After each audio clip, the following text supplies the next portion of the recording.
Upon her rebirth, Bai Youning's first act was to fill her space with countless resources worth billions.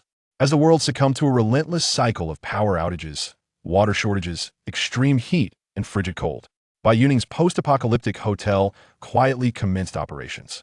Would you like to savor a cup of hot cocoa in the biting chill of -50 degrees?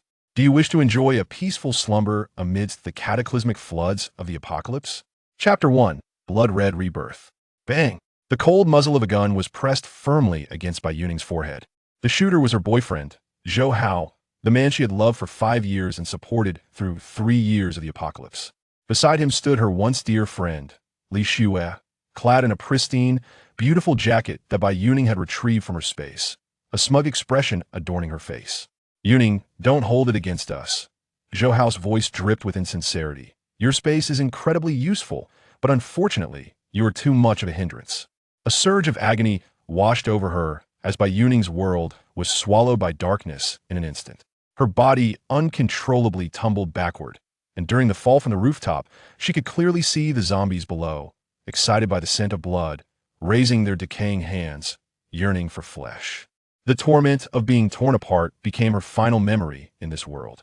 Bai Youning jolted upright from her soft bed, drenched in cold sweat, gasping for breath.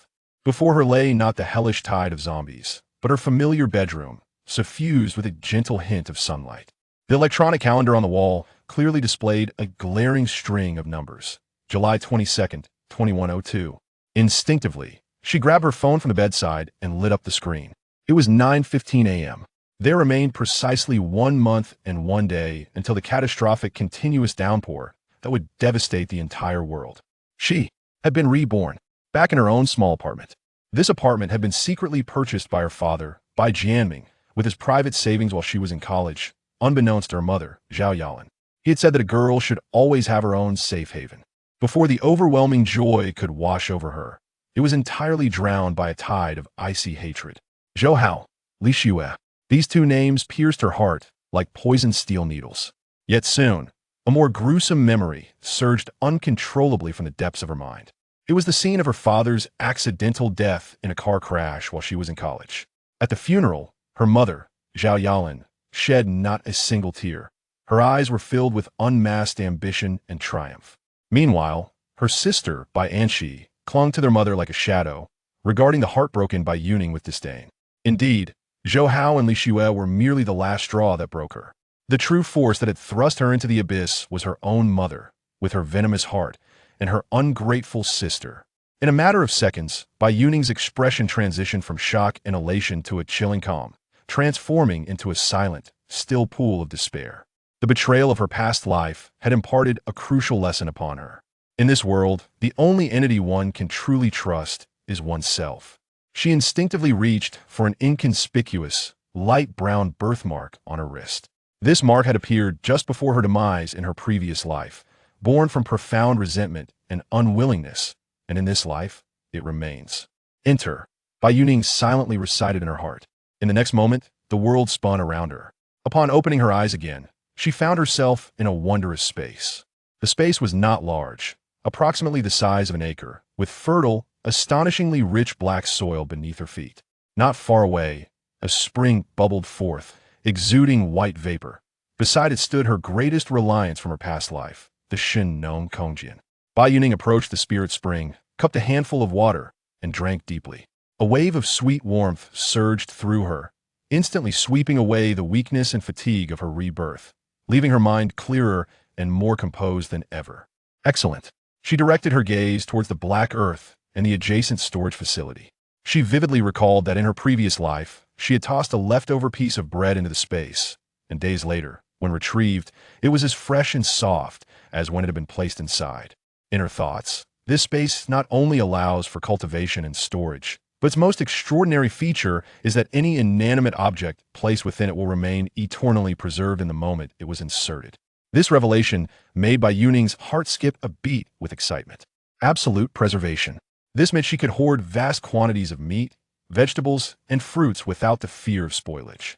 In an apocalyptic world where food equates to life, this feature is invaluable: land, water, storage, and a colossal refrigerator. Enough. Bai Youning took a deep breath and exited the space. Without the slightest delay, she immediately retrieved an iron box from the safe in her study, a box she had never disclosed to anyone. Inside the box lay a bank card, resting quietly. This was a concealed gift from her father, who had left it for her while keeping it from her mother, Bai Youning. The password was her birthday. In her previous life, she had hesitated to use this money, treating it as the last remnant of her father's memory. Until the apocalypse arrived, it had become nothing more than a string of useless numbers. In this life, she would not repeat the same mistake. Bai Youning inserted the card into the reader and entered the password. The balance displayed on the screen caused her gaze to sharpen slightly. 2 million. So her father had prepared this much for her. Bai Youning felt a warmth in her eyes, but that fragile emotion was quickly suppressed. She held the card tightly in her hand.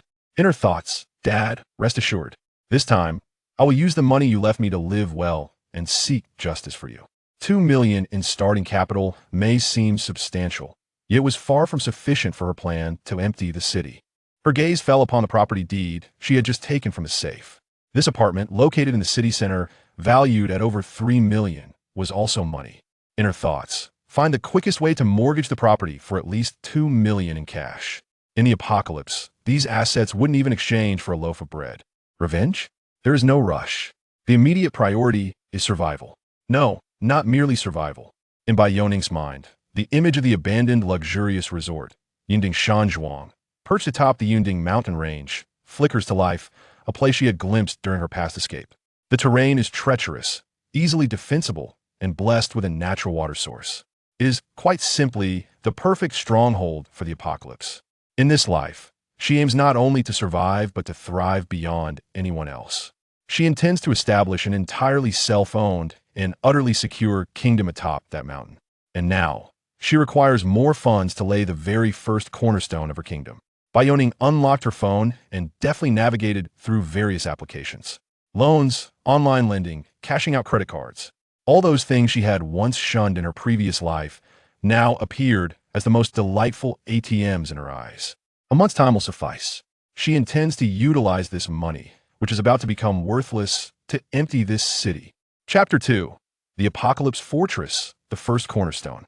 At that moment, her phone buzzed twice. Upon opening it, she discovered a WeChat group named Women's Song. Li Shua. Bai Youning, darling, what are you up to? Let's have dinner together tonight. I found an amazing Japanese restaurant. Zhou Hao. Yeah. Youning, come out and relax a bit. You've been working so hard lately. Li Shua. Cute. Watching their playful banter made Bai Youning's stomach churn. In her previous life, she had been lured by them, willingly becoming a mobile wallet. Most of her hard-earned money had been squandered at such amazing Japanese restaurants, while she couldn't even bring herself to buy a new piece of clothing. Truly, what utter foolishness. Bai Youning's fingertips lingered on the screen for a moment, her lips curling into a cold, precise arc reminiscent of surgeon's scalpel. To block them directly? That would be too lenient. The game has only just begun. She leisurely replied, Bai Youning, sure, but I'm really tired today and don't want to go out. How about we order takeout? You can choose whatever you want. It's on me. Li Shua, wow. You're so sweet, darling. Love you. Kiss. Zhou Hao. Our Youning is the most considerate. Soon, Li Shua sent a takeout link to a high-end seafood delivery service with an exceptionally high average order value. The total for just a few signature dishes exceeded 5,000 yuan. Bai Youning sent her thoughts, excellent. I love this audacity of yours. Without hesitation, she confirmed the payment, but as she filled in the address, a deeper coldness crept into her smile. She did not enter the address of her shared apartment, but rather precisely inputted the location. Qingnan CBD Huanqiu Jinrong, Zhongxin 17th floor, Mr. Zhou Hao's technical department. Not only that, but she also wrote in the remarks section of the order with the most exuberant tone, congratulations to my dearest boyfriend, Mr. Zhou Hao, on his promotion and salary increase. I have specially ordered a luxurious seafood afternoon tea for all the elder brothers and sisters in the technical department, thanking everyone for their care of my Zhou Hao. Be sure to enjoy yourselves. Finally, she thoughtfully selected the platform's newly added service. Tip 50 yuan, the delivery person will loudly announce your blessings. After completing all of this, she set down her phone, vividly imagining the ensuing scene where the delivery person would announce that blessing in a booming voice before the watchful eyes of the entire technical department. How would Zhou Hao, who had only recently joined the company and was still in his probationary period, facing the envious and perhaps mocking gazes of his colleagues asking, "You got promoted? And is your girlfriend a rich woman?" How would he explain this unexpected afternoon tea worth 5,000 yuan? He would become the center of attention in the company, a typical Phoenix man being roasted over the flames, struggling to maintain his facade. The more he explained, the more feeble his words became. Setting down her phone, Bai Youning contemplated that there were two matters of greater importance at hand. Bai Youning surveyed her cozy yet nearly defenseless little apartment, her gaze icy. This was certainly not a place capable of withstanding apocalyptic disasters. The first step to survival is to secure a sufficiently safe temporary nest. Buy a house. Internal monologue. Only a fool would spend millions on a heap of concrete and rebar that would be worthless in a month. She promptly opened a rental app, targeting not the upscale city center apartments, but rather setting the filtering criteria extremely stringent. Suburban, standalone, with a yard and a basement. Soon, listings from the Zaijinshan Villa district caught her eye.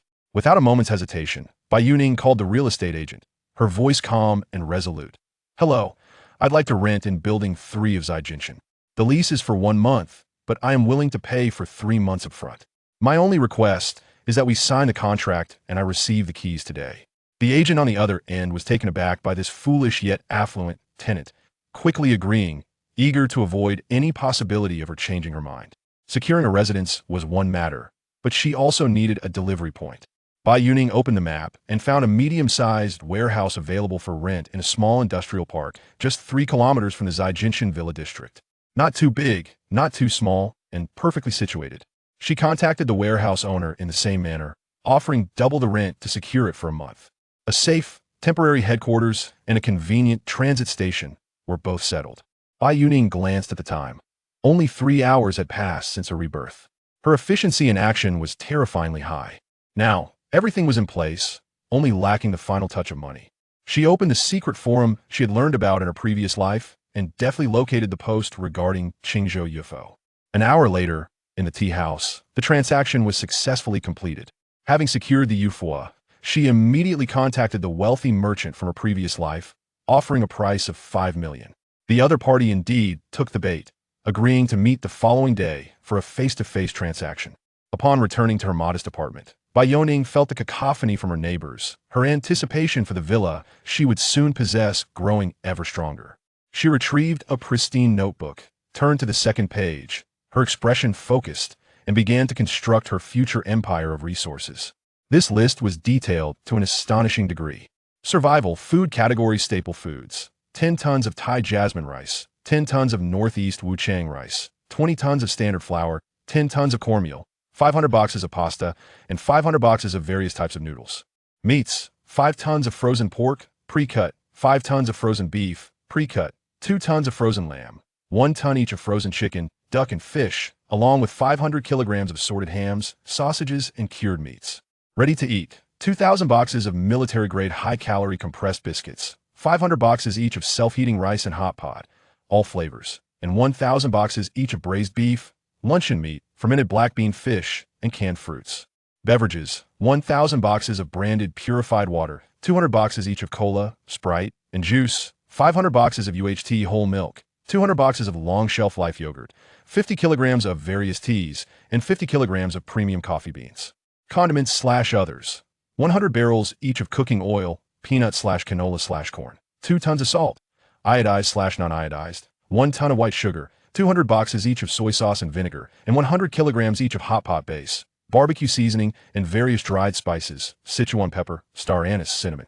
Living, daily necessities cleaning: 500 boxes each of toilet paper and facial tissue, 100 boxes of wet wipes, 1,000 packs each of sanitary pads, day/night/comfortable pants, and 200 boxes each of soap, laundry detergent, and dishwashing liquid. Personal care: 1,000 tubes of toothpaste and toothbrushes, 100 boxes each of shampoo and shower gel, and 500 towels and bath towels. Clothing: 100 sets each of 4-season combat uniforms, windbreakers, and work pants, 500 sets of quick-dry underwear, and 50 pairs of military-grade combat boots and hiking shoes. Others: 1,000 high-intensity lighters, 100 boxes of outdoor candles, 200 large-capacity power banks, and 1,000 pieces each of various batteries, AA/AAA/but. Base, energy/building materials energy, 5 units each of silent diesel generators, large/mid/small, 1,000 solar panels, highest conversion rate, 200 lithium iron phosphate battery packs, and 20 tons of diesel, sourced through underground channels. Building materials/tools, 10 sets each of high-security doors/windows, 50 square meters of bulletproof glass, 10 tons each of rebar and angle iron, 20 tons of high-grade cement, and 2 sets each of electric welding machines, cutting machines, and a complete German tool set. Medical drugs/equipment medications, all available types of antibiotics, penicillin/cephalosporins/amoxicillin, clearing out pharmacy stock, 1,000 boxes each of antipyretics, analgesics, gastrointestinal, and antihistamines. Surgical, 20 barrels each of medical alcohol and iodine, 50 boxes each of sterile gauze and bandages, 200 sets each of surgical knives and suture kits, and 100 boxes of medical gloves. Equipment, portable ventilators, defibrillators, a complete set of surgical instruments, and high-powered microscopes. The list, densely filled over several pages, detailed each item precisely by brand, model, and quantity. Gazing at this remarkably meticulous list, Bai Youning envisioned the nascent form of her future, Yuanding Jiudian. Indeed, a hotel. What she sought was never merely a bastion for her survival. She aspired to establish an absolutely neutral commercial empire, one that could maintain civilization and order even in the apocalypse. On the last page of her notebook, she sketched a rough outline. Preliminary planning for Yuanding Jiudian positioning, the premier sanctuary for safety, gourmet cuisine, resource trading, and intelligence exchange in the apocalypse. Each stroke of the pen not only outlined the blueprint of the hotel, but also revealed her ambition to conquer this world of desolation. Chapter 3.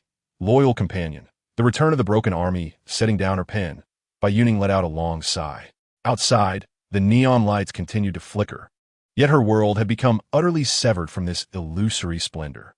At that moment, her phone, which she had set to Do Not Disturb, defiantly lit up, revealing a preview of a WeChat message. The sender, Zhou Hao. The content was rife with exasperated ellipses and question marks. Bai Youning could hardly muster the energy to open it. She could well imagine Zhou Hao, surrounded by his colleagues' scrutinizing gazes, grappling with the concerns of their superiors. Thinking to herself, "Fool, this is merely an appetizer. Enjoy the sensation of being roasted over the flames." She cast her phone aside, dismissing the noise of her past life. The following morning, Bai Youning rose early. Unlike her previous life, where she would squeeze into the subway for an hour to save money, she hailed a taxi directly from the roadside. "Driver, to the Zijin Mountain Villa area, please." An hour later, the vehicle halted at the somewhat desolate entrance of the villa district. Agent Xiao Wang had been waiting there early, and upon seeing Bai Youning alight from the taxi, a professionally polished smile adorned his face, though a hint of barely perceptible disdain lingered in his eyes. After all, few individuals capable of affording such a standalone villa would arrive by taxi. "Miss Bai, right? You are quite punctual. This way, please. Building number 3 is just ahead." Bai Youning disregarded his ulterior motives, merely nodding lightly as she followed him inside. "Miss Bai, let me tell you, this building boasts the best location in the entire community, with gardens both front and back, and a double-car underground garage. The original owner is in a hurry to emigrate, and is reluctantly parting with it. The rent is undoubtedly a bargain." Xiao Wang enthusiastically elaborated. Bai Youning remained silent, proceeding straight ahead to push open the somewhat weathered ornate iron gate. The lawn in the front yard had become somewhat unruly due to neglect. She circled the villa, meticulously inspecting the walls, windows, and surrounding environment. "Miss Bai, look. The exterior walls are made of solid stone, incredibly sturdy. The southwest corner shows signs of water seepage. The waterproofing layer must be aging," Bai Youning interjected, her voice soft yet clear, directly interrupting Xiao Wang's boast. Xiao Wang's smile froze on his face. "Oh well, this old house is bound to have some issues, and the ceiling strip of the master bedroom window on the second floor has already cracked. It will surely leak during heavy rain," Bai Youning continued. "Moreover, the well in the backyard has been sealed. Reactivating it will incur significant expenses." With each point she raised, Xiao Wang's complexion grew paler. After she had outlined all the issues, she slowly turned her gaze to him, her eyes calm and unwavering. "Agent Wang, the owner is in urgent need of leaving the country, and with so many problems with the house, it may be difficult to rent. Wouldn't you agree? I am willing to pay a month's rent in full upfront, but the contract must stipulate that these repair costs will be deducted from the rent. Alternatively, you may contact the owner now and reduce the rent by 1,000. Xiao Wang, ensnared by her penetrating gaze, broke into a cold sweat and quickly replied, "Miss Bai, you are absolutely right. I will contact the owner at once." 5 minutes later, the rent was successfully reduced once more. Bai Youning stepped into the villa's interior. The space was expansive and the layout was open, yet she did not linger on the first floor. Instead, she proceeded directly to the basement. The basement was quite large, divided into two sections, one serving as a garage capable of accommodating 2 vehicles, while the other was a spacious storage room, dry and well-ventilated. Inner monologue, excellent. The garage can be transformed into my doomsday vehicle workshop. The storage room is perfect for stashing away various special supplies that cannot be placed in the living space. She ascended to the 2nd and 3rd floors, her mind already crafting preliminary renovation plans. Inner monologue. The floor-to-ceiling windows in the 1st floor living room will be replaced with bulletproof glass. This will become the future reception area. Inner monologue. The master bedroom on the 2nd floor is my domain. The 3rd floor can be converted into an armory and a medical room. Inner monologue. The swimming pool in the backyard? Useless. Drain the water and transform it into an outdoor training ground. After surveying her territory, Bai Youning nodded in satisfaction. She turned to the nearby Xiao Wang. "Did you bring the contract? Let's sign it now." After acquiring the keys, Bai Youning graciously declined the agent's invitation to lunch and took a taxi straight to the west of the city. She had one crucial companion to retrieve. The Western District was an old, dilapidated area slated for demolition, characterized by its filthy and disorderly environment. The taxi driver refused to venture further into the alley. Bai Youning paid the fare and, relying on her memories from a past life, navigated through the dark, damp alley. As she walked, a putrid stench of decaying food assaulted her senses. Before she reached the end, she heard a cacophony of barking dogs and faint whimpering. A pack of stout stray dogs surrounded a tattered cardboard box, fighting over remnants of food discarded by someone.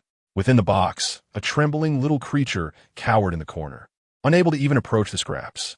Bai Youning's gaze hardened instantly. She picked up a half-brick from the ground and, without a moment's hesitation, hurled it at the most aggressive dog. The brick struck the dog squarely on the head, producing a dull thud. The dog yelped in pain and scampered away, its tail tucked between its legs, while the others fled in fright from this sudden assault. At last, the world fell silent. Bai Youning approached the cardboard box and discovered a newborn Chinese rural dog. It was filthy and emaciated, with 2 glossy black eyes filled with fear and unease about the world. Bai Youning crouched down and slowly extended her hand. The puppy seemed to sense her goodwill, not shying away, but rather tentatively reaching out its tiny tongue to gently lick her fingertip. In that moment, Bai Youning's heart felt as if it were gently stirred by something. "This time, I shall not abandon you." She carefully cradled the puppy in her arms, wrapping it snugly in a coat, and brought it back to her small apartment. Upon returning home, Bai Youning first gave the little creature a warm bath, then entered her space to retrieve a bowl of water from the spiritual spring. She poured the spring water into a clean food bowl and pushed it toward the puppy. The little dog seemed to have caught a whiff of an enchanting fragrance and immediately approached, extending its tongue to lap up the liquid eagerly. Before long, it had consumed the entire bowl of magical spring water. A miraculous transformation ensued. The once listless spirit of the puppy instantly revitalized, its frail body visibly gaining strength, while its previously dull coat gleamed with vitality. It circled affectionately around Bai Youning's feet, nuzzling against her, emitting cheerful purrs, and its eyes, once filled with timidity, now sparkled with intelligence and spirit. A faint, genuine smile finally graced the corners of Bai Youning's lips. "From now on, you shall be called Pijun," she softly declared, as if addressing both the puppy and herself. "May you embody the courage of the 7th star of the Big Dipper, fearlessly overcoming all obstacles, becoming the sharpest blade in my hand." Pijun seemed to understand, joyfully barking twice in response. After settling Pijun, Bai Youning's phone vibrated once more. She glanced at it and saw it was the WeChat group of the 3 of them. This time, it was a message from Li Shui. "Li Shui, Bai Youning. Ning Ning, Zhou Hao has been scolded by his boss, being called vain and extravagant. He's nearly in tears. You should comfort him. Li Shui." Image. The image displayed Zhou Hao's dejected profile, indeed appearing quite pitiful. Bai Youning could hardly muster the energy to reply. Just then, a video call request popped up. It was Zhou Hao calling. Bai Youning's expression hardened as she pressed the answer button. On the screen appeared Zhou Hao's face. a mixture of anger and grievance. Bai Youning, what do you want? Busu. Bai Youning uttered 3 words, her voice icy and devoid of emotion. Without waiting for response, she abruptly ended the call. Inner thoughts, want to cry? Don't rush. There will come a time when you can't even shed tears. Chapter 4. The Doomsday War Chariot and the Transformation Plan. Bai Youning gazed at the photo Zhou Hao, with his head hung low, sent vilely shui, and a cold smirk of derision curled at her lips. Inner thoughts, is this what crying looks like? Quite the performance. When you held a gun to my head in a previous life, I didn't see you so fragile. Such a clumsy display was hardly worth a moment as more of her attention. Nevertheless, the game must continue. Her fingers danced swiftly across the screen, and a message brimming with tea art was promptly dispatched to Zhou Hao in the group. Bai Youning, Zhou Hao dear, don't be upset. It's all my fault for causing you trouble. Didn't you always want to switch to the latest iPhone 15 Pro Max? Consider this my apology. I've already transferred the money to your Alipay. Go buy it, and try to be a little happier, alright? As a message was sent, a transfer of 20,000 yuan accompanied it. Completing this act, she could almost envision Zhou Hao and Li Shui's faces transforming from sorrowful frowns to ecstatic grins upon witnessing the transfer. They would likely feel, once again, that they had been thoroughly manipulated. With just a few drops of crocodile tears and some soft-spoken words, Bai Youning, who was somewhat infatuated with romance, would obediently offer her money. Unfortunately, they were unaware that this money was akin to a death sentence. Ignoring the nauseating display of gratitude that was about to unfold in the group chat, Bai Youning promptly silenced her phone and cast it aside. The antics of the clown may provide a momentary distraction, but excessive exposure only serves to taint one's vision. The pressing priority was to acquire the most crucial asset for her future kingdom. She opened her computer, bypassing the glossy websites of luxurious 4S dealerships, and instead navigated directly to a parallel import car dealer forum she had heard of in her previous life. In a post-apocalyptic world, a reliable vehicle held as much significance as a sturdy fortress. It needed to be robust, durable, powerful, spacious, and easily modifiable. Ordinary city SUVs and sedans appear to her as nothing more than a heap of aesthetically pleasing scrap metal.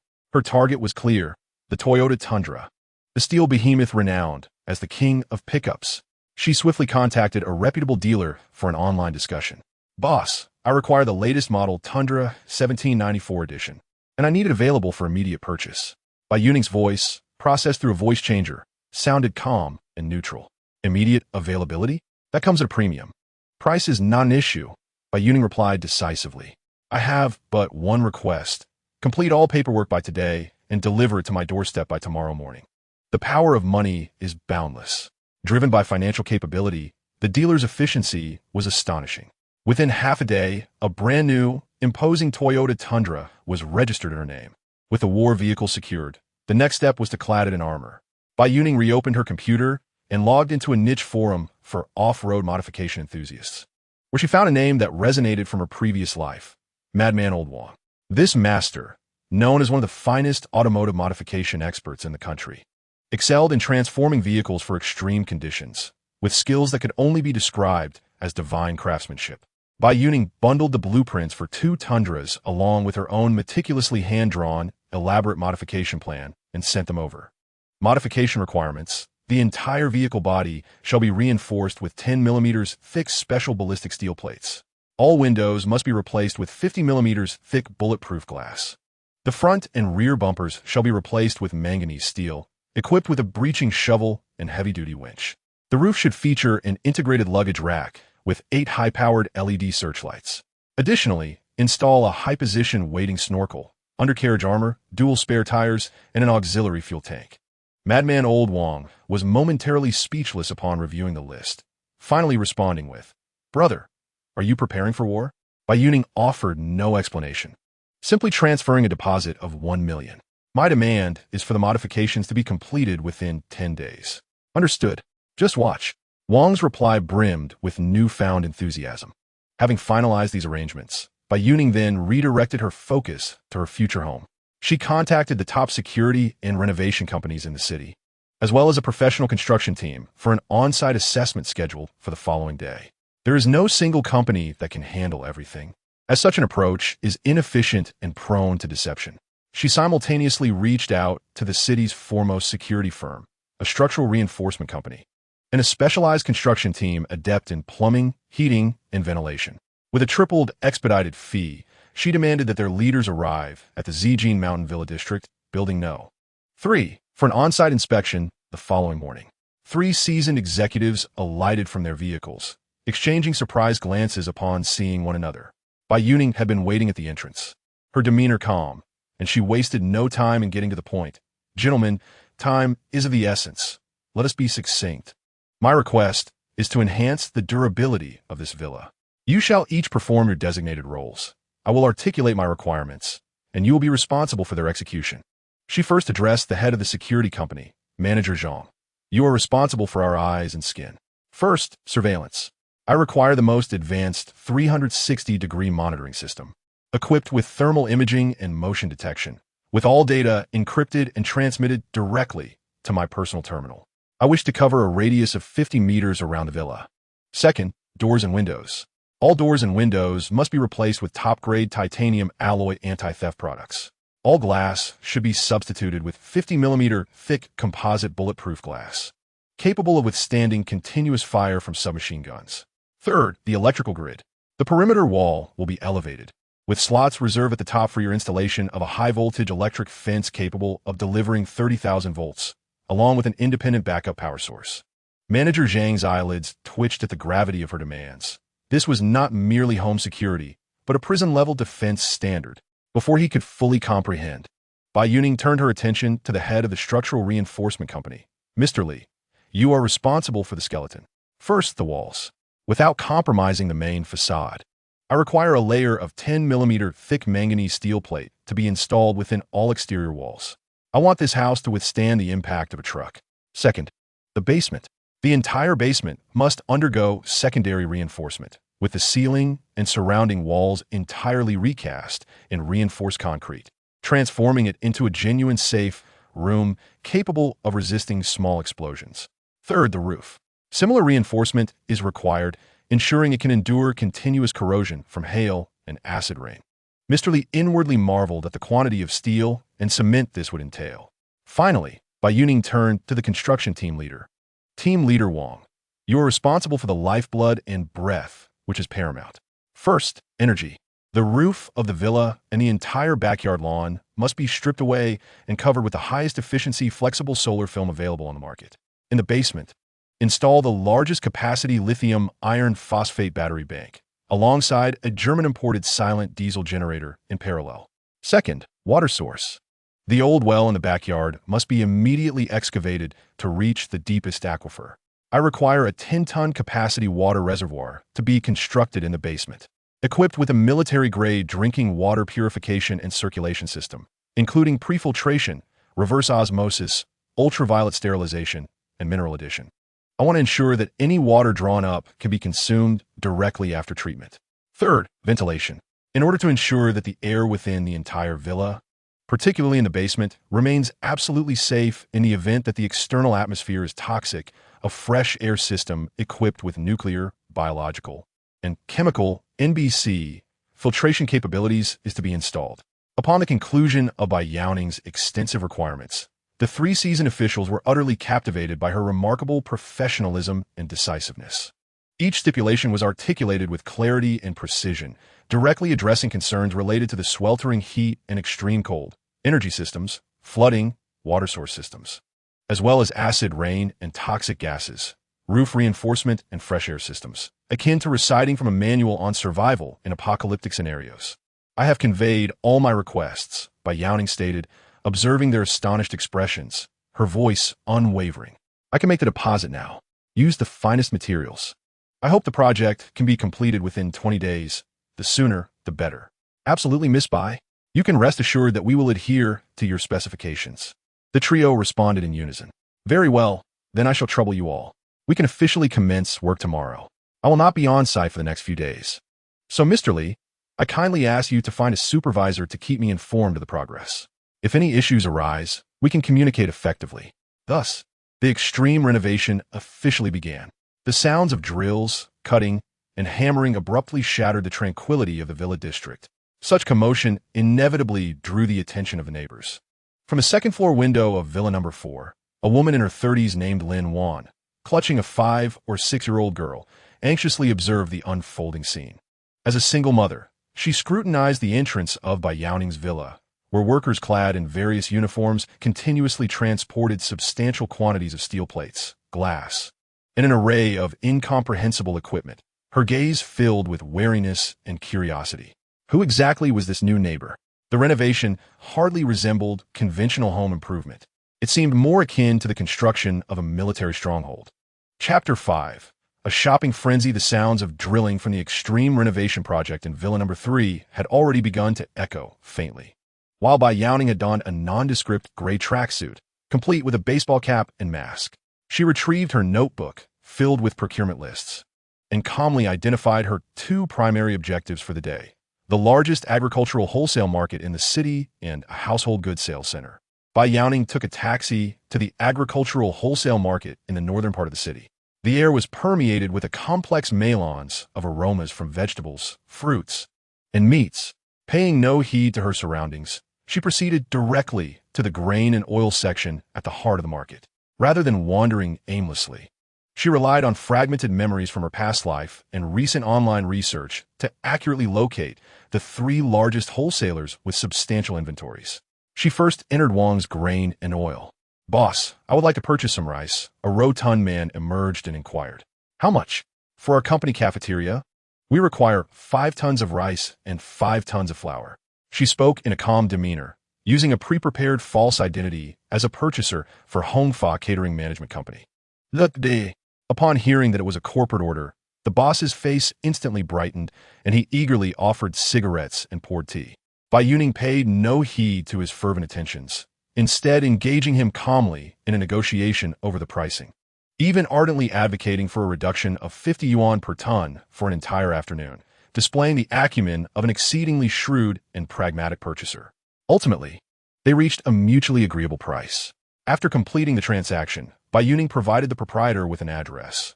Once the goods were ready, they would be delivered to this warehouse, and at the appointed time, a driver would retrieve them. Having secured the primary staple, she promptly proceeded to the second establishment, Li Ji Rice Shop, where she employed the same strategy, placing an order for an additional 10 tons of staple grains under the guise of stocking for a chain supermarket. At the third venue, she assumed the identity of a school cafeteria bidder. In less than half a day, she had successfully ordered a total exceeding 50 tons of rice, flour, and cooking oil from 3 distinct wholesalers, each transaction substantial yet comfortably within the bounds of their respective procurement categories, thus arousing no suspicion. With the essentials arranged, she adeptly swept through the meat and seasoning sections, employing the same professional tactics. "Boss, our restaurant is currently running a promotion. We require 2 tons of frozen pork and 1 ton of beef. As for these seasonings, Sichuan pepper, star anise, and cinnamon, please provide me with 10 boxes of each. Additionally, for the hot pot base, the spicy and sour flavors, as well as the braised flavor packs, I'll take 5 boxes of each." As she directed all delivery addresses to the warehouse in the eastern suburbs of the city, nearly half of her substantial 5 million yuan had already been expended in a swift flow.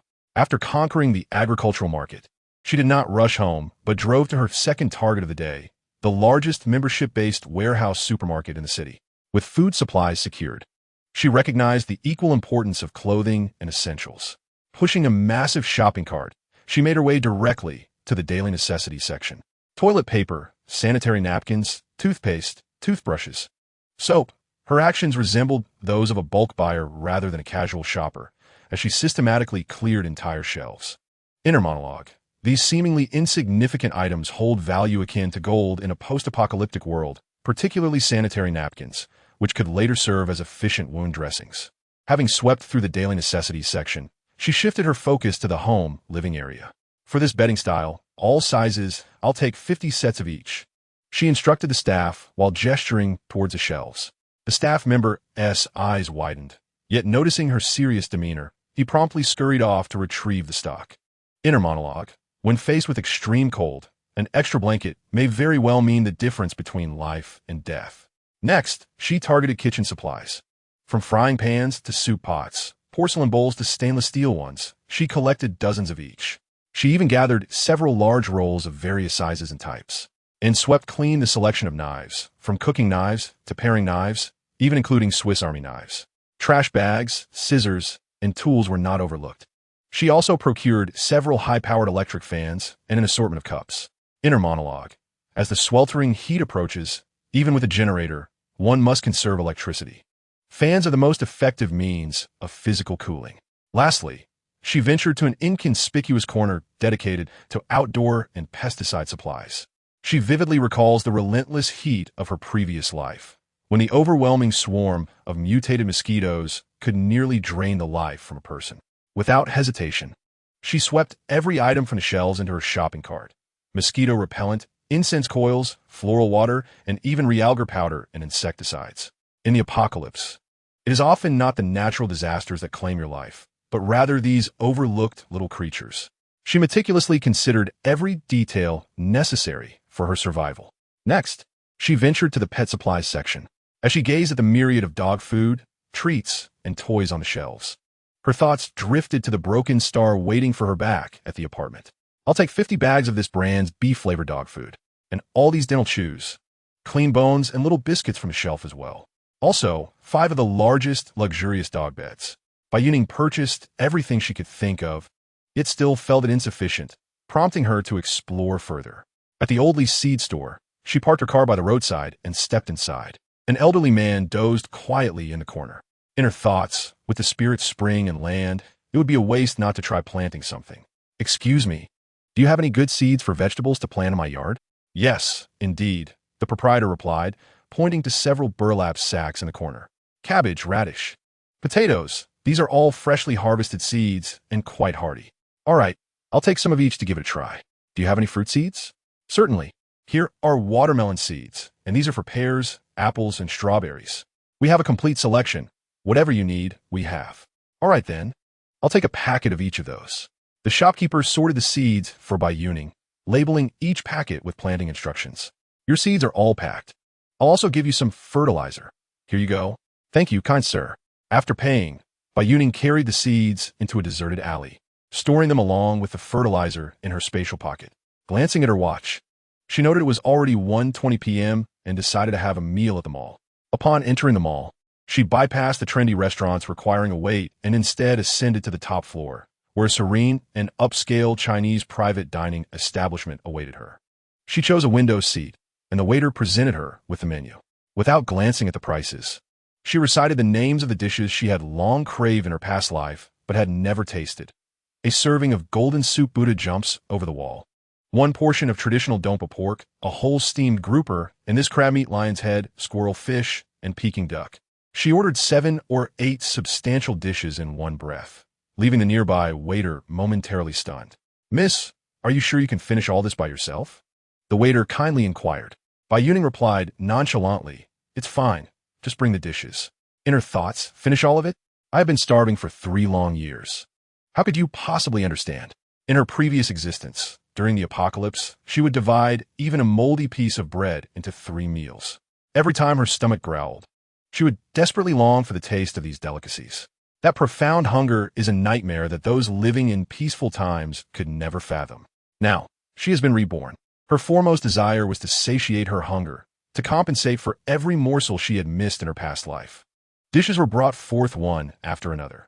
The rich and golden Buddha jumps over the wall, the tender and succulent dompa pork, and the fresh and springy grouper. Without a hint of decorum, Bai Youning seized her chopsticks with a near-reverent fervor and indulged in her feast. She savored the meal with unrestrained delight. An hour later, feeling pleasantly full, she reluctantly laid down her chopsticks. However, with such an abundance of dishes, it was clear she could not finish everything. "Excuse me, could you please pack this for me?" After settling the bill, Bai Youning took her packaged food and discreetly retreated to a secluded spot, swiftly disappearing into her spatial realm. In the afternoon, she meandered through the vegetable section but found it lacking, prompting her to procure an array of cooked delicacies: roast duck, roast chicken, fried chicken pieces, fried chicken legs, and various flavors of dumplings. Like an emotionless automaton, she emptied the cooked food counter with fervor. Once her frenzied shopping spree concluded, she returned to the warehouse in the eastern part of the city, where it was already 8 p.m. A procession of trucks, queued to unload, delivering all the provisions she had ordered that day. With calm composure, Bai Youning signed for the deliveries, dismissing the drivers and workers before closing the heavy door of the warehouse. Before her lay a small mountain of food and daily necessities. She extended her hand, her thoughts focused. Gather. In an instant, the supplies vanished, neatly arranged within the confines of her Shinong space. Observing the substantial area now filled in her spatial realm, Bai Youning let out a sigh of relief. After a day of relentless activity, she felt utterly exhausted and sank onto the sofa as soon as she arrived home. Chapter 6. The freedom of takeout. After a day of frenzied shopping, her body was weary, yet her spirit soared with unprecedented exhilaration. As soon as the door swung open, a small, shadowy figure excitedly leaped towards her, affectionately nuzzling her leg with its fluffy little head. Good boy. She patted the head of Bai Jun, who stayed close by her side, emitting a contented purring sound. Bai Youning retrieved the snacks she had purchased earlier, tossing a meat-flavored chew stick to him, watching as he joyfully pounced on it. After adding some dog food and water for Bai Jun, she stepped into the bathroom, luxuriating in a hot shower that washed away the fatigue and dust of the day. Dressed in fresh loungewear, she felt as though she had been rejuvenated. How long could she relish this sense of comfort and warmth? Time was of the essence. Foregoing the preparation of a meal, she sank back onto the sofa and picked up her phone, opening the takeout app. The most popular lobster restaurant nearby. 20 portions, each of signature 13-spice and garlic-infused spicy lobsters. A century-old, renowned roast duck establishment. 50 pieces of wood-fired duck, complete with all the accompaniments. The trendy hot pot restaurant that required a 3-hour wait. 30 portions, each of their signature spicy beef tallow broth and tomato broth. Premium snowflake beef, hand-sliced lamb, fresh tripe, and yellow throat. 50 portions of every signature dish. In addition to Cantonese dim sum, including shrimp dumplings, siu mai, chicken feet, and molten custard buns, each ordered in 100 steamer baskets. There are Michelin-rated French steaks, filet mignon, sirloin, and tomahawk, with 20 portions of each, all cooked to a perfect medium, accompanied by the finest red wine sauce and black pepper sauce. What about the most authentic Japanese restaurant in the southern part of the city? 50 portions each of premium bluefin tuna belly, sea urchin, and botan shrimp sashimi, along with 100 portions of their signature grilled eel rice. As for Korean street fried chicken paired with beer, I desire all flavors. Soy sauce, sweet and spicy, garlic, 30 pieces of each. And beer? 10 cases, please. Let us not forget Mexican tacos, Italian pizzas, and Indian curries. The highest-rated handmade dumpling establishments in the city, offering pork and cabbage, 3 delicacies. And chive and egg fillings, 1,000 of each, to be frozen and packaged swiftly. McDonald's? 100 portions of every burger, chicken nugget, and fries combo. The trendy milk tea shop? Signature brown sugar boba, succulent grapes, and mango sago, 50 cups of each, all sweetened and iced. French pâtisserie, opera cakes, Napoleon pastries, macarons, and soufflés, 20 portions of each to be packaged. With her fingers dancing across the screen, she remained calm and efficient. Each order was noted for double the cutlery, eliminating the need for confirmation calls. They were to be delivered directly. In less than half an hour, her phone began to vibrate incessantly. Dozens of delivery personnel, clad in uniforms of various colors, surged towards her modest apartment building, akin to soldiers responding to a rallying call.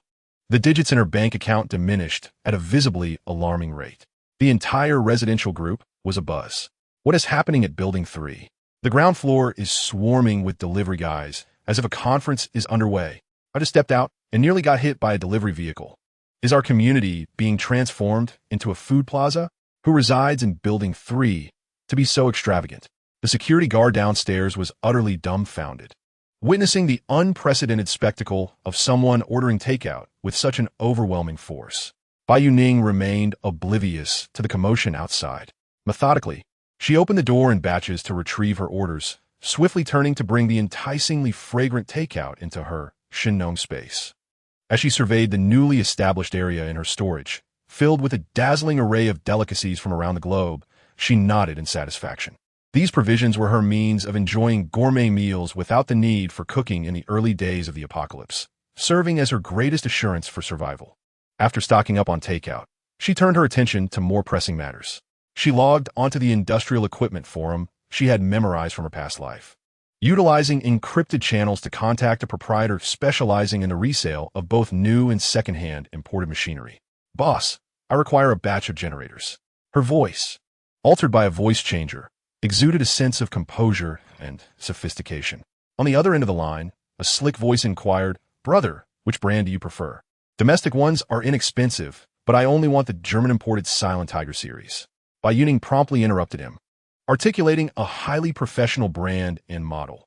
5 portable units of 3,000 watts, 5 mid-sized units of 10,000 watts, and 5 large units of 20,000 watts. Do you have them in stock? The other party fell silent for a moment, seemingly taken aback by her expertise. This brand of generator is renowned for its silence, stability, and efficiency, yet its price is several times that of domestic alternatives, making it a matter of little interest to the average consumer. Yes, we do have them, but the price. Price is not an issue, Bai Youning replied. I need it expedited, delivered to the address I will provide within 3 days. However, I require a 1-month trial period. If everything meets my expectations, I will pay the full amount afterward. What? The voice on the other end shot up in pitch. Brother, that's not how things work. Who allows a month of usage before payment? What if you vanish? Inner monologue. After a month? In a month. The entire world may have collapsed. Money would be worthless paper, and you expect to reclaim it from me? Listen, Bai Youning asserted, first I will provide a deposit, demonstrating my sincerity and capability. Second, I am purchasing only top-tier products, indicating that I am not a one-off client. I have a significant overseas infrastructure project at hand. If your products prove reliable, subsequent orders will far exceed this initial one. This trial is merely a preliminary factory inspection for our long-term collaboration. Do you understand? She paused deliberately. Third, and most importantly, my time is exceedingly precious. Should you decline, I can immediately seek out another supplier. I am confident that many would be eager to secure this business. Her words struck like a well-coordinated series of punches, leaving the other party disoriented. The silence lingered for a full half-minute, as if a fierce internal struggle was taking place. Ultimately, the overwhelming desire for substantial profit triumphed over the so-called industry norms. All right then, just watch. The demeanor of the boss underwent a complete transformation, becoming exceedingly obsequious and enthusiastic. You are absolutely right. I was narrow-minded. We shall proceed as you suggest. Don't mention 3 days. I'll ensure delivery within 2. To demonstrate his sincerity, he insisted on sending the deposit immediately, requesting her card number.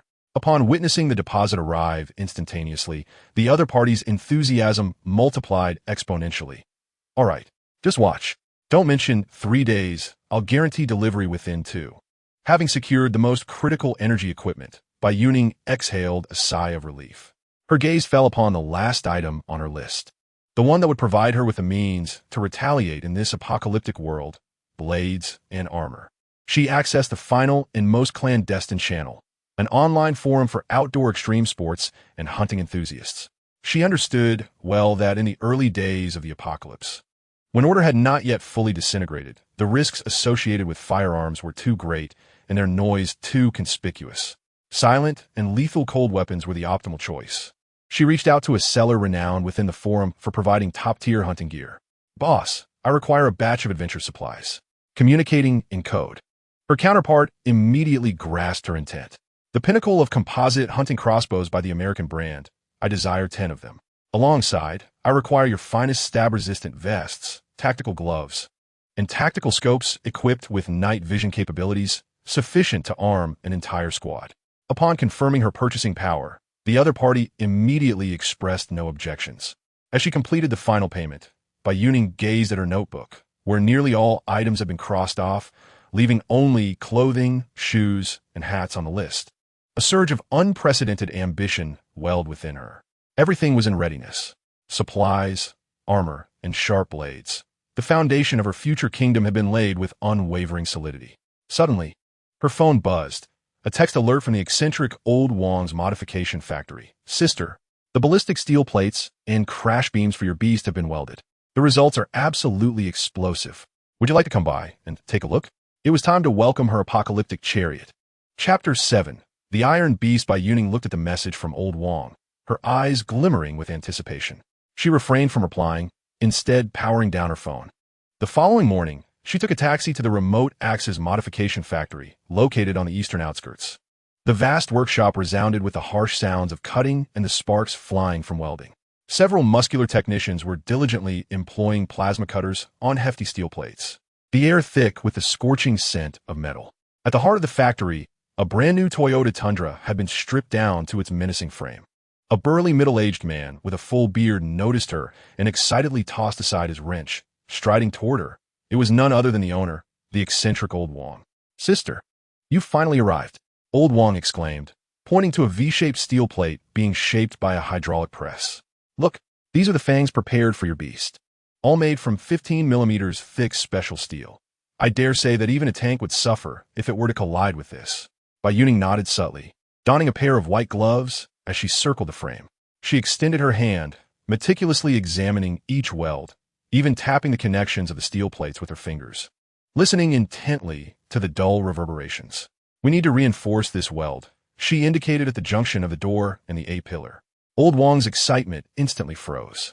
He stared at Bai Youning in astonishment. The 2 points she raised were the most critical yet often overlooked aspects directly affecting the vehicle's safety in extreme conditions. This girl was more professional than he, an old hand with 20 years in the modification business. He promptly called a halt to all workers, convening an impromptu technical meeting. "Did you all hear that? Modify it according to my sister's suggestions. Reinforce the A-pillar with fish scale welding, and replace the bolts with the highest grade available. Anyone who dares to slack off on this will find their hands severed." After reprimanding the workers, old Wang approached Bai Youning with admiration, rubbing his hands together. "Sister, your ideas are simply brilliant, more audacious than we seasoned car enthusiasts. This work is exhilarating. In a previous life, I navigated the ruins in a dilapidated pickup truck for 3 years. I tested every possible flaw in that vehicle with my very life." Bai Youning, without further elaboration, merely instructed me to proceed according to the blueprint and inform her upon completion, before turning away from the modification factory. Upon exiting the workshop, she cast a glance at her notebook, noting the last remaining item, clothing and gear.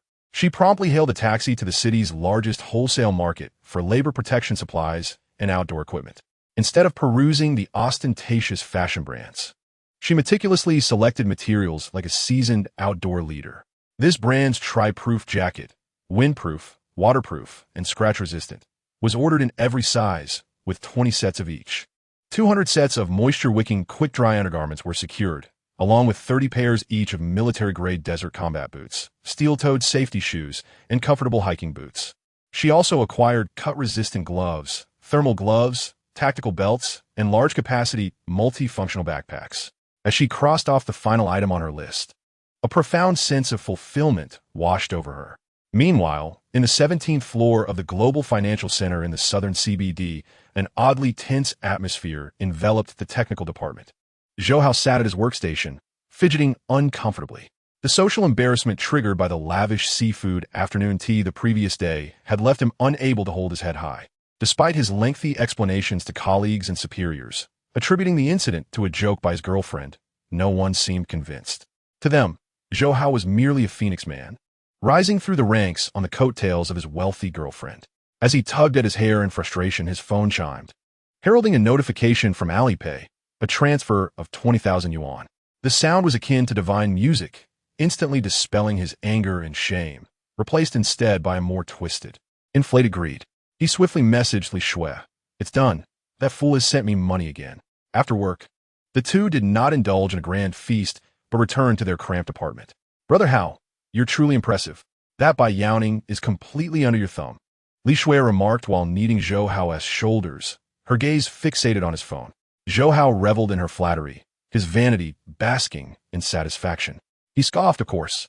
"She's an orphan, with no one to rely on but me. After throwing a little tantrum yesterday, she had no choice but to obediently send the money today." A flicker of jealousy and greed sparkled in Li Shui's eyes as she casually remarked, "Brother Hao, don't you think Bai Youning's apartment has been largely vacant for quite some time? It's such a waste for her to live alone in such a spacious place. And it's located in a prime area of the city. How splendid is that?" Her words ignited a spark in Zhou Hao's heart, awakening his desires. Indeed, Bai Youning's apartment, bequeathed to her by her deceased father, was in a prime location, vastly superior to their current dilapidated residence. "Are you suggesting Zhou Hao's breath quickened. Li Shui leaned close to his ear, her breath fragrant as she whispered, "Since she loves you so deeply, if you express a desire to move in with her, she would undoubtedly agree. At that point, we could move in together and let her occupy the guest room." However, before Li Shui could finish her thought, Zhou Hao's ambitions had already soared to new heights. "What guest room?" A glint of ruthlessness flickered in his eyes. "I'll tell her that my mother is coming to stay, as her health is poor and she requires assistance. We'll have her vacate and move in with us for a while. Once she is settled, that apartment naturally become ours?" "Brother Hao, you're truly clever," Li Shui exclaimed, embracing him with excitement. "When the time comes, we can change the lock code. As a woman, what could she possibly do to us?"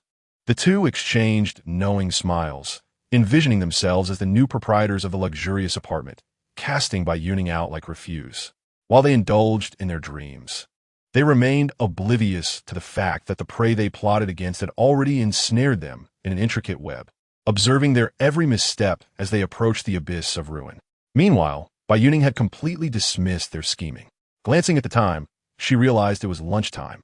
Rather than returning home immediately, an inexplicable impulse led her to instruct the driver to take her to an old street etched in her memory. At the corner stood the Fumanlu restaurant, a place her father adored taking her to during his lifetime. She recalled how he would often bring her here to savor the squirrel-shaped mandarin fish, carefully serving her the tender, boneless morsel from the fish's belly. Regrettably, upon entering the restaurant, she was disheartened to find it under new management, the decor now greasy and unappealing. She ordered a signature dish from her memories, only to find a flavor a far cry from what she remembered. Just as disappointment threatened to drive her away, a fierce argument erupted from the kitchen. "Zangi, I'm telling you, this batch of spoiled beef must be turned into beef sauce. Otherwise, pack your things and get out." A corpulent owner berated a young chef clad in a pristine uniform, his neck held stiffly. The chef, identified as Zhang Yi, responded coolly, "My principle is simple. I will not use ingredients that are not fresh. This is our chef's bottom line." Bai Youning paused in her tracks.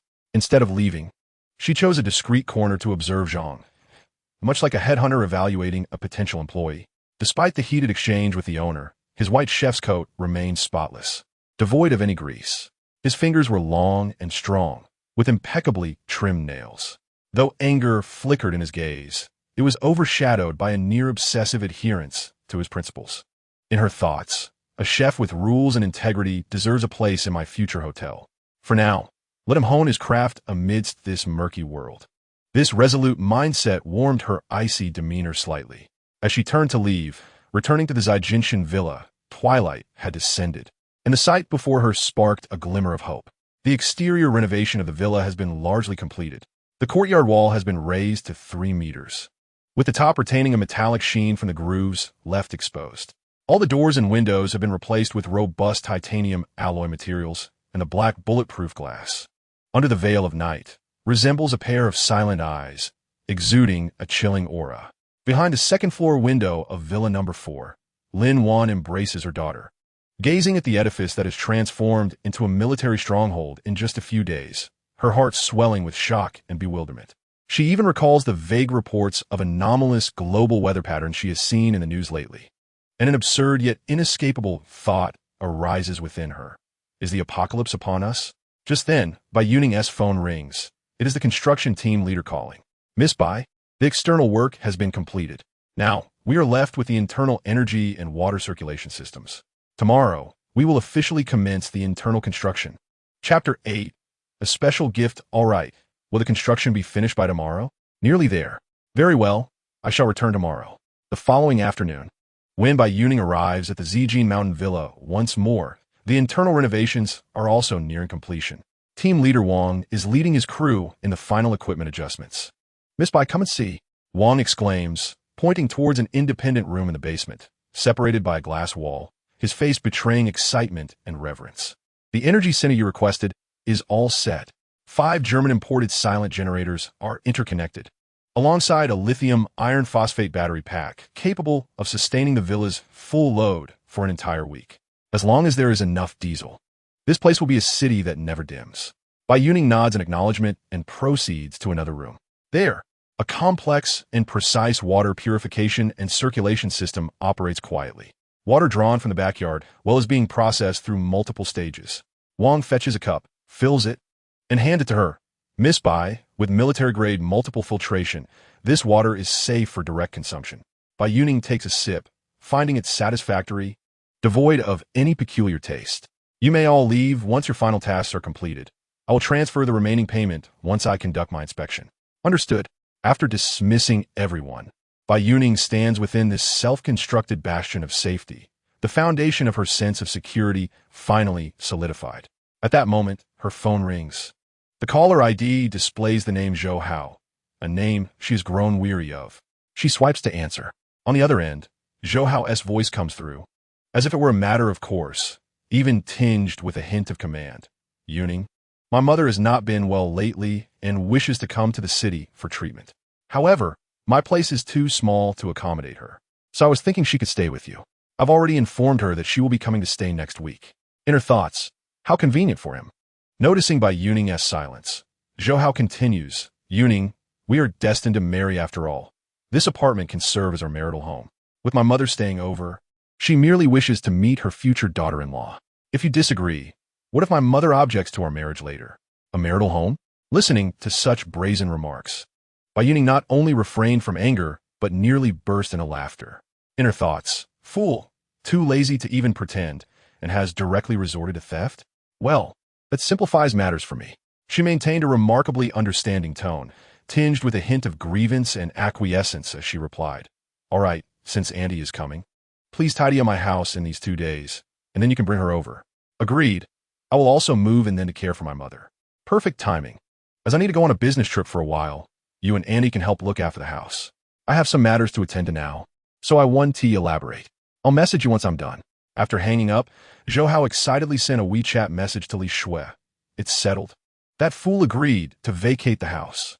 We can move into the upscale community soon. Meanwhile, Bai Youning wore a cold smile, reminiscent of a grim specter. In her previous life, this community was the first to erupt into chaos, where murder and the theft of supplies became commonplace. How long one could survive here depended solely on their capabilities. Bai Youning did not return home, but instead went to the computer market. She first purchased a laptop and an iPad, followed by over 10 external hard drives, intending to download more shows and ensure she had both sustenance and mental nourishment. After acquiring these items, she bought several pinhole cameras, instructing the seller to accompany her home to install them in various corners of the property. She calibrated a secure app on her phone, which displayed every corner of the apartment clearly on the screen, providing a 24-hour surveillance without blind spots. In her thoughts, I have personally prepared this new home for you. May your stay be pleasant. Once everything was arranged, she began packing. In truth, there was little to pack. She carefully collected all her remaining personal belongings, including the portrait of her father from the study safe, and placed them into a space. Then she took out her phone and sent Zhou Hao a WeChat message. I have placed the house keys on the top shelf of the shoe cabinet at the entrance. You can collect them yourselves. Please take good care of the house. She cast one last glance at this soon-to-be grave of a home, devoid of any lingering attachment, and turned away without a backward glance. Half an hour later, she arrived at the new residence with Pajun, who seemed to have entered a wondrous paradise. It first glided excitedly across the mirror-like marble floor, then wagged its tail, curiously exploring each room on the first floor, sniffing here and there, ultimately choosing the softest wool carpet in the living room to roll around on, comfortably lying down while its large, dark eyes radiated joy as it looked at Bai Youning. Observing its carefree and adorable demeanor, a hint of warmth crept into Bai Youning's cold gaze. She contacted a cleaning service, hiring the finest team to conduct an extensive, thorough cleaning and disinfection of the entire villa for several hours. During the waiting period, she took Pajun to the backyard. The once overgrown lawn has been meticulously leveled by the construction team, according to her specifications, now adorned with a thick layer of cushioning soft rubber designed specifically for combat training. Here, the exuberant Bai Jun frolics freely, reveling in boundless joy as it runs and rolls about. Bai Youning pays no heed to it. Instead, she strides over to the old well, now unsealed, and inhales the cool, moist breeze wafting from its opening. In her thoughts, with this, my fortress truly possesses a source of living water. As evening descends, the housekeeping team departs, leaving the entire villa impeccably clean and rejuvenated. Bai Youning retrieves the largest luxury dog bed she purchased for Bai Jun from the storage space, placing it in a corner of the living room, and fills a bowl with an ample supply of dog food and pristine spring water. Having completed these tasks, she finally finds the time to attend to her own affairs. As night deepens and tranquility envelopes the world, she remains awake, her thoughts shifting as she enters the Shinong space. Standing before the rich, black soil, she produces the cabbage and watermelon seeds bought earlier that day from Old Li's seed store. In her thoughts, let us see if I can cultivate them. Carefully, she delineates 2 small experimental plots, each measuring a mere square meter, and evenly scatters the seeds within. Then, she retrieves a ladle of life-infused spring water from the well and gently irrigates the freshly sown earth. At the moment the spring water seeps into the soil, she distinctly senses the ground beneath her feet come alive, exuding an even more vibrant energy. She can even perceive the seeds, just buried, eagerly absorbing the spring's essence at an unnatural pace, seemingly on the verge of breaking through the surface. Excellent. Bai Youning nods in satisfaction and withdraws from the space. Within her newly fortified and utterly secure sanctuary, she dedicates the entire night to meticulously organizing the space with her consciousness. She arranges all supplies neatly and swaps out the newly purchased bedding, sinking into a deep, restful slumber. This is the most peaceful sleep she has experienced since her rebirth. The following morning, Bai Youning is abruptly awakened by a series of urgent alarms resonating throughout the city. Approaching the vast, bulletproof glass window, she gazes outside, where the familiar blue sky has been replaced by ominous, leaden gray clouds. Her phone and all smart screens within the villa illuminate simultaneously, displaying a bold red message, an emergency alert issued by the Global Meteorological Organization. Due to unidentified geological activity, it is anticipated that much of the world will experience unprecedented, sustained torrential rain over the next 72 hours. All citizens are advised to stockpile essential supplies and remain indoors, avoiding unnecessary outings. The news broadcasts chaotic scenes of supermarkets being rapidly emptied, panic etched across the faces of the populace. Bai Youning dismisses this commotion, calmly preparing a sumptuous breakfast for herself and Bai Jun leisurely seated at the dining table. She unlocks her phone and accesses the encrypted surveillance app. On the screen, she sees that Zhou Hao and Li Shui have indeed moved in. They were like 2 new masters, excitedly gesturing within her old apartment, planning which room would receive what furniture. They remained blissfully unaware of the increasingly ominous sky outside. A cold smile curled at the corners of Bai Youning's lips. In her thoughts, the apocalypse has arrived prematurely. Chapter 9. The sound of judgment rain. Bai Youning gazed at the surveillance footage, observing the 2 clowns jubilantly celebrating over a house that did not belong to them, a cold smile appearing on her lips. In her thoughts, the judgment has begun. However, the arrival of this reckoning was more gentle than she had anticipated. Following the global alert, the sky merely drizzled a light rain, bringing a rare coolness to the sweltering city. Many scoffed at this, believing the meteorological organization was overreacting. Bai Youning paid no heed to the external clamor. Instead, she calmly entered the kitchen to prepare a sumptuous breakfast for herself and Bai Jun, featuring the finest steak from a Michelin-starred restaurant. As she elegantly sliced the steak with knife and fork, she picked up her phone and opened her long-neglected social media feed. As expected, it was a cacophony of revelry, a true display of life before the end. The first post she saw was from her dear sister, Bai Yanqi. She had shared a selfie taken at a high-end spa, with a background of large floor-to-ceiling windows and a hazy view of the rain outside, accompanied by the caption, "I absolutely detest rainy days. They're so damp. Thankfully, Mom brought me here to unwind. The essential oils are simply delightful, little fairy." Bai Youning's gaze turned icy. Living a life of excess with money stained by her father's blood, how utterly shameless. Expressionless, she scrolled past to see posts from several former colleagues. One lamented, "Oh my, the rain is making taxi queues over 200 long. Another day without my attendance bonus." Crying. Another shared a photo, proclaiming, "Rainy days are perfect for hot pot." Another day of caloric explosion. Yay. Next, she encountered a post from a single mother, Lin Wan, from the neighboring villa district. She had uploaded a photo of her balcony leaking, captioned, "The rain is getting heavier. I brought out all the buckets to catch the water. Hope the ceiling holds up." Bitter smile. Bai Youning's fingertips lingered on her profile picture for a moment. In her past life, she had not resided in this villa district and was unaware of the ultimate fate of the mother and daughter across the street. However, there was no need for her to play the benevolent savior. Whether human or ghost, none could escape the judgment of the apocalypse. She decided to observe further. Continuing to scroll, the social media feed was a bizarre spectacle, filled with the last throes of superficiality and chaos in a time of peace. Bai Youning calmly perused these messages, her eyes resembling those of an observer watching a swarm of ants poised to be engulfed by a flood while still reveling on the shore. She casually liked her sister Bai Anchi's post about the spa. By afternoon, the rain intensified suddenly. The gentle drizzle transformed in mere minutes into torrential downpours, pelting the city with rain the size of soybeans, wreaking havoc in every corner.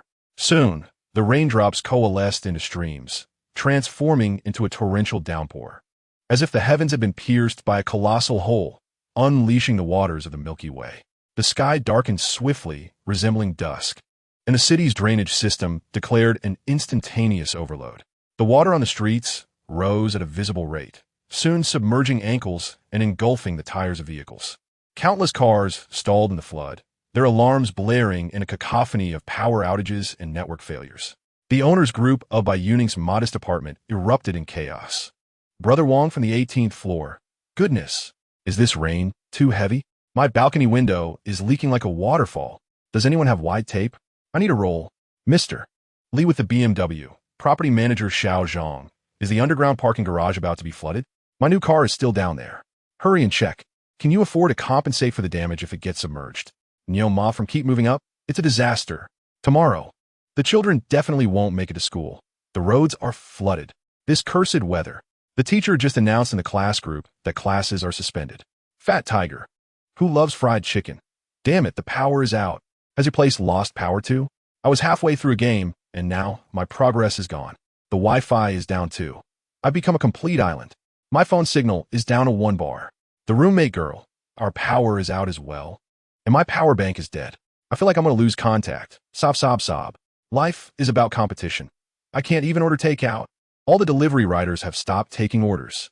Does anyone have instant noodles? Can you spare me 2 packs? I'll pay triple. E.M. starving.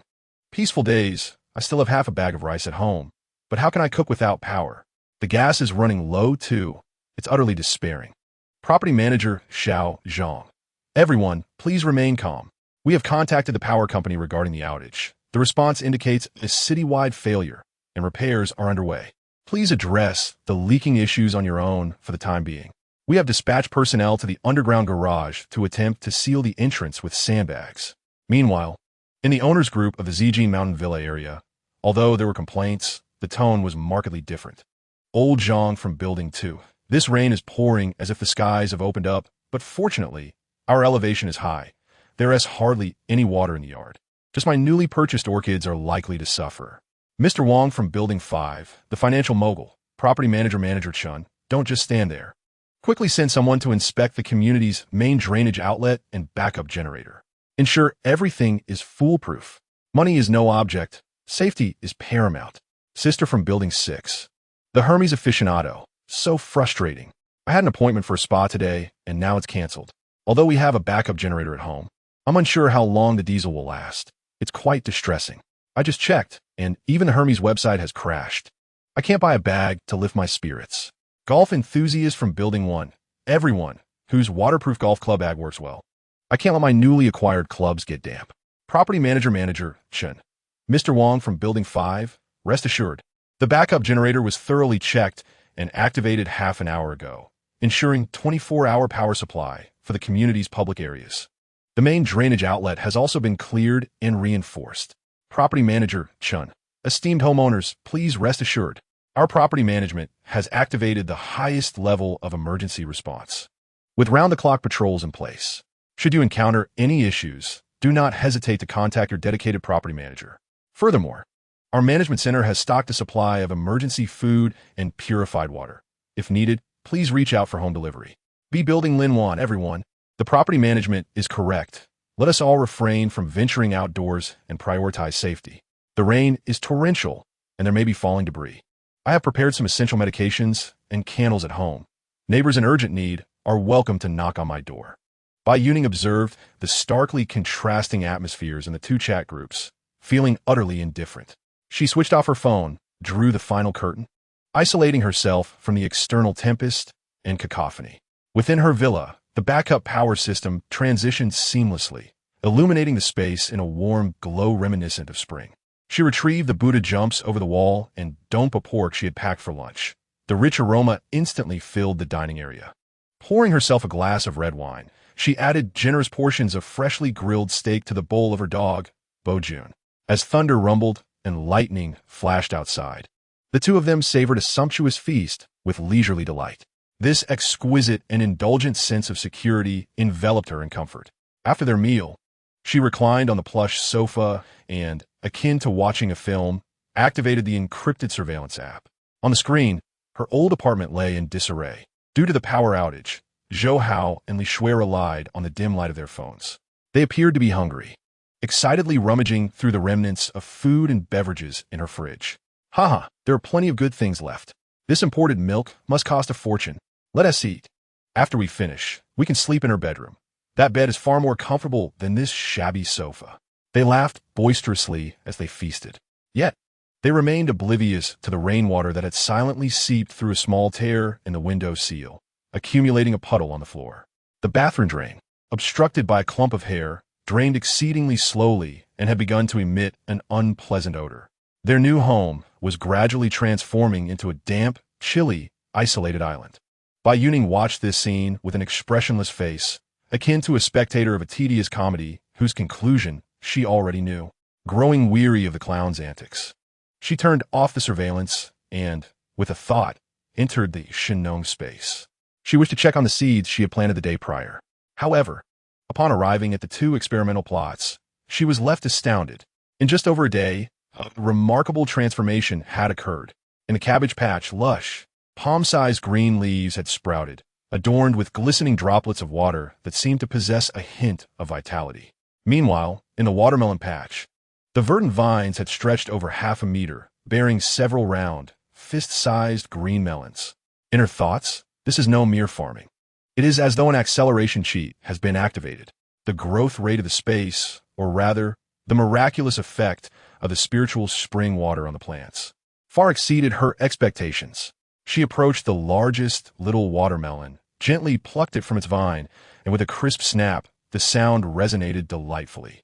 An unparalleled, sweet fragrance burst forth in an instant. She took a bite. The flavor was refreshing, sugary, and the juice was abundant.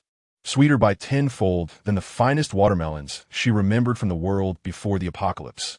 A genuine smile, born from the depths of her heart, finally graced Bai Youning's lips. In her thoughts, the torrential rain serves as a judgment for them. Yet for me, it is a blessing. It seems that before long, true watermelon freedom shall be realized in this desolate world. Chapter 10. Hope and steel. Bai Youning emerged from her astonishment at the freedom of watermelons. She noticed that with the relentless downpour outside, the aura within her space seemed to grow even more potent, and the white mist emanating from the spiritual spring surged forth with greater vigor. In her thoughts, could the growth of the space be linked to the drastic changes in the external environment? With a mindset geared towards accelerated testing, she retrieved some fast-growing lettuce seeds from her seed pouch, planted them in another experimental plot, and irrigated them with the more concentrated spring water. To her astonishment, an extraordinary scene unfolded. The seeds, merely buried moments ago, broke through the soil with a speed that could only be likened to fast-forwarding, sprouting and unfurling leaves into a harvestable patch of tender lettuce within mere minutes. Bai Youning plucked the fresh lettuce and tasted it. It was crisp and refreshing, with a hint of sweetness lingering on the palate. Upon exiting the space, she found that the hour had grown late. She opened the encrypted monitoring app once more, eager to witness how those two clowns had fared after enduring a relentless 24-hour storm with power and water cut off. The scene on the screen, while not as devastating as she had anticipated, was nonetheless rife with the disarray of an impending apocalypse. Inside the apartment, darkness enveloped the space due to the power outage, illuminated only by the faint glow of their mobile phone screens. Food wrappers and empty beverage bottles lay scattered on the coffee table, though not yet to the extent of being classified as trash. Zhou Hao and Li Shui huddled together, watching pre-downloaded television shows on a single phone. An attempt to drown out the increasingly fierce sounds of the storm outside and their own inner trepidation. How long is this rain going to last? I'm feeling a bit scared. Li Shui's voice trembled slightly as she nestled closely against Zhou Hao. What's there to fear? Zhou Hao feigned calmness, wrapping his arms around her, his tone imbued with misplaced optimism for the future. The news says it's just a heavy rain. It'll stop in a few days. Besides, we're currently residing in such a fine, upscale neighborhood, elevated and safe. Once the rain ceases, we can rest easy. But it seems like our food supply is dwindling. Li Shui glanced at the empty wrappers on the coffee table, concern etched on her face. Don't worry. Zhou Hao's eyes gleamed with a calculating glint. That fool Bai Youning must have hoarded plenty of supplies. When she returns from her business trip, we'll have all the means to ensure she hands over her provisions willingly. She, a woman, faces perilous dangers outside. Surely, she will depend on our protection in the future. Brother Hao, you are indeed astute. Li Shui immediately transformed her worry into delight, gazing at him with adoration. The two nestled together in the darkness, dreaming of how to extract the utmost value from Bai Youning, how to seize dominion over this household, and how, once the skies clear, to continue their idyllic lives. Bai Youning observed the scene with an impassive expression, even retrieving a bag of potato chips from her space. Munching while watching, as if viewing a tedious yet entertaining wildlife documentary. At that moment, a message from the homeowners group in the villa district popped up, sent by the neighbor. Lin Wan. Hello everyone. I apologize for the interruption. My daughter has developed a high fever, but it seems the antipyretics at home have gone damp and ineffective. The rain is too heavy for an ambulance to enter. Does anyone have children's fever medicine? I can trade all my food for it. I beg you all. Silence enveloped the group. At such a time, medication was more precious than gold, and no one was willing to part with it. Bai Youning regarded the plea, her fingertips gently tapping the screen as she fell into a moment of brief, rational contemplation. A maternal instinct? Non-existent. Her mind swiftly analyzed the pros and cons of this transaction, revealing her possession of medicine could attract unwarranted scrutiny and complications. However, Lin Wan, as a longtime resident, would undoubtedly possess a better understanding of the surrounding community. To her, a pack of fever medicine represented a lifeline, and in the future, Lin Wan might provide insights into the other residents of this neighborhood, which could prove advantageous. Suddenly, her phone rang. It was an unfamiliar number. Upon answering, the excited voice of the eccentric old Wang boomed through the receiver. Sister, my dear sister, your beast, I brought it out with my team overnight. The rain is torrential. Many areas are flooded, but my vehicle is exceptional. I've personally driven it over. It's right at the entrance of your villa district, but it seems the gate access is malfunctioning. I cannot enter. Bai Youning felt a stir within her. She promptly donned her finest waterproof jacket and military combat boots. Heading to the villa entrance, through the built-in camera of the gate access system, she beheld the formidable steel beast parked amidst the downpour. It stood quietly in the water, its massive frame, menacing bumper, and glimmering bulletproof glass exuding an unparalleled sense of pressure and security against the backdrop of lightning and thunder. The torrential rain pounded against its heavy steel plating, only to slide off helplessly, as if heralding its ascension. Old Wang leaped from the vehicle, drenched but wearing an expression of fervor and pride for his creation. Bai Youning remotely opened the gate. Old Wang slowly maneuvered the vehicle into her underground garage, the steady roar of the engine akin to a beast's low growl. Sister, look, perfect, absolutely perfect. After inspecting the vehicle and nodding in satisfaction, Bai Youning settled the remaining balance in full. As she bid farewell to the grateful old Wang and gazed at the poised beast in her garage, she considered that venturing out that evening should pose no significant issues. Once again, the thought of Lin Wan's plea echoed in her mind. A modest dose of antipyretic medicine transforms into an opportunity to observe human nature, while simultaneously testing my trading principles. This venture promises no loss. The moment she made her decision, a faint hum resonated in her mind, as if something had been unlocked. Following this, the ground at the heart of the dark soil silently and gradually split open, revealing an ancient stone tablet emanating a soft azure glow, rising majestically from the mist. The tablet bore 3 powerful characters inscribed in a vigorous calligraphy. Martial Arts Hall. Bai Youning stepped forward, her hand brushing against the icy surface of the stone. In the next instant, A torrent of immense information surged into her consciousness. Basic combat skills unlocked. Cold weapon mastery, beginner, unlocked. Firearm theory, beginner, unlocked. Martial arts hall level, beginner. Upgrade requirements, unknown. As the information flowed, Bai Youning instinctively sank her body, her legs slightly bending into an extraordinarily standard and potent combat stance. She not only comprehended these skills, but felt as though her muscle memory had been instantaneously rewritten. She distinctly sensed a qualitative leap in her strength, speed, and coordination. Attempting to execute a fluid sequence of basic combat skills in the open space, she unleashed a gale force punch, her kicks striking like lightning, each movement precise and lethal. Inner monologue. This is truly an enlightening revelation. She then glanced at the information regarding cold weapon mastery. With a mere thought, she retrieved a remarkably sharp Tang Dao from her storage. The moment her fingers wrapped around the hilt, a profound sense of bloodline connection surged within her. She felt as if she had become one with the blade. Whether cleaving, slicing, thrusting, or flicking, each action flowed effortlessly as if practiced 1,000 times. She promptly realized that mere theoretical knowledge was insufficient. Continuous training was paramount to fully harness these gifts. Inner monologue. From this day forth, I must dedicate at least 2 hours daily to combat and cold weapon training in the martial arts hall. Only the power I wield is truly reliable. A newfound brilliance ignited in Bai Youning's eyes. She gazed at the stone tablet, then at the mountain of medicinal supplies in her storage. A cold smirk curled at her lips. Inner monologue. So this is the true utility of the space. Not only can I cultivate the land, but I can also arm myself. Inner monologue. It seems the time has come to embark on my first business venture with my new vehicle. Chapter 11. Supermarket Zero Cost Purchase. Chapter 11. Searching in the Rain. Observing the immense flow of information from the martial arts hall stone tablet, an unprecedented brilliance erupted in Bai Youning's eyes. She did not immediately succumb to the joy of her burgeoning power. Instead, she redirected her attention to the owner's group in the Villa District. Locating the profile of Building 4, Lin Wan, she clicked on it and sent a friend request. It was accepted almost instantaneously. Without waiting for a response, Bai Youning directly conveyed her first message. Bai Youning, I saw your message in the group. I possess a children's antipyretic medication, yet my stipulation is an equitable exchange. Present me with images of all the food you have at home. Lin Wan, on the other side of the screen, appeared momentarily taken aback. It took her a full minute to respond. Without any superfluous words, she directly sent several photographs.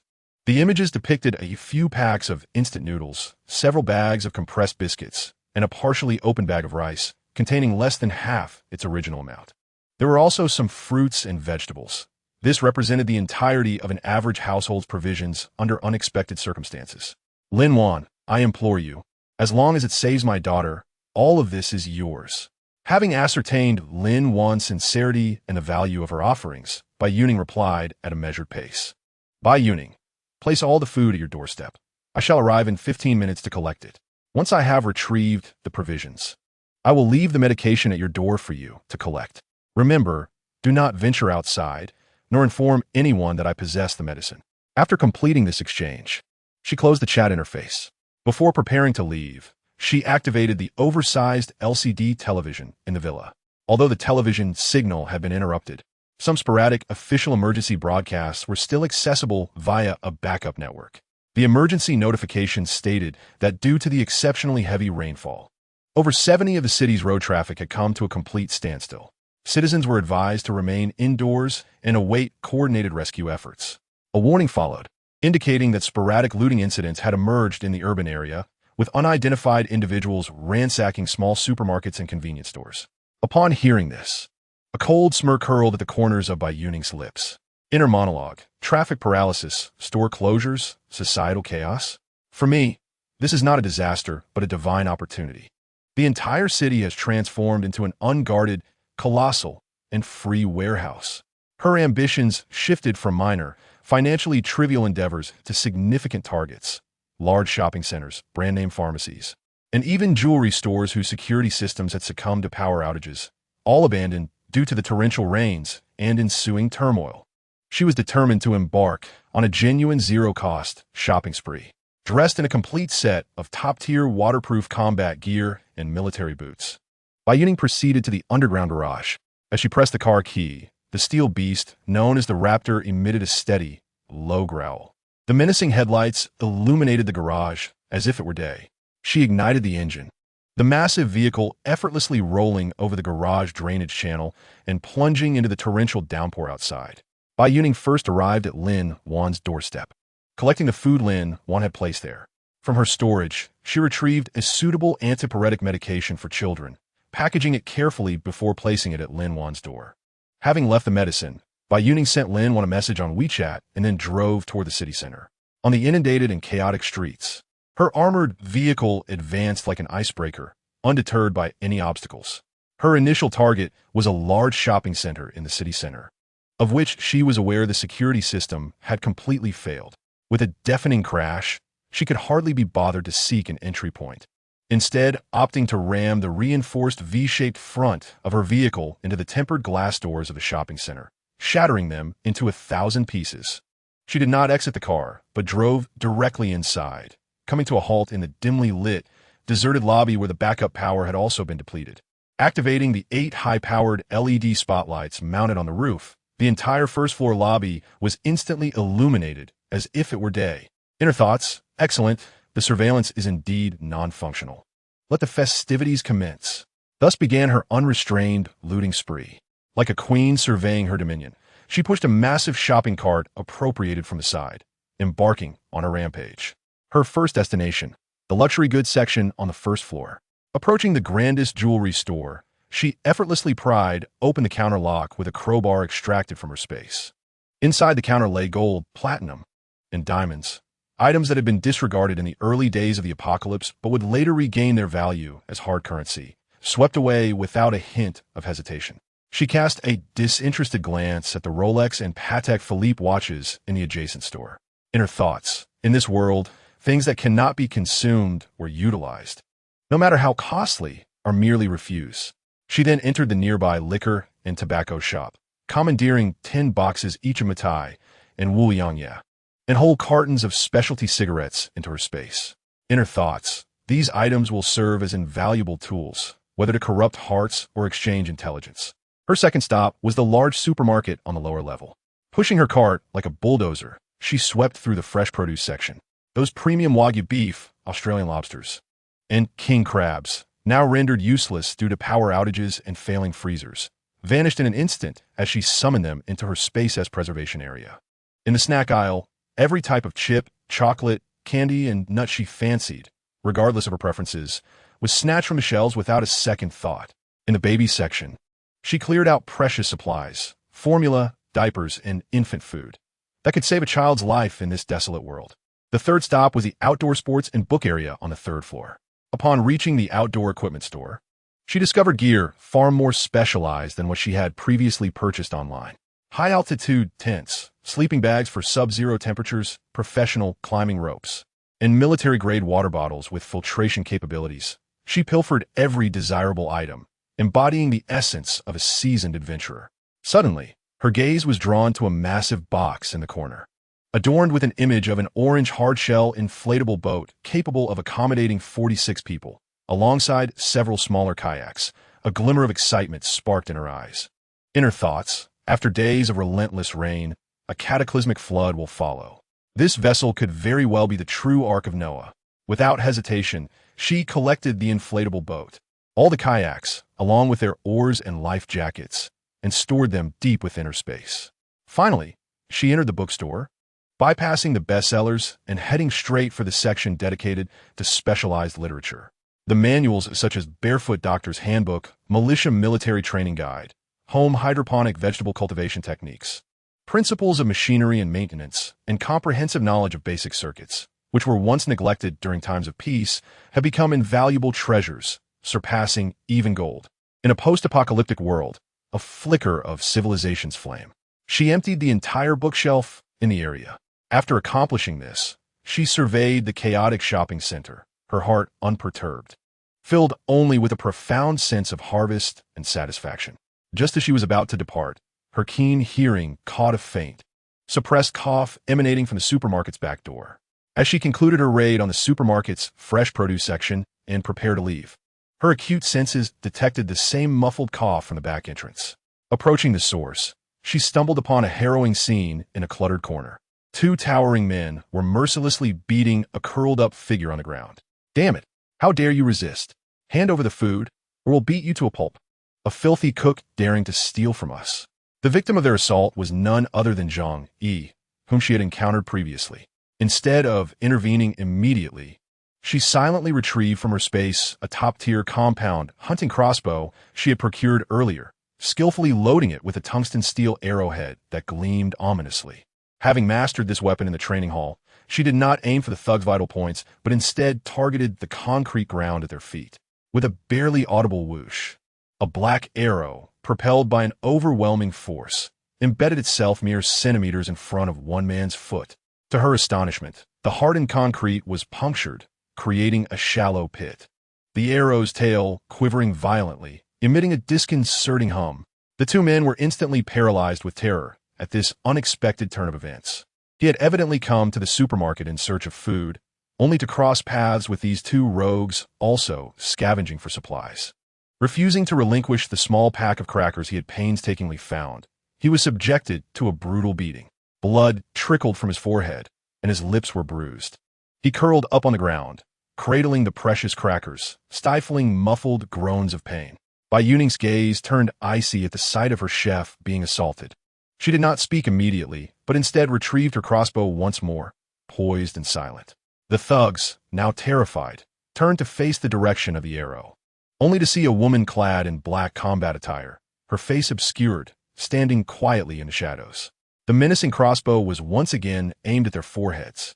The cold, emotionless glint in her eyes made them feel as if they were being targeted by death itself. "Leave," Bai Youning commanded with a single word. The two thugs, paralyzed with fear, dared not utter a sound and scurried away, disappearing into the torrential rain.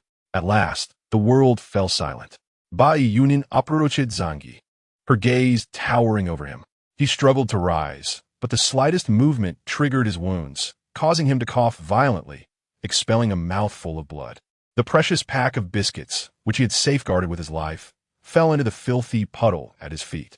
He stared at the tainted biscuits, his eyes dimming instantly. Filled with despair, "Do you wish to accompany me?" Bai Youning's voice resonated like a celestial echo. Zhang Yi lifted his head, a complex expression gracing his features as he regarded her.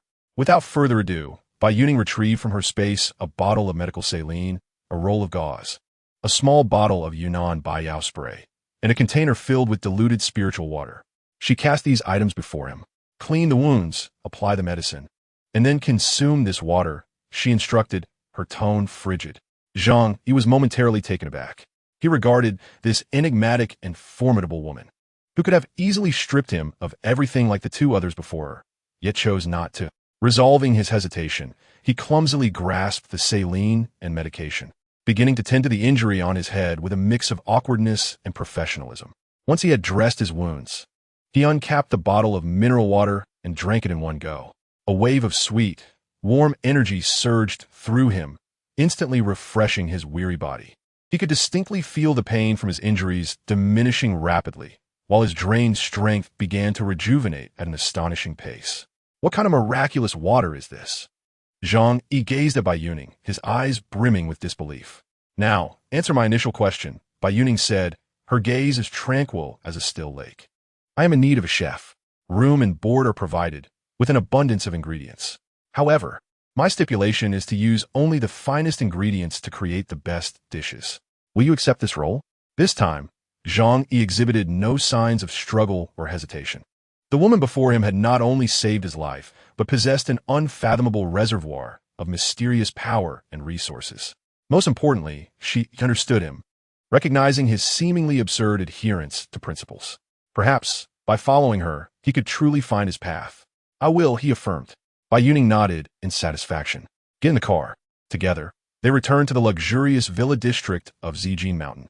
Upon his first sight of the villa, ablaze with light and fortified against the torrential downpour, Zhang Yi was utterly astounded. Chapter 12. A safe haven and gratitude. As Zhang Yi followed Bai Youning into the villa, which remained brilliantly illuminated amidst the apocalyptic storm, he was completely taken aback. Instinctively, he wiped the mud from his shoes on the entrance mat, fearful of tarnishing the pristine floor. The moment he stepped into the foyer, a shadowy bolt of lightning, accompanied by a low, warning growl, erupted from the living room, positioning itself protectively in front of Bai Youning. It was the fierce dog, Bai Youning, arching its back. Its fur bristled, revealing gleaming white fangs, its dark, luminous eyes fixated on Zhang Yi, the intruder, while a primal roar emanated from its throat, exuding an aura of wild dominance. Zhang Yi was instantly startled by the small beast. He could distinctly sense that the seemingly small native dog before him exuded a more potent aura of danger than the two burly men who had previously assaulted him. Bojun, come back. Upon hearing his master's command, Bojun promptly pressed his body against her, yet his gaze remained steadfastly fixed on Zhang Yi. Bojun, he is an ally, not a foe. Only then did Bojun trot over to Zhang Yi, sniffing him and circling around them. In this villa, the first floor is your domain, Bai Youning stated, her voice calm, yet unmistakably authoritative. Do not venture to the second or third floors, nor enter the basement. Zhang Yi nodded heavily, fully aware that his rescue from that dire predicament was an extraordinary stroke of fortune, and he had no right to bargain. Follow me. Bai Youning guided him through the living room to a guest room at the end of the first-floor corridor. She pushed open the door. The room was impeccably clean, though sparsely furnished with only the most essential bed and wardrobe, rendering it somewhat desolate. First, take a shower and freshen up, Bai Youning instructed, gesturing towards the ensuite bathroom, which had hot water. Discard your dirty clothes. I will provide you with new ones shortly. Without a moment's hesitation, Zhang Yi stepped into the bathroom. For him, the prospect of a hot shower was something he could scarcely fathom.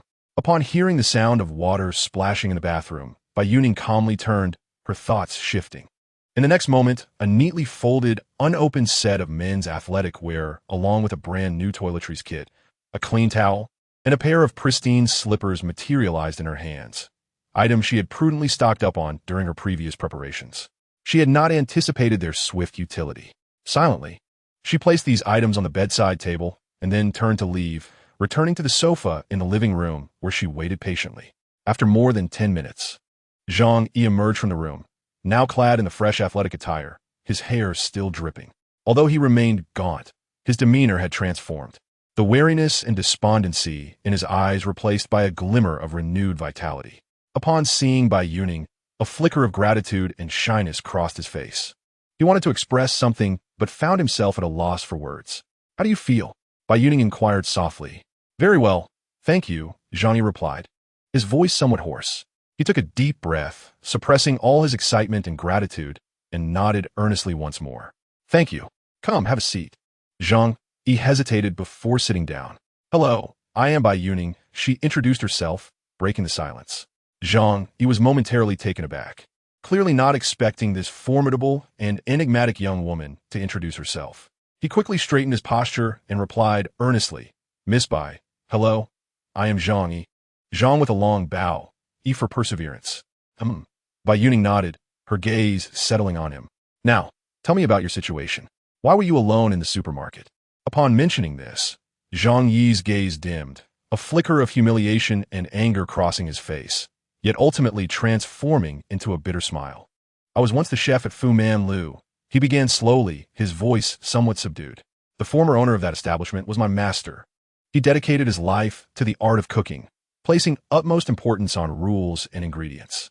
As he aged, he passed the business to an inept relative. After the new owner took charge, his sole focus was profit, resorting to inferior and even spoiled ingredients to cut costs. I had several altercations with him, and that day, due to a batch of spoiled beef, I resolutely refused to use it, which led to my complete expulsion without even receiving my wages. When the torrential rain began, I had little money left, my rented accommodation had collapsed, and I could only seek sustenance at the supermarket, where I encountered those two individuals. He spoke with a calm demeanor, as if recounting someone else's tale, yet Bai Youning could sense his inner turmoil from his tightly clenched fists. After listening to his narrative, Bai Youning refrained from offering any words of consolation, merely stating the facts with composure.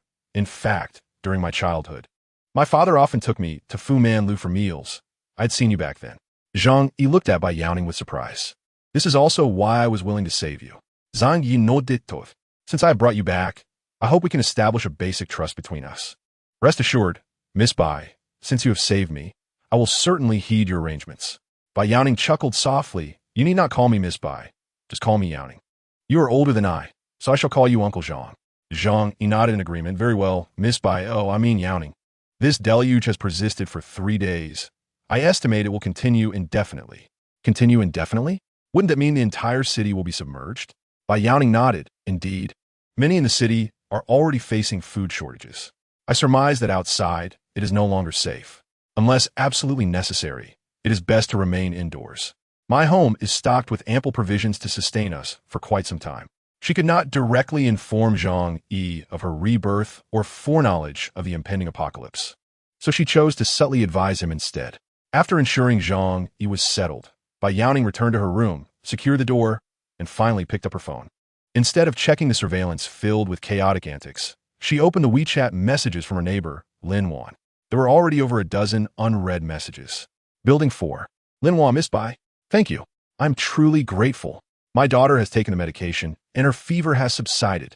You are our savior. Building 4. Lin Wan. Please consume these provisions for now. Once the rain ceases, I will find a way to repay you. Building 4. Lin Wan. By the way, Miss Bai, please be cautious. There are discussions in our residence group regarding food shortages. I heard that a conflict erupted in Building 7 over a single packet of biscuits. If this rain continues for a few more days, I cannot imagine what will unfold. Building 4. Lin Wan. Moreover, it seems our community's backup power supply will not last much longer. The property manager is fretting over the diesel situation. Please be mindful of conserving electricity in your home. Bai Youning gazed at the information with a tranquil expression. Inner thoughts. A person who is grateful and understands the value of reciprocity. This connection can be preserved. Bai Youning replied to Lin Wan with a simple, no need to thank me. Having grasped the situation outside, she felt increasingly satisfied with her preparations. With a flicker of thought, she entered the Shinong space. She wished to inspect her farmland. However, upon arriving at the 2 experimental fields, she was utterly astonished. In just over 2 days, a tremendous transformation had occurred here. In the cabbage patch, enormous, verdant cabbages, larger than basins, had sprouted, adorned with glistening droplets of water that seemed to embody an ethereal essence. Meanwhile, in the adjacent watermelon patch, lush green vines had sprawled across the entire field, bearing several ripe watermelons the size of basketballs, exuding a delightful fragrance. In her thoughts, this is no mere farming. It clearly feels like an accelerated enhancement. The growth rate within this space, or rather, the miraculous effect of the spiritual spring on the plants, exceeded her wildest imagination. She approached the largest watermelon, gently plucked it, and with a swift motion of her tang knife, cleanly sliced it in half. The vibrant red flesh glistened, its juices bursting forth, releasing an unparalleled sweetness that enveloped her senses. She broke off a sizable piece and offered it to the unsuspecting Pajun who had followed her in, before taking a hearty bite herself. The flavor was refreshing and sweet, with the icy juice exploding in her mouth, providing the ultimate indulgence in this apocalyptic world. After relishing the watermelon, Bai Youning did not forget her priorities. She entered the training hall and commenced her daily routine of combat and swordsmanship training. In the spacious hall, she trained vigorously, sweat pouring down. The wind from her punches howled, and the gleam of her blade was sharp.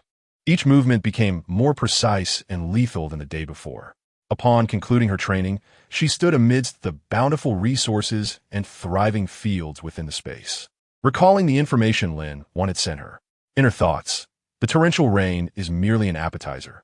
When the flood arrives, that will be the true test. In her thoughts, before that, my team requires a sharper blade. After exiting the space, Bai Youning took a shower and fell into a deep slumber. Chapter 13.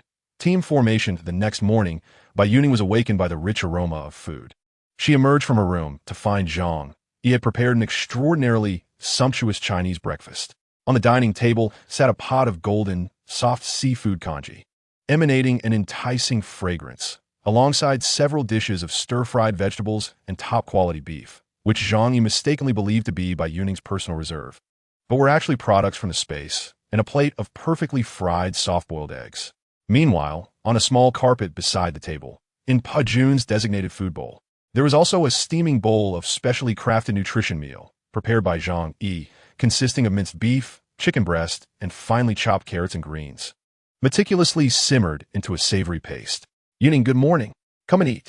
Zhang Yi, upon seeing her, respectfully greeted her, his face adorned with a hint of anticipation, reminiscent of a student yearning for his teacher's praise. She settled down and served herself a bowl of seafood congee. The moment it touched her lips, the rich and savory flavor enveloped her, instantly warming her frigid stomach. A man and his dog dined contentedly. Outside, the torrential rain poured down and the winds howled. Yet within the confines of the room, it felt as warm as spring, and time seemed to stand still. At that moment, a call from an unfamiliar number persisted in ringing. Bai Youning frowned and answered the phone. On the other end, Zhou Hao's voice came through, filled with terror and despair. Youning, please help me. We have no food left here. You must still have something, right? Think of a solution quickly, or I will starve to death. Oh, is that so? Bai Youning's tone was devoid of emotion, cold as ice. But what does that have to do with me? Without allowing him to lament further, she abruptly hung up and blocked the number. Zhou Hao was left bewildered, listening to the busy signal echoing in his phone. What happened? Brother Hao, what did she say? Is she bringing us food right away? She hung up. Zhou Hao trembled with rage, striking his fist against the wall, veins bulging on his forehead. That wretch. Li Shui's expression fell instantly, her eyes flashing with determination. If we wait any longer, we won't even survive until the rain stops. We must go to find food. Damn it. Zhou Hao paced restlessly within the confines of the room, picking up his shattered phone from the ground. He opened the owner's group chat, already inundated with desperate pleas for assistance. Zhou Hao, everyone listen to me. Sitting here idly is not a solution. The nearby large supermarket must still have supplies. I propose that the physically able men in our building band together and make a dash for it. We will share whatever food we find. Huesin. His message landed like a stone thrown into still water, stirring up a tempestuous response. Faced with the threat of starvation, there were always those bold enough to take risks. Brother Wang from the 18th floor, I agree. Damn it. My wife and children are on the verge of starvation. Let us fight them. Manager Lee in the BMW. Count me in. I have half a case of mineral water in my car that we can use as supplies. Fat Tiger, who loves fried chicken. I'm going too. I still have 2 fire axes at home. Before long, a search party, composed of a dozen men driven to desperation by hunger, was officially formed under Zhou Hao's leadership. They agreed to gather an hour later at the base of their building, embarking on a perilous charge toward the supermarket, which had long been ransacked, yet perhaps still held remnants of food. After hanging up the phone, Bai Youning felt no sympathy whatsoever. She opened her computer and began to research the state of the city under the relentless downpour that had persisted for 4 days. On the screen, a grim tableau of devastation slowly unfolded. Through the static-laden images of official news, the anchor's voice strained as he reported that all main thoroughfares had transformed into murky rivers. Underpasses were submerged several meters deep, and countless vehicles lay submerged like toys, effectively isolating the entire city into disconnected islands. In the still refreshable social media realm, anguished cries of survivors abound. Is there anyone with food to spare? I beg you. I would exchange my newly purchased LV bag for a crate of instant noodles. Help! My household has been without water for 2 days. I am left with no choice but to drink from the toilet. Meanwhile, in more clandestine underground forums, the darker facets of human nature are laid bare. The situation in the Western District has descended into utter chaos. A few audacious souls have brazenly vandalized a jewelry store. Brothers, let's band together. Let us venture into those affluent neighborhoods. Surely, they have stockpiled copious amounts of food and water. A single heist could sustain us for half a year. Bai Youning calmly perused these messages, casually opening the owner-S group for the Zijin community. Building number 2. Old Zhang. This rain is pouring down as if the heavens have opened. Thankfully, our elevation keeps our yard relatively dry. Unfortunately, my newly acquired orchids might not fare so well. Building number 5, Financial King. Property Manager Chun, don't just sit idly. Dispatch someone to inspect the community's main drainage and backup generator. Ensure everything is foolproof. Money is no object. Safety is paramount. Building number 6, Hermes Lady, how frustrating. I had scheduled a spa day for today, and now that's gone awry. Although we have a backup generator at home, I'm uncertain how long the diesel will last. It's quite distressing. At that moment, a message from Property Manager Chun captured everyone's attention. Property Manager Chun, attention, All residents, in light of the ongoing torrential rains and external supply shortages, our property center has placed the last batch of emergency supplies, 1 portion per household, consisting of 2 boxes of bottled water and 1 box of compressed biscuits at your villa entrances. Please collect them promptly. Shortly thereafter, a message from a neighboring resident, Building Number 4, Lin Wan, appeared. Building Number 4, Lin Wan. Property Manager Chun, I received it. Thank you immensely. This truly is a timely gift. Upon reading this, Bai Youning understood. The property management had distributed supplies, alleviating Lin Wan's immediate crisis. In her thoughts, the property management does seem rather diligent. Unfortunately, before her contemplation could conclude, Chen's second message sent the group into a frenzy. Property Manager Chun, urgent notice. We have just received the final announcement from the Power Supply Bureau and Fuel Company. The city's power system has completely collapsed and cannot be repaired in the short term. The diesel we have on hand will only support the emergency power for communal areas for the next 24 hours. Property Manager Chun, this means that starting tomorrow evening at 8 o'clock, this community will experience a total power outage. Furthermore, all emergency supplies have been distributed, and no further food or drinking water will be provided. Residents must find ways to endure this crisis. This message detonated like an underwater bomb. Building Number 5. Financial King, what? A power outage? Chun, I pay such hefty property fees every month, and this is how you manage things? Building Number 6. Hermes Lady, my goodness. No electricity? What will happen to my refrigerator, air conditioning, and underfloor heating? My expensive skincare products will spoil. Building Number 1. Golf enthusiast, find our own solutions? The outside world has descended into chaos. How can we venture out to devise a plan? The group is filled with lamentations. The once dignified and privileged existence crumbling in an instant before the primal crisis of power and food shortages. Bai Youning calmly observes the flood of panic and anger in the messages, her gaze unwavering. The wails from the outside world serve merely as background noise to her meticulously laid plans. She quietly silences all notifications and walks to her study, unfurling a large, waterproof satellite topographic map.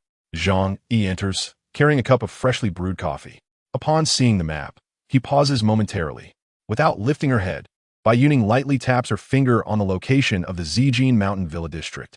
Uncle Zhang, are you familiar with this area? She inquires nonchalantly. Zhang Yi places the coffee on the table, leans in for a closer look, and nods. Back when I worked at Fumin Liu, I occasionally delivered to this vicinity and have been here a few times. I know it as an old, established, affluent area. Bai Youning's finger moves steadily from the villa district, traversing the rugged mountain forests on the map, ultimately resting upon the highest peak of the range. Have you heard of this place? Zhang Yi follows her finger, and a flicker of surprise and nostalgia crosses his eyes as he recognizes the long-forgotten name, Yunding Mountain Villa. Yunding Mountain Villa? He ponders for a moment before replying, Yes, I've heard of it. Over a decade ago, it was the city's most exclusive private club and hotel, accessible only to the wealthiest and most powerful. My master once told me that his greatest dream in his youth was to become the chef there. He pauses, adding with some perplexity, However, I don't know what happened. It seems the owner went bankrupt or something, and it has been completely abandoned for years. I've heard that the winding mountain road is nearly overrun with wild grass. The information Zhang Yi provides corroborates her memories from a past life, instilling her with renewed confidence in her plan. Bai Youning continues to strategize over the map. Once she completes her blueprint, she enters her space to inspect her backyard. The sight before her fills her with elation. The watermelons and cabbages have fully matured, enormous and exuding an enticing fragrance. Simultaneously, she senses the steel of the training hall warming slightly, as if urging her to engage in more rigorous training. Chapter 14.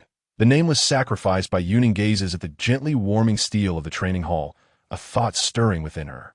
She steps forward and lightly presses her palm against the cool stone. A profound surge of information floods her mind with greater clarity than before, detected that the external environment's energy dissipation has intensified. The training hall has activated a new function, simulated combat space. It can consume spatial energy to materialize enemies from the host's memories or imagination, facilitating 100 authentic combat simulation training. Current materializable target level, beginner. In monologue, simulated combat, it can even materialize enemies. An unprecedented brilliance ignites in Bai Youning's eyes. This is truly tailored for her, the most formidable training enhancer. She immediately attempted to concentrate her thoughts on the option of manifestation. In her mind, the image of the sluggish yet grotesque, low-level zombie she encountered in her past life surfaced. Confirm manifestation target. Low-level zombie. Energy consumption, 1 point. Do you confirm? Confirmed. In the next moment, the vast floor of the training hall distorted, and a zombie clad in tattered clothing, with a pale complexion and vacant eyes, appeared out of thin air. It caught the scent of the living emanating from Bai Youning, letting out a raspy growl from its throat as it staggered forward. Although she knew it was an illusion, the stench of decay and the sense of oppression were so palpable that they sent shivers down her spine. Bai Youning's heart skipped a beat, yet her gaze turned icy in an instant. Instead of retreating, she sank slightly, bending her legs and assuming a perfectly standard fighting stance. As the zombie lunged at her, she sidestepped, evading with fluid grace. Her right hand transformed from palm to blade, striking precisely and forcefully at the zombie's nape. Crack! A sharp sound echoed as the zombie's head drooped at an unnatural angle, then dissolved into specks of light, vanishing into the air. Simulation battle ended. Evaluation, perfect. Duration, 37 seconds. Inner thought, so, I have become this strong? Bai Youning felt the surge of power within her, coupled with an innate combat instinct, filling her with unprecedented confidence. She attempted to manifest an adult male wielding a machete, this time retrieving a sharp-tang dao from her spatial storage. The moment she grasped the hilt, a sensation of blood connection surged within her. Facing the advancing foe, she remained utterly composed. With a swift step, the blade flashed, carving a cold arc that was both clean and decisive. The enemy again transformed into light specks.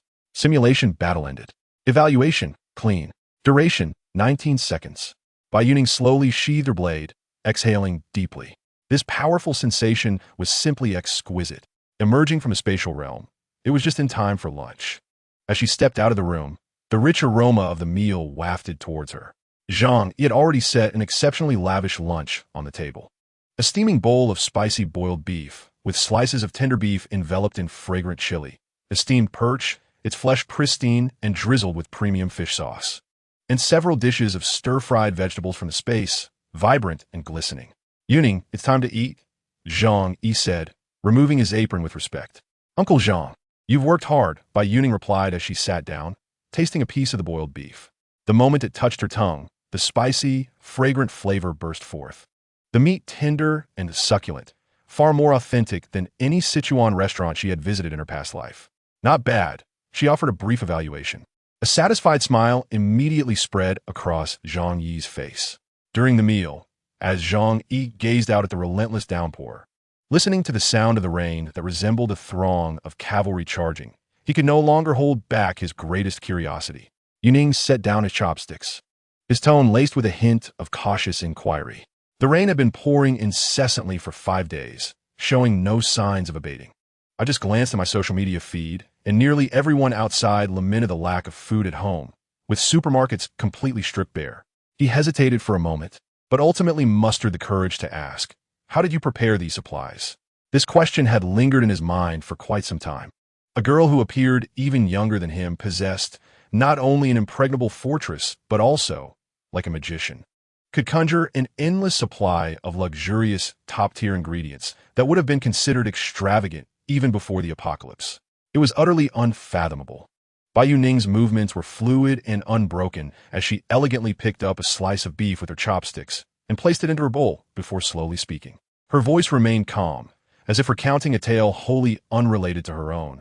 A little over a month before the torrential rains began, a friend of mine, engaged in geological research abroad, sent me an encrypted email. In it, he informed me that through the analysis of some unconventional geological data, he had predicted an unprecedented, sustained natural disaster might soon befall the world. He urged me to liquidate all my stocks and assets in exchange for cash, and to stockpile supplies to the fullest extent possible. She lifted her gaze to meet Zhang Yi's astonished expression and said softly, I believed him. Therefore, I spent all my money to rent this villa and this warehouse, dedicating a month to procure each item on my list. This explanation, half true and half false, was seamless.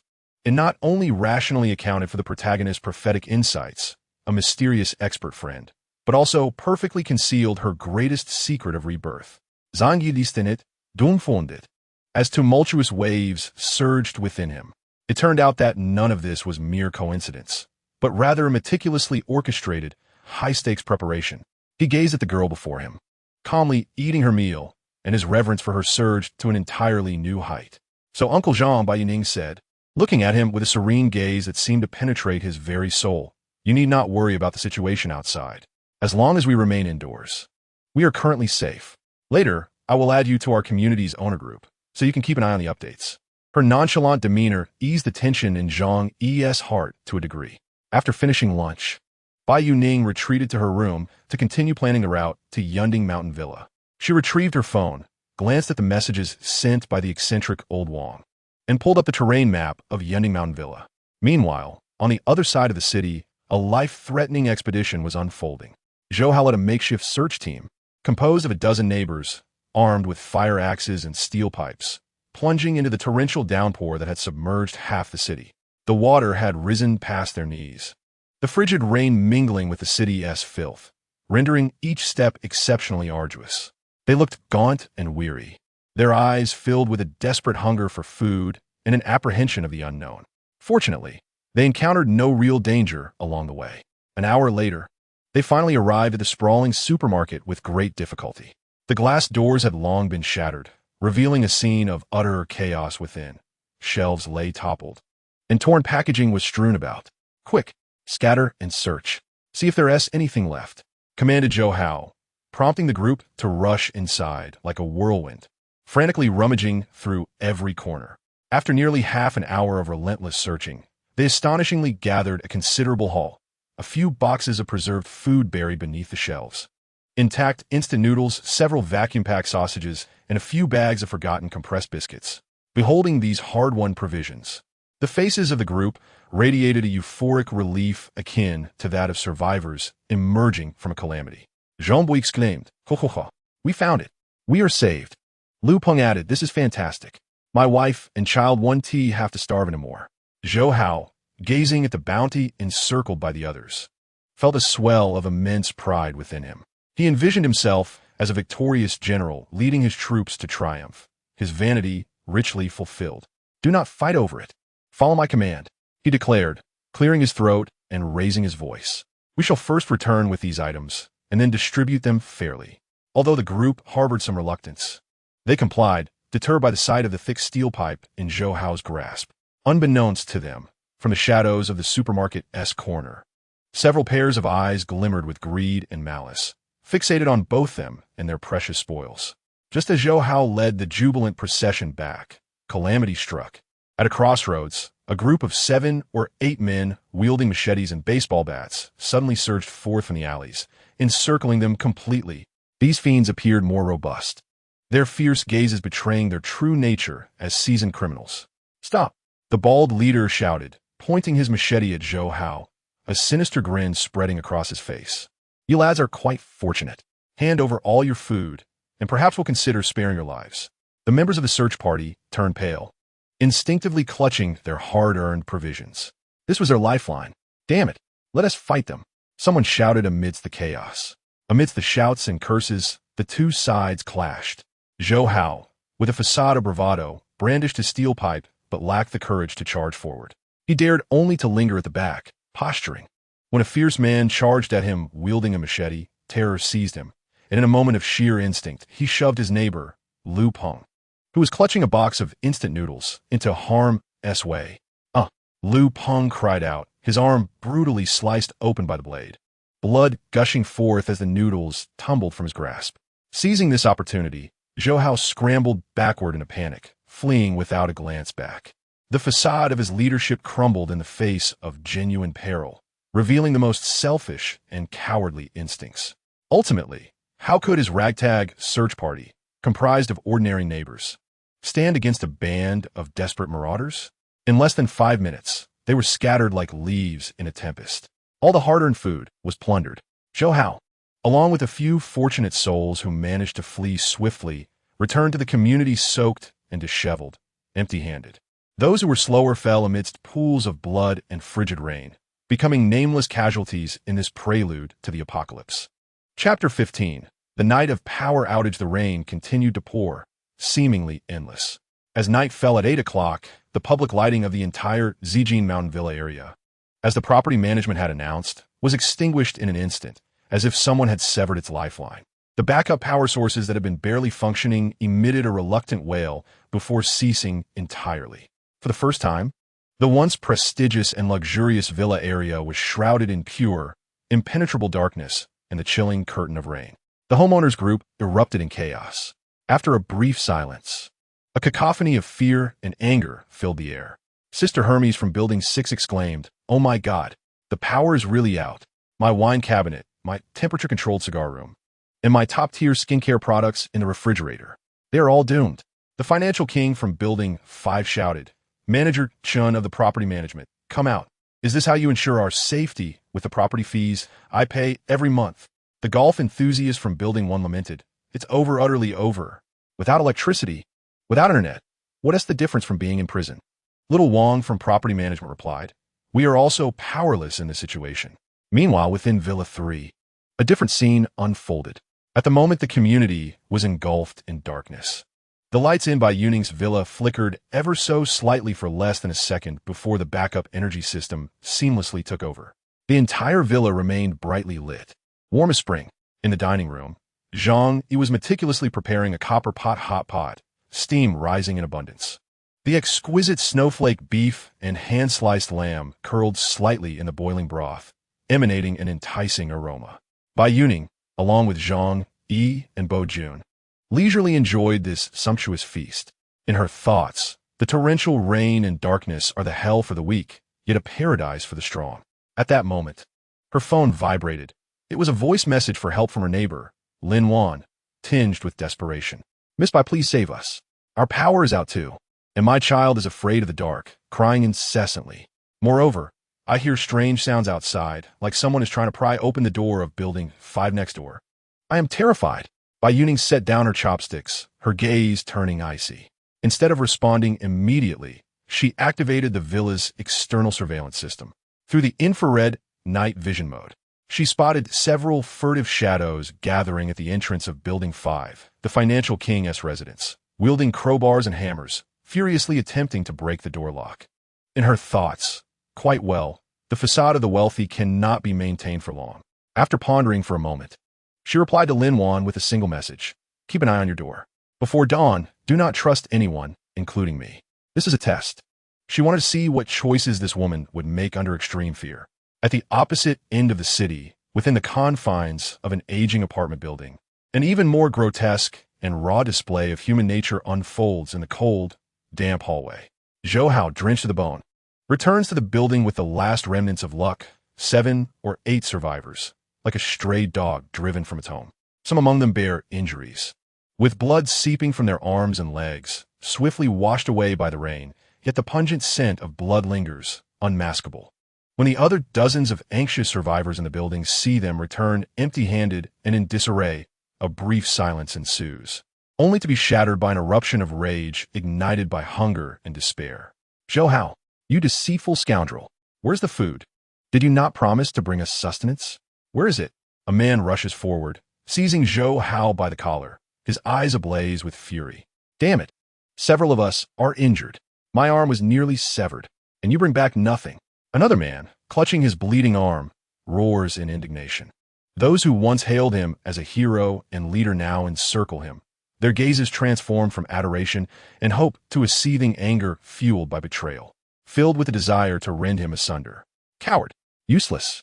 The wife of the fallen Lu Peng, a middle-aged woman with a slightly plump figure clad in a soaked floral nightgown, initially stares in disbelief when she does not see her husband among the returning group. Then, driven by madness, she pushes into the crowd, grasping a survivor and asking, "Xiao Wang, where's my Lu Peng? Have you seen him?" The young man, Xiao Wang, bears a fresh gash across his face, blood flowing freely. As he meets the hopeful gaze of Lu Peng's wife, his lips quiver, but he ultimately turns away, unable to bear the weight of her expectation. At that moment, another injured man who has also returned suddenly points at Zhou Hao, shouting with all his might, "Sister-in-law, don't ask. Brother Lu Peng was betrayed by this beast Zhou Hao. This revelation strikes like thunder in the hallway. Lu Peng's wife is instantly paralyzed as if struck by lightning. She gazes in disbelief at the man, then at Zhou Hao, her entire being trembling. The man, eyes filled with bloodshot fury, points accusingly at Zhou Hao, unveiling the truth word by word. When we were surrounded by that gang, Brother Lu Peng could have escaped. It was Zhou Hao. He, in a bid for his own survival, pushed Brother Lu Peng towards that thug wielding a machete. I witnessed it with my own eyes. He rolls up his sleeve, revealing a wound deep enough to see the bone. This arm was injured while trying to save Brother Lu Peng, but it was too late. All eyes instantly converge upon Zhou Hao. His face bears no marks of injury. Though his clothes are soaked, they remain the cleanest and most intact among the group. The truth is self-evident. A heart-wrenching scream escapes Lu Peng's wife, akin to that of an enraged lioness. She lunges at Zhou Hao, her nails digging fiercely into his handsome, yet hypocritical face. Zhou Hao, you murderer, return my husband to me. The searing pain on his face, coupled with the terror of being encircled by judgmental gazes, unleashed Zhou Hao's inner cowardice and rage. Get lost, he bellowed, violently shoving the unfortunate woman to the ground. His visage contorted in a snarl.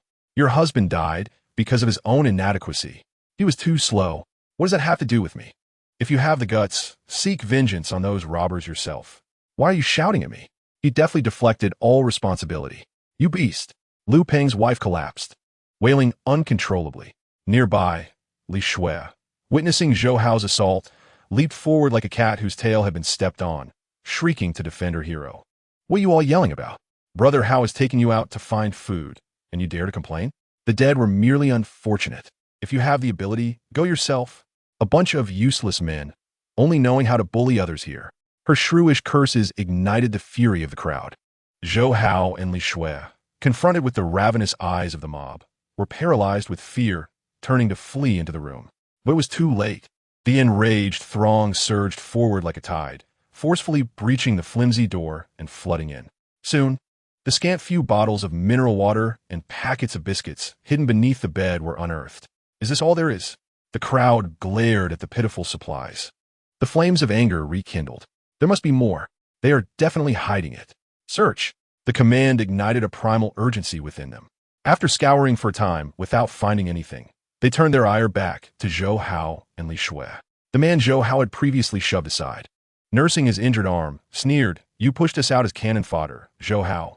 Now, I want you to experience what it feels like to be treated as worthless." With that, he swung the steel pipe in his hand, striking Zhou Hao's calf with a resounding thud. A sickening crack echoed through the air. Oh!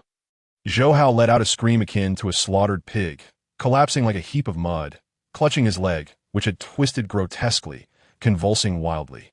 Beside him, Li Shui, witnessing the scene, screamed in horror, losing control of herself. After breaking one of his legs, the crowd finally retreated, satisfied, leaving behind a scene of utter devastation, with the two selfish individuals sprawled on the ground like beaten dogs. Chapter 16. Equitable Exchange as Dawn Broke. The torrential downpour that had persisted for a full week showed signs of abating, although the sky remained leaden. The deafening roar of the rain had transformed into a gentle patter, enveloping the waterlogged city in an eerie silence. Bai Youning understood that this was the sole golden window before the flood's arrival. She donned a complete set of top-tier waterproof combat gear, securing a sharp tang sword to her back, while hanging a compound crossbow and several quivers of arrows from her tactical belt. The very sight of her exuded an aura of elegance and formidable presence, imbued with an air of deadly seriousness. As she descended the stairs fully armed, Zhang, who was preoccupied in the kitchen, was rendered momentarily speechless by her striking appearance. Youning, he set down the spatula with a furrowed brow, stepping forward with concern. It's still raining outside. It's too dangerous for you to go out alone. Why don't I accompany you? Despite knowing that as a mere cook he could offer little assistance, he mustered the courage to speak. Bai Youning cast a calm glance in his direction, her expression unwavering. Uncle Zhang, we're running low on diesel at home. I need to go find some. If you come with me, I'll have to look after you as well. Stay here and prepare something delicious for me in my absence. She paused momentarily before adding, I'll return shortly. With that, she snapped her fingers at the side of her loyal companion. Bo Jun, let us go. We are off to hunt. Bai Youning balked excitedly, closely following her as she made her way back into the underground garage. As the garage's sensor lights flickered on, the modified Toyota Tundra, ominously referred to as the Beast, was revealed to Zhang Yi in its entirety for the first time. He was utterly astonished. Having entered the vehicle late one night with Bai Youning, he had never truly seen it before. This was no ordinary vehicle. The car was sheathed in a coat of pitch-black bulletproof steel, reflecting a chilling metallic sheen. Its menacing V-shaped crash beam resembled the fangs of a prehistoric beast. Towering above him, the vehicle's body and its oversized bulletproof off-road tires emanated an unparalleled sense of intimidation. This was, unmistakably, a mobile fortress of steel. Bai Youning swung open the car door, leaping in with Bai Youning in her arms. She ignited the engine, which roared to life with a deep, powerful growl, akin to a beast awakening from slumber, reverberating through the expansive garage. She commandeered the steel beast, propelling it towards the surface. Meanwhile, Lin Wan, cradling her daughter, gazed anxiously out of the window of Villa No. 4. When she beheld the armored monstrosity that seemed to have emerged from a science fiction film slowly exiting the garage of Villa No. 3, she was utterly stunned, instinctively covering her mouth in disbelief. With a press of the accelerator, the war vehicle roared forth, charging into the flooded street cluttered with abandoned vehicles. A white sedan obstructing the center of the road was mercilessly struck by the vehicle's fierce crash beam, like a fragile toy being effortlessly tossed aside, overturning with a resounding crash. The war vehicle itself did not shudder an inch. Bai Youning remained expressionless as she pressed down on the accelerator once more. Bang, bang, bang. She was akin to an icebreaker navigating through a frozen sea, ruthlessly and directly crushing every obstacle in her path, carving out a route of her own amidst the submerged ruins of the city. The air filtration system within the vehicle flawlessly insulated her from the musty and bloody odors of the outside world. Bai Youning perched eagerly by the passenger window, curiously observing the apocalyptic scenery rushing by. Her primary objective was the clandestine oil depot from which she had previously procured a substantial quantity of diesel through underground channels. As she maneuvered her armored vehicle, crashing through the rusted gates of the warehouse, she discovered, indeed, that it was entirely desolate. Due to the torrential rains and ensuing chaos, the owner had long since absconded with the funds, leaving the establishment forsaken. Without hesitation, she collected the remaining dozens of tons of diesel into her spatial storage. Just as she was about to depart, her war machine emitted a series of low growls directed at a corner of the warehouse. Intrigued, Bai Youning approached. Behind a stack of wooden crates covered with waterproof tarpaulin, she stumbled upon an unexpected treasure. Several boxes of impeccably sealed military-grade lubricants and low-temperature anti-gel agents, along with 3 brand-new compact diesel pumps, which she had previously sought but could not acquire. Her inner monologue, the lubricants and anti-gel agents would ensure her vehicle's operation in frigid conditions, while the pumps would be invaluable during the floods. Satisfied, she gathered these unclaimed treasures into her spatial storage. On her return journey, she passed a completely submerged overpass. On the bridge, several stranded vehicles were trapped, and, atop one, a few survivors were desperately waving their arms, calling for help. Their provisions had evidently run dry. Bai Youning refrained from immediate intervention. Instead, she parked at a distance and retrieved a high-powered military binocular from her spatial storage, observing calmly. In a world ravaged by disaster, the most terrifying threat was not nature's wrath, but the darkness within humanity. She noted that most faces were etched with despair and numbness. However, one slender youth, adorned with black-framed glasses, stood apart. Unlike the others who cried out, he was crouched atop a car's hood, fervently dismantling the radio with a small screwdriver, seemingly intent on assembling something from its components. His countenance bore no signs of hopelessness, only an almost obsessive focus on technology. This was Lin Mo. She recalled that in her previous life, he was swiftly taken by the authorities and soon established a new information network. If he could accompany her to Youning Villa, he might assist her in creating her own network. Bai Youning did not advance immediately. She parked her vehicle in a concealed location and resumed her observation of the overpass with the military binoculars. In a post-apocalyptic world, cheap sympathy was a lethal poison. She needed to ascertain whether Lin Mo truly possessed the value she required before taking action. Through the lens, she watched as Lin Mo, After a flurry of tinkering with the parts extracted from the car radio, appeared to encounter a challenge. He irritably ruffled his already disheveled hair and pulled out a small multimeter from his pocket, commencing to test the circuit's voltage. His movements were deliberate and methodical, entirely disregarding the cries and despair of the other survivors around him. Minutes later, it seemed he had successfully harnessed the faint current from the car battery to illuminate a small LED bulb, though the radiance may have been faint enough to be disregarded. A glimmer of pure, treasure-like joy illuminated his countenance. It was intriguing. Amidst despair, he remained immersed in his realm of expertise. Naive, perhaps, yet undeniably skilled in craftsmanship. She stowed away the telescope and reignited the engine. With a deep roar, the Toyota Tundra, dubbed the Iron Beast, rumbled to life, akin to a colossal creature awakening from the abyss as it ascended the emergency lane of the overpass. In the midst of a vast expanse of marshland, it came to a gradual halt before the cluster of survivors, exuding an unparalleled aura of dominance.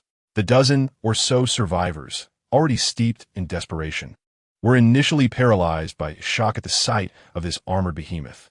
Then, an eruption of overwhelming joy swept through them, akin to a resurrection. Rescue! The military's rescue team has arrived. Help us! We are here. They surged forward, frantically pounding on the cold, bulletproof steel of the vehicle, crying out and pleading. Bai Youning paid no heed to their clamorous cries. She lowered the window slightly, her cold voice resonating through the vehicle's loudspeaker, swiftly quelling the din silence. Instinctively, they all closed their mouths, gazing reverently at the enigmatic armored vehicle. "I am not here for charity," Bai Youning's voice, reminiscent of a Siberian chill, rang out. "I can provide water and food, but only in exchange for something of equal value." She surveyed the group of bewildered survivors, their faces etched with confusion, and continued. "What do you possess that is worthy of trading for food?" Her gaze finally landed with precision, like that of a hawk, on the frail young man, Lin Mo, clutching a pile of components, equally astonished. The survivors began to stir restlessly. A middle-aged man clad in an expensive suit was the first to respond, tearing off the gleaming Rolex from his wrist, exclaiming excitedly, I have a watch. This watch is worth hundreds of thousands. I'll trade it for water, for food. I have something too, a designer handbag." A woman shrieked. Bai Youning remained unresponsive to their offers, her focus unwavering on Lin Mo. "These items hold no value to me. You, the one with glasses," she addressed him through the loudspeaker. "What do you have in your possession?" Startled by the sudden attention, Lin Mo instinctively clutched the components tighter, adjusting his glasses, and with a hint of nervousness yet striving to maintain composure, he replied, "It's a simple short-wave signal transmitter. I thought I might try to contact the rescue team outside." An admirable thought, but the components are incorrect and the power is too low. It's useless, Bai Youning pointed out incisively. Upon finishing her statement, amidst the astonished gazes of all present, she produced 3 items from within the vehicle. A brand new, gleaming military-grade hand-crank emergency radio, a bottle of ice-cold cola still adorned with frost, and a steaming double cheeseburger wrapped in paper. Each of these items, in the apocalyptic world, could be deemed miraculous. She lowered the car window slightly, extending her hand to offer something, but only halfway, pausing in midair. "I still lack someone to manage all the electronic devices in the vehicle. Get in. These provisions, along with an abundance of food to come, are yours. Alternatively, you may remain here, clinging to your insignificant trinket, awaiting a rescue that will never arrive." Lin Mo fixed his gaze intensely upon the items in her hand, his throat involuntarily constricting. He caught the enticing aroma of a hamburger, felt the chilling refreshment of cola, and beheld that piece of professional equipment, which held more allure for him than any beauty.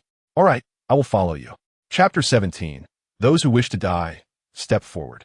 Having spoken, he clutched his collection of broken parts and took a step toward the formidable war machine that loomed like a beast of steel. However, at the moment he nodded, the other survivors on the overpass, already engulfed in despair, erupted in chaos. Why only take him? I understand technology, too. I can fix computers. Take me with you, please." The middle-aged man who had previously brandished a Rolex was the first to rush forward, frantically attempting to cling to the vehicle's door. Tears streaming down his face as he pleaded, "Take me with you, please. I'll give you my watch. I have gold in my car. I will give you all my money." Others surged forward, crying out, begging, and several men even began to block the front of the vehicle with their bodies, attempting to employ this tactic of sheer numbers to compel Bai Youning to take them along these burdens. Faced with this tumultuous scene, Bai Youning's expression turned icy in an instant. She refrained from uttering another word. In the gaze of all who watched in horror, she slowly extended her already strong, grotesquely designed top-tier composite hunting crossbow from the window. She did not even take aim. Whoosh! A sound so faint it could hardly be perceived sliced through the air. A tungsten steel arrow, glinting with a cold sheen, whizzed past the middle-aged man who was desperately clinging to the door. Thud! A dull thump echoed. That fearsome arrow had lodged itself deeply into the thick steel door of an abandoned vehicle behind the man. The entire arrowhead was embedded within. The fletching vibrated violently, emitting a disconcerting, buzzing sound. The crowd fell into an immediate silence. Time seemed to freeze at that moment.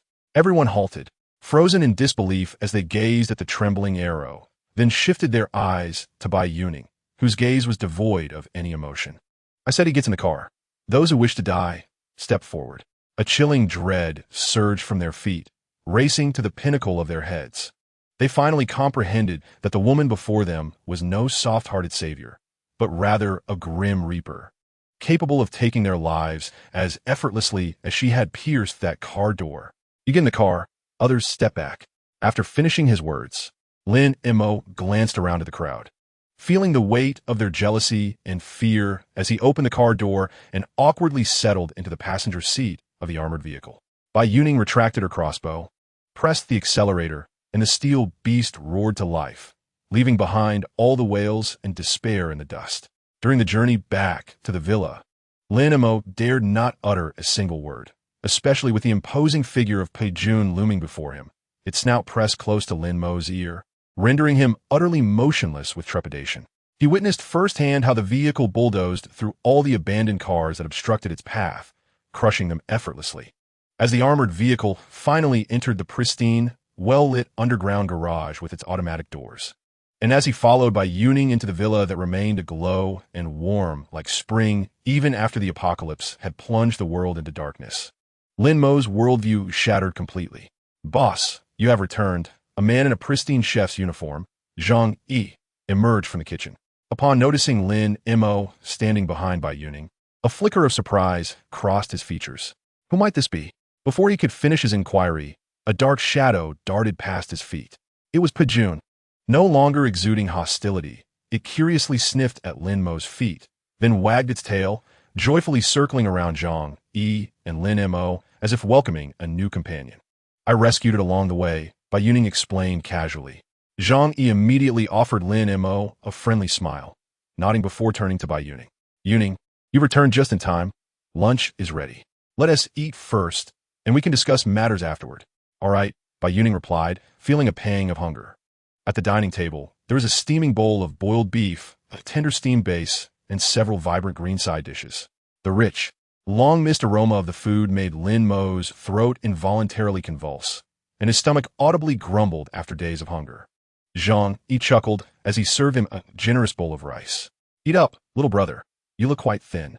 "Thank you," Lin Mo replied, instinctively grabbing his chopsticks and shoveling a large piece of succulent beef into his mouth, then ravenously digging into the rice as if he had never tasted such exquisite flavors in his life.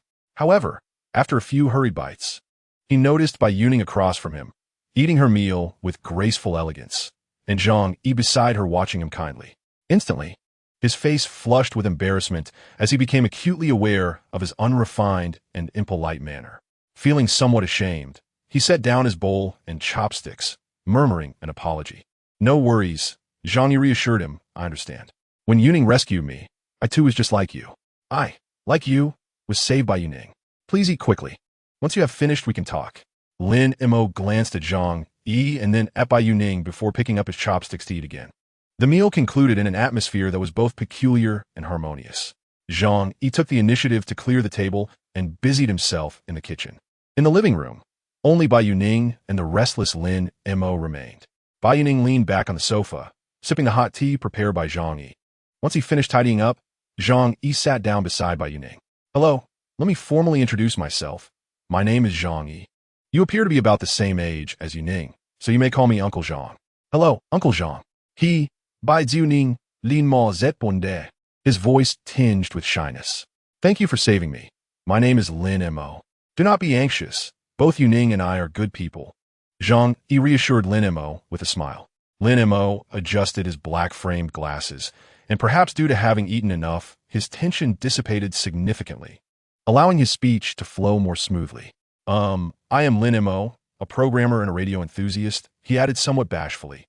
I am currently pursuing a doctorate at G University in the city, focusing on artificial intelligence and signal processing. Upon hearing this, a flicker of understanding crossed Bai Youning's eyes. Inner thoughts, indeed, a talent well suited to the field.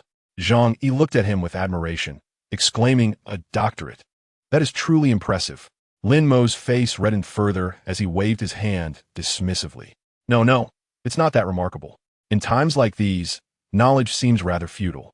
He recalled the days he spent trapped on the overpass, his expression paling once again. When the torrential rain arrived, I was in the school laboratory conducting experiments. He recounted slowly. By the time I realized what was happening, the first floor of the school was already flooded and the power was out. A few classmates and I managed to escape from the laboratory. We intended to return home, but the water was too deep to traverse. So, we thought the overpass would be a safer refuge, and many others joined us there. In the beginning, we had some food to share, but by the third day, everyone had consumed their provisions, and the water was gone. People began to behave strangely. His voice trembled with fear. Last night, a few men saw that I had a half-full bag of biscuits and attempted to rob me. My senior brother, in an effort to protect me, got into a scuffle with them. Lin Mo clenched his fists tightly, his nails digging into his flesh. And then they beat my senior brother to death with a steel pipe, all for that half bag of biscuits. I watched helplessly as he fell before me, his blood mingling with the rainwater, ultimately washed away by the downpour. I could do nothing but huddle on the car roof, trembling like a dog. Having spoken, he could no longer restrain himself, burying his face deep in his palms as his shoulders shook violently. A doctoral student studying artificial intelligence, who should have had a bright future, found himself powerless to protect his companion in this apocalyptic world. Knowledge and civilization, in the face of primal violence, appear exceedingly fragile and devoid of value. Subsequently, I realized that waiting was no longer an option. I dismantled the radio from that vehicle, intending to utilize its components and battery to construct a distress signal device. It was then that I encountered Miss Bai. Upon finishing his account, he lowered his head, resembling a child who had committed a misdeed. After listening to his narrative, Zhang Yi could not suppress a sigh. Bai Youning, however, maintained an impassive expression throughout, only speaking calmly after he concluded, her voice akin to a final interview summary. Lin Mo, you are mistaken.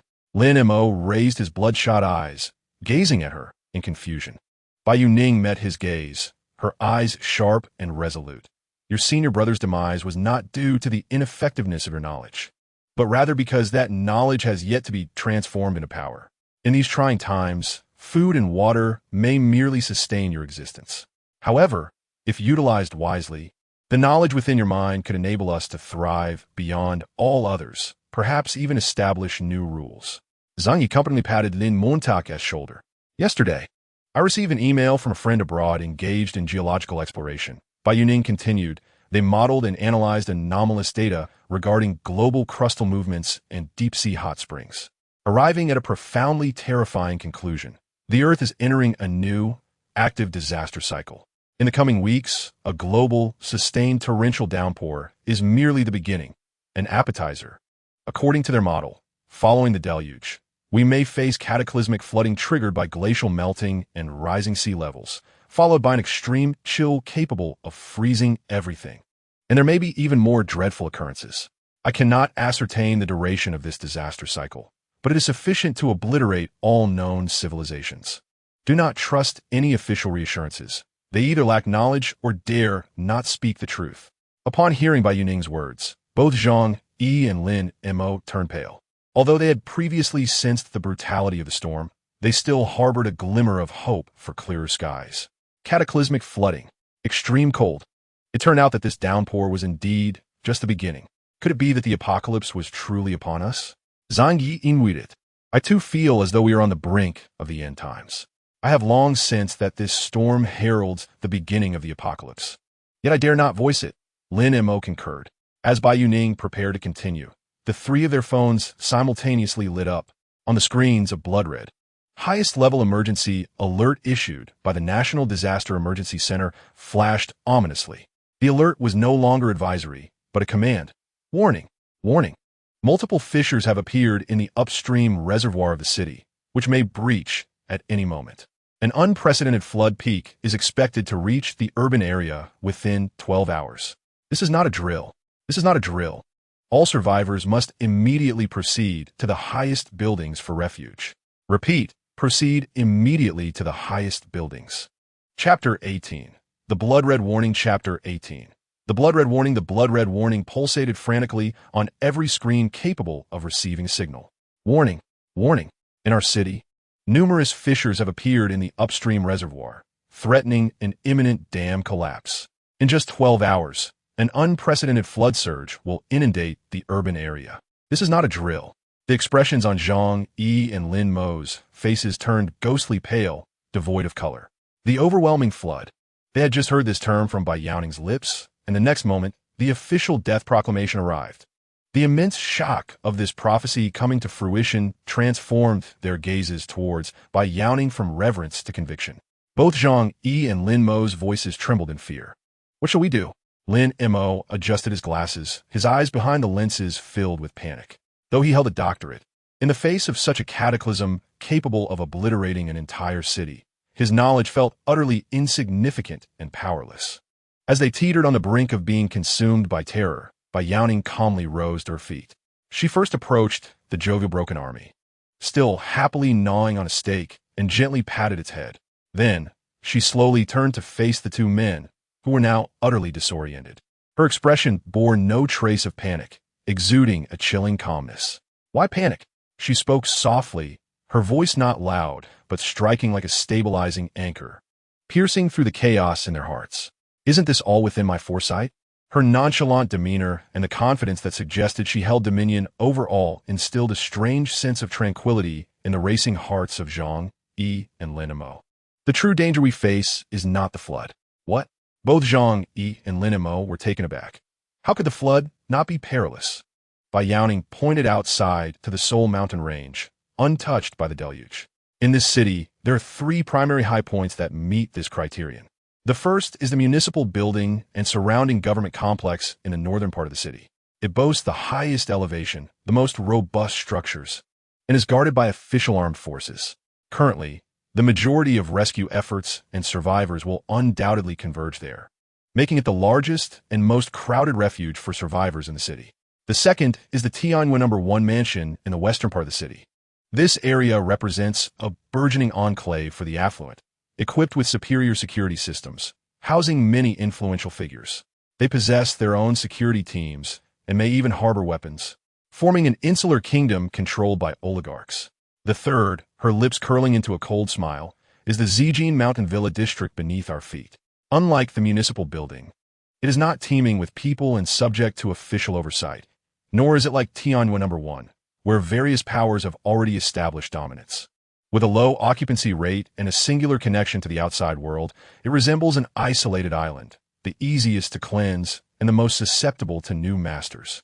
This implies that in the forthcoming hours, perhaps days, the majority of those who miraculously survive the flood will frantically surge towards us, treating this place as their sole Noah's Arkansas. At that point, hunger, cold, and despair will transform them into creatures more terrifying than zombies. They would go to any lengths, desperate to board this ark, to seize a morsel of food or a shelter from the rain. Upon hearing Bai Youning's chillingly rational analysis, Zhang Yi and Lin Mo were immediately overcome with fear. They finally comprehended that the true trial was just beginning. Therefore, Bai Youning's voice, devoid of emotion, declared that henceforth, regardless of what transpired outside, who might come knocking at their door, or how pitiable they might appear, they must not open the door, nor harbor any unnecessary sympathy. In this apocalyptic world, compassion is the swiftest route to self-destruction. After that, she turned to Zhang Yi, saying, "Uncle Zhang, there's another task I need you to undertake." "You may command me, Youning." Zhang Yu responded promptly. "Go to building number 4 and bring Lin Wan and her daughter over." Zhang, he hesitated for a moment.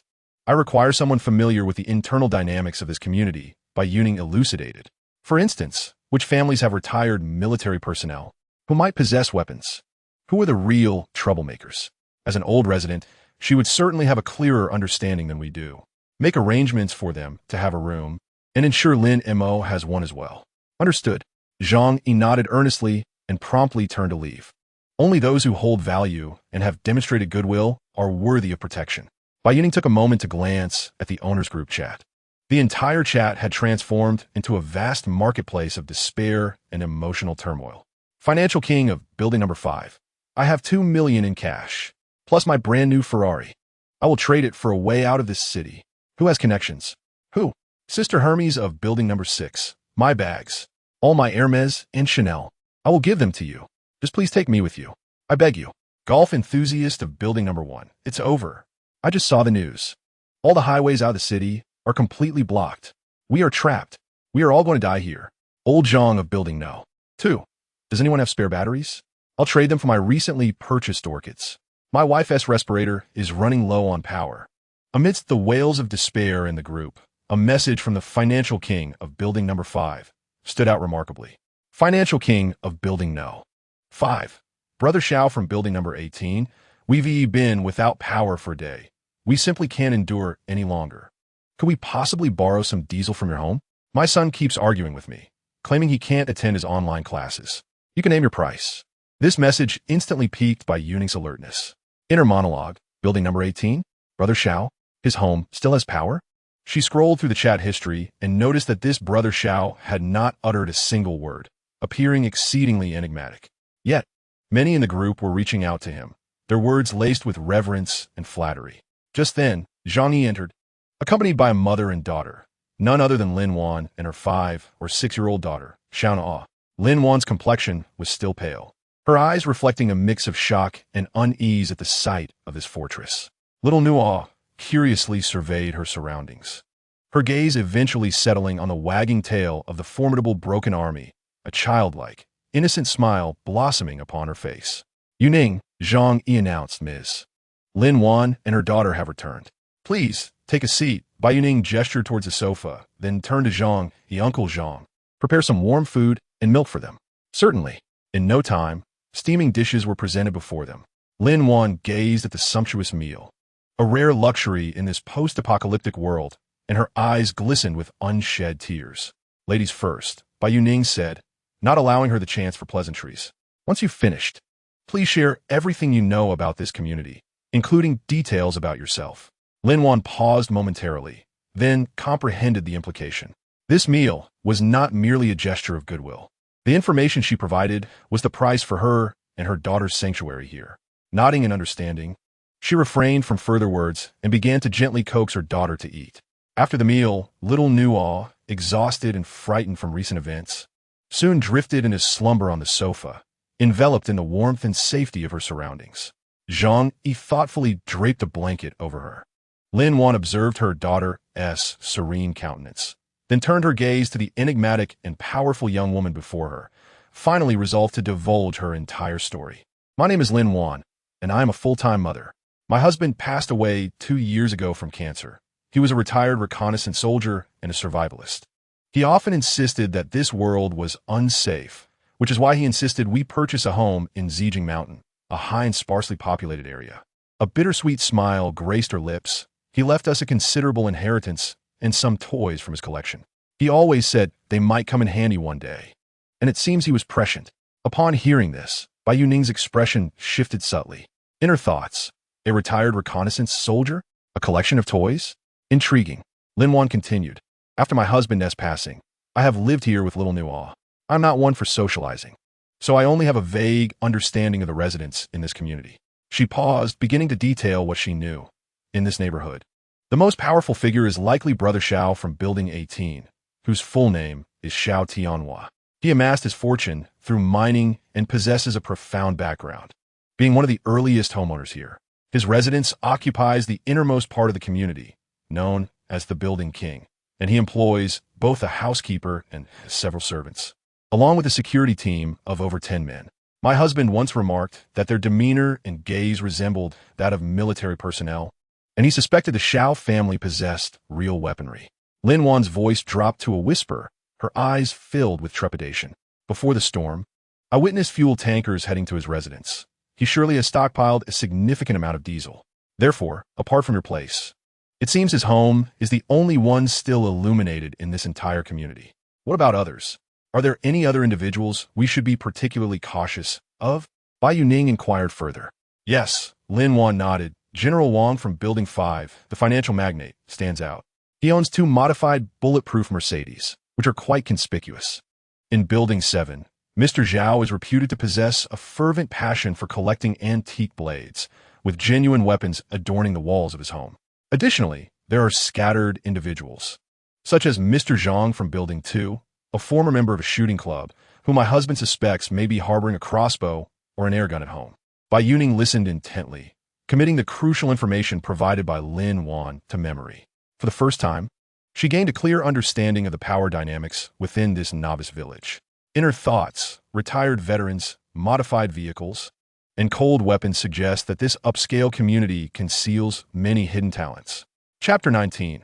Uninvited guests. Bai Youning quietly absorbed the vital information shared by Lin Wan, firmly remembering each name and their specialties. She gazed at this seemingly frail woman, who mustered all her courage for the sake of her daughter, and made her decision. Sister Lin, she addressed her for the first time, her tone remaining calm, yet infused with a newfound warmth. Given the current chaos outside, it is advisable for you, a woman with a child, to stay closer. The world beyond is a tempest waiting to unleash a deluge. It is unsafe for you and your child to reside across the street. In an instant, Lin Wan's eyes sparkled with immense, incredulous joy. Before she could express her gratitude, Bai Youning continued, "You shall occupy the innermost room on the 2nd floor. I will accompany you shortly." "Thank you, sister," came the timid voice of little Nuo, nestled in Lin Wan's arms, expressing her appreciation with a soft and innocent tone. Bai Youning's gaze lingered momentarily on Nuo's cherubic face, her expression subtly softening. "Uncle Zhang, please escort Lin Mo to his room. I will fetch you new bed linens and covers shortly," Bai Youning instructed. "Lin Mo, please prepare a list of any electronic devices you require." Turning to Lin Wan, she added, "Come, I will show you and little Nuo upstairs to your new room." Bai Youning led Lin Wan and her daughter up to the 2nd floor. "This is the 2nd floor. My master bedroom is upstairs. Aside from my room, feel free to utilize any of the other rooms." She opened the door to the sun-drenched guest room at the end of the corridor, which was spacious and bright, featuring a private bathroom and a small balcony overlooking the entire backyard. "From now on, this will be your room." With that, she turned to ascend to her 3rd-floor sanctuary, saying to Lin Wan, "Please wait a moment. I will retrieve some clean bedding and daily necessities for you." Upon returning to her room, Bai Youning entered her space and procured 2 brand-new, beautifully packaged tinsel bedding sets, several large bags of imported, charmingly packaged fruit-flavored gummy candies, and the latest model of an iPad. She transported some of the items to Lin Wan's room, placing them on the bed. "The bedding is fresh. You should change it yourself. These snacks are for little Nuo, and this iPad," she handed it to Lin Wan, "contains a plethora of animated films and educational games, all pre-downloaded for offline enjoyment. Use it to entertain little Nuo." As Lin Wan gazed upon the scene before her, her eyes brimmed with tears. In a world where others would fight fiercely over a mere crumb, Bai Youning, she choked on her words, unsure of what to say. "It's nothing. Since I chose to bring you here, we are partners. These things are insignificant. Settle in comfortably." Having said this, she took another set of bedding downstairs and handed it to Lin Mo. Meanwhile, on the other side of the city, within an apartment building steeped in despair and resentment, Zhou Hao and Li Shui, having endured the scorn and violence of the crowd, cowered in their room like 2 stray dogs. Zhou Hao's injured leg throbbed with pain, driving him to the brink of madness. They had gone 2 days without food, hunger tightening its invisible grip around their throats like a vice. Just as they teetered on the edge of unconsciousness due to starvation, a piercing, shrill alarm bell, starkly different from any before, suddenly erupted from their shattered phone, which was barely clinging to life with its remaining battery. The screen illuminated with a blood-red emergency alert issued by the National Disaster Emergency Center, announcing in the gravest tone, "Warning, warning. Multiple cracks have appeared in the upstream reservoir of this city. threatening imminent dam failure. An unprecedented flood is expected to reach the urban area within 12 hours. As they read this harbinger of doom, Zhou Hao and Li Xue's pupils dilated in sheer terror. A flood. They resided in a low-lying apartment in the city center. Should the flood arrive, they would be among the first to drown. The dual terror of starvation and impending submersion extinguished any flicker of hope that remained within them. We must leave. We have to get out of here. In the depths of despair, a flash of inspiration struck her mind like a lightning bolt. Hao Ye. I remember now. Her eyes sparkled with a glimmer of hope, as if she had clutched the last straw for survival. I have a distant cousin. She lives in the Zijin Mountain Villa area. My mother has mentioned that they are quite wealthy. The terrain is elevated there. They must have supplies. We can seek refuge with her. This thought ignited a flame of survival within Zhou Hao's heart. Yes, the Zijin Mountain Villa area, the highest point in the city. Hurry, call her. Ignoring the searing pain in his leg, Zhou Hao urged her on with excitement. Clinging to a thread of hope, they bravely dialed the number on the phone that could shut down at any moment. Perhaps it was fate, for the call surprisingly went through.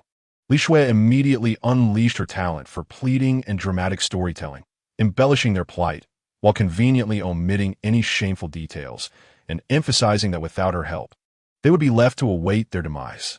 Though the cousin on the other end of the line responded with palpable impatience and disdain, she eventually relented under Li Xue's moral coercion and tears, exclaiming, all right, stop wailing.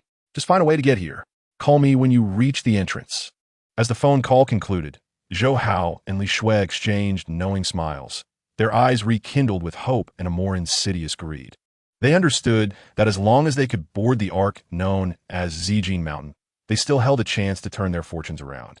The night deepened, enveloping the Zijin Mountain Villa area in an embrace of silence. Within Villa number 3, warmth permeated the air. Zhang Yi busied himself in the kitchen, preparing a late-night snack, while Lin Mo, enraptured, immersed himself in the study of an alien laptop within his room. Suddenly, a series of thunderous knocks echoed against the robust titanium alloy door, as if seeking to shatter it. Little Nual, playing in the living room with the toy soldier, was startled, bursting into tears. Lin Wan rushed over to embrace her tightly, while Lin Mo peered anxiously from his room. Bai Youning's expression turned icy in an instant. She activated the surveillance screen mounted on the living room wall. To her astonishment, the screen revealed a group of 7 or 8 men outside the villa, wielding clubs, wrenches, and even golf clubs. Leading them was the man she had long since documented as the financial king of building number 5. The financial king, believing the villa to be unoccupied, barked orders at his companions. "Damn it, this place must be hiding something. I've been watching it for days, and the lights have never gone out. They're definitely hoarding a wealth of supplies and diesel. Smash it. Break down the door. We'll split whatever's inside." Another neighbor, brandishing a baseball bat, chimed in, "Yes, in these extraordinary times, all supplies should be shared. It's a crime for one person to hoard so much." Witnessing this group of once refined individuals tear away their civilized facades, Bai Youning's lips curled into a scornful smirk. In her thoughts, sharing? Merely a grandiose pretext for your thievery. Lin Wan's face drained of color and fear, while Lin Mo clenched his fists in agitation. Yet, Bai Youning remained unfazed. Calmly, she retrieved her phone, unlocked the screen, and accessed an app symbolized by a black shield, fortified with multiple layers of encryption. The app interface was strikingly simple, displaying only a few clear options: security system, energy system, water recycling system. Her slender fingers delicately tapped on security system, then pressed the virtual button marked with a red indicator for level 1 defense mode. "Activate," she murmured, as if issuing a trivial command. In the next moment, a miracle unfolded. Outside the villa, atop the 3-meter-high courtyard wall, the reserve slots crackled to life with a blinding array of electric blue arcs, illuminating the night with a shocking brilliance. The high-voltage electric fence had been activated. Simultaneously, dozens of military-grade high-powered floodlights sprang to life, their piercing white light slicing through the darkness, transforming the villa entrance into a scene akin to broad daylight. The neighbors, who had been preparing to act, were taken aback by the sudden turn of events and the formidable defense system comparable to that of a high-security prison. They recoiled in shock, tumbling backward in disarray. In the presence of the crackling electric grid, in blinding searchlights. The golf clubs and wrenches in their hands appeared utterly ludicrous and powerless. Within the villa, Zhang, Yilinimo, and Lin Wan were equally rendered speechless by the astonishing spectacle before them. They could hardly fathom how this seemingly fragile girl had, in the span of a mere month, transformed an ordinary villa into a fortress armed to the teeth. As the group of neighbors at the entrance recoiled in horror, a cold, metallic female voice resonated clearly through the loudspeakers at the door, cutting through the stillness of the rainy night. "Touch my belongings. Dare try?" Chapter 20, I Beg You. "Shelter us," Bai Youning's chilling and authoritative voice echoed through the quiet of the rain-soaked night, reaching the ears of every neighbor gathered at the entrance. The disarrayed crowd was momentarily stunned by the sudden turn of events and the formidable defense system, taking a step back. Yet, the leader of the group, the financial mogul known as Mr. Wong, after his initial shock, displayed a flicker of indignation and anger. "Don't try to intimidate us," he bellowed at the villa's entrance, his voice laced with bravado. "I don't believe you would dare to act against us." In a desperate attempt to uphold his ridiculous facade of authority, he snatched a long metal crowbar from one of his lackeys, grinning maliciously. "Today, I shall show her what it means." Before he could finish his sentence, he thrust the metal crowbar violently against the electric grid atop the courtyard wall. Zzz. A sound erupted, louder and more piercing than all preceding noises combined, exploding into the night. A visible blue arc of electricity, as thick as an infant's arm, surged like a furious electric serpent through the metal crowbar, instantly coursing into Mr. Wong's body. "Aya!" Mr. Wong emitted a horrific scream, akin to that of slaughtered pig, his body convulsing violently as if thrown ashore like a fish, his hair standing on end and charred smoke rising from his form. Within mere seconds, his eyes rolled back, foam spilling from his mouth as he collapsed to the ground, his body trembling uncontrollably, teetering on the brink of life and death. Silence enveloped the scene. The remaining neighbors, witnessing Mr. Wong sprawled on the ground, resembling a charred husk while continuing to spasm, were gripped by sheer terror, their legs shaking uncontrollably as they crawled backward. No longer daring to approach the villa that loomed like a demonic stronghold, they finally comprehended that this was no warning, no mere intimidation, but a true, merciless decree of death. Just as they prepared to flee this realm of strife, the cold voice, akin to the whisper of death, resonated once more through the loudspeakers. This time, her tone bore unmistakable disdain and impatience. "Listen well, this is my first and final warning. From this day forth, my villa three shall have no dealings with any of you. You walk your own narrow paths, while I tread my own broad road." But her voice suddenly deepened, imbued with a chilling murderous intent. "Should I ever witness anyone daring to wreak havoc before my door again, I shall not hesitate to ensure that your ranks dwindle yet further." Moreover, her gaze seemed to penetrate the surveillance, landing squarely upon the wretched figure convulsing on the ground. "Drag him away from my threshold. Do not tarnish my domain." Each word of this declaration struck like a frigid hammer upon the hearts of the survivors. They dared not linger any longer. Those with audacity scrambled forward, their fear evident as they hoisted the still twitching financial king away, stumbling and rolling into the shroud of darkness and rain. Within the villa, Bai Youning calmly silenced the loudspeaker and the surveillance, as though merely dispelling a swarm of bothersome flies.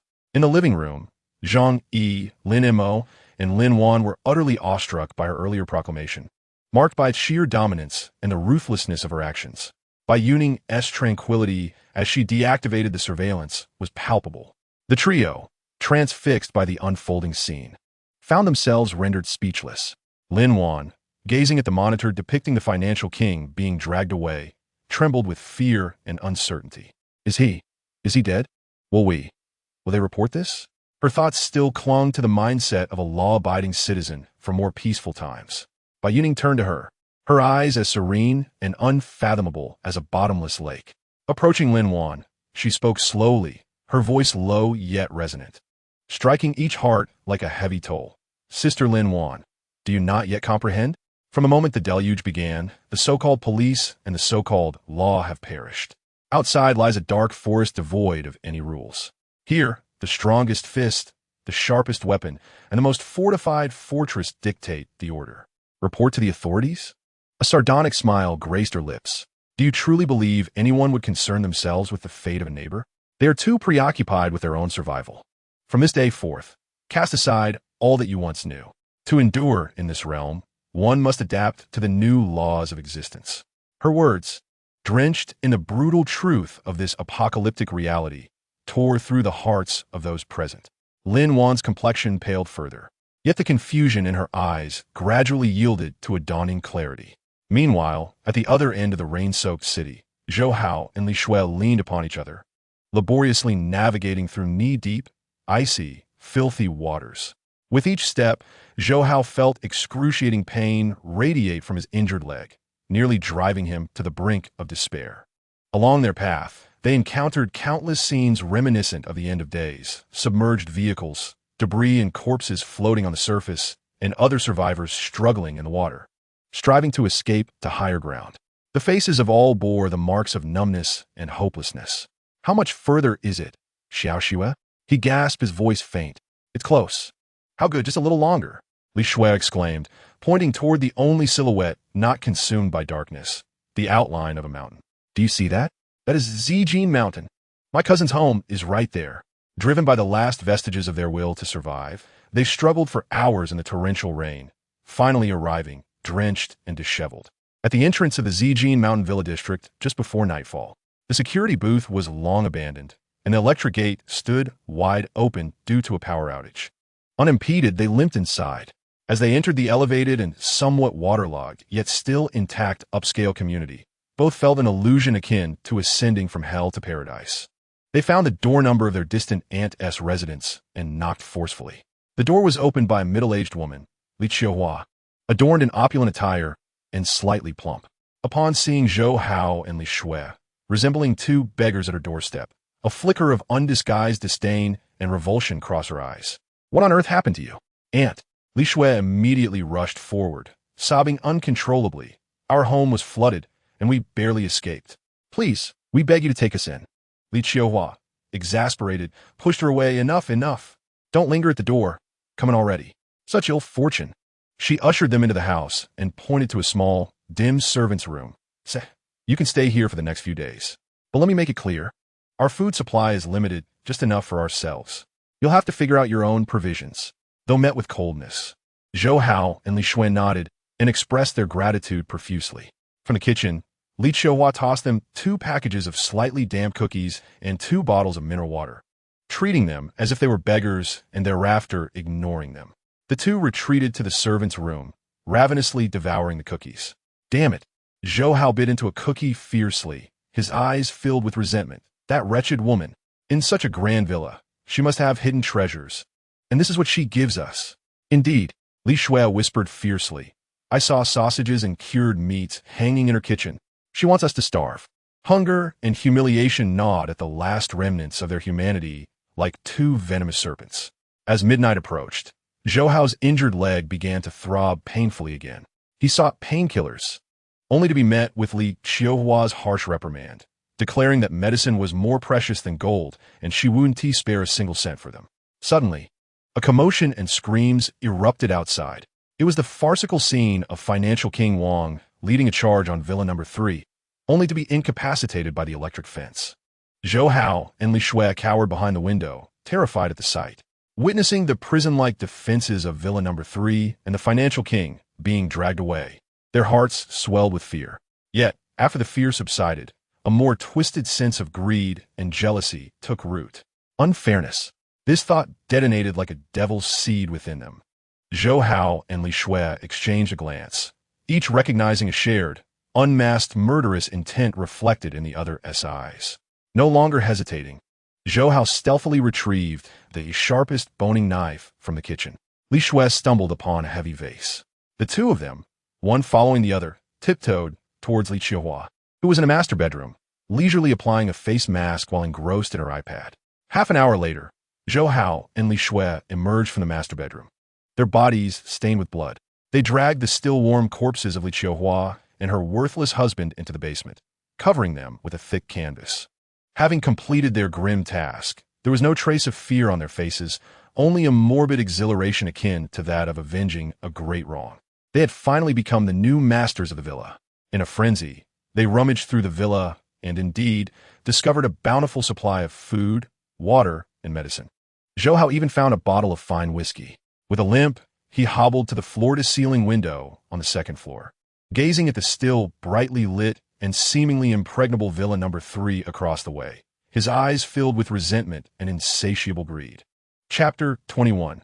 Flood and Island. Bai Youning calmly turned off the loudspeaker, and the world once again descended into a profound silence, save for the sound of the wind and rain outside.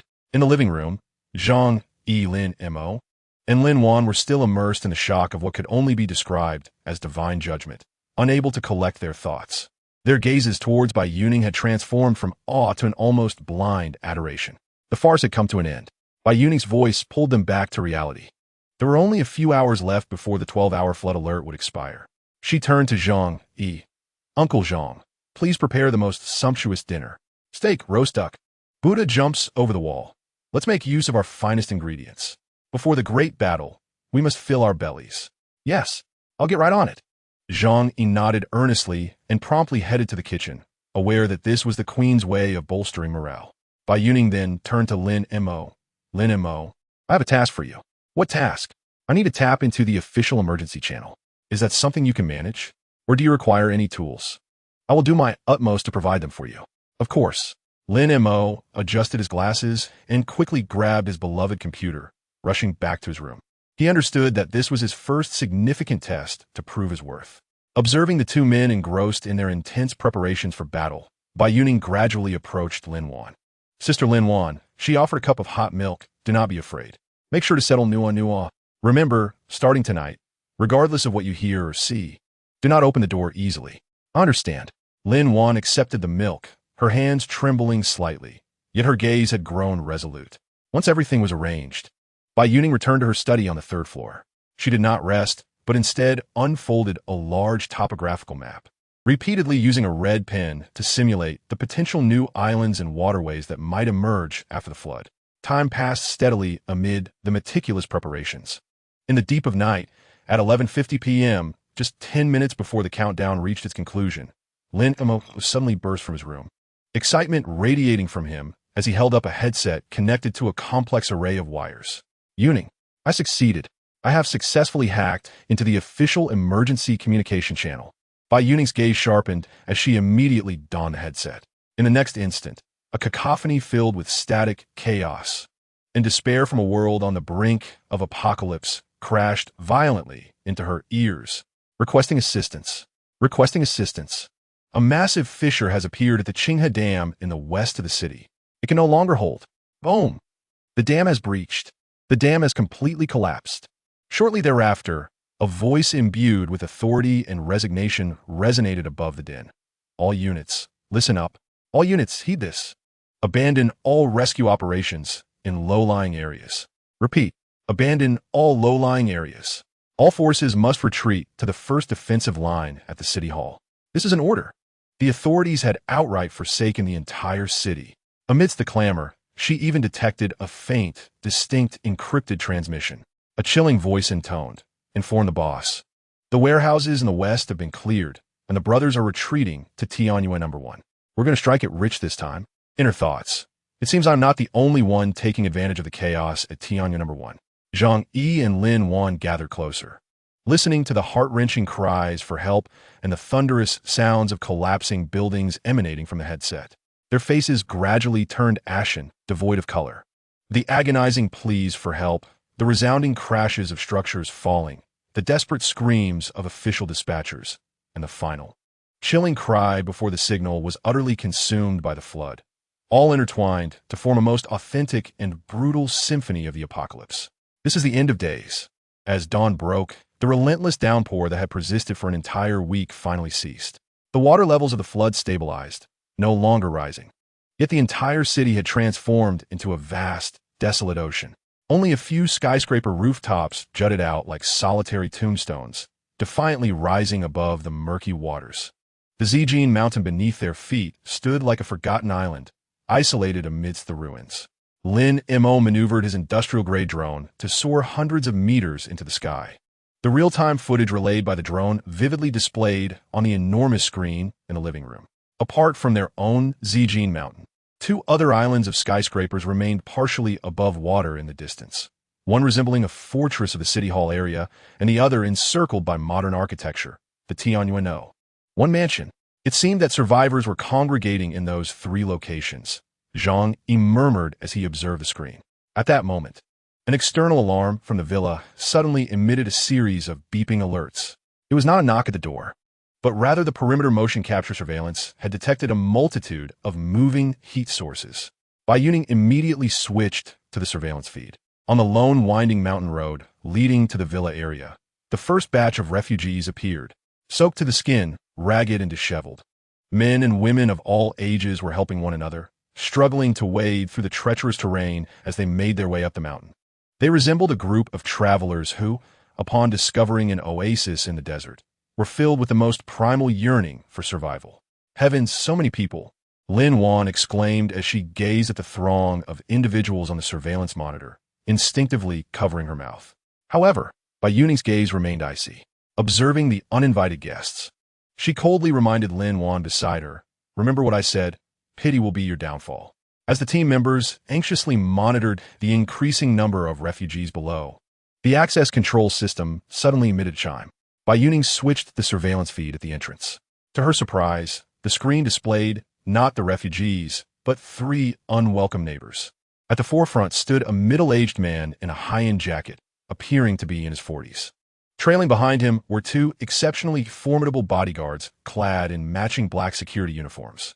Upon recognizing the man in front, Lin Wan's expression shifted dramatically. It's Xiao Tianhua from Building 18. A flicker of understanding crossed Bai Youning's eyes. In her thoughts, has the local tyrant finally grown restless? She chose not to respond immediately, opting instead to observe in silence. Xiao Tianhua, facing the camera, wore a knowing smile that suggested he had everything under control. Ignoring the struggling refugees below, he adjusted his collar and spoke in an exceedingly amicable, almost conciliatory tone. "Hello, neighbors from Building 3. My name is Xiao Tianhua. I believe that after the flood, it is time for us, the capable survivors, to sit down and have a proper discussion." He paused, his smile taking on a more mischievous quality. "Let us converse about how we should address these unfortunate guests below, as well as establish new regulations for our future at Zijin Mountain." Chapter 22. The Landlord's Banquet. Xiao Tianhua's invitation, laden with both challenge and dominance, resonated clearly through the loudspeaker, echoing in the living room of Villa 3. Zhang Yi and Lin Wan's expressions instantly turned grave. "Youning, you cannot go." Zhang Yi was the first to speak, his voice thick with concern. "This Xiao Tianhua is clearly no good. This is an obvious trap. It is far too dangerous for you to go alone." "Indeed, Miss Bai," Lin Wan echoed, her voice trembling. "My husband has warned me that Xiao Tianhua is ruthless. He would do anything for profit. He truly possesses firearms. You absolutely must not set foot on his territory." Even the recently joined Lin Mo adjusted his glasses, nervously stating, "Youning, from a technical perspective, entering an unknown environment entirely controlled by the opponent presents a significantly high risk. I advise against your attendance." Observing the shared concern etched on her companions' faces, Bai Youning's expression remained unchanged. She approached the intercom at the access control and pressed the talk button. Her voice, cold and clear, resonated through the loudspeaker, reaching the composed Xiao Tianhua at the villa entrance. "Mr. Xiao, if you wish to talk, I am willing." A proud smile curled at the corners of Xiao Tianhua's mouth as he mistakenly believed that his counterpart had capitulated. However, Bai Youning's next utterance caused the smile on his face to freeze instantly. "But it is not I who shall come to you. Rather, it is you who shall come to me." Xiao Tianhua's expression darkened abruptly. The two bodyguards clad in black behind him instinctively reached for their waists. Before he could speak, Bai Youning's voice, laced with a hint of mockery, resonated once more in a leisurely manner. "Of course, for your safety, you may bring only one person with you. I believe you have already experienced my hospitality." Her gaze seemed to pierce through the camera, landing on the charred mark left by the financial king not far away. A blatant threat. Unconcealed, Xiao Tianhua stared intently at the tightly shut door of Villa Number 3, which gleamed with a metallic sheen. His eyes narrowed slightly, a flicker of anger passing through them, yet overshadowed by profound intrigue. Having navigated the business world for half a lifetime, he found himself confronted for the first time by such a formidable and unconventional adversary. Interesting. Very well. After a moment, he nodded slowly at the camera. I shall arrive punctually in half an hour. Having spoken, he turned and departed with his 2 bodyguards. Within the villa, Zhang Yi and Lin Wan breathed a sigh of relief upon realizing that Xiao Tianhua had indeed acquiesced. Meanwhile, Bai Youning commenced her preparations for receiving guests. Uncle Zhang. She directed her gaze at Zhang Yi. Please prepare the finest tea and the most exquisite pastries. Our hospitality must surpass theirs. At once, Zhang Yi promptly headed to the kitchen, understanding that this was not merely about hospitality, but also a display of power. Lin Mo, she then looked at Lin Mo. Shut down all the internal surveillance feeds of the villa. However, ensure that the external cameras, particularly those facing Building 18, project live footage into the living room. She paused momentarily before adding, additionally, launch the quietest miniature drone to keep a close watch on Building 18. I must know what the remaining members of Xiao Tianhua's household are up to while he dines with me. Understood. Excitement flickered in Lin Mo's eyes. The thrill of strategizing and controlling the situation with technology invigorated him. Lastly, Bai Youning turned to Lin Wan. Sister Lin Wan now, please share everything you know about Xiao Tianhua, including his rise to prominence, his family members, his modus operandi, and even any inconspicuous rumors. Half an hour later, the access control system chimed once more. On the surveillance screen, Xiao Tianhua arrived as promised. True to his word, he had brought only one exceptionally capable bodyguard, whose eyes glinted like those of a hawk. Bai Youning remotely opened the gates of the courtyard and the main entrance of the villa, gesturing in an inviting manner. As Xiao Tianhua stepped into the villa, greeted by the bright lights and the warm, spring-like ambience, and inhaled the aroma of freshly baked butter cookies wafting through the air, a flicker of unmistakable shock and envy crossed his face for the first time, breaking his perpetual smile. Upon entering the living room, his attention was immediately drawn to the enormous LCD screen, which nearly occupied half of the wall. He discreetly entered the room, adopting the demeanor of a host as he seated himself comfortably on the sofa. On the screen, the surveillance footage from the entrance of his villa at Building 18 was being displayed with crystal clarity in real time. His pupils, barely perceptibly, constricted momentarily. Miss Bai, what a remarkable strategy, he silently admired, his expression momentarily frozen. After uttering a phrase, he settled onto the sofa without further ado. Mr. Xiao, you flatter me, Bai Youning replied, sitting opposite him, personally pouring him a cup of the finest Hong Pao that Zhang Yi had just brewed. After all, a touch of caution can prolong one's existence. Their gazes locked, and the atmosphere seemed to crackle with invisible sparks. Delightful. Xiao Tianhua laughed heartily, raising his teacup and taking a gentle sip. Given Miss Bai's forthrightness, I shall dispense with any pretense. He set down the cup, leaning slightly forward, exuding the palpable pressure of authority. At present, the floodwaters surged, and the number of refugees below continued to swell. If we persist in fighting individually, we shall inevitably be overwhelmed. Thus, I propose, for the safety of us all, that my Building 18 contribute personnel to establish a Zijin Mountain Security Patrol team, to uniformly manage and allocate all remaining supplies and resources within the community. His words, grandiloquent in nature, ultimately sought to wrest control from Bai Youning, rendering her his vassal. Zhang Yi and Lin Wan listened in horror from the sidelines. Yet, Bai Youning merely smiled. She lifted her teacup, gently blowing away the steam, then spoke leisurely. Mr. Xiao's proposal sounds quite appealing. She raised her gaze to meet Xiao Tianhua's, her eyes brimming with amusement. However, just as you suggested unified management, she pressed a button on the remote. The image on the main screen in the living room instantly switched. The footage revealed the backyard of Xiao Tianhua's Building 18. There, his cadre of bodyguards was not idly standing by. Rather, they were diligently constructing defensive fortifications. They even dragged modified sandbags from the garage, piling them at several key vantage points of the villa. Most critically, Lin Mo's controlled miniature drone captured, from an exceptionally astute angle, at least 3 bodyguards whose weapons were intentionally or unintentionally aimed in the direction of Building 3. It appears your security team is attempting to bolster your home's defenses, Bai Youning remarked, her voice still calm. Moreover, their weapons seem to be trained upon my location. Mr. Xiao, could you provide some clarification? Miss Bai, indeed, is a formidable young talent. The air froze in that instant. The smile on Xiao Tianhua's face completely faltered. His complexion shifted from confident anticipation to a pallid hue, ultimately darkening into a stormy expression. He could not fathom how she had managed to gain such comprehensive insight into his household situation.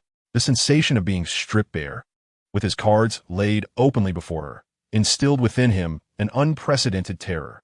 He realized that he had lost this game.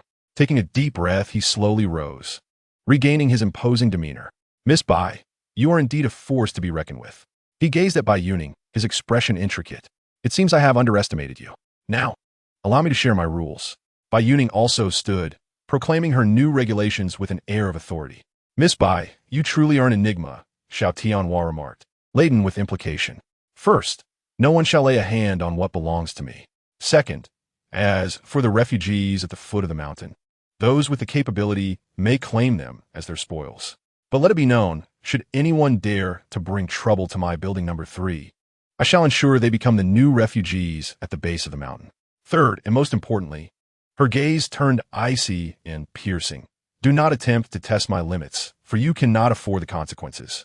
Xiao Tianhua fixed her with a penetrating stare for a prolonged moment before finally uttering a cryptic remark. "Very well.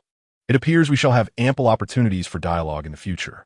With that, he turned on his heel, accompanied by a similarly astonished bodyguard, and departed without a backward glance. Bai Youning observed the surveillance footage, realizing that before addressing external troubles once the flood receded, she must first eliminate the most significant internal threat. Immediately after Xiao Tianhua's departure, she convened all her subordinates for an urgent meeting. Chapter 23. Using a knife to kill someone, Xiao Tianhua returned to his villa in Building 18, his face darkened, accompanied by his bodyguard. Upon entering, a man clad in a black security uniform, with a remarkably robust physique, approached him. "Boss, how did it go?" This man was the most reliable leader of Xiao Tianhua's bodyguards, a former reconnaissance soldier known as Black Panther. "I encountered a formidable opponent." Xiao Tianhua shed his tactical jacket, tossing it to a nearby servant, and sank into the plush leather sofa. He took a generous sip of the whiskey offered by the butler, a glint of ruthlessness flashing in his eyes. "That woman is not to be trifled with. She has transformed her abode into a fortress and seems to possess insight into our domestic affairs." Black Panther's pupils subtly constricted. "Boss, do you mean?" "Humph," Xiao Tianhua sneered. "I have never favored tackling hard nuts on my own. It tends to chip my teeth." He fixed his gaze on Black Panther, issuing new orders. "Take a few of the sharpest brothers, don tattered clothing, and blend in with the group of refugees below. Stir the pot. Inform them that the third villa is brimming with food and water. Let them surge forth, cause a ruckus, and serve as my catapult. I wish to see just how resilient her fortress truly is, and whether she dares to unleash carnage upon hundreds of unarmed refugees." Black Panther immediately grasped the implication, a flicker of cruel amusement crossing his face. "Understood, boss." Using a knife to kill someone and diverting calamity elsewhere. "Off you go." Xiao Tianhua waved his hand. "Make it a splendid execution." Meanwhile, within the third villa, Bai Youning was coldly observing the unfolding events through a micro-drone launched by Lin Mo Boss. Lin Mo pointed to the screen, where figures were stealthily slipping out the back door of Building 18, donning tattered garments. His voice was grave. "The drone has conducted facial recognition, comparing it with our previously recorded data. The one leading the charge is the Black Panther, as Sister Lin Wan described, while the others are also the personal bodyguards of Xiao Tianhua." A cold smile curled at the corners of Bai Youning's lips. Inner thoughts? Attempting to wield a knife for murder? "Very well. We shall see if your blade is swift enough and whether my shield is sturdy enough. Alternatively, I may also utilize your knife to accomplish my own ends." She exhibited no semblance of panic, instead methodically began issuing commands. "Uncle Zhang, Sister Lin Wan, remain in the villa with Xiao Nuo. Do not venture elsewhere. Lin Montak, prepare a 3D electronic map of the Purple Gold Mountain area and use drones to lock onto the positions of those individuals surrounding the Black Panther, marking their coordinates directly on the map." "Understood." An unanticipated war, devoid of gunpowder, commenced quietly on the morning following the rain's retreat. Half an hour later, the solitary winding road at the mountain's base had become a gathering place for hundreds of destitute refugees. They were ragged, gaunt, their eyes filled with numbness and despair. At that moment, a few men, similarly clad in tattered garments yet with remarkably keen gazes, silently blended into the crowd. At the forefront stood the captain of Xiao Tianhua's bodyguard team, the Black Panther. Observing the nearly famished flock before him, a cruel smile crept across his lips, and with a tone brimming with indignation and incitement, he addressed a man beside him who appeared on the verge of fainting from hunger. "Brother, are we to simply wait here and starve? Why should we? Why should we endure hunger and cold while those wealthy individuals on a mountain feast on steak and sip red wine in their villas?" His voice struck like a stone, instantly creating ripples in the previously silent crowd. Immediately, several of his accomplices, other bodyguards of Xiao Tianhua, began to echo his sentiments loudly. "Exactly. Damn it, it's unfair. The flood has come. We all share the same life. Why should they monopolize such a bountiful place? I just went to the mountain to take a look, and the lights in Villa number 3 have been shining continuously. They must have their own generator. With electricity, there will be food. There will be drink." The terms generator and food struck the hearts of the refugees like searing irons, igniting a fervor that had lain dormant. The crowd began to stir, the once numb gazes now ignited by flames of greed. Sensing the moment ripe, the Black Panther raised his arm and called out, his voice infused with an alluring power, "Brothers, we do not seek to rob. We merely wish to survive. If we ascend, we will borrow some food from them. They have plenty. Sharing a bit with us is not too much to ask, is it? If they refuse, they deny us life. Those who deny us life are our enemies. For the sake of our wives and children, for our own survival, let's charge forth. We shall fight for it. To Villa number 3. They say Villa number 3 has the most supplies. Let us storm Villa number 3, under the grandiloquent banner of survival. And driven by the primal thirst for sustenance, the last threads of rationality within the refugees snapped entirely. At that moment, their humanity was grotesquely twisted into bestiality. The crowd surged like a detonated torrent of muddy debris, howling and roaring as they launched a frenzied assault towards the entrance of the Zijin Mountain Villa district. A death charge. They picked up stones from the roadside, snapped branches from trees, and even removed their shoes to use as weapons. Bang, bang, bang. They exerted every ounce of strength, venting their rage and despair upon the icy, electric gates that symbolize the divide between two worlds, as well as the towering walls. The earth-shattering roars and the cacophony of impacts reverberated throughout the valley. In the face of this scene, reminiscent of a tide of corpses, Bai Youning made an unexpected decision that astonished everyone. She chose not to hold the fort. Protect the home, she instructed Zhang, Yi, and the others who remained. Then, grasping her compound crossbow and tang knife, she issued a command to her fierce companion, "Break the army. Let us go hunt." Instead of taking the main entrance, she maneuvered her doomsday chariot through a hidden exit in the villa's backyard, a route she had meticulously planned, silently circling to the other side of the mountain. Like a ghostly hunter, she would strike first. On the flank of the chaotic refugee tide, Bai Youning halted her vehicle in a concealed grove. She donned tactical goggles, and several red dots, marked by Lin M.O., illuminated her field of vision.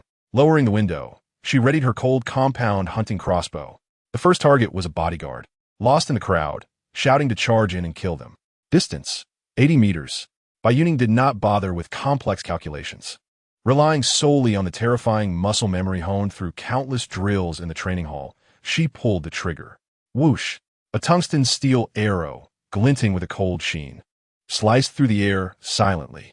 The bodyguard, still fervently inciting the crowd, felt a sudden chill in his knee, followed by a piercing pain. He screamed, collapsing uncontrollably to the ground. A black arrow had gruesomely pierced his kneecap. This sudden turn of events sent shrieks echoing from the nearby refugees, who recoiled in terror. Before they could comprehend the chaos, the second target, another bodyguard directing from the back of the crowd via a walkie-talkie, was in her sights. Distance, 100 meters. Whoosh! Another arrow. It pierced through his palm, clutching the walkie-talkie.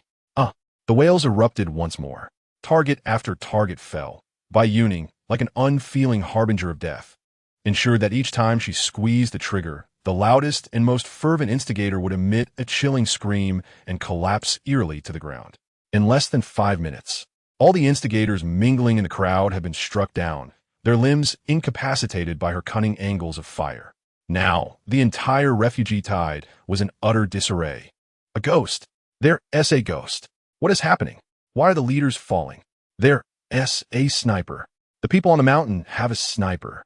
The once fervent crowd, incited by fervor, witnessed their leaders fall, one by one, in a lamentable state. In an instant, their illusory courage shattered, replaced by an overwhelming dread and suspicion of the unknown. They ceased their advance, retreating in terror, jostling one another, and spiraling into greater chaos. Now, Bai Youning's cold and commanding voice resonated through the loudspeakers of the war chariot, penetrating the ears of every individual present. Silence. Merely 2 syllables, yet imbued with a peculiar enchantment. They rendered the tumultuous scene abruptly still. All heads lifted in fear, searching for the source of the voice. The ones who incited you have already fallen. Bai Youning's voice, akin to a final decree, proclaimed, "Now, I present you with an opportunity to choose anew. All retired military personnel, police officers, or those with combat or shooting experience, step to the left. I offer you a chance to work for me, with ample provisions and shelter for your families." After a brief pause, her voice grew even colder and more piercing. "For the rest, I will count to 300. Within that count, turn around and flee down this mountain. Those who remain after 300 will be treated as invaders, akin to those who have just fallen. You have seen what fate awaits." The survivors exchanged glances, and after a fleeting moment of hesitation and inner turmoil, the instinct for survival prevailed. Most ordinary refugees began to scurry down the mountain in terror. Among the crowd, a dozen individuals, after intense inner conflict, chose to place their trust in this mysterious and formidable voice. Trembling, they glanced at one another before ultimately moving to the left, separating themselves from the chaotic throng. Bai Youning's gaze traversed over these individuals, finally resting upon the captain of her security detail, Black Panther, who glared at her with a gaze filled with resentment, having been pierced in the thigh by her arrow. In her thoughts, "Excellent, Xiao Ge has bestowed upon me a splendid first gift. I graciously accept." Chapter 24. The same fate awaits you. Bai Youning maneuvered the Iron Beast as a triumphant monarch, escorting her spoils back to the entrance of Villa Number 3. Instead of entering the garage, she halted the vehicle outside the courtyard walls, on the very ground that had recently witnessed a judgment. She alighted from the vehicle, with Broken Army closely following, emitting a low, mournful growl, like the most loyal of guardians. The dozen or so aspiring recruits who chose to ally with her gazed at the fortress before them, sturdy and impregnable, their eyes gleaming with awe and a hint of yearning. Meanwhile, the incapacitated captives lay discarded on the ground like refuse. Bai Youning's scrutinizing gaze scanned each of the upright, yet conflicted men before her like a finely tuned scanner. "Among you, who has served in the military, who has been a police officer, step forward." Her voice was frigid, devoid of any sentiment. After a brief moment of hesitation, 7 or 8 individuals emerged from the crowd, while the remaining few averted their eyes, betraying a sense of trepidation. "Among you, who is willing to take on the role of captain?" A profound silence enveloped the room, as each person exchanged wary glances, hesitant to step forward. At that moment, a middle-aged man in his 40s inhaled deeply and took a step forward. "I will." His voice resonated with clarity, his gaze unwavering. Bai Youning appraised him briefly before nodding. "Excellent. From now on, you shall be their captain. They will be under your command." She paused and inquired, "What is your name?" "Reporting in. My name is Wang Hai." "Wang Hai." Bai Youning observed him closely and issued her first command. "You shall select someone as your deputy and ensure these individuals are prepared before you join me. The rest must remain where they are. No one is to move without my command." Her words trailed off as she slowly raised her compound crossbow, aiming it at the ground where the resentful bodyguard leader, Black Panther, glared at her. In an instant, Black Panther's pupils contracted. Before he could react, whoosh, another arrow was released. "Ah!" Black Panther's scream was an anguished wail, far more piercing than before, as a fresh arrow cleanly pierced through his other knee, rendering him utterly incapacitated. Once she completed this act, Bai Youning lowered her crossbow, her icy gaze sweeping over the now silent recruits, paralyzed with fear at the scene they had just witnessed. Pointing at the crumpled figure of Black Panther, she coldly concluded her earlier statement. "Next time, you will meet the same fate." "Yes."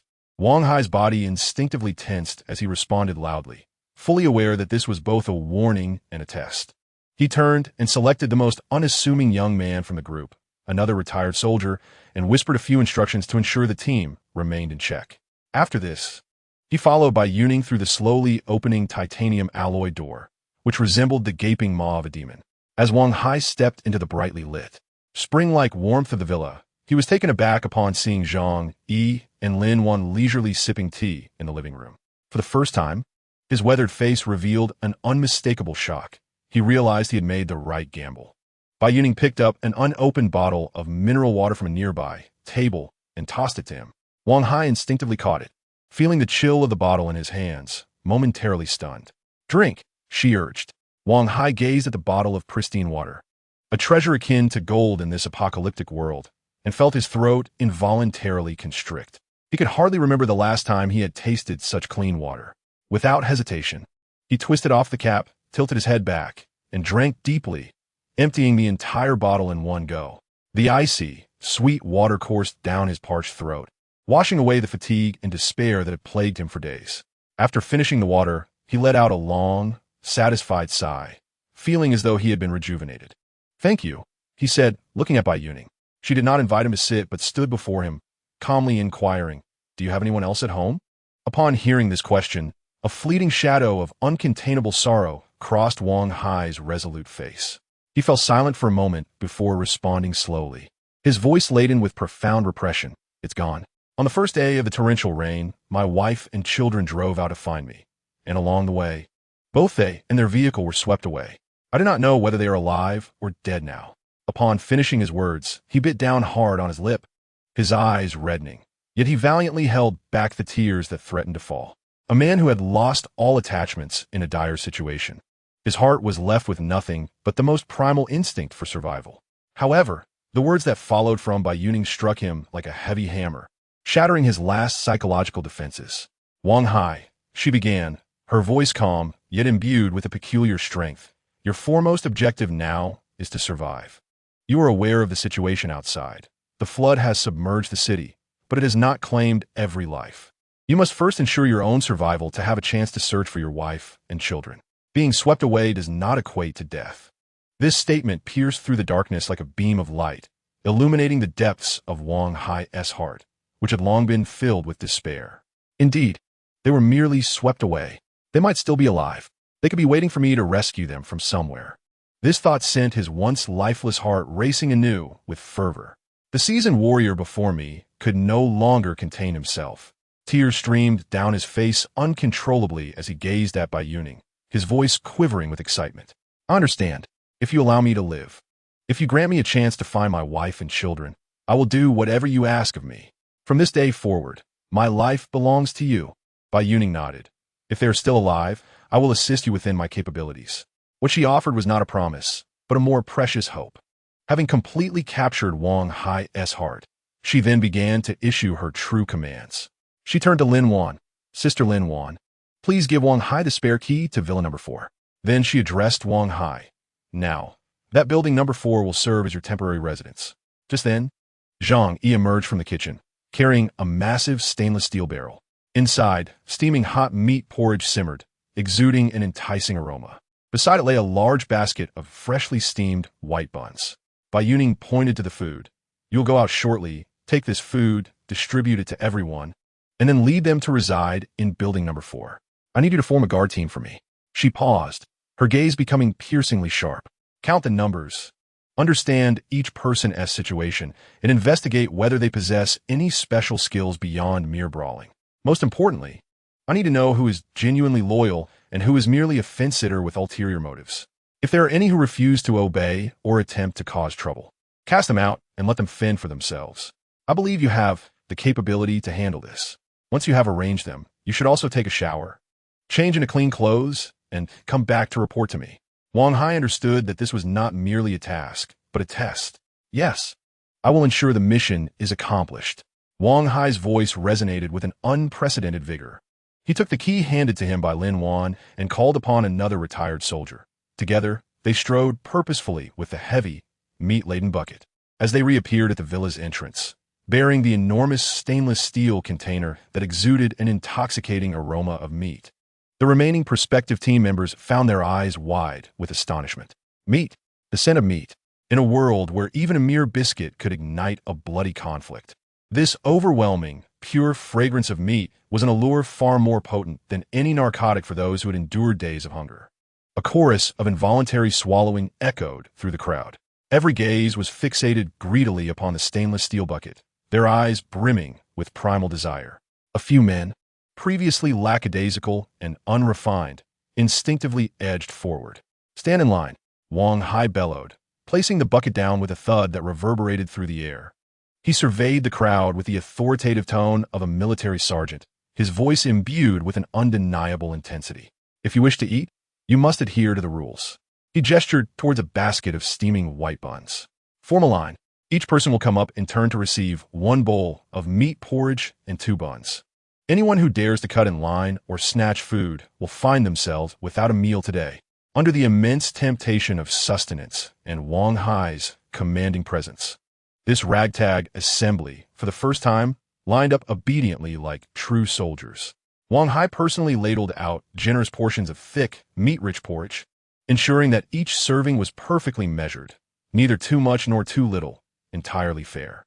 As the ravenous men received their rations, they abandoned all sense of decorum, squatting on the ground and devouring the food with the fervor of starving souls reborn, scarcely pausing to cool the scalding porridge that burned their tongues.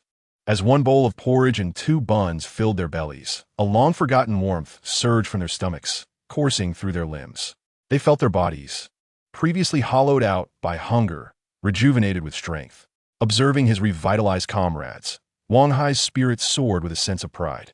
He recognized that, from this moment onward, he had truly acquired the authority to lead this group.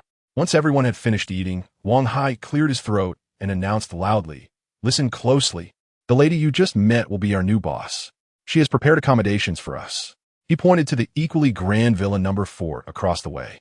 "From today onward, that will be the headquarters of our security team. Everyone, follow me."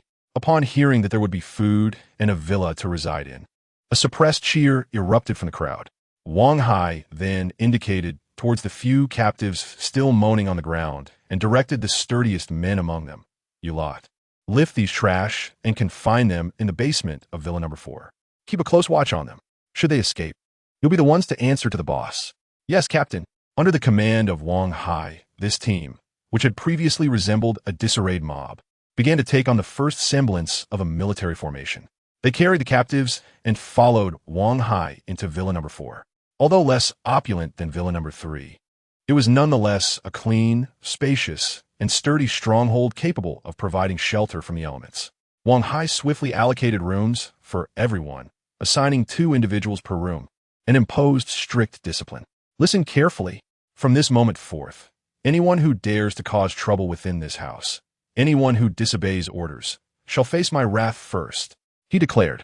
"Miss Bai has granted us the opportunity to survive, and anyone who fails to cherish this chance must not blame me for casting them back into the flood to feed the fish." Having completed these tasks, he finally exhaled in relief. He understood that his trial of induction had only just begun. Without delay, he began to conduct individual interviews with each team member to ascertain their backgrounds, skills, and personalities, preparing to compile the most crucial list for Bai Youning.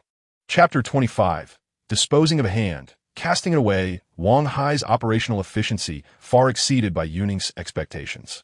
In less than an hour, he returned to the entrance of Villa number 3 with a handwritten detailed list and 2 men, securely tied with ropes and bearing bruises.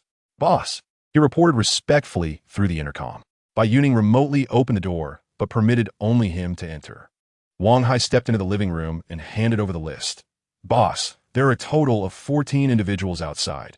Aside from these 2, I have questioned the remaining 12.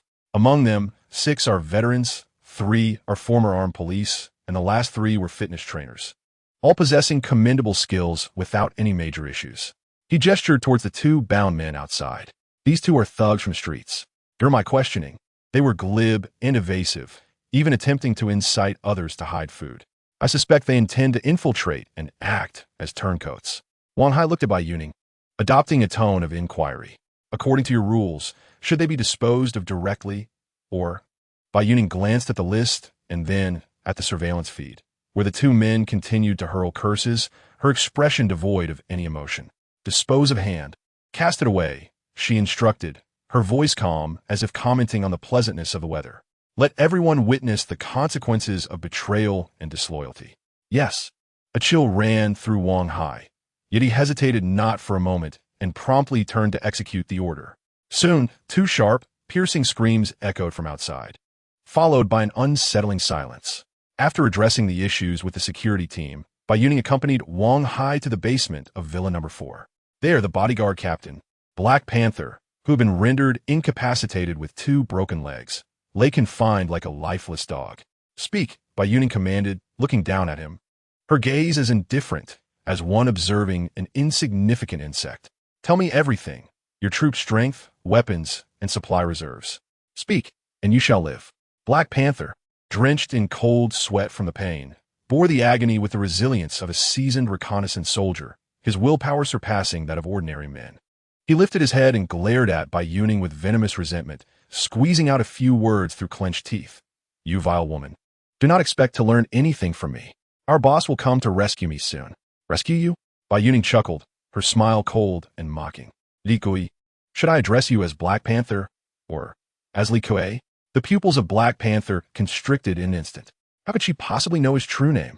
Bai Youning did not grant him a moment to ponder. Instead, she leisurely paced, her voice soft, yet each word struck him like a heavy hammer upon his heart. "Do you think I know your nickname for no reason? And why would I know about Xiao Tianhua?" She gestured toward the outside. "Do you think the financial mogul, Mr. Wang, who was stunned yesterday, knew that Building 18 had power and sought him out by mere coincidence? Because you have long been regarded as prime prey in the eyes of all survivors in this community. Your boss, Xiao Tianhua, believes he operates in secrecy. But in this dire situation of power and food shortages, his villa, the only one still illuminated, is akin to a beacon in the night, drawing the attention of all starving wolves. Your secrets have been thoroughly exposed by these neighbors."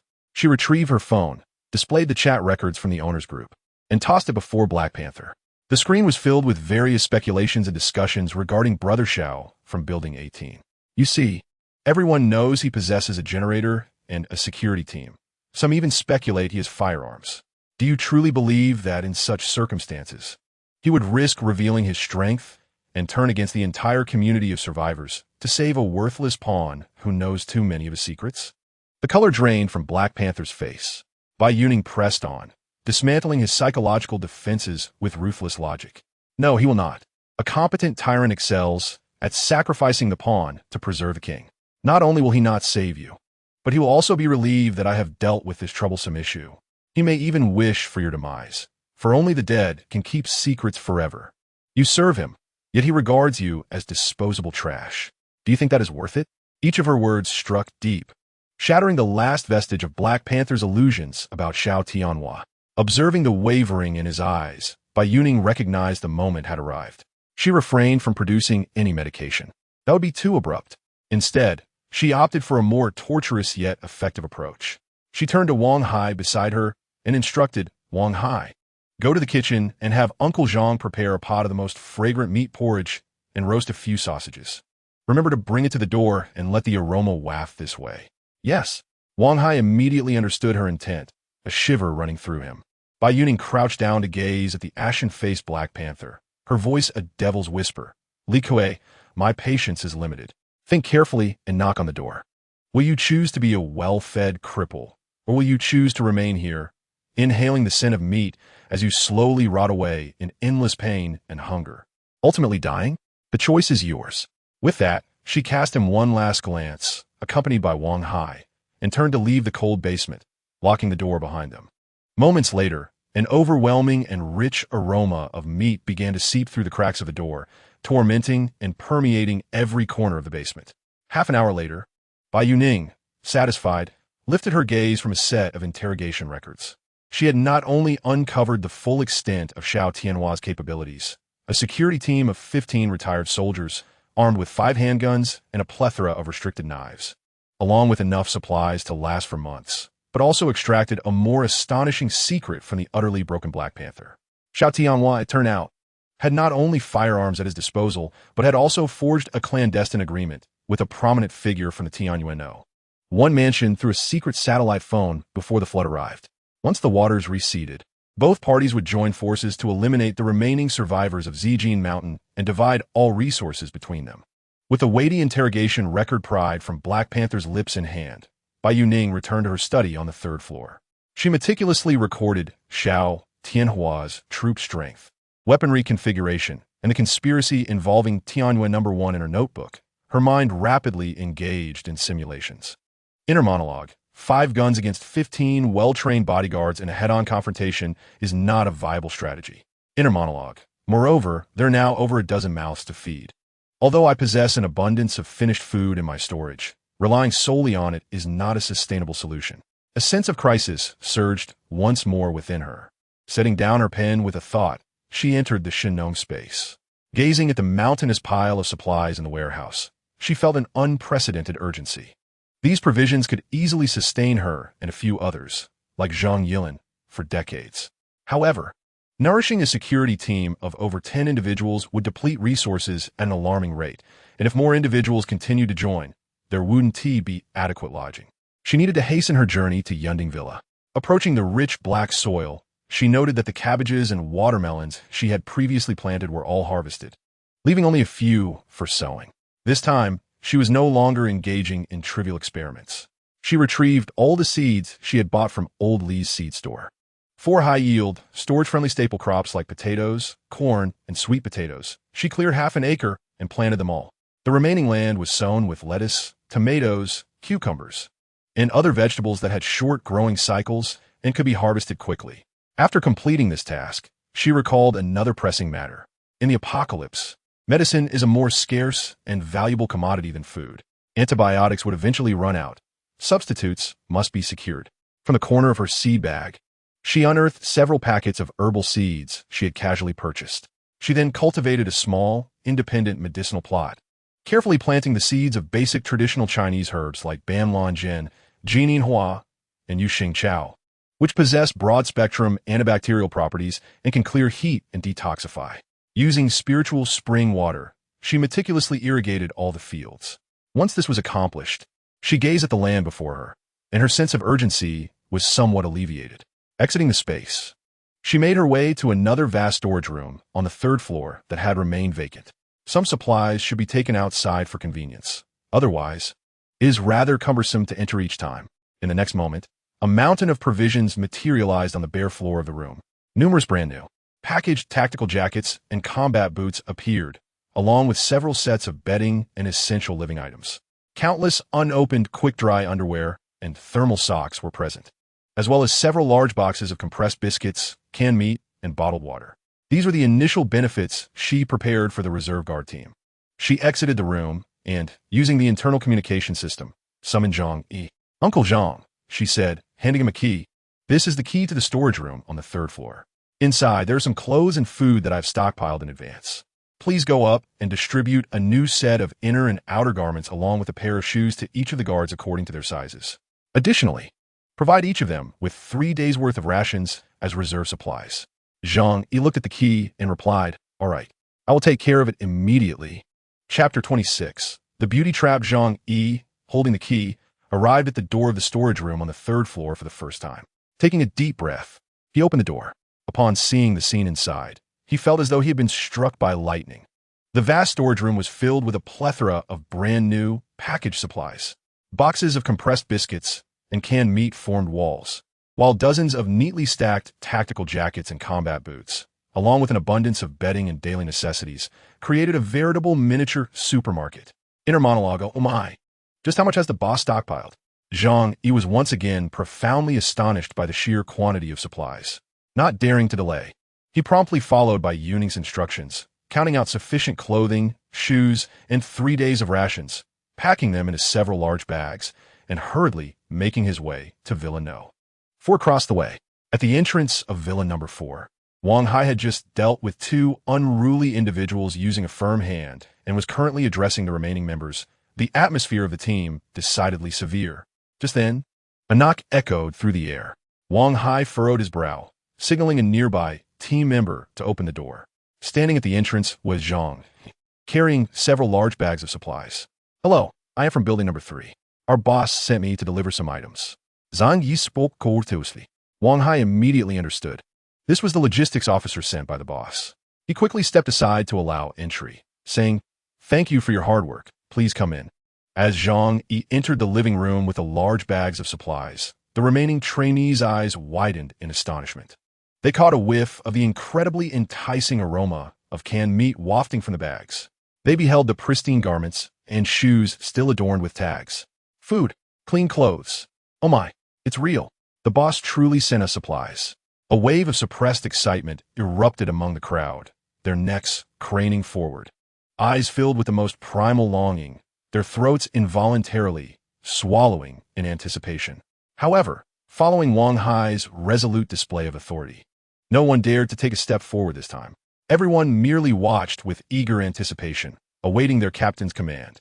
Wang Hai was exceedingly pleased with this outcome. He approached Zhang Yi, accepted the supply bag from him, and nodded appreciatively, saying, "You've worked hard, brother Zhang. Leave the rest to me." "All right," Zhang Yi replied with a smile, before turning back towards Villa number 3. Once Zhang Yi had departed, Wang Hai slammed the hefty supply bag onto the ground with a resounding thud. He surveyed the crowd with an air of command and menace, and bellowed, "Did you all see that? This is the promise our boss has made to us. As long as you adhere to the rules and obey orders, in the future, such bountiful provisions will be plentiful." He gestured toward the pile of supplies. "Now, everyone, form a line. Come up one by one to collect your share. Each person will receive a new outfit, a pair of shoes, and 3 days' worth of rations. Anyone who dares to entertain any other thoughts should first consider the strength of my fist." Under the immense temptation of food and Wang Hai's undeniable aura, this ragtag group of misfits, for the first time, stood in line like genuine soldiers, filled with excitement and reverence. In Villa number 3, within the study, Lin Mo, who had been engrossed in his research, suddenly rushed excitedly in front of Bai Youning. Boss, look quickly." He pointed to his computer screen, his face flushed with exhilaration. "I did it. I successfully accessed the official emergency channel, and, using multi-point signal tracking and map matching, I have roughly pinpointed the locations of 2 other survivor gathering points within the city that are still sending out strong signals." He projected an electronic map onto the large screen on the wall. The map displayed, apart from their location at Zijin Mountain, 2 other points, the municipal building in the north and Tianwen number 1 mansion in the west, glowing brightly in red. "Excellent," Bai Youning nodded. "Continue to monitor. I want to know all public information being transmitted from these 2 locations." "Understood." Meanwhile, in Villa number 17, Zhou Hao and Li Shui lurked like 2 cold-blooded serpents behind the curtains, silently observing everything happening in the community. Zhou Hao's leg was encased in a makeshift plaster cast, and his face bore the bruises left from a recent beating. The food they had pilfered from Li Shui's cousin's home was nearly depleted after several days of consumption. What instilled even greater fear in them was the growing presence of refugees, emanating from the mountains, who dared not approach buildings number 3 and no. 18 but began to gather like specters around their relatively isolated villa, casting hungry, malevolent glances toward their home.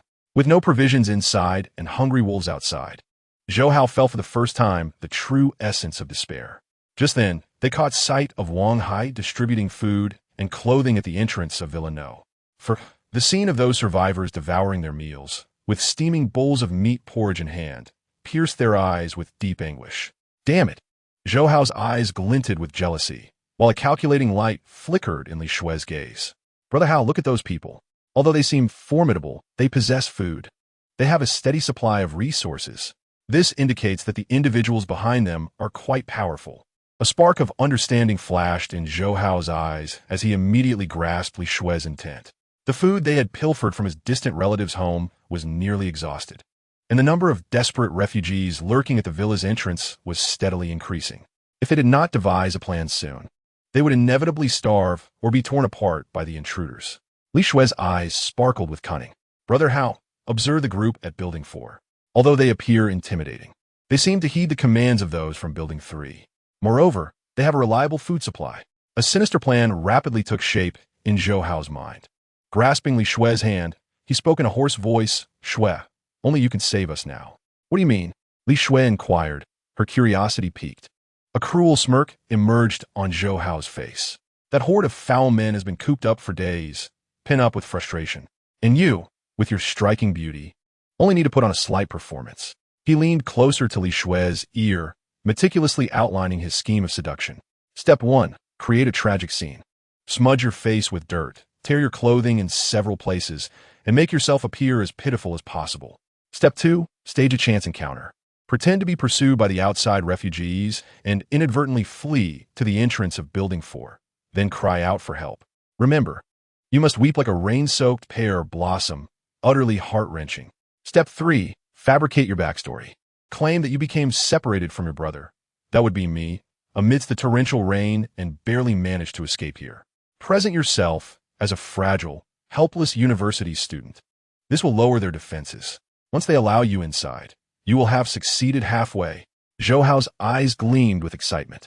Once inside, your task will be to charm a few of their leaders with your beauty and acting skills, particularly the one who appears to wield the most authority. You must ascertain their numbers, whether they possess weapons, and if their food supplies originate from that enigmatic Building 3. What kind of individuals reside within Building 3? He tightly gripped Li Shue's hand, his voice laced with greed. Once we gather all their intelligence, we will find an opportunity to act in concert. At that point, their food, their weapons, and even the seemingly impenetrable Building 3 will belong to us. All right. After a brief moment of hesitation, a similar glimmer of greed ignited in Li Shue's eyes, and she nodded vigorously. To survive, to reclaim a life of luxury, she was willing to do anything. In the darkness, the two envisioned a glorious future of domination, utterly oblivious to the fact that their clever machinations were merely the prelude to a poorly orchestrated spectacle, set to be performed for the amusement of others. Chapter 27. Infiltration and Trials on the third day of being besieged by floodwaters. The island of Zijin Mountain had begun to establish a nascent order. Under the iron-fisted reorganization of Wang Hai, the small escort team, initially composed of just a dozen members, have begun to take shape. They are divided into two groups, armed with rudimentary weapons provided by Bai Youning, and they patrol the vicinity of villas number 3 and No. 4 in shifts, 24 hours a day. Any refugee attempting to encroach upon this forbidden zone is met with their merciless expulsion. After several confrontations, no one dares to approach lightly anymore. Inside Villa Number 3, everything proceeds in an orderly fashion. Zhang, he spends his days in the kitchen, experimenting with premium ingredients to craft more delectable meals for everyone. Lin Mo, on the other hand, isolates himself like a madman in his room, obsessively studying high-tech equipment, occasionally emitting bursts of excited, unintelligible cries. Everything appears to be progressing favorably. However, Bai Youning is acutely aware that beneath the placid surface of the lake often lurks the most perilous undercurrents. In the dead of night, as torrential rain pours down, a young team member tasked with a late-night patrol leans against the wall of the backyard of Villa Number 4, yawning in fatigue. His name is Lu Kai, the youngest member of the escort team, barely 20 years old, and prior to the apocalypse, he was just an ordinary university student. Due to his naive nature and lack of societal experience, Wang Hai assigned him to this safest yet most monotonous post. Just as he begins to drift into slumber, a faint, plaintive cry for help suddenly pierces the darkness from beyond the wall. Help! Is anyone there? Luka Yolsawake instantly alert. He grips the steel pipe tightly, crouching low as he peers cautiously through the gap in the wall. Before him emerges a young girl, tattered and covered in grime. Her hair disheveled as she limps in terror through the rain, glancing back as if pursued by malevolent spirits. Not far behind her, several shadowy figures follow with sinister intent, leisurely whistling lewdly. Please, open the door. Help me. The girl spots the dim light emanating from Villa Number 4, as if it were a lifeline. And with all her strength, she collapses against the back door of the villa, desperately pounding on it. It is Li Shue. She perfectly embodies the role of a persecuted victim, following Zhou Hao's script flawlessly. Lu Kai's heart leaps in his throat. Though naive, he has been indoctrinated by Captain Wang Hai's daily admonitions, which have ingrained in him the ironclad rules of never trusting anyone and to refrain from excessive sympathy. He does not open the door. Instead, he lowers his voice and, through the small intercom window, cautiously inquires, "Who are you?" Outside, Li Shue, hearing a voice from within, momentarily reveals a glimmer of joy in her eyes, but her expression quickly shifts to one of heightened fear and desperation. "Ema Li Shue, a student from G University," she responds, her voice trembling and punctuated by sobs. "Those people, they want." Her words come in fragmented bursts, filled with terror, artfully avoiding the worst of the implications. leaving much to the imagination. How did you end up here? Lu Kai continues to question, maintaining his vigilance. I lost track of my brother. In that moment, Li Shue's performance reached its zenith. She collapsed onto the ground, her voice trembling with despair as she cried out. We intended to seek refuge with relatives at Zijing Mountain, but encountered a flood along the way. Our vehicle was swept away, and my brother was taken by the water while trying to protect me. I barely managed to escape here, and they followed closely behind. I beg you, kind sir, please let me in for just a moment. Once they leave, I promise to depart immediately. I do not wish to die. This heart-wrenching display of emotion, coupled with the tragic fate that a young girl might face in such dire circumstances, stirred Lu Kai's compassionate heart profoundly. As he gazed at the frail figure outside, he glanced at the approaching malicious shadows in the distance, and a fierce internal battle between his principles and his empathy ensued. I cannot permit you to enter. It is against the rules, he uttered with great difficulty. Upon hearing this, a flicker of resentment flashed in Li Shue's eyes. Yet her face bore a heartbreaking mask of utter despair. She ceased her pleas, offering a sorrowful smile, and spoke in a tone akin to one facing their demise. Very well, I understand. Thank you. Kind sir, at least I can converse with a good person before my end. With that, she prepared to rise, seemingly to confront the approaching shadows. This ultimate ploy of retreating to advance shattered Lu Kai's final psychological defenses. Wait, he called out urgently. He could not bear to witness a girl perish before him. Gritting his teeth, he made a decision he deemed satisfactory for both parties. I cannot allow you into the villa, but I can let you into our yard. Come in and hide in the corner. Once they leave, you may depart. He reasoned that merely allowing her into the yard should not violate any regulations. Swiftly, he discreetly opened the most inconspicuous side door to the backyard, pulling Li Shue inside with lightning speed before promptly locking the door. Do not make a sound. Just hide there, he instructed nervously, pointing to a shadowy corner of the yard. Thank you, thank you. You are truly a good person, Li Shue sobbed gratefully as she nestled into the corner. Observing her pitiful state, he clandestinely led Li Shue back to the dormitory on the second floor. He even retrieved a piece of compressed biscuit and half a bottle of water he had saved, offering them to her. Thank you, Li Shue exclaimed, devouring the food while looking at Lu Kai with a gaze filled with admiration and gratitude, utterly captivating the naive young man. However, unbeknownst to them, a keen-eyed veteran in the adjacent room had witnessed everything unfold. 10 minutes later, bang! The door to Lu Kai's room was kicked open by Wang Hai. He entered with several subordinates, his expression as grim as winter's chill, observing the scene of Li Shue, who was engaging in conversation, and the panic-stricken Lu Kai, his gaze icy enough to kill. Lu Kai. Wang Hai's voice cut through the air like a frigid wind. What is the first rule I established? Do not bring any strangers back. Lu Kai's voice trembled. Very well, you remember, Wang Hai nodded and then commanded the team members behind him. Drag him out. In his pursuit of maintaining the order of the guard team, Wang Hai showed no mercy. Addressing all the team members, he stated, since you have violated our rules, you must leave this place. You no longer belong among us. No, Brother Hai, please do not expel me. I beg you, Lu Kai pleaded, remaining on his knees, imploring Wang Hai for mercy. There is no alternative. You have breached the rules, and I can no longer allow you to stay. If everyone behaved as you do, how can we continue our work?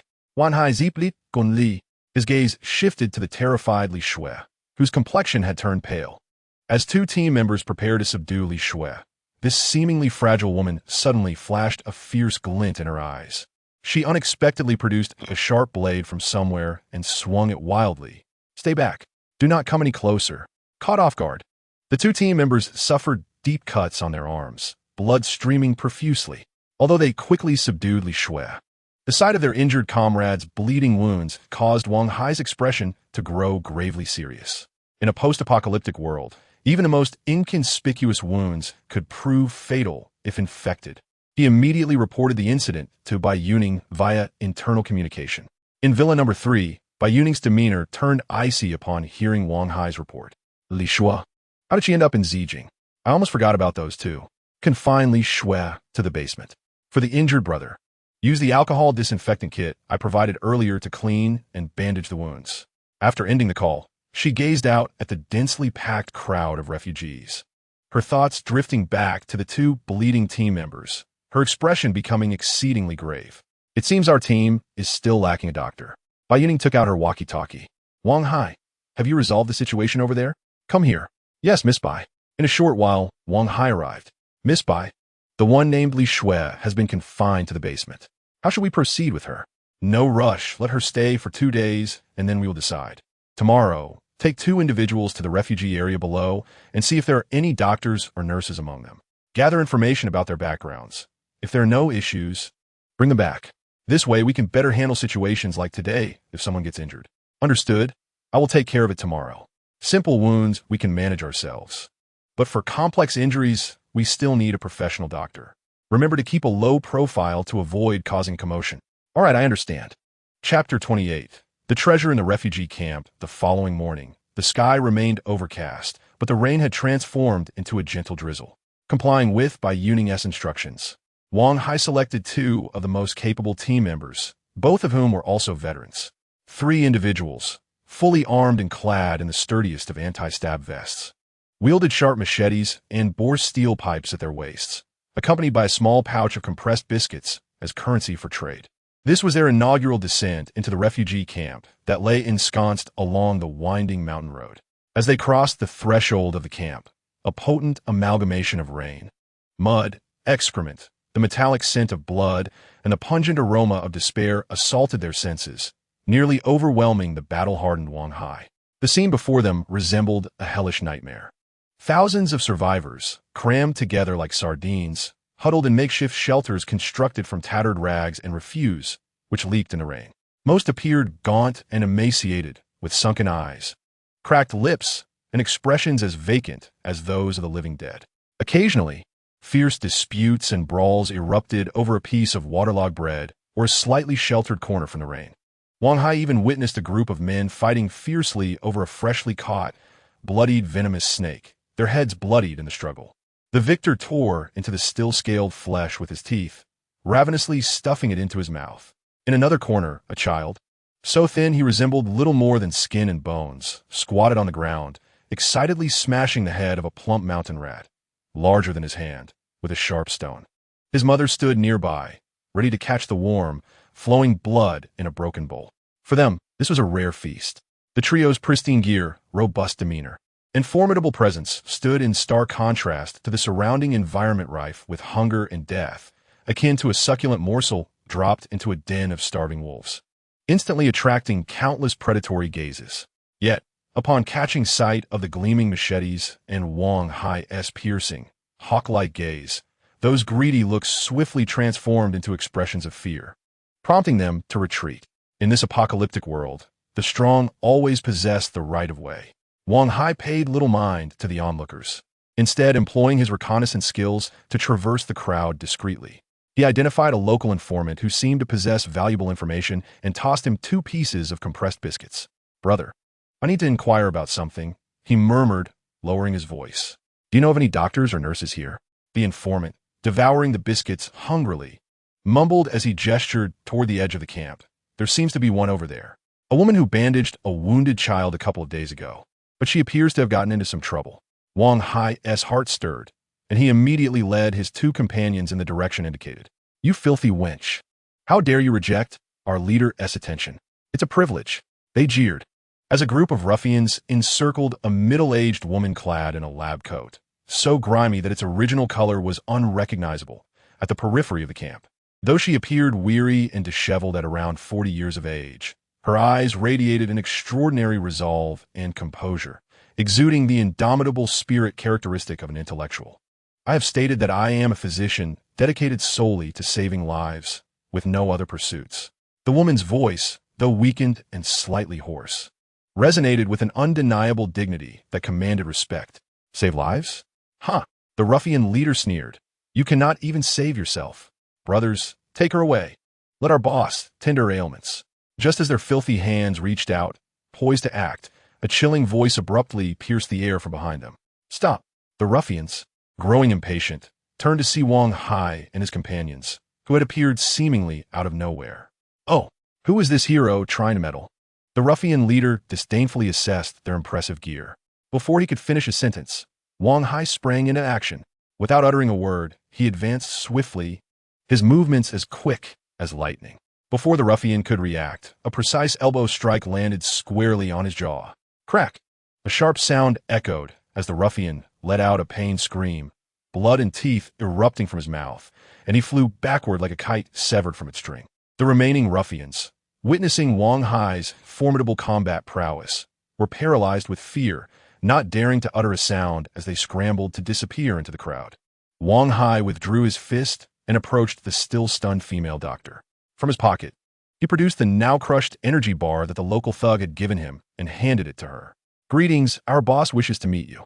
Half an hour later, in the living room of Villa Number 3, the rescue doctor, Qin Man, after consuming a bowl of steaming meat porridge offered by Zhang Yi, finally regained a hint of color in her pale face.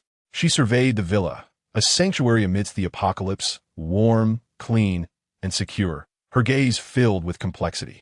Bai Youning sat across from her, forgoing pleasantries and getting straight to the point.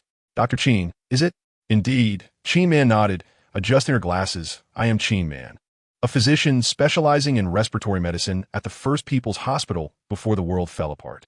Inner thoughts, an internist, capable of addressing infections, fevers, and most basic ailments, yet incapable of performing surgical procedures. Adequate but not flawless." Bai Youning formed a judgment in her mind, but maintained an impassive demeanor. "I possess the finest antibiotics, all conventional medications available on the market, and even a portable ventilator." Bai Youning calmly outlined her resources, along with a promise of absolute safety and an abundance of food. Qin Man gazed at the remarkably young girl before her, understanding that the moment of decision regarding her fate and that of those outside was at hand. She inhaled deeply and articulated her principles. "I'm willing to work for you, but as a physician, my principle is to save lives. Put away your ideals from peacetime." Bai Youning coldly interrupted, "Here, my rule is to save only those worthy of salvation, only those of value. Your task is to ensure the health of every member of my team, to treat any wounds or infections that may arise during combat. As for those individuals outside, whose fates are of no concern to us, neither you nor I can intervene."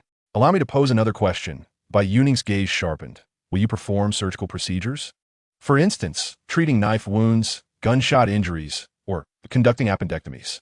Qin Man hesitated for a moment, and then, somewhat shamefacedly, shook her head. "My expertise lies in internal medicine.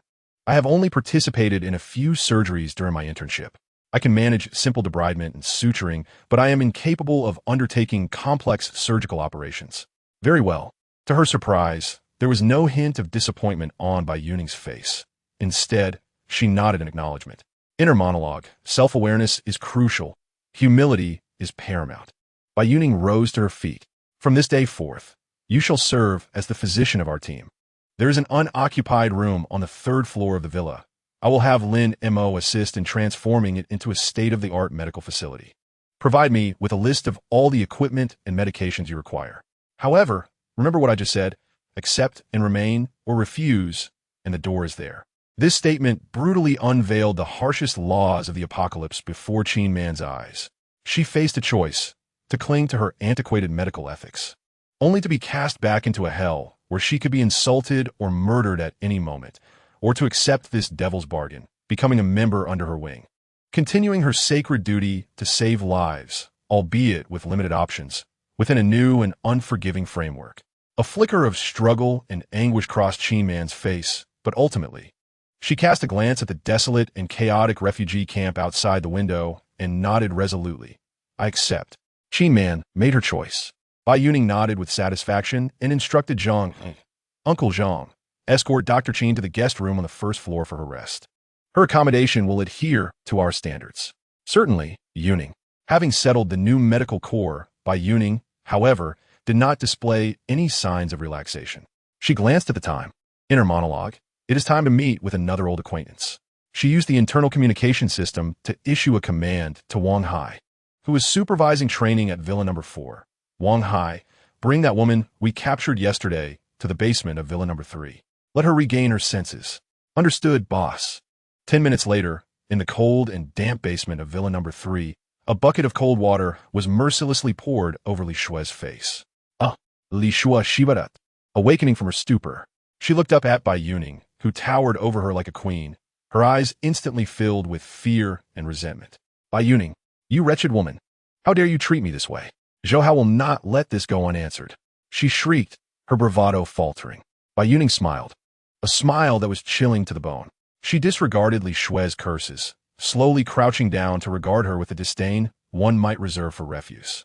Her voice soft as a whisper, yet laden with palpable weight. Li Shui, my patience is finite. Tell me, where is Zhou Hao?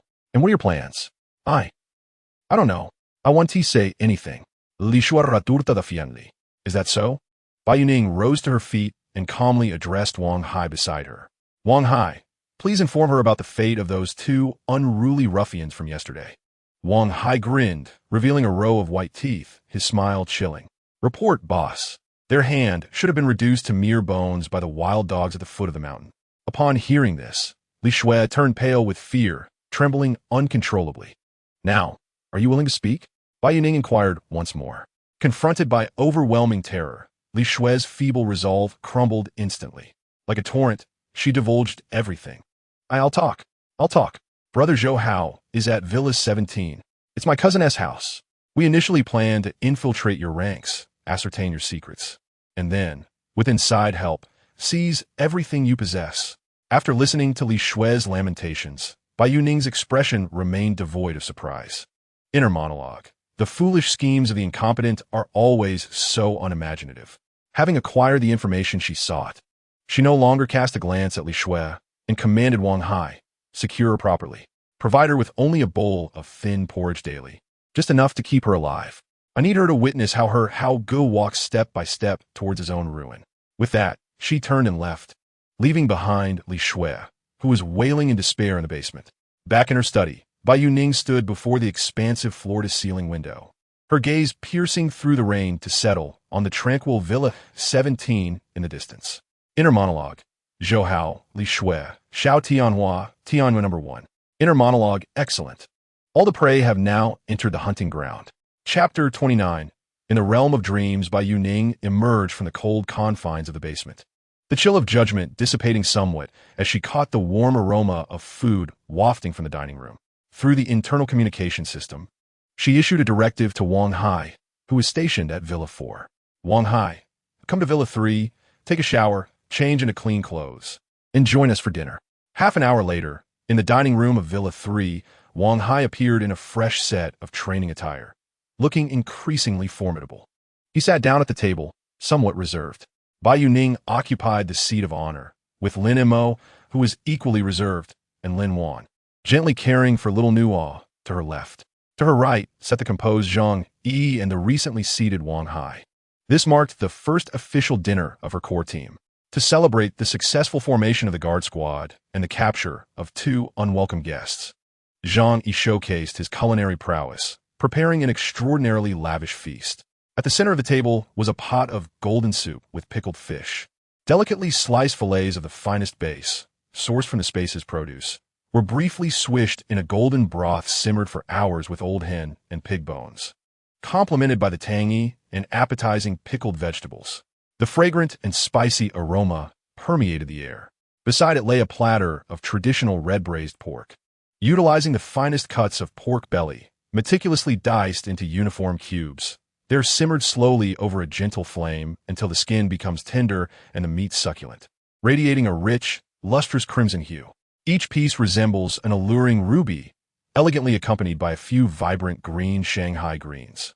Additionally, there is a dish of premium snowflake beef stir-fried with black pepper, alongside an array of unidentifiable yet delectably tender vegetables, sautéed to perfection. The staple, abundant in quantity, is fragrant white rice, exuding a rich aroma. Wang Hai gazed at the sumptuous feast before him, reminiscent of a lavish New Year's Eve dinner from a bygone era. And even this battle-hardened man felt a warmth welling in his eyes. Let's all sit down, he urged. The meal was one that everyone relished with great enthusiasm. Upon tasting the first bite of dompa pork, Wang Hai nearly swallowed his own tongue in astonishment. He vowed that he had never tasted anything so exquisite in his entire life. As the atmosphere at the dining table grew increasingly lively, Wang Hai could no longer contain himself and voiced the collective curiosity. Boss, do those two individuals we captured today have a history with you? All eyes turned toward Bai Youning. Without the slightest pause in her movements, she elegantly dabbed her mouth with a napkin before slowly responding. Her voice calm, as though recounting a tale entirely unrelated to herself. It's rather straightforward. The man, Zhou Hao, is my ex-boyfriend, and the woman, Li Shui, well, my closest friend. They conspired, along with my mother, to seize my possessions, leading to my mother's demise and pushing me into despair. A collective gasp echoed around the table, the chilling brutality of her words leaving everyone utterly speechless. They beheld the girl before them, eerily calm. So, do you still believe that my actions of confining them in the basement are cruel? Not cruel at all. Wang Hai was the first to rise, his eyes ablaze with fury. Boss, such ungrateful wretches deserve to be torn to shreds. Hand them over to me, and I assure you they will wish for death, but find no escape. Indeed, they should not be spared. Zhang Yi echoed angrily, slamming his fist on the table. Zhang Shu, please calm down and listen to my plan. Bai Youning interjected, her demeanor composed. You are all aware of the situation.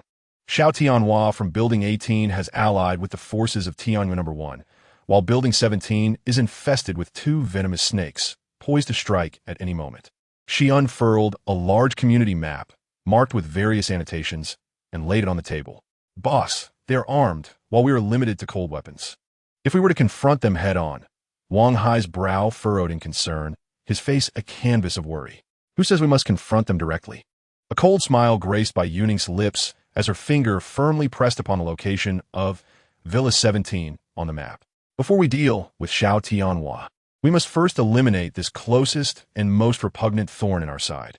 I refuse to sleep with two rabid dogs lurking at my doorstep. Her gaze, sharp as a blade, fixed upon Wang Hai. Wang Hai, this will be the inaugural mission for your security team. I require you, along with your most capable subordinates, to swiftly extricate the individuals from Villa 17, unharmed by the end of today. In that instant, Wang Hai comprehended her intent. This was to be the inaugural strike. His blood surged with fervor. Indeed, boss. He sprang to his feet, his voice resonating with conviction as he pledged to fulfill the task. In the early morning, the torrential rain had momentarily subsided, yet the sky remained overcast.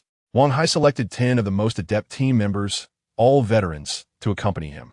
Clad in brand new, black combat uniforms and boots retrieved from the warehouse of Building No. 3, they equipped themselves with compound crossbows slung over their backs and sharp machetes at their waists.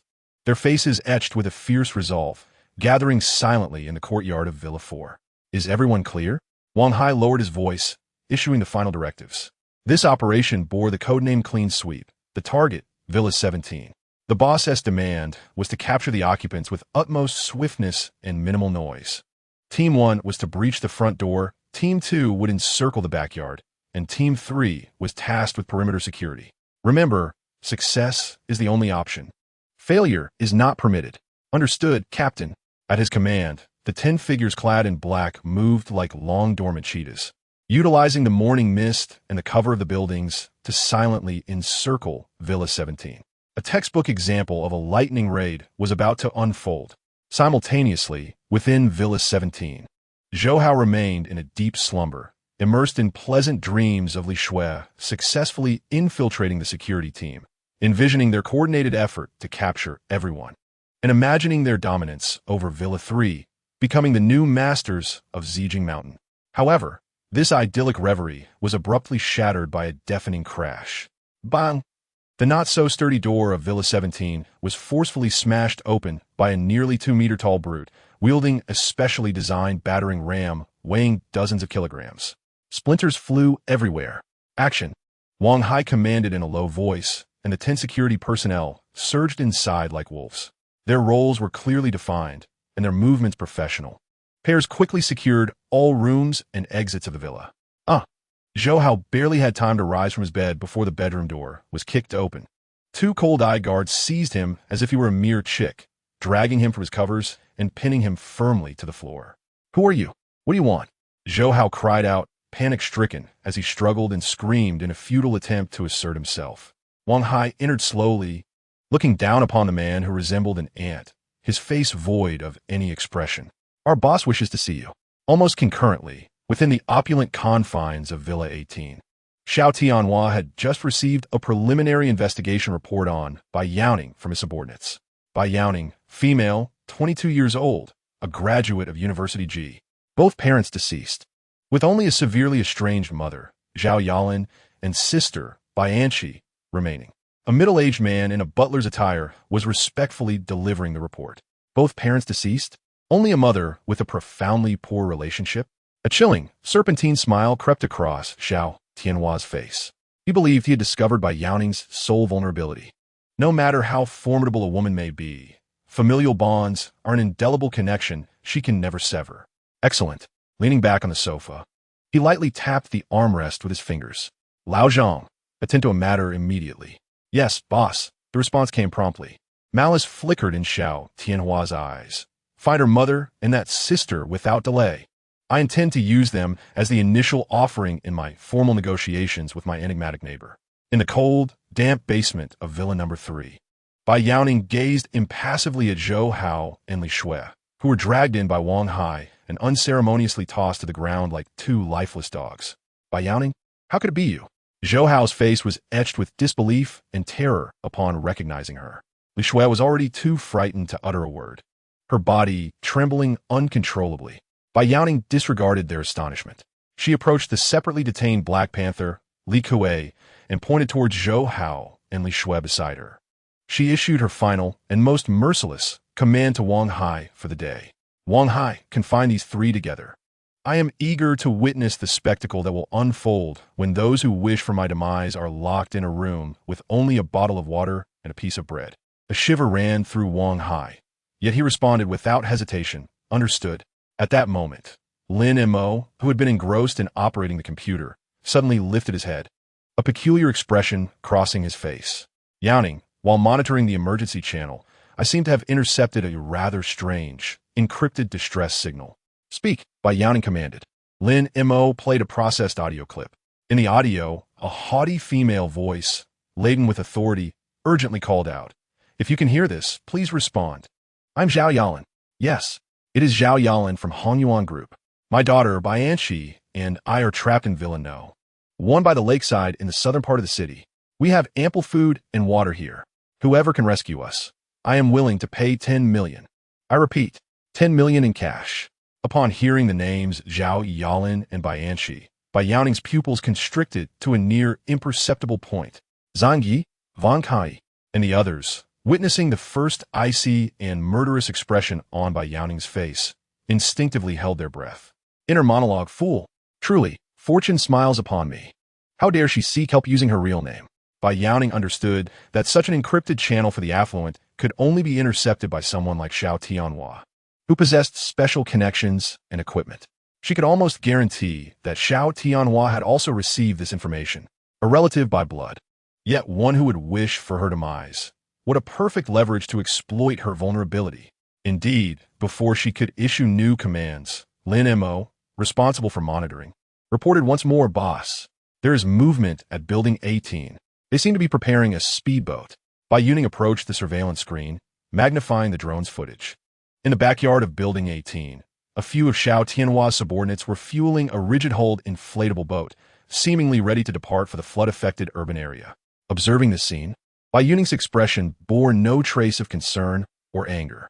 Instead, a peculiar smile, tinged with anticipation and cruelty, graced her lips. Inner thoughts, so, my dear mother and sister wish to pay me a visit? Inner thoughts, excellent. I have longed for a gathering with them. Chapter 30. A trap for the invaders despite their myriad uncertainties. Wang Hai and Lin Mo, driven by unwavering trust in Bai Youning, responded without hesitation, yes.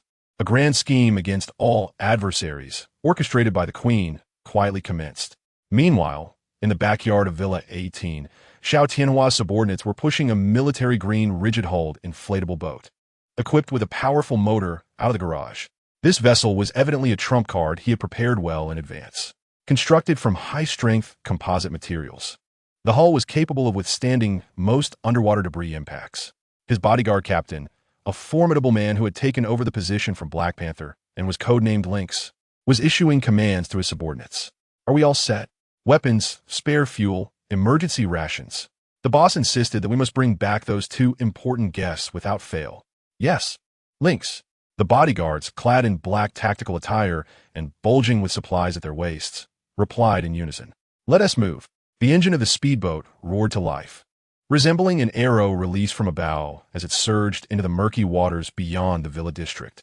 Utilizing their exceptional driving skills and the boat's superior performance, they sliced through the floodwaters, littered with car wreckage and debris, racing towards Lakeside No. 1 in the southern part of the city.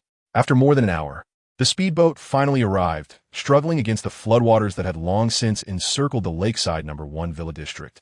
Lynx took out a military-grade binoculars and swiftly locked onto the villa, where Zhao Yalin and her daughter were signaling for help.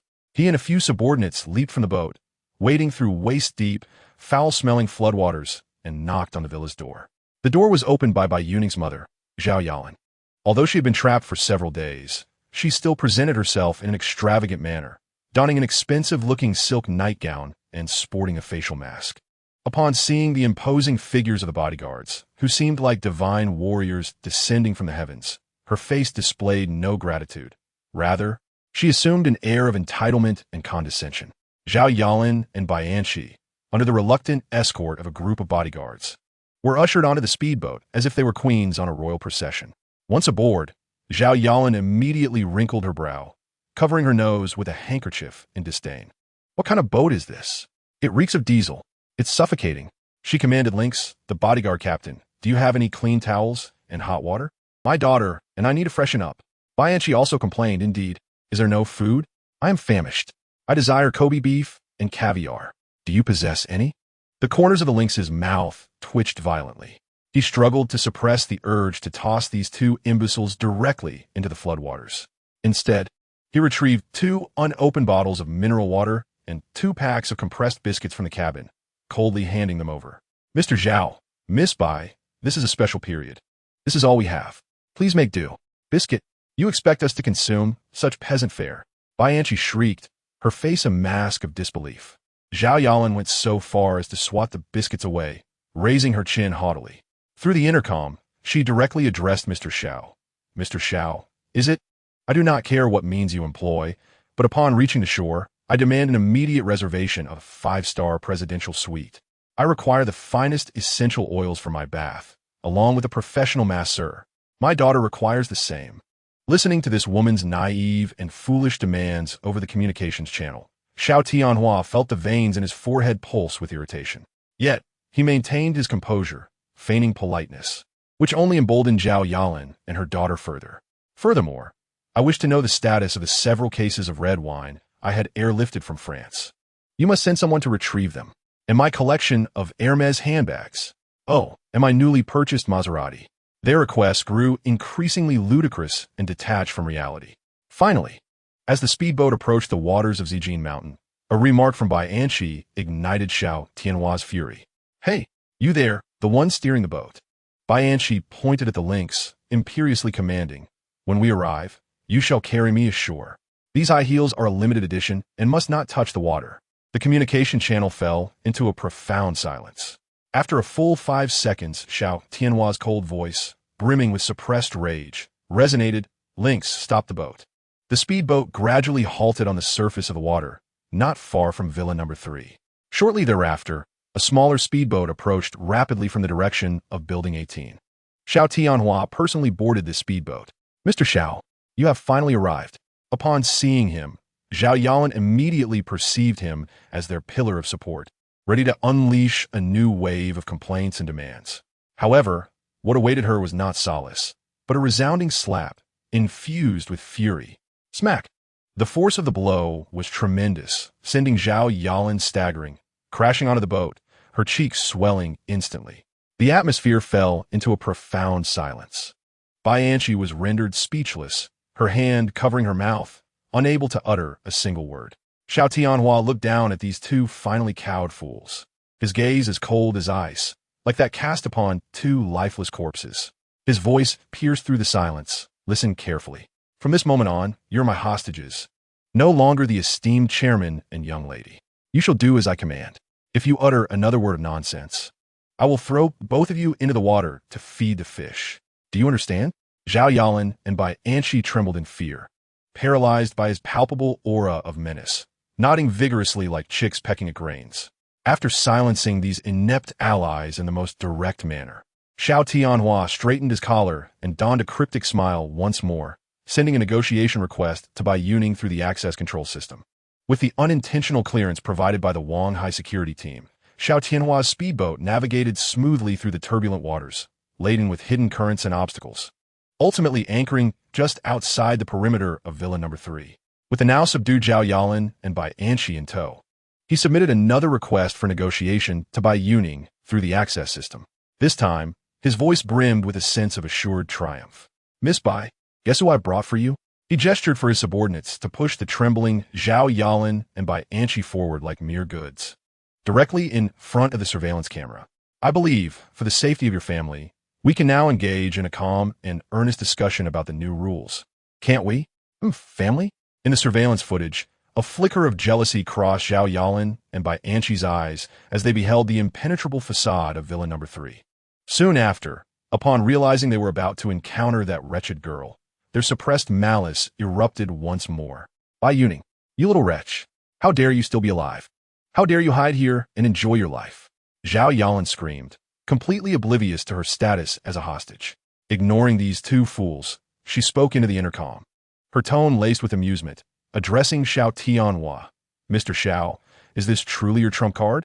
It seems your judgment leaves much to be desired." Xiao Tianhua's expression darkened instantly. He had intended to leverage these two women as a means to exploit Bai Youning's familial vulnerabilities, only to find them staging a scene of animosity before everyone present.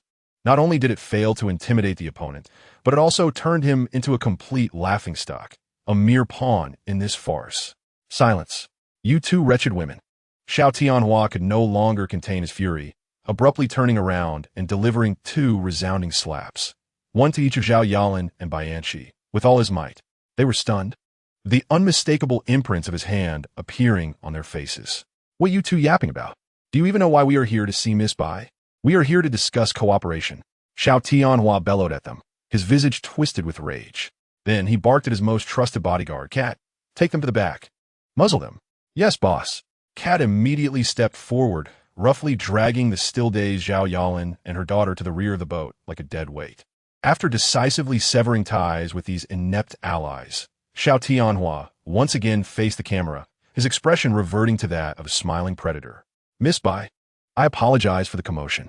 Two incomprehensible madwomen, indeed. Let's continue our discourse on the new regulations." However, Bai Youning chuckled softly.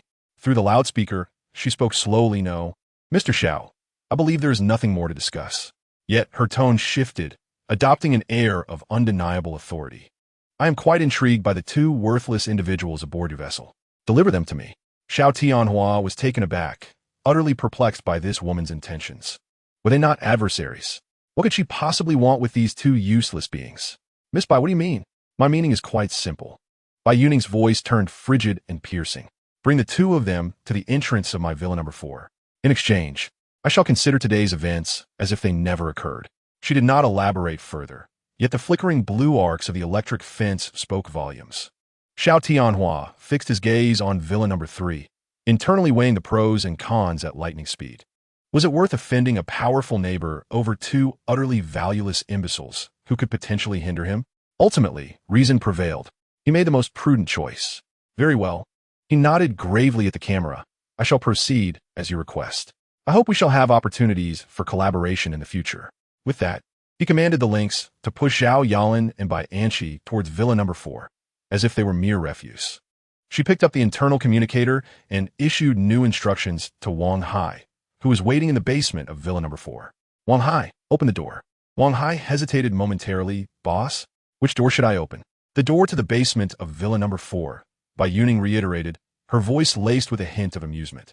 Wang Hai instantly grasped her meaning, a flicker of excitement and cruelty igniting in his eyes. "Yes, boss." In the next moment, under the astonished gaze of Xiao Tianhua and the mother-daughter duo, the grand door of Villa No. 3 remained immovable, steadfast as a mountain. Meanwhile, the adjacent Villa No. 4, long shrouded in silence, revealed a heavy iron door leading to the basement, which creaked open slowly, ominously, from the depths of unending darkness. 3 figures emerged, but they could hardly be called human. They were three ragged wretches, exuding a foul stench, their eyes filled with a deep-seated hatred for Xiao Tianhua. At the forefront was the Black Panther Li Ke, who had been rendered legless, imprisoned, and tormented by hunger for days. He beheld the astonished visage of his former employer on the nearby speedboat, then glanced at the two elegantly dressed women beside him. A chilling, beast-like roar erupted from his throat, unable to be contained. Bai Youning's cold and delighted voice reverberated through the loudspeaker, echoing like a divine decree across the water surface. "Welcome home, my dear mother. You see, your new allies, along with the welcoming party I have prepared for you, have been waiting patiently." She paused, her tone almost theatrical, relishing the spectacle as she softly added, "Do enjoy yourselves." Chapter 31. The man on the brink of death in the damp and shadowy confines of Villa No. 4's basement. The heavy iron door clanged shut behind Zhao Yalin and Bai Anqi, two women accustomed to a life of luxury. It was only then that they managed to regain their composure, having momentarily escaped the terror imposed by Xiao Tianhua. However, they soon realized that they had merely transitioned from one hell to another, far more dreadful and sordid. Within the basement, alongside them were 5 other men, equally imprisoned and teetering on the edge of existence. Among them were 3, bearing arrows in their legs and exuding a palpable aura of resentment: Black Panther and his 2 subordinates. The other 2 figures lurking in the corner were none other than Zhou Hao and Li Shui. Upon recognizing the familiar silhouettes, Bai Anqi was the first to let out a shriek. Zhou Hao and Li Shui raised their heads, their expressions mirroring disbelief upon seeing Zhao Yalin and Bai Anqi. "Auntie? Anqi, what are you doing here?" Zhou Hao struggled to rise, only to be met with searing pain from his injured leg, causing him to grimace in agony. After a brief moment of shock, these 4 old acquaintances, each with their own ulterior motives, exchanged glances filled with complex calculations. Yet, they quickly grasped the harsh reality.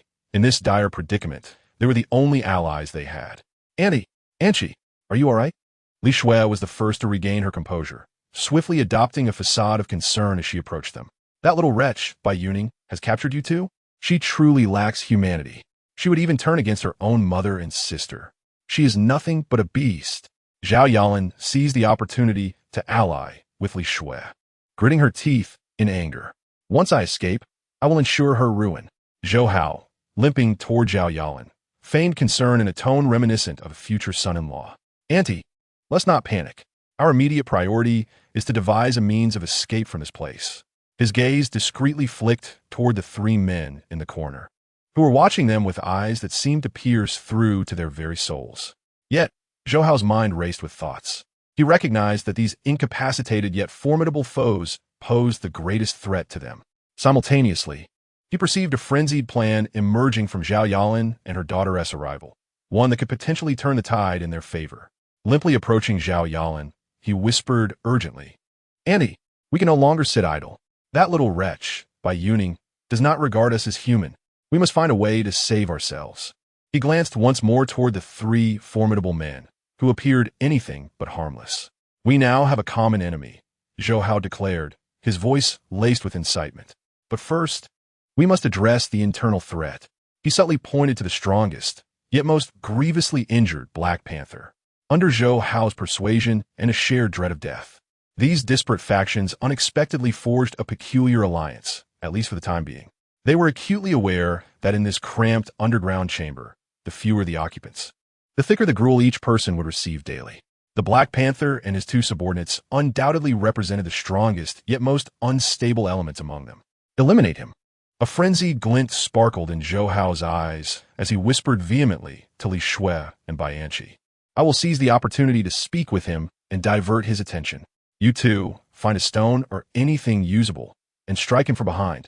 Under Zhou Hao's scheming, a sordid ambush targeting the internal strongest was stealthily set in motion. Zhou Hao feigned camaraderie, engaging the Black Panther in conversation, attempting to win him over. Meanwhile, Li Shui and Bai Anqi trembled, yet their eyes glinted with malice as they unearthed several sharp bricks in the corner. Bai Youning no longer paid heed to the bloody farce of dog-eat-dog unfolding in the basement. To her, those people were as good as dead. She returned to the study of Villa No. 3, standing before an enormous satellite topographic map for a full hour. Meticulously, she studied the sole maintenance road leading to Yunding Villa. With a red pen, she marked several perilous segments on the map, recalling from her past life the most likely sites of landslides and collapses. In her monologue, the torrential downpour had persisted for nearly 20 days. That road must now be unrecognizable. Resolute in her decision, she promptly initiated her plan.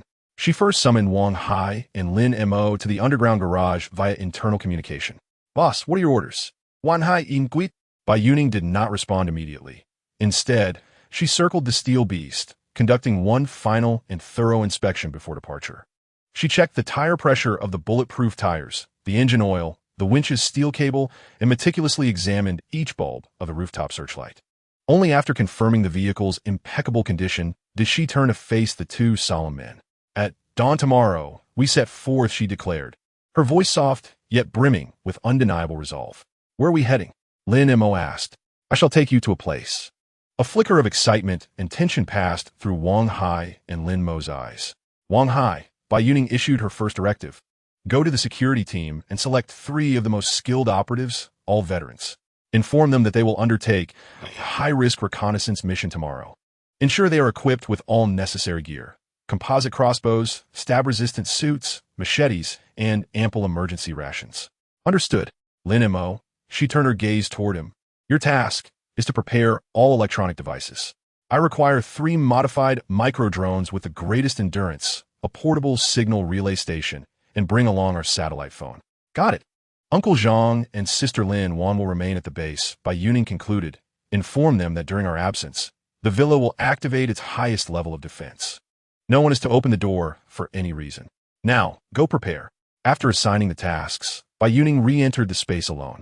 She paid no heed to the swiftly growing crops, but instead made her way directly to the warehouse area.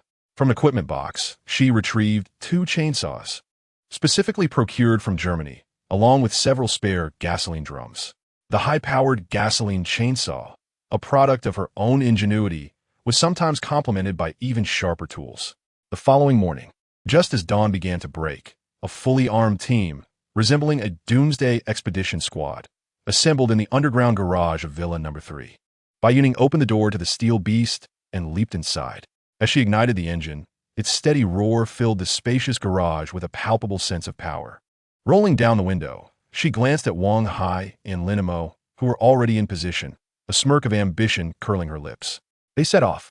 Half an hour later, Bai Youning piloted the steel beast with Wang Hai in the passenger seat on guard duty, while Lin Mo occupied the rear, controlling a miniature drone. For the first time, they ventured along the covert maintenance road on the secluded back mountain, marked on her map, toward the Yunding Villa. Upon entering the narrow path, they discovered the situation was far worse than anticipated. The already dilapidated dirt road had been utterly transformed by a week of relentless rain and flooding. Massive boulders uprooted trees, and deep, treacherous mudslides marred the route, resembling grotesque scars that completely obstructed their way. "Boss, it seems this road is impassable," Wang Hai remarked, frowning at a massive boulder blocking their path. "The road is forged by human endeavor," Bai Youning replied, her expression unperturbed. Instead of slowing down, she pressed the accelerator with determination. Roar! The steel beast let out a thunderous growl as its fierce V-shaped bumper, akin to a battering ram, crashed mercilessly against the enormous boulder towering at half her height. Bang! A colossal sound echoed as the seemingly indestructible boulder was sent rolling aside. The vehicle itself merely trembled slightly, undamaged, and continued its advance. Both Wang Hai and Lin Mo were left in stunned amazement by the ferocity of the impact. "Lin Montak, send the drone up to scout the road ahead, transmitting the safest route to the central control screen," Bai Youning commanded. "Understood, boss." Lin Mo immediately maneuvered the drone, agile as a hummingbird, hovering above the rugged mountain path, relaying clear aerial images in real time. The journey ahead transformed into a grand performance of teamwork. For smaller obstacles, Bai Youning pressed the vehicle forward to crush them. When confronted with larger fallen trees, she would halt the vehicle, allowing Wang Hai to employ the heavy winch at the front of the vehicle to clear the debris. For more complex landslide sections, Lin Mo's drone would scout ahead, identifying the optimal detour for her. Amidst the terrifying capabilities of the war chariot and the harmonious synergy of the team, they resolutely carved a path toward the mountain summit atop this desolate wasteland ravaged by natural disasters. After hours of arduous trekking, as the war chariot ascended the final steep incline, a magnificent complex shrouded in mist, reminiscent of a city in the sky, finally revealed itself before them. Even the well-traveled Wang Hai could not suppress his astonishment upon witnessing this spectacle. It was a premier private club, a flawless amalgamation of traditional Chinese gardens and modern architectural styles. The classical pavilions, with their flying eaves and bracketed roofs, harmonized beautifully with the sleek glass curtain walls. Although the courtyard was overgrown with weeds due to years of neglect, lending it an air of dilapidation, the main structure remained robust, exuding an understated luxury and an imposing presence. To their surprise, they spotted a faint light flickering in a building deep within the estate. Inner thoughts. The independent geothermal power generation system is indeed still operational. Bai Youning felt a surge of joy, just as they were awestruck by this paradise. The previously silent broken army, perched in the passenger seat, suddenly rose, emitting a low growl filled with vigilance and hostility toward the illuminated main building of the estate. Wang. Bai Youning's delight instantly froze. Her gaze became cold and piercing. Inner thoughts. It seems that there are already indigenous inhabitants in my future kingdom. Chapter 32. The spark of civilization. The hostile growl from broken army plunged the previously excited atmosphere within the war chariot into an icy stillness. Wang Hai and Lin Mo immediately tightened their grips on their weapons, their eyes warily fixed on the illuminated main building. Boss. Wang Hai Ingui, stand guard and maintain silence. Bai Youning commanded, her expression betraying no hint of panic. She did not even turn off the engine, but calmly instructed Lin Mo in the back seat. Lin Montak, deploy 3 hummingbirds in a fan formation to conduct a thorough scan of the entire estate. Focus on that illuminated main building. I want to know how many people are inside, and if there are any weapons. Understood, boss. Lin Mo promptly opened a specialized metal case, releasing 3 palm-sized, entirely black micro-drones that flew almost soundlessly like phantoms in the night. Soon, the main screen in the living room began receiving clear, real-time footage transmitted from the drones. As the grand blueprint of the entire Cloud Peak estate was unveiled for the first time, even Wang Hai, a seasoned veteran, could not help but gasp in awe. This was no mere club. It was unmistakably a city in the sky, perched atop the mountain, a 30-story main hotel building, integrating all functionalities of lodging, dining, and entertainment, stood regally at the heart of the estate. Surrounding it were a dozen uniquely styled independent mountain villas, each offering breathtaking views. Even on the mountainside behind the villa, they stumbled upon a standard golf course overgrown with weeds and an outdoor hot spring pool, still exuding wisps of steam from the geothermal waters. Youning Lin Mo's voice trembled with excitement as she declared, I have detected a stable, small-scale power signal emanating from that main building. Moreover, the source of the signal is rather unique. It resembles geothermal energy or another form of clean energy rather than diesel power. A glimmer of understanding flickered in Bai Youning's eyes. Inner thoughts. It appears my gamble has paid off. At that moment, the drone had reached the window of the main building. However, the footage relayed back left everyone in stunned silence. Inside, there were no fearsome bandits or heaps of weaponry, as they had anticipated. Instead, they found individuals clad in white lab coats, diligently engrossed in their work around experimental tables filled with culture media and various bottles and jars. They appeared not as marauders, but rather as scholars ensnared in this place. After a moment of contemplation, Bai Youning made a decision. She refrained from ordering an aggressive assault by the guard team and instructed Wang Hai, stay back and maintain vigilance. She personally maneuvered the armored vehicle, approaching the illuminated main building with a display of strength that was simultaneously non-threatening. She halted the vehicle and, through the external loudspeakers, initiated a contact signal. We mean no harm. We are merely survivors seeking refuge from the flood as we pass through this area. Her calm and clear voice resonated throughout the expansive villa. A palpable stir arose within the main building. After a full 5 minutes, the heavy glass door creaked open slowly. The figure that emerged was not a hulking man wielding weapons, but an elderly gentleman with graying hair, wearing a pair of old-fashioned black-rimmed glasses, exuding an air of refinement. Following him were several middle-aged and younger individuals, also resembling scholars, their expressions revealing a mix of wariness, fatigue, and a trace of subtle curiosity as they gazed upon the imposing armored vehicle. Youning did not exit the vehicle, but merely lowered the thick bulletproof window, her cold gaze locking with that of the elderly leader in the air. The atmosphere was thick with caution and probing. "We harbor no ill intentions," Bai Youning reiterated, her voice once again projected through the loudspeaker, calm and clear. "We are simply seeking a place to escape the flood. We noticed the lights here and came to investigate. I apologize for the intrusion." Her tone was unexpectedly courteous. The elderly leader adjusted his reading glasses, scrutinizing the formidable armored vehicle before him, along with the fully armed members of her guard team. He spoke slowly, his voice hoarse yet resonant. "Young lady, your vehicle and your entourage do not appear to be the typical survivors." Bai Youning maintained her composure. "In extraordinary times, one must always be adequately prepared. I am Bai Youning. May I inquire how to address you, sir?" She proactively introduced herself. A flicker of surprise crossed the old man's eyes. Her candor slightly eased his wariness. "My surname is Yuan Qingde." Inner thoughts, Yuan Qingde. Indeed it is him. A ripple stirred within Bai Yuning's heart. Yet her expression remained composed. "Professor Yuan," she directly acknowledged his identity. "I have long admired your esteemed reputation. I once came across your photograph during a report on an international agricultural technology forum." This half-truth explanation was seamless. Professor Yuan was utterly taken aback. He never anticipated that in such a place, someone would recognize him. "Since it is Professor Yuan, I shall not beat around the bush." Bai Youning seized the initiative. "I am a merchant, as well as a survivalist. I have made ample preparations for the apocalypse." She paused, beginning to showcase her worth. "I possess abundant supplies of food, medicine, diesel, and a complete set of brand-new laboratory equipment and consumables. I can ensure your safety in this apocalyptic world, while I seek an absolutely secure, self-sufficient base for long-term development."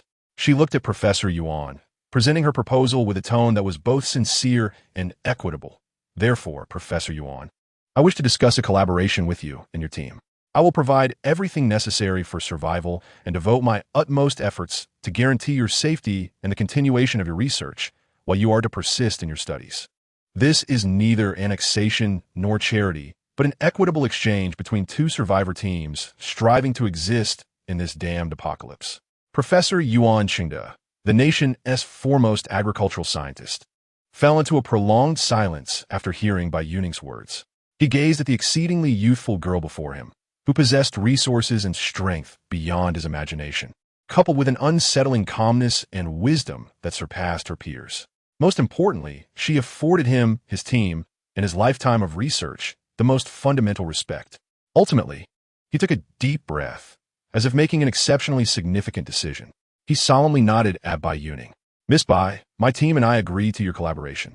Upon finishing his statement, he carefully retrieved a sealed petri dish from his pocket, cradling it as if it were a rare treasure.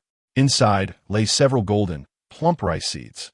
"My dear, our lives may not matter, but the high-yield, cold-resistant rice seeds we have painstakingly developed over the years, known as Hanji-no.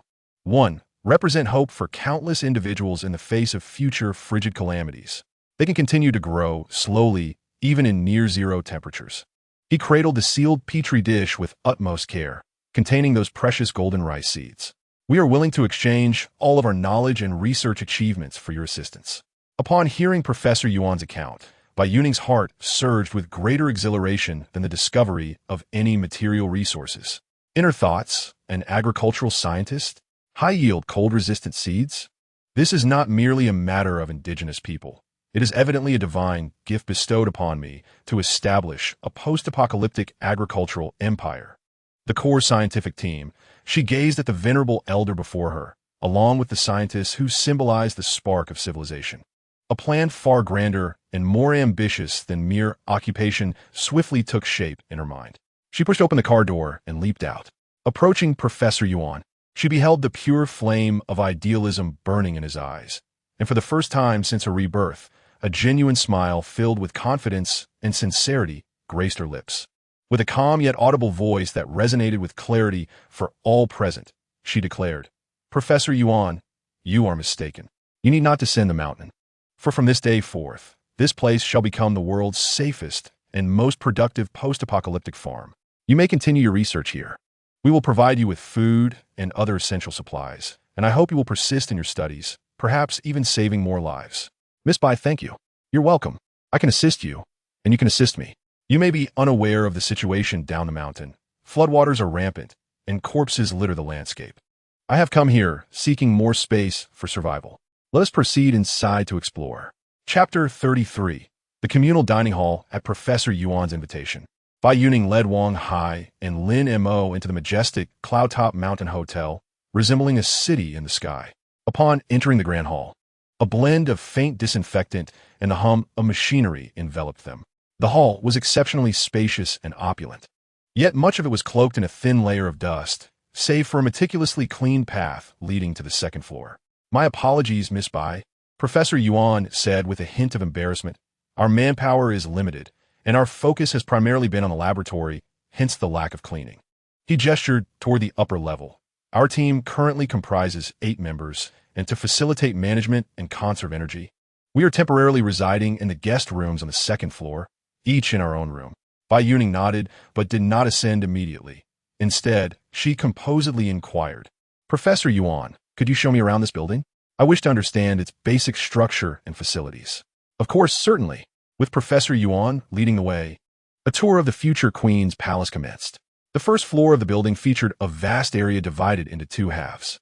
On one side was a self-service restaurant boasting hundreds of seats, with cutlery and furniture neatly arranged, albeit covered in dust.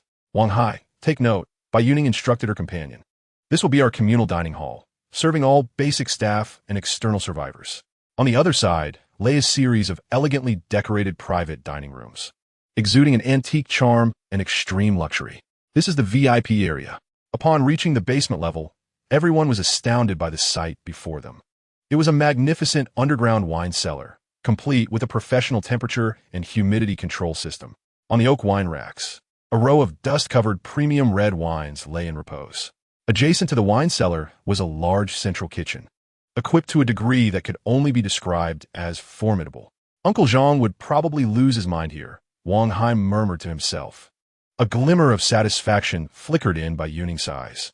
They continued their tour, visiting the fitness center on the 3rd floor, complete with a standard swimming pool, the private cinema on the 4th floor, and the spa retreat on the 5th. With each discovery, Wang Hai and Lin Mo felt an increasing admiration and awe for Bai Youning's foresight. Finally, they ascended to the top floor via the service elevator. Here lay a panoramic revolving restaurant, offering a 360-degree view of the entire city. Standing before the vast floor-to-ceiling windows, Bai Youning gazed down at the fog-shrouded ruins of the city, completely submerged by floodwaters, and a grand vision blossomed within her heart. In her thoughts, this shall be my throne in the future. Having completed their exploration, Bai Youning made a decision that took Professor Yuan, Wang Hai, and Lin Mo by surprise. We are to temporarily withdraw, she stated calmly, meeting the bewildered gaze of the elderly professor. The value here far exceeds my expectations. However, there are significant security vulnerabilities that must be addressed. I will not hastily relocate my entire team until all safety concerns are resolved and the mountain route is secured. Her prudence and rationality deepened Professor Yuan's trust in her.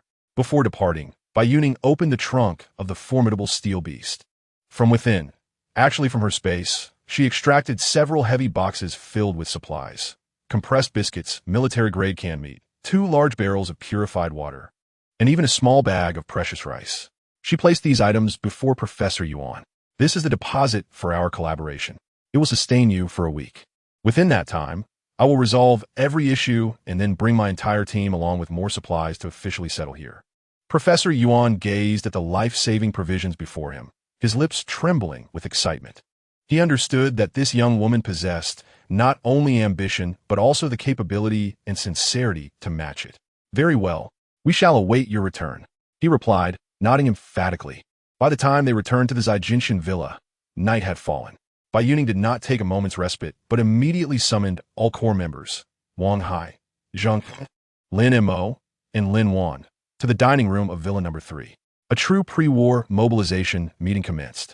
On a massive satellite topographic map, she circled Yunding Mountain Villa and the dark expanse of the refugee camp at its foot with a bold red pen, looking at everyone with an undeniable authority.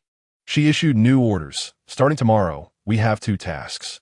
Her gaze settled first on Wang Hai and Lin Mo. Firstly, clear the road.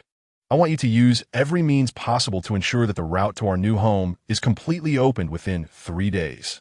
Then, her gaze slowly swept across each individual present, her voice turning cold and oppressive.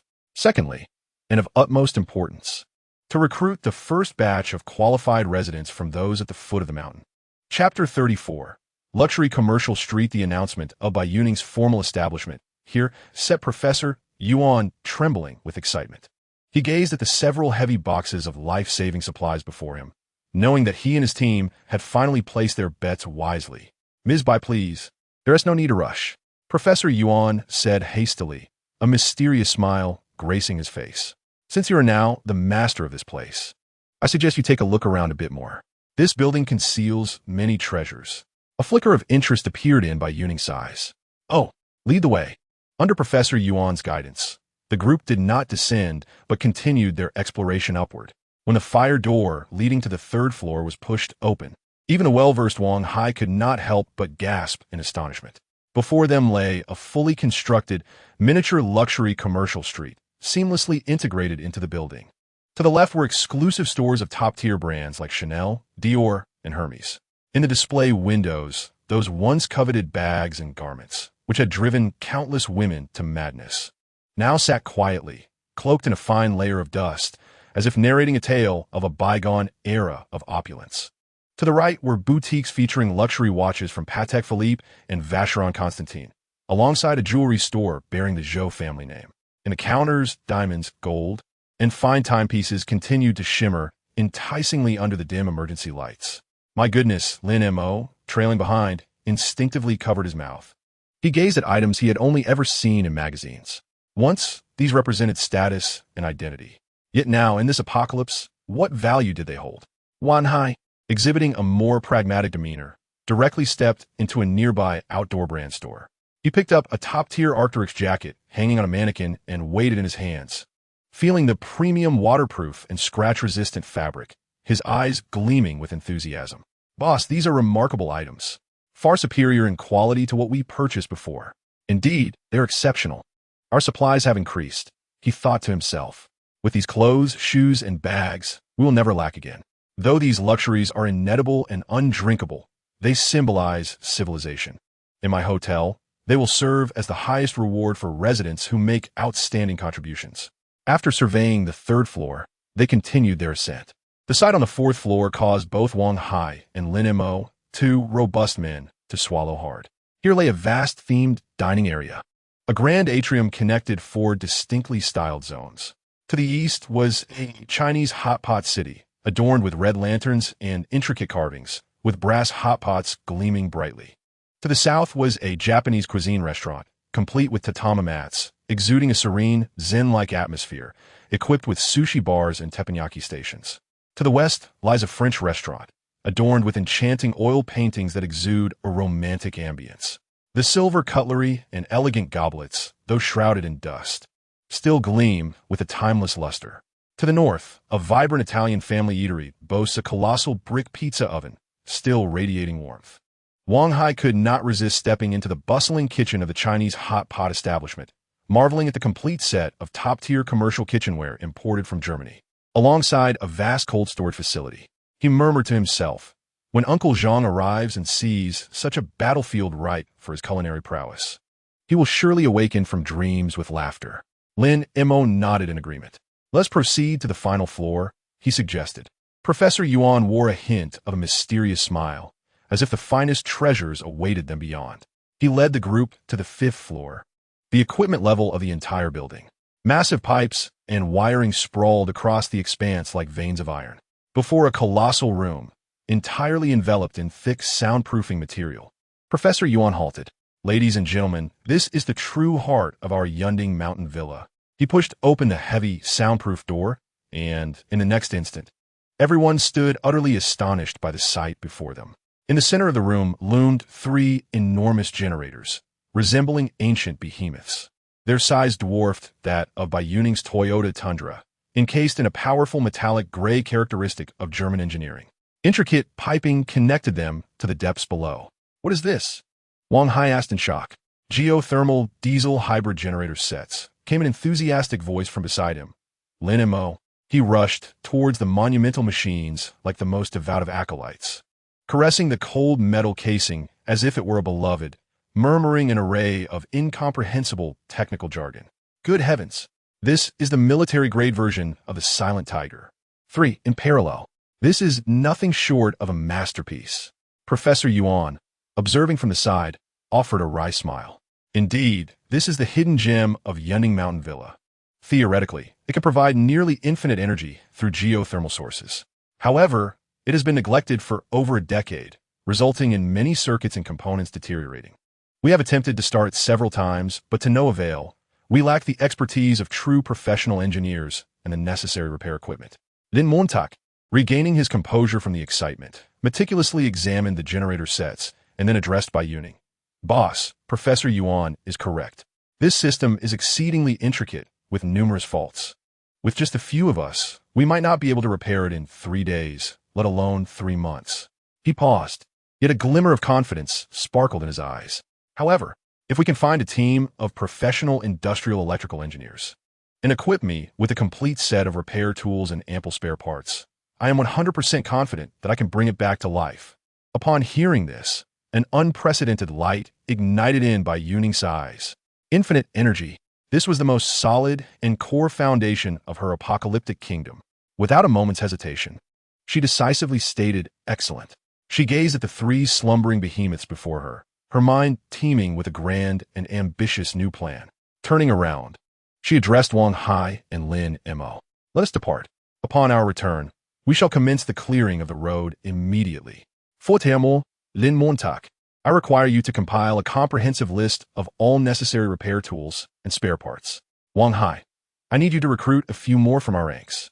3 days hence, we shall return." Bai Youning then instructed Wang Hai and Lin Mo, "You 2 head downstairs and bring up the black supply boxes from my trunk. Inside, I have filled them with an ample supply of compressed biscuits, military-grade canned meat, and 2 large barrels of purified water." She entrusted these to the speechless and exhilarated Professor Yuan. "Thank you for accepting us. These provisions should suffice until our next visit. No thanks necessary. Even if we had refused, this place would still belong to you. We are grateful for your agreement to allow us to continue residing here. I shall refrain from further pleasantries. We must take our leave now." "Excellent. We shall await your return," he replied emphatically. Chapter 35. The decapitation operation. Bai Youning led Wang Hai and Lin Mo, piloting the steel behemoth, as they returned to Villa Number 3 just as evening descended. Upon their dusty entrance into the dining hall, Zhang Yi and Lin Wan, who had been waiting eagerly, rushed to greet them. "Youning, you have returned. Was everything smooth?" Concern etched across Zhang Yi's face. "Quite smooth," Bai Youning affirmed with a nod. "Our new home exceeds our expectations. Uncle Zhang, let us not linger in conversation. I am famished. Let us eat while we talk," Lin Mo interjected. "Very well. Everything is prepared. Quickly wash your hands and let us feast." The atmosphere at the dining table was vibrant. Wang Hai and Lin Mo, for the first time, shed their previous shyness, animatedly recounting their experiences at the Cloudtop Villa to Zhang Yi and Lin Wan. "Uncle Zhang, you should have seen it. The dining area alone boasts several options. French cuisine, Japanese dishes, Italian fare, and a Chinese hot pot venue larger than this living room," Lin Mo exclaimed, gesticulating excitedly. "The kitchen equipment is all imported from Germany. It surpasses that of a 5-star hotel." Wang Hai added eagerly, "Once we relocate, Uncle Zhang, you will have ample opportunity to showcase your culinary prowess." Zhang Yi's eyes sparkled with excitement. His face flushed as he envisioned himself commanding those top-tier kitchens. Lin Wan and her daughter, Xiao Nua, listened with longing. The innocent question from Xiao Nua, "Mom, will we be able to enjoy Grandpa Zhang's braised pork every day from now on?" added a touch of warmth to the tense atmosphere of the apocalypse. However, after dinner, when Bai Youning summoned all core members to the study, the warm ambience swiftly transformed into one of gravity. She unfurled the enormous satellite terrain map once more upon the table. All eyes instinctively focused on the summit, the area marked as Cloudtop Villa. However, Bai Youning, with a red marker, drew a large cross at the foot of the mountain, in a place they all knew intimately. Building 18. She lifted her gaze to meet the eyes of everyone present, her voice calm, yet imbued with an undeniable resolve. "Youning Villa shall be our future home. However, Before we can return home, we must first clear away the refuge that lies beside the house. Her finger pressed heavily upon the red cross. Xiao Tianhua and his team of 15 security personnel represented the greatest threat on our migratory path. I shall not permit a venomous serpent to lurk behind us, poised to strike while we forge a path through the mountains. Wang Hai and Lin Mo's expressions grew grave in an instant. A military-style operational meeting targeting Building 18 was about to commence. Boss, allow me to share my perspective first. Wang Hai, the team's martial backbone, spoke up. He pointed at the map, stating they possess firearms and have 15 well-trained bodyguards. Not to mention they hold the advantage of terrain. I propose a frontal assault.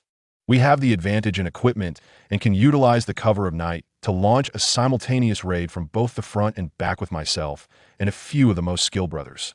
While casualties may be inevitable, this approach ensures we can swiftly eliminate the threat. His plan was pragmatic and direct, clearly reflecting a soldier-esque mindset.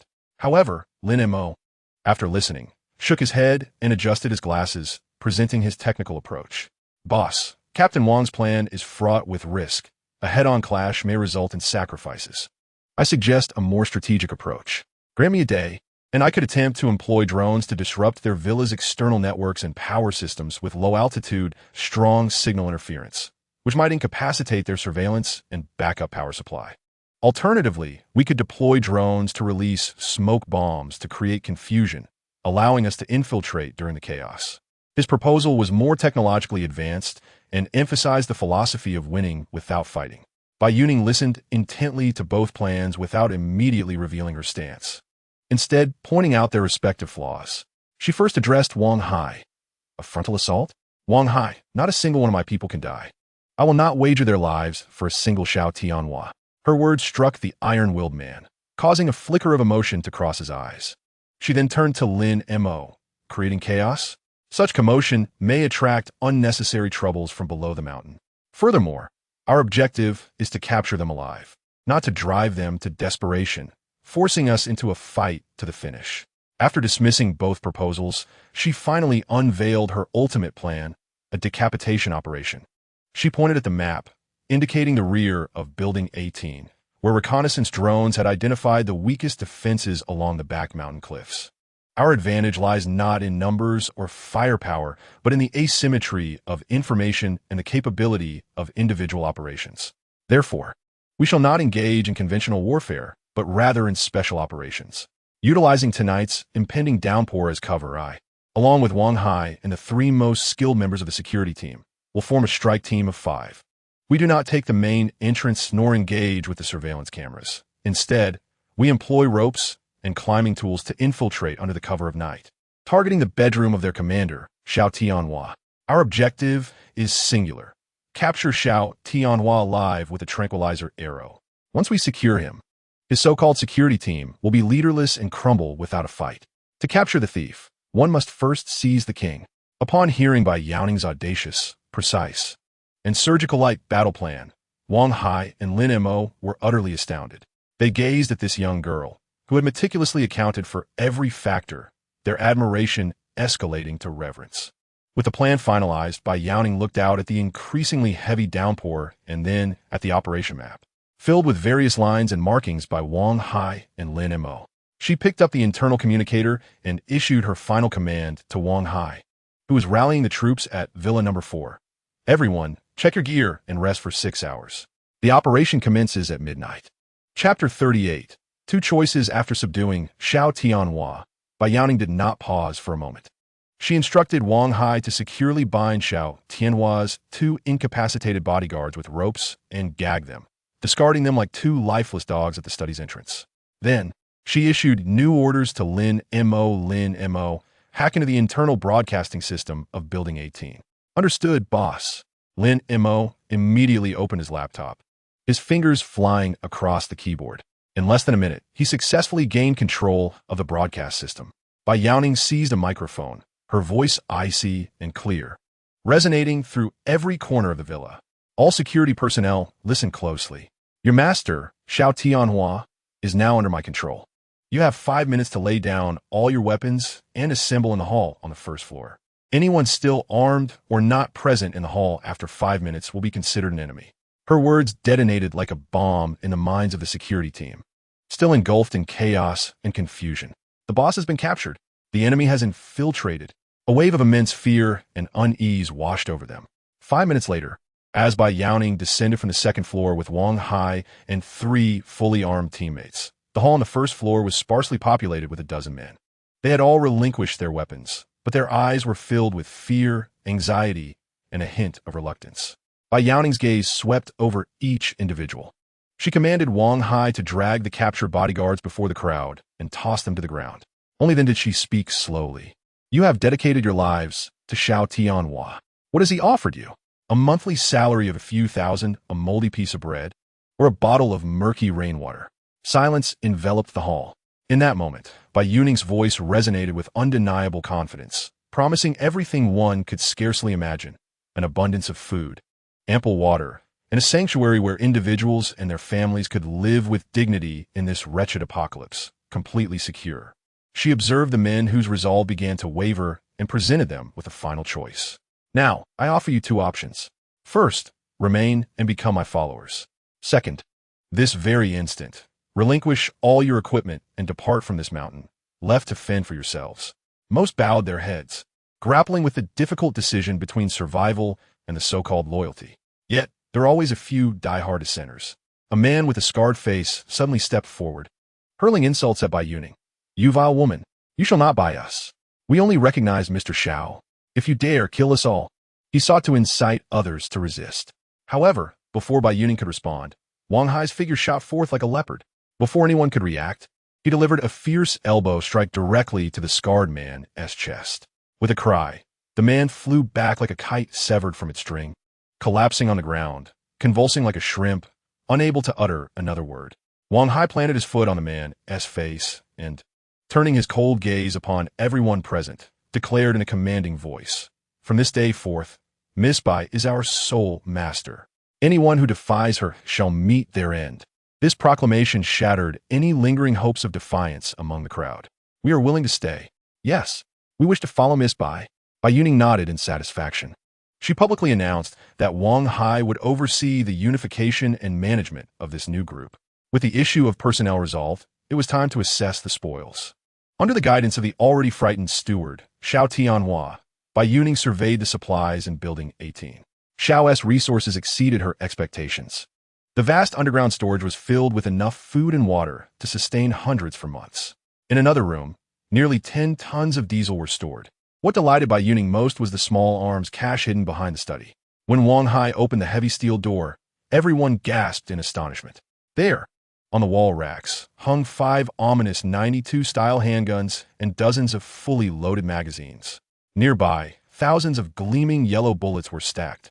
With these, their team had finally acquired the means to thrive in this post-apocalyptic world. Bai Youning did not immediately seize all these items, but instead instructed Wang Hai. Wang Hai, re-register and catalog all supplies. You will personally oversee the storage and distribution of weapons and ammunition. Yes, boss. The fervor in Wang Hai's eyes ignited. He understood that this was not just power, but a testament to trust.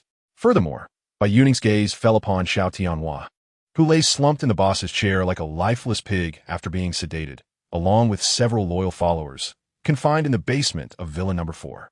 Having accomplished this, Bai Youning returned to Villa No. 3 with Lin Mo and Zhang Yi. She summoned all core members together and calmly announced, "The internal troubles have been resolved. Now, it is time to deliberate our next course of action." Chapter 39. Unlikely acquaintances with the internal issue of Xiao Tianhua resolved, Bai Youning did not pause for a moment. In the conference room of Villa No. 3, she presented for the first time the vast topographical map of the Cloud Peak Resort to all core members. Zhang Yi, Lin Mo, Lin Wan, Wang Hai, and Qin Man Purple Gold Mountain is merely our springboard, she declared, pointing resolutely to the summit. That is where our true kingdom lies. Observing the unmistakable shock on their faces, she refrained from elaborating further and issued a direct order. "Wang Hai," she said, addressing the newly appointed captain of the guard, "select 2 of your most reliable team members to serve as squad leaders. One team will be personally led by you, responsible for the internal security and daily training of our villas. This is our core. The other team," she paused, revealing an unexpected plan, will be dispatched to the refugee camp at the foot of the mountain to recruit laborers. Recruit laborers? Wang Hai was taken aback. Indeed, Bai Youning affirmed with a nod. The maintenance road leading to Cloud Peak Resort has been blocked by a landslide. I require a substantial workforce to clear it. You will issue a recruitment notice offering food in exchange for labor. All participants will receive 2 hearty meals of meat porridge and steamed buns daily. She then turned to Zhang Yi. Uncle Zhang, your kitchen could use additional hands. With so many kitchens at the Cloud Peak Resort, I doubt you can manage alone. Additionally, recruit some help for this task. Wang Hai, assist Uncle Zhang in this endeavor. Yes, boss. Wang Hai and Zhang Yi immediately acknowledged their orders. The following morning, Wang Hai's deputy, a retired soldier named Li Jun, accompanied by several fully armed guards, set out to the edge of the refugee camp, carrying a small table and a makeshift recruitment board crafted from wood. They did not venture too deep, but instead established their recruitment board in a relatively open space conducive to maintaining order. On the board, bold letters written with a black marker proclaimed, Villa number 3, urgent recruitment. 1. Engineering team, 50 positions requirements. Males, physically robust, capable of enduring hardship. Job description, responsible for clearing mountain roads, transporting earth and stone, and constructing fortifications. Compensation, 8 hours of work per day. Providing 2 hearty meals of meat porridge and steamed buns. 2. Logistics team, 10 positions requirements. Open to all genders, must be able to cook, follow instructions, and maintain order. However, at that moment, a small group reacted exceptionally. What? Work for food, and it's meat porridge and steamed buns. Good heavens, is this for real? Countless survivors, like desperate souls clinging to a lifeline, surged towards the recruitment point, fervently competing for this rare opportunity to survive. However, amidst the guards' strenuous efforts to maintain order, a small group stood out conspicuously. Though tattered in attire, each individual was robust, their eyes reflecting a pride that did not belong to mere refugees. Hey, barked a burly man, disregarding the lengthy queue as he pushed his way to the front. He addressed Li Jun with an air of entitlement. We, the brothers here, possess skills. Why should we receive the same rations as those who merely toil with their strength? Exactly, echoed several behind him, their voices rising in a cacophony. We demand meat. We want separate accommodations. Otherwise, we refuse to work. Are you attempting to incite trouble? Li Jun's expression darkened instantly. The guards behind him promptly placed their hands on their blades. Tension palpable as the 2 factions faced off, conflict looming on the horizon. Enough of this nonsense. Just then, a raspy yet commanding voice emerged from the back of the crowd.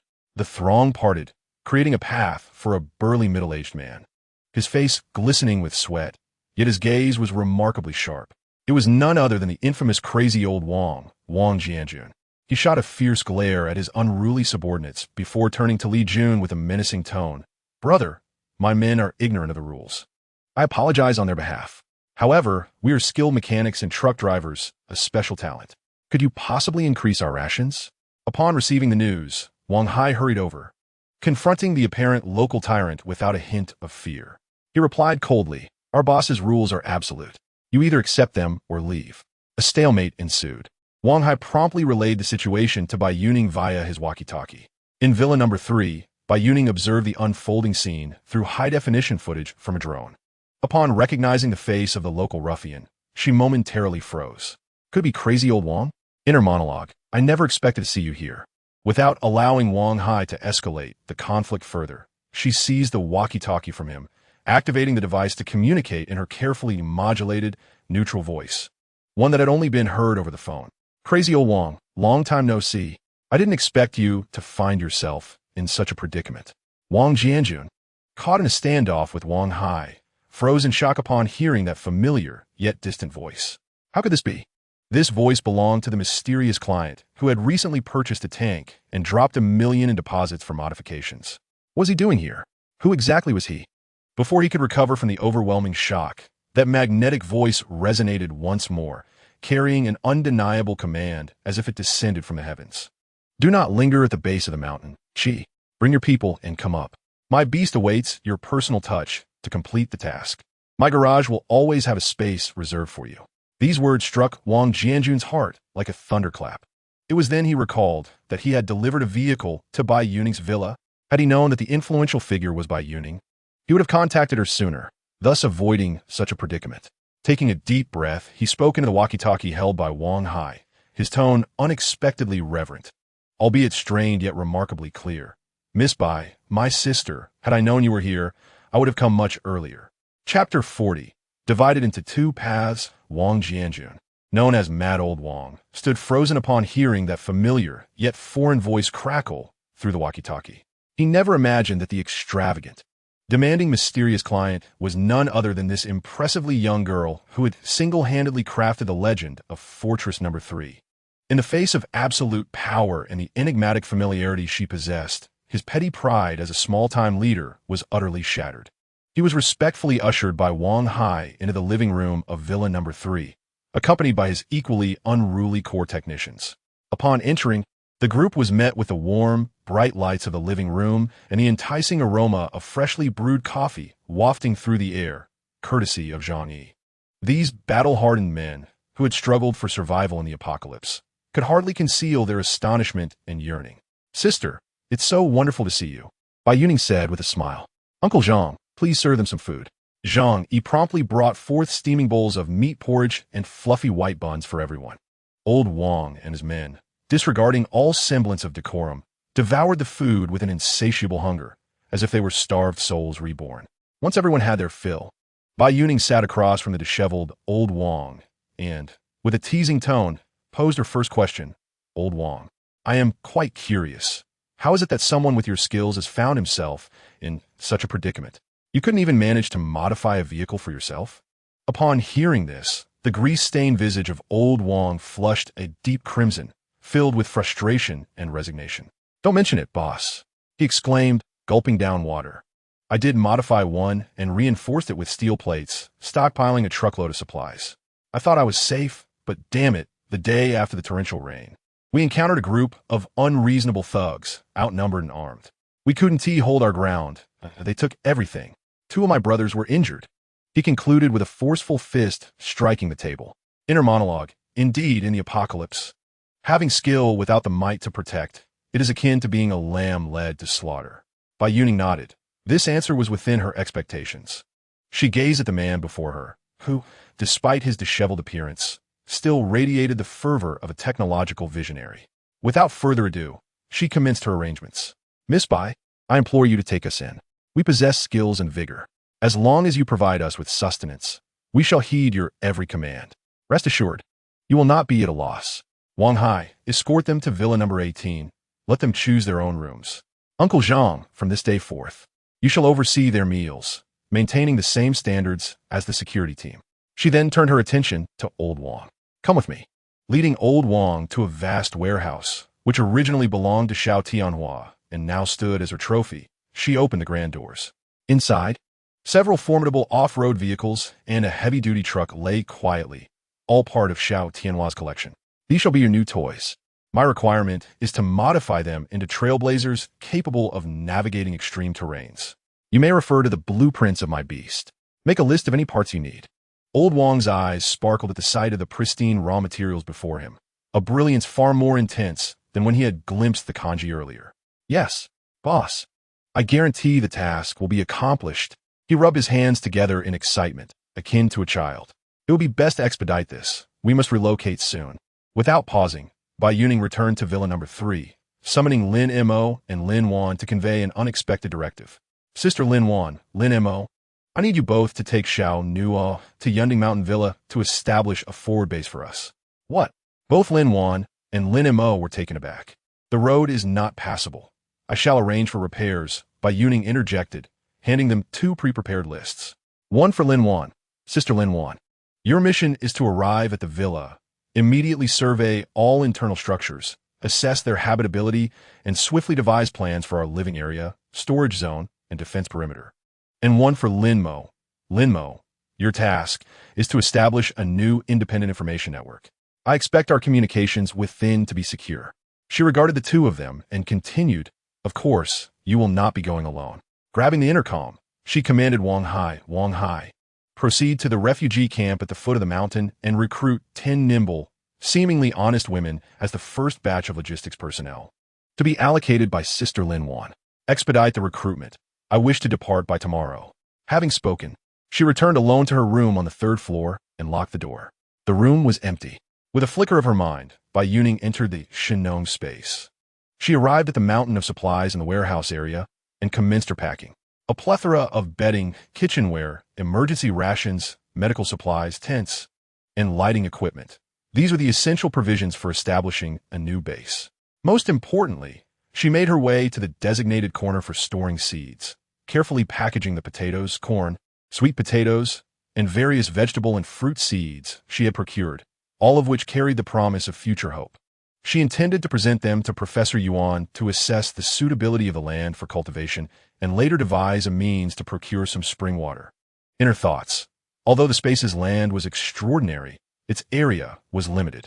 The vast expanse of Yuning Mountain Villa would truly serve as my future granary. She systematically transferred these mountainous supplies from her space to the floor of the room. Before long, the entire room was filled to the brim. After completing this task, she opened the door and called for Uncle Zhang and Lin Wan, instructing them to transport the prepared supplies to the underground garage, loading them into the rear compartment and back seat of that steel beast of a vehicle. Once all the supplies were loaded, Bai Youning returned to the living room. Wang Hai, please inquire with old Wang about modifying a vehicle for tomorrow. If possible, bring a car to accompany us, as I have too much to carry for just one vehicle. Understood. I will take care of it shortly. Chapter 41. Journey to Yuning on the following morning, before dawn. The entire Zijin Mountain Villa area was enveloped in a profound silence.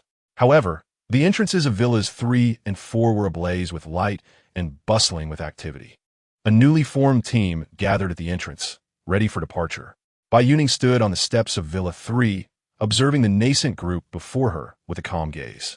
Wang Hai strode forward with purpose, standing at attention to report on the recruitment results from the previous day. Boss, as per your instructions, yesterday afternoon, I led a team to the refugee camp at the foot of the mountain for the second recruitment. The task has been accomplished. His voice was robust, filled with vigor. Provide the specifics, Bai Youning replied coolly. Yes. Wang Hai produced a small notebook from his pocket and began his detailed report. Our target for this recruitment was nimble and seemingly honest women to serve as logistics personnel. Ultimately, after careful selection, we successfully recruited 10 female survivors who met the criteria. Based on your requirements regarding their special skills, I conducted preliminary inquiries.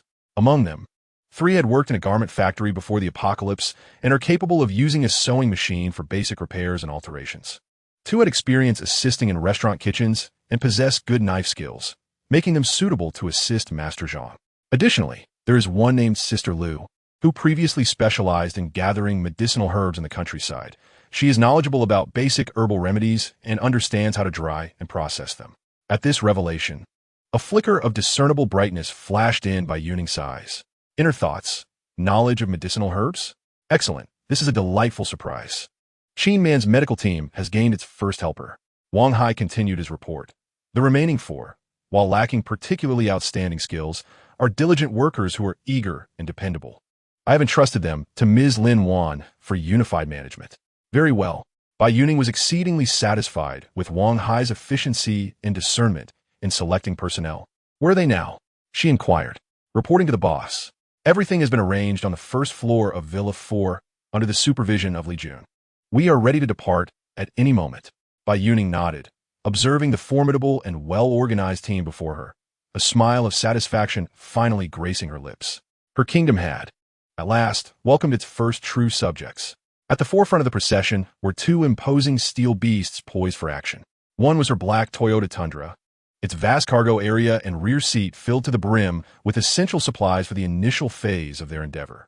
The other was a Ford Raptor, hastily modified overnight by the eccentric old Wang and his team, equipped with fierce collision beams and basic armor. This vehicle was laden with professional engineering equipment and tools, including cutting machines, welding apparatuses, and jacks. Bai Youning's core team, Zhang Yi, Lin Mo, Lin Wan, along with old Wang and his most capable technicians, would travel in her Tundra. Meanwhile, Wang Hai led 5 of his most elite bodyguards, fully armed, in a modified Raptor, tasked with clearing the path and providing security. The newly recruited engineering and logistics team members would follow on foot, led by Wang Hai's deputy, Li Jun. Let us set forth. At her command, the 2 steel beasts roared to life, guiding the grand assembly, brimming with hope for the future, toward the unknown road leading to the mountain's peak. After half an hour, the convoy arrived at a maintenance route obstructed by a landslide. The sight before them was even worse than anticipated. Days of torrential rain had triggered severe landslides, with massive boulders and uprooted trees completely blocking the already narrow mountain path. "Boss, there's no way through," Li Jun lamented at the sight of the minor landslide. "If there is no path, we shall carve one ourselves." Bai Youning's calm voice resonated through the intercom to every ear. "Wan Hai, position your men on the flanks for reconnaissance. Old Wang, have your technical team commence work. Li Jun, your engineering team will handle the debris." With a single command, the entire team sprang into action like a finely tuned war machine. Wang Hai's bodyguards swiftly dispersed, securing the high ground and readying their crossbows, vigilant for any movement in the surrounding forest. Old Wang, like an exhilarated general, directed his technical and engineering teams to embark on the monumental task of clearing the mountain. On the cutting machine, first, dismantle those obstructive trees. The rest of you use crowbars and shovels to clear the small rocks down the cliff. The cacophony of chainsaws, metal clashing, and the rallying cries of the workers echoed throughout the valley. At that moment, several mutated wildcats, their eyes a blood-red hue and their physiques akin to that of cheetahs, emerged from the thicket, drawn by the cacophony, and lunged towards the unsuspecting workers.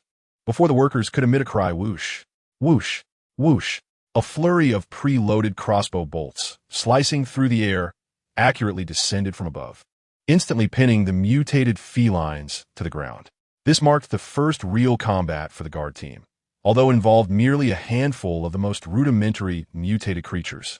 Their precise archery and calm demeanor left all the new workers in awe, filling their hearts with an unprecedented sense of security.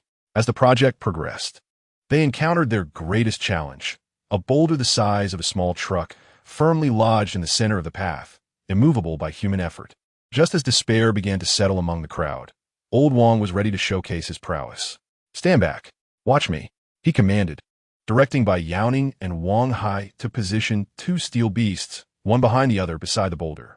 He then produced several massive jacks and two steel cables thicker than an arm. Employing the classic principles of leverage and pulley systems, he affixed one end of the cable to the boulder and connected the other ends to the heavy winches of the two vehicles. "On my mark," Old Wang shouted into the walkie-talkie. Both vehicles, in low gear, accelerate together. Roar! The twin V8 engines erupted simultaneously, emitting a primal growl. Under the immense torque, the cables snapped taut. The boulder, weighing several tons, emitted a grating sound as it was gradually wrenched from the earth and slowly dragged to the side of the mountain road. Oh! Witnessing this extraordinary feat, all the workers erupted into thunderous, heartfelt cheers. Their gazes towards Old Wang brimmed with admiration, while their eyes reflected reverence for the two steel beasts. After a long day's toil, the path leading to the mountain summit was finally cleared. The two vehicles guided a weary, yet exhilarated procession along the perilous, winding road, steadily ascending toward the mist-shrouded peak. Upon ultimately breaking through the clouds and reaching the summit, an imposing and magnificent abandoned luxury resort, seemingly detached from the world, unveiled itself in pristine clarity before all. At the forefront of the group stood the main building of a five-star hotel, characterized by its grand glass facade and revolving doors. Despite the layer of dust, its former splendor was still palpable. Flanking the main hotel were several scattered independent villas, each boasting distinct architectural styles. Further afield, one could faintly discern the outlines of a golf course overgrown with weeds, a vast yet desiccated outdoor swimming pool, and a natural hot spring, puffing wisps of steam into the air. Wherever this may be, it is clearly not a mere refuge. It is a luxurious kingdom suspended in the sky, isolated from the world. "Oh my, is this truly our new home?" Lin Wan gazed at the enchanting scene before her, muttering in disbelief. Old Wang and Wang Hai, too, were completely awestruck by the grandeur that lay before them. They finally comprehended that their queen had never desired to merely occupy a corner of this world. Rather, she aimed to reconstruct civilization amidst the apocalypse. The convoy slowly entered the vast granite-paved parking plaza at the heart of the resort. One by one, everyone disembarked, savoring the joy of survival and the hope for the future. Bai Youning also stepped out, inhaling deeply. The air atop the mountain was so fresh it felt as though it could cleanse the soul. Hearing the commotion, Professor Yuan, who had been conducting research indoors, emerged, his face lighting up with joy upon seeing Bai Youning accompanied by so many people and supplies. Youning, you have arrived. Chapter 42. The lights are on. Professor Yuan hurriedly approached from the main hotel building, his excitement palpable. He took several steps forward and clasped Bai Youning's hand tightly. Youning, you have finally come. Bai Youning returned the gesture with a smile before shifting to the matter at hand. She turned slightly to introduce her companions. Professor Yuan, allow me to present our new allies. She first gestured to the tall, composed man beside her. This is Wang Hai, the captain of our security team. He will be responsible for the safety of the camp. Wang Hai stepped forward and executed a crisp salute to Professor Yuan, his gaze sharp as an eagle's. Bai Youning then pointed to Lin Wan, who possessed a gentle demeanor yet exuded determination. This is Ms. Lin Wan, our logistics manager. She will oversee everyone's daily needs and the management of supplies. This is Professor Yuan, whom I mentioned to you before. Lin Wan nodded kindly at Professor Yuan as a form of greeting. Professor Yuan's gaze swept over Wang Hai and Lin Wan, a glimmer of appreciation shining in his eyes. One was valiant, the other steady. Both were rare talents in this post-apocalyptic world. Excellent. You are all capable individuals. Youning, with you here, I feel assured. Let's proceed inside. Bai Youning gestured for everyone to follow. Professor Yuan, we have brought the first batch of supplies and require a secure, dry location for storage. You know this place best. Do you have any recommendations? Without hesitation, Professor Yuan pointed to the main hotel building behind him. Of course, the 6th floor of the main building is most suitable. It was originally the presidential suite area, offering expansive views and elevated from the ground. Accessible only by a fire escape and a private elevator, making it easy to defend. I inspected it earlier. The upstairs is quite clean, and there are numerous rooms available, making it an ideal core, stronghold, and storage facility. Excellent suggestion, Professor Yuan. Bai Youning agreed with a nod, then picked up her walkie-talkie to begin assigning tasks. Her tone clear and steady. Li Jun, please respond if you hear me. Received. I appreciate your effort in organizing the engineering team to move all the supplies from the 2 vehicles to the 6th floor of the main building. Understood. Subsequently, she switched the channel. Wang Hai, the security detail is entrusted to you. Divide into 2 groups. One shall guard the perimeter, while the other will escort the supplies upstairs, ensuring safety throughout the process. Rest assured, boss, Wang Hai replied in a deep voice. With the orders given, the entire team functioned like a finely tuned machine, springing into action at once. Boxes of heavy supplies were passed down in an orderly manner, the process remarkably organized despite the number of people involved, devoid of any chaos. The newly joined survivors observed this disciplined and highly efficient team, feeling not only a sense of shock but also an unprecedented security. On the 6th floor of the main building, in the suite area, Lin Wan had arrived early. Holding a notebook, she directed the logistical team of women, categorizing the boxes of supplies as they were brought in. Food goes in this room, tools over there, and medications should be locked in the small suite. Her voice was soft yet clear, imbued with a persuasive authority. When a box containing herbal seeds and processing tools was brought up, Lin Wan specifically called for Liu Sa. Liu Sa, come take a look at these. They fall within your expertise.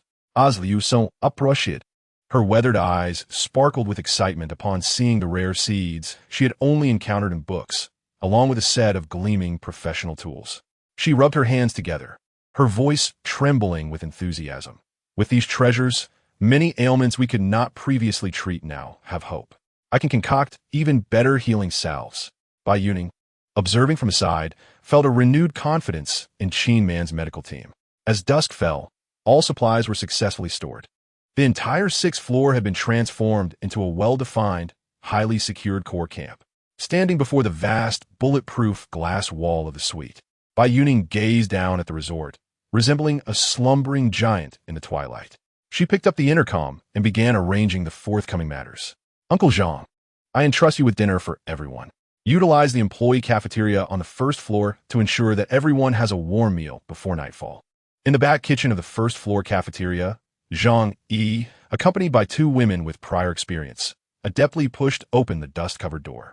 Though everything inside was cloaked in a thick layer of dust, the equipment was remarkably well preserved. Xiao Li, check the main gas valve and the pipes. Xiao Wang, come with me to see if these stoves are still functional. Zhang, he commanded methodically.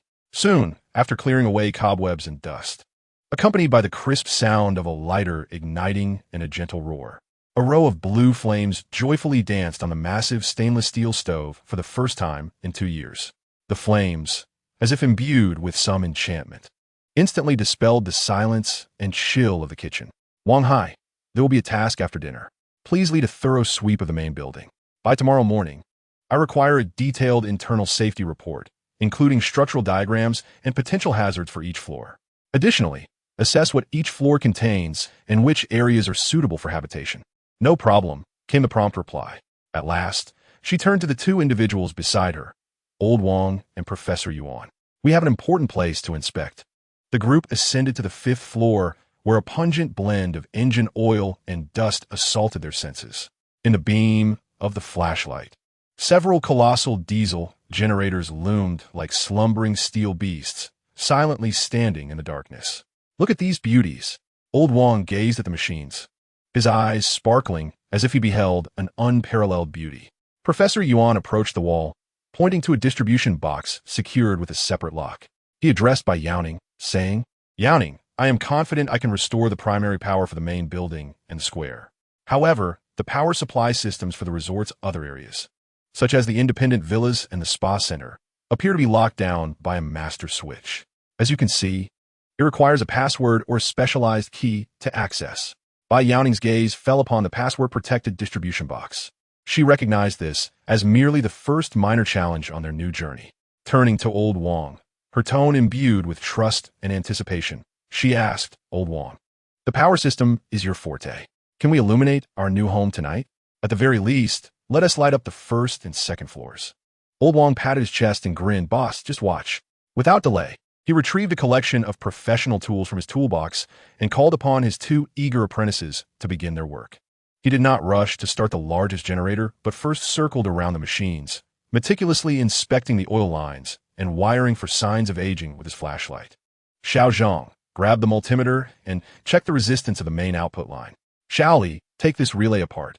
It's rusted into a lump. Let us short it out directly. Old Wang's commands were concise and precise.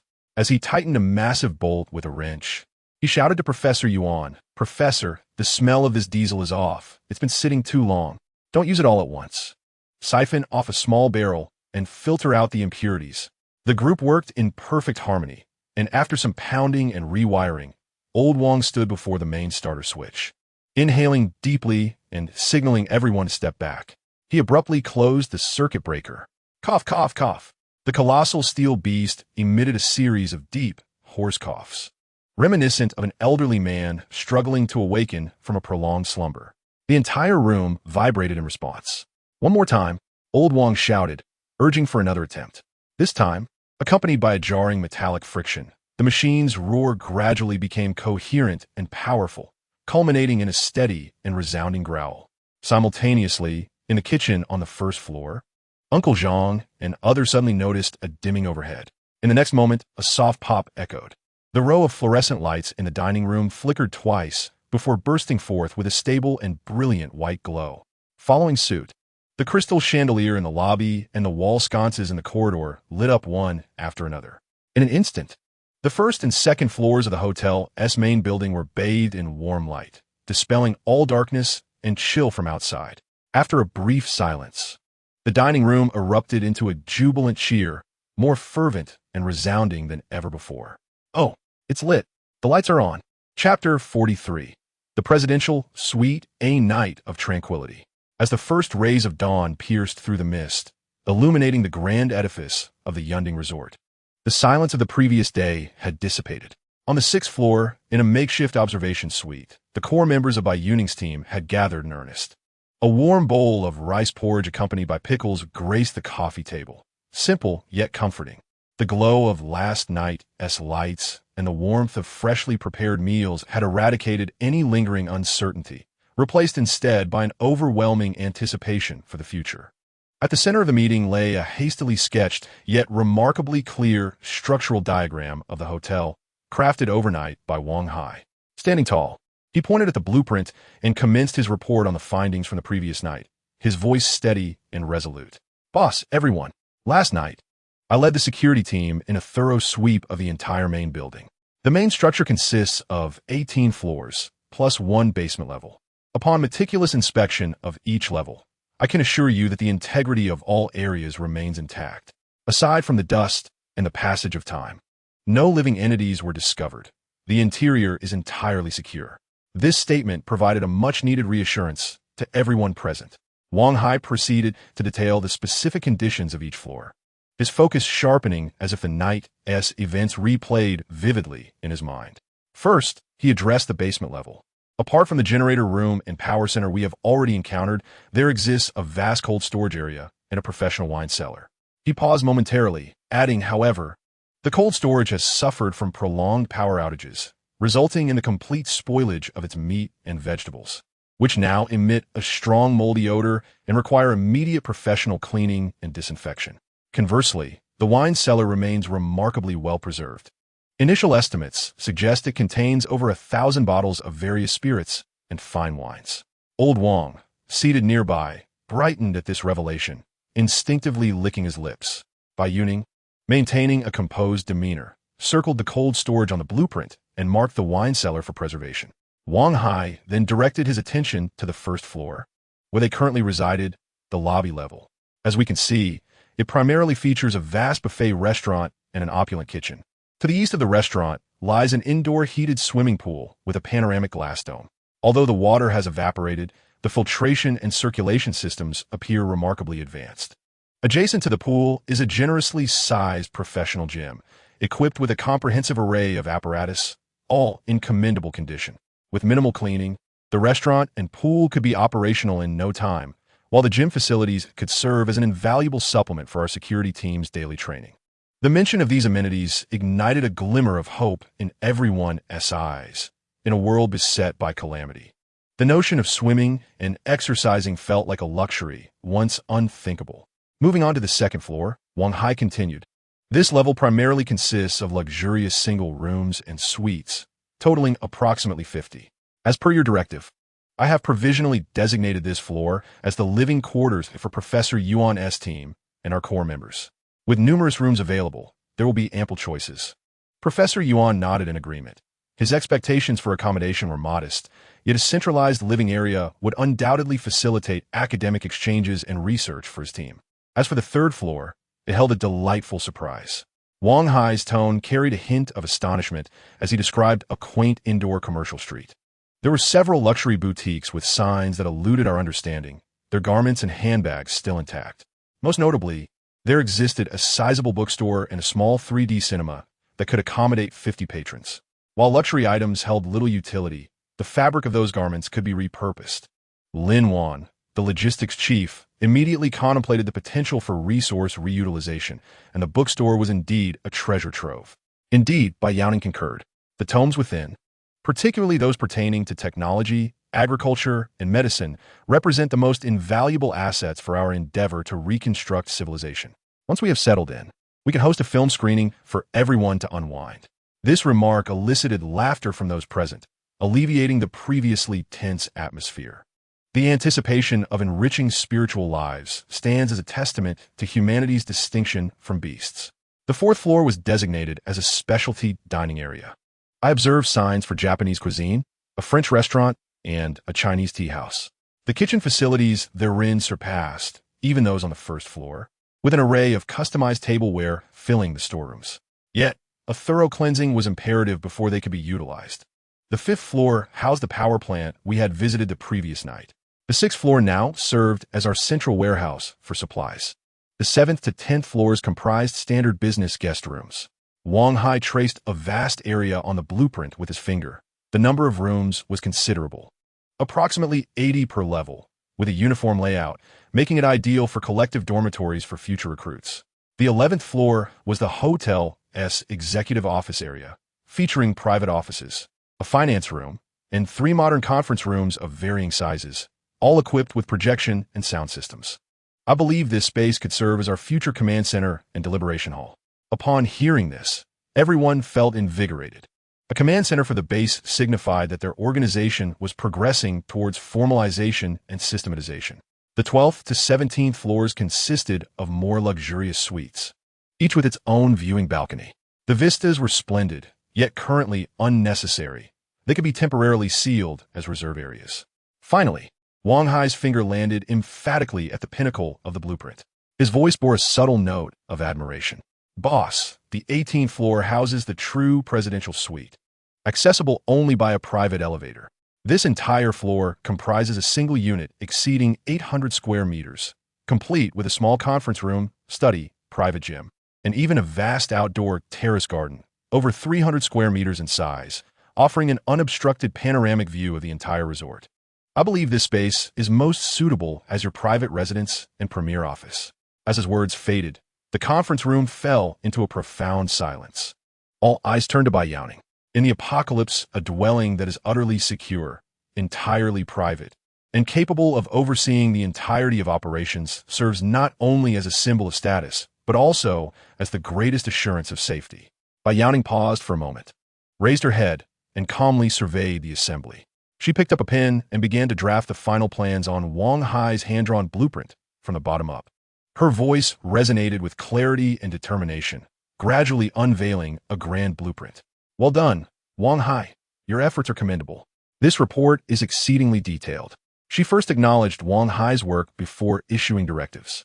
Professor Yuan, the second floor is officially designated as your research and living area. Lin Wan, please compile the needs of all core members and arrange their rooms on the second floor for convenient communication. Understood. The bookstore and cinema on the third floor will be prioritized for protection. Aside from cleaning, no one is permitted to take anything from there without authorization. Lin Montak, when you have time, you may bring a team to organize the books and see if there are any technical materials that could be beneficial to us at this moment. Lin Mo promptly nodded in agreement. For the dormitory area on floors 7 to 10, clear out 2 levels first.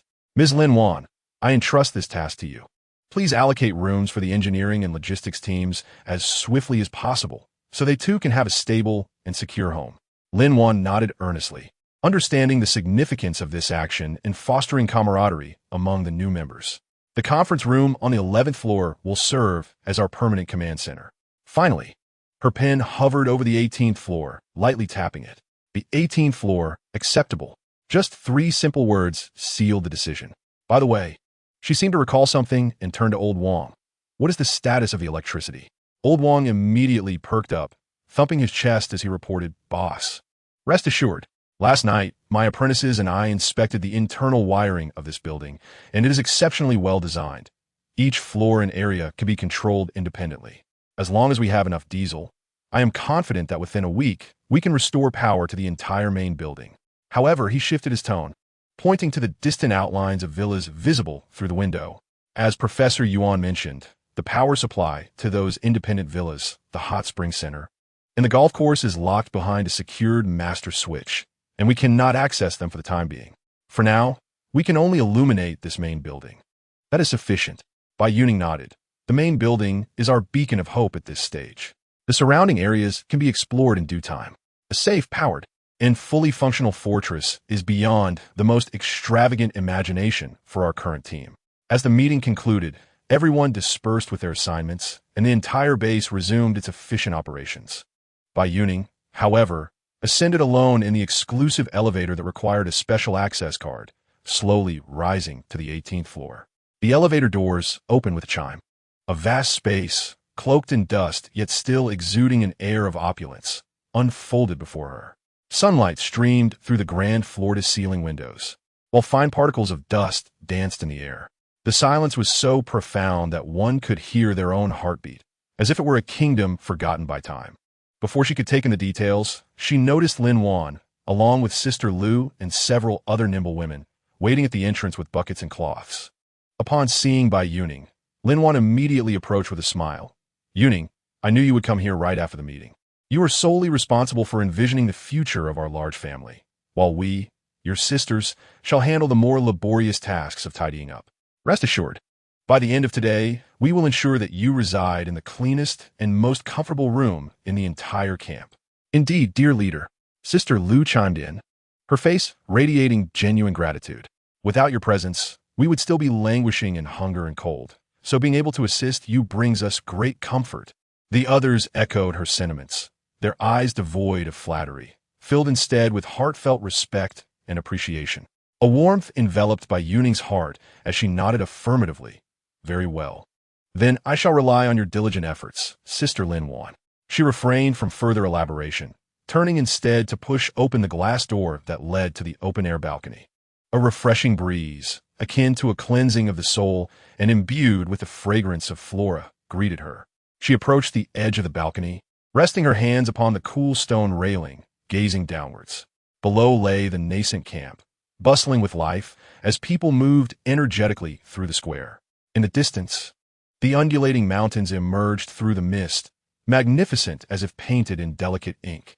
Behind her, the sounds of women's laughter, the clinking of water buckets, and the gentle scrubbing of cloths against glass filled the air, all resonating with the essence of life. Chapter 44. The solution. On the third day of her stay atop the clouds, Bai Youning awoke in the embrace of a vast and comfortable bed on the 18th floor. The previous night, Lin Wan had led a thorough cleaning of the premises. Although the room remained without electricity, sunlight streamed through the immaculate floor-to-ceiling windows during the day, illuminating the space with a warm glow. The air was infused with the comforting scent of blankets that had been sun-dried. A stable home was rapidly taking shape. Yet, Bai Youning understood that comfort was merely ephemeral.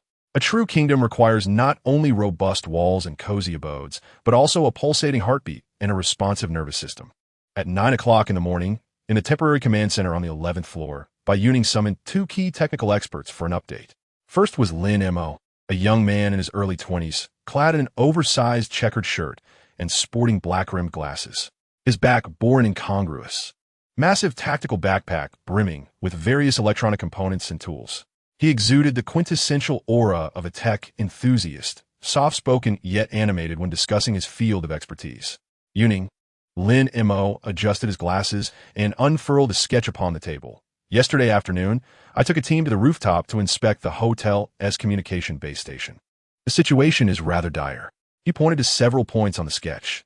The main antenna and signal tower remain intact, but many of the feeders and signal amplifiers have suffered severe corrosion and deterioration due to 2 years of exposure to the elements. Most critically, the power supply lines are severed. To complicate matters, he displayed a signal spectrum graph on his tablet, revealing a barren silence. I scanned all public frequency bands, and the entire area's public signal network has collapsed. We are now an information island. Present the solutions, Bai Youning stated with directness. Lin Mo seemed to have been anticipating this very statement, and he immediately perked up. I have two proposals. The first involves internal communication. Provide me with some spare lines and electronic components, along with a few personnel, and within 3 days, I can repair part of the equipment to establish a local wireless network, WLAN, covering the main building of our resort. At that point, we can achieve instantaneous voice communication and data sharing via modified mobile phones or walkie-talkies. An internal WeChat and intercom system. Bai Youning instantly grasped its significance. This could be understood as a neural system for internal management within our base. Lin Mo nodded, but external communication posed greater challenges. I might attempt to retrofit that high-power directional antenna to capture signals from military or certain private commercial satellites overhead, but that would require more time, precise calculations, and be extremely power-intensive. Bai Youning promptly made a decisive call. Internal matters take precedence. You have the highest authority for personnel and resource allocation. Head to the 6th floor warehouse. All electronic devices you desire are at your disposal. She then picked up the walkie-talkie.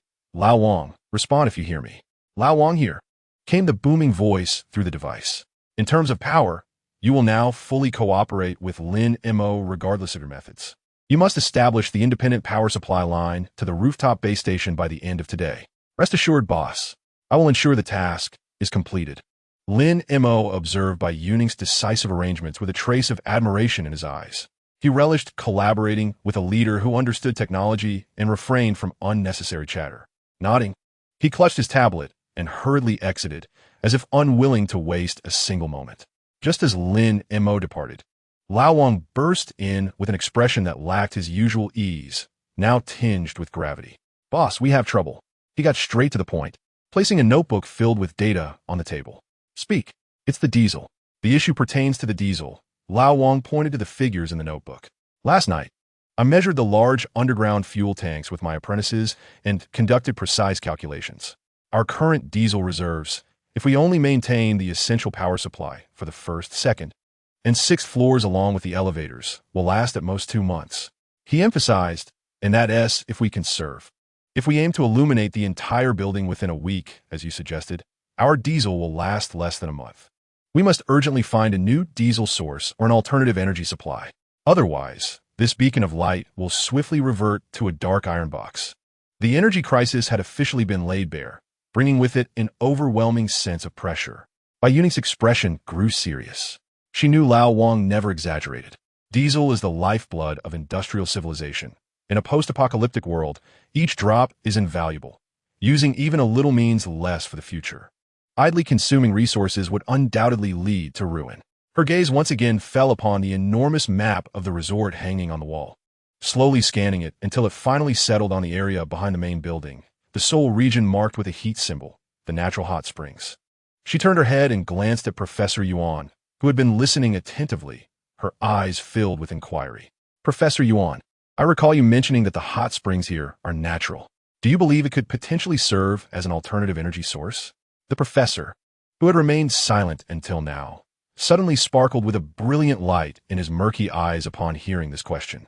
Geothermal power, he exclaimed excitedly, rising to his feet and approaching the map. Youning, you've thought of geothermal. Theoretically, it is entirely feasible. One might even argue that it is our optimal choice at present. He traced circles over the hot spring area with his finger. Behind these natural springs lies a wealth of geothermal resources. If the temperature of the spring water and the underground water pressure are sufficiently high, we could harness the temperature differential to generate electricity through turbines. I need to conduct an on-site survey of the spring's temperature, flow rate, and pressure. If conditions permit, we might be able to construct a small yet efficient geothermal power generation unit tailored to our needs. Old Wang was momentarily taken aback, yet he grasped the term power generation unit and became excited as well. Do you mean to generate electricity from boiling water? Essentially, but it is far more intricate than that. Professor Yuan adjusted his glasses, his gaze brimming with confidence in his knowledge. This is a complex technical endeavor, yet once established, it could provide us with a continuous supply of nearly costless clean energy. We would be liberated from our diesel anxiety. This revelation resounded like a thunderclap in the hearts of all present. Diesel is a consumable, a relic of past civilizations, whereas geothermal energy represents the true, ceaseless pulse of this kingdom atop the mountain. Bai Youning's heart raced with fervor, but she quickly regained her composure and immediately devised a new plan. The task will be divided into 2 teams, she declared into the intercom with a firm voice. Lin Mo, Old Wang, your original plans remain unchanged. Communication and internal power supply are the foundation of our base's stability and must be completed as soon as possible. Received. Understood. Next, she turned to Wang Hai. Wang Hai, you will personally lead a small team of 5, fully armed. Bring our best composite crossbows and protective gear. Yes. After a moment's thought, she added Uncle Zhang. Please prepare some emergency food and water. Finally, she stood, her gaze sweeping across the core members present, her eyes sharp and resolute. Tomorrow morning at 8 o'clock sharp. Wang Hai, Uncle Zhang, you will accompany me and Professor Yuan for our first on-site exploration of the hot spring area. She looked out the window, her gaze traversing the square and landing on the mysterious area, emitting wisps of white smoke. There, danger may lurk, but more importantly, the future of this kingdom is concealed. By evening, Bai Youning returned to the 18th floor. Lin Wan and Sister Lu had already cleaned the space immaculate. Although the room remained without electricity, they had thoughtfully lit several aromatic candles found in the hotel's storage, casting a warm, flickering glow that enveloped the entire room in a cozy and tranquil ambience. Sitting on the sofa, Bai Youning savored this rare moment of serenity amidst the apocalypse, while her mind meticulously rehearsed every detail for the exploration the following day. Chapter 45. The scorecard in the early morning. Within the presidential suite on the 18th floor, sunlight streamed through the expansive floor-to-ceiling windows, casting warm patches of light upon the floor.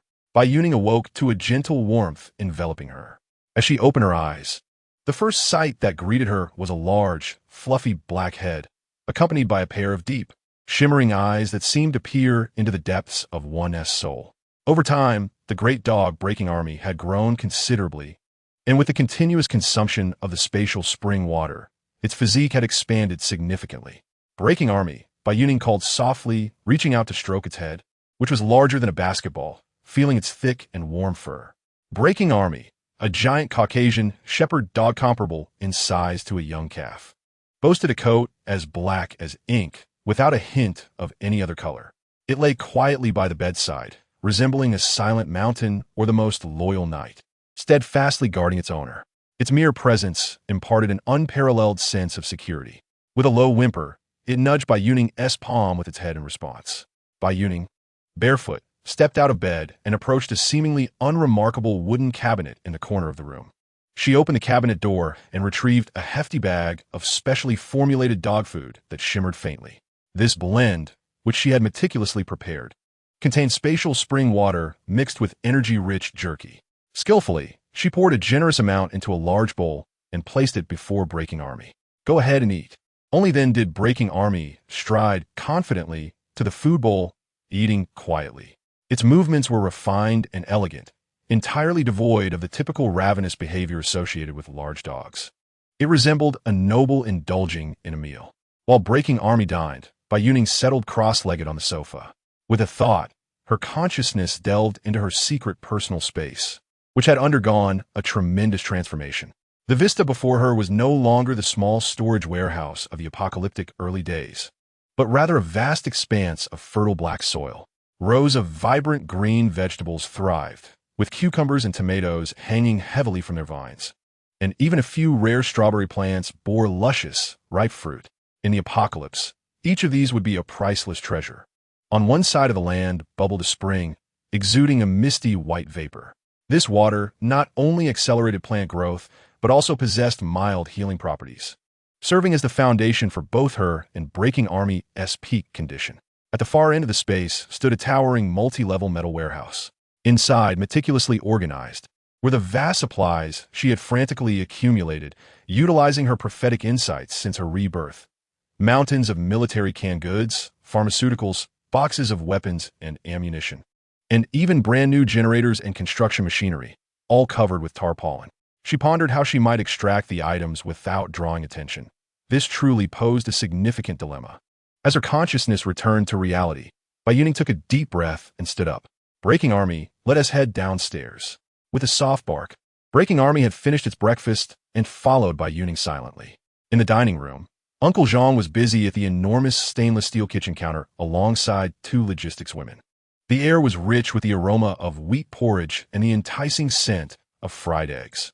Outside the grand hall, the resonant shouts of Li Jun echoed through the square as he led the young and vigorous members of the engineering team in their luxurious morning exercises, a means to maintain their physical fitness in these apocalyptic times. In the distance, Lin Wan commanded several women, diligently cleaning every corner of the lobby with mops and buckets. The entire base resembled a finely tuned machine, already exhibiting a harmonious and vibrant atmosphere without the need for excessive orders. Bai Youning poured herself a bowl of hot porridge and had barely settled down when Lin Mo hurried over, clutching his tablet. He appeared somewhat exhilarated, as if he had pulled an all-nighter, yet was brimming with energy. "Youning, good morning," he greeted, placing a meticulously crafted hard plastic card before her. "What is this?" she inquired. "An identity card," Lin Mo replied, adjusting his glasses, his eyes glimmering with intelligence. "Last night, I successfully breached the hotel's room management system and utilized their card-making machine and backend to create this." Bai Youning picked up the card, which featured a white background and a minimalist design. The front displayed the holder's photo, name, ID number, and a unique QR code, while the back indicated the affiliated team, such as the security team or engineering team. Lin Mo activated his tablet and demonstrated, "Boss, our local network has now preliminarily covered the main building. With this network, this card serves not merely as identification, it is an electronic wallet as well. I have developed a simple management program. From now on, whether dining at the restaurant, collecting supplies from the sixth-floor warehouse, or eventually enjoying a film at the third-floor cinema, there will be no need for manual registration by Manager Lin. Simply swipe the card. Points will be automatically deducted from the card. Each individual's points can be earned through work. For instance, Manager Lin can allocate points to the logistics staff who complete cleaning tasks through the back end, and Captain Lee can directly link contributions and rewards for the engineering team members. Bai Youning's eyes lit up instantly. She immediately recognized the revolutionary significance of this points card system for a base in a post-apocalyptic world. It replaced the chaotic, direct distribution of supplies with a fair and transparent set of rules, establishing a rudimentary economic system. It quantified everyone's contributions, perfectly embodying the fundamental principle of earning more through greater effort, while those who do not work shall not eat, thereby maximizing the enthusiasm of all members. More importantly, it enhanced the management capabilities of the base. Each transaction of points signified the consumption of goods or services, rendering all data transparent and eliminating any confusion. This was the embryonic form of a new order. Excellent. Bai Youning did not hesitate to express her admiration. Linamo, you have done exceptionally well, she decisively stated. Immediately coordinate with Ms. Lin Wan on this matter. The two of you are responsible for preparing identity cards for everyone in our base by the end of today. Additionally, swiftly discuss and formulate the first version of the points acquisition and consumption rules. I want to see the proposal during tonight's meeting. Understood. Linamo nodded vigorously, accepting this significant task that could transform the dynamics of the base. Having arranged this matter, Bai Youning glanced at the time. It was nearly 8 o'clock. She rose and made her way to the entrance of the hall. There, a 5-member security team, led by Wang Hai, had gathered, clad in matching tactical attire, armed with composite crossbows and with machetes hanging at their waists, all fully equipped and bearing solemn expressions. Professor Yuan had also donned practical outdoor clothing and carried a backpack brimming with various surveying instruments. Uncle Zhang held a large bag filled with emergency food and water. Everyone was ready for departure. Bai Youning approached the massive creature, Pajun, who lay quietly in the corner of the hall. Crouching down, she gently rubbed its ears and whispered her command. Pajun, guard our home. The beast emitted a low growl, as if promising to uphold its duty. Only then did Bai Youning rise and descend the steps, her gaze sweeping over the elite team before her as she spoke in a deep voice. Let's set forth. We shall inspect the heart of our future energy source. The group, amidst the awe and anticipation of those at the base, strode purposefully towards the steaming geothermal area still shrouded in morning mist. Chapter 46. The Rabbit by the Hot Springs at precisely 8 o'clock in the morning. A formidable team assembled in the vast square before the main building of the Cloud Top Resort.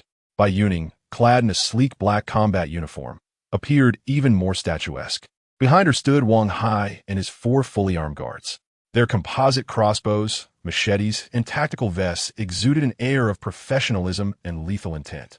Professor Yuan and Uncle Zhang were also prepared, one carrying a precision instrument pack and the other lugging heavy emergency supplies. Before their departure, Bai Youning approached the enormous beast, Pajun, who lay quietly in the corner of the hall. Crouching, she stroked its furry, massive head. Pajun had grown significantly since their first encounter. Resembling a small black calf, its steady presence instilling an unparalleled sense of pressure and security.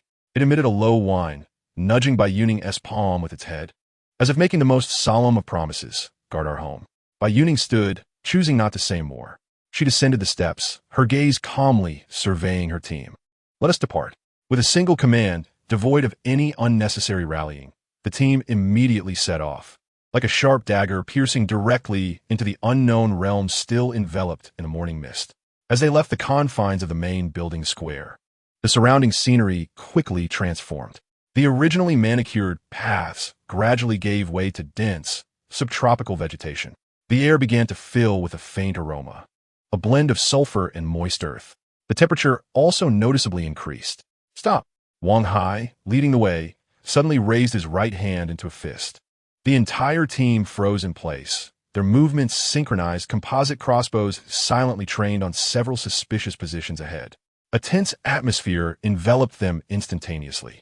Moments latte. Wang Hai slowly lowered his hand, signaling with tactical gestures that it was safe to proceed. Bai Youning understood that Wang Hai was instilling a sense of caution into the entire team with his utmost professionalism. In this apocalyptic world, any semblance of carelessness is tantamount to playing with one's life. Nevertheless, as they delved deeper, the anticipated dangers failed to materialize. Instead, The surrounding environment grew increasingly serene and brimming with vitality. The crisp sound of birdsong echoed through the forest, and a few vividly colored butterflies danced gracefully before them. This scene starkly contrasted with the lifeless, zombie-infested city below. It was as if they had stumbled upon a hidden paradise. Zhang Shu, trailing at the back of the group, could not suppress a low exclamation of wonder. Though the others remained silent, their taut nerves had begun to relax slightly. After approximately 10 more minutes of progress, they rounded a massive rock formation, and a breathtaking sight unfolded before them. Dozens of hot spring pools, shrouded in vapor, sparkled like jewels scattered throughout the valley. The largest spring, situated at the heart of the area, continuously emitted thick white steam, with hot water bubbling forth to form a clear stream that meandered deeper into the valley. The steam, illuminated by sunlight, refracted delicate rainbows. This place was stunning, almost otherworldly. Alert! Wang Hai's voice shattered the tranquility. The guards immediately dispersed, occupying advantageous positions around Bai Youning and Professor Yuan, ensuring their safety at the center. Professor Yuan, you may begin, Bai Youning stated calmly, though a trace of barely perceptible astonishment flickered in his eyes. Excellent, excellent, Professor Yuan exclaimed, his face flushed with excitement. He quickly set down his backpack and retrieved an array of oddly shaped detection instruments, hastening toward the largest main spring. Carefully, he inserted a long probe thermometer into the center of the spring. Seconds later, the electronic screen displayed a staggering number. My goodness! Professor Yuan's voice trembled as he adjusted his reading glasses, seemingly in disbelief. 152 degrees Celsius. The temperature at the center of the spring exceeds 150 degrees. He swiftly switched to another instrument to measure the water's pressure and flow rate. Data poured in, one after another. Professor Yuan's breathing quickened, his expression transforming from excitement to sheer ecstasy. He abruptly turned to Bai Youning, his voice high-pitched with overwhelming enthusiasm. Youning, it's a success. It's utterly successful. The geothermal resources here are more perfect than I ever anticipated, surpassing even my wildest dreams. The temperature and pressure of the main spring are entirely sufficient to support the construction of a medium-sized geothermal power station. Once completed, our entire resort's electricity will no longer be a concern. This revelation acted as a powerful stimulant, invigorating everyone present. Energy, the most lethal sword of Damocles hanging over the base, had finally found its resolution. However, the surprises brought by Professor Yuan were far from over. He pointed to the expansive, verdant land beside the hot spring stream, nourished by the rising steam, and continued, and here, look, thanks to the warmth of the hot spring, the soil temperature remains above 20 degrees year-round. What does this imply? It signifies that this is a completely natural greenhouse, requiring no energy consumption. We can cultivate off-season vegetables and even fruits from the south.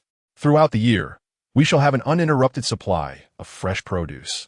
If geothermal power addresses the energy needs of the base, then this natural greenhouse fundamentally resolves the survival of the base.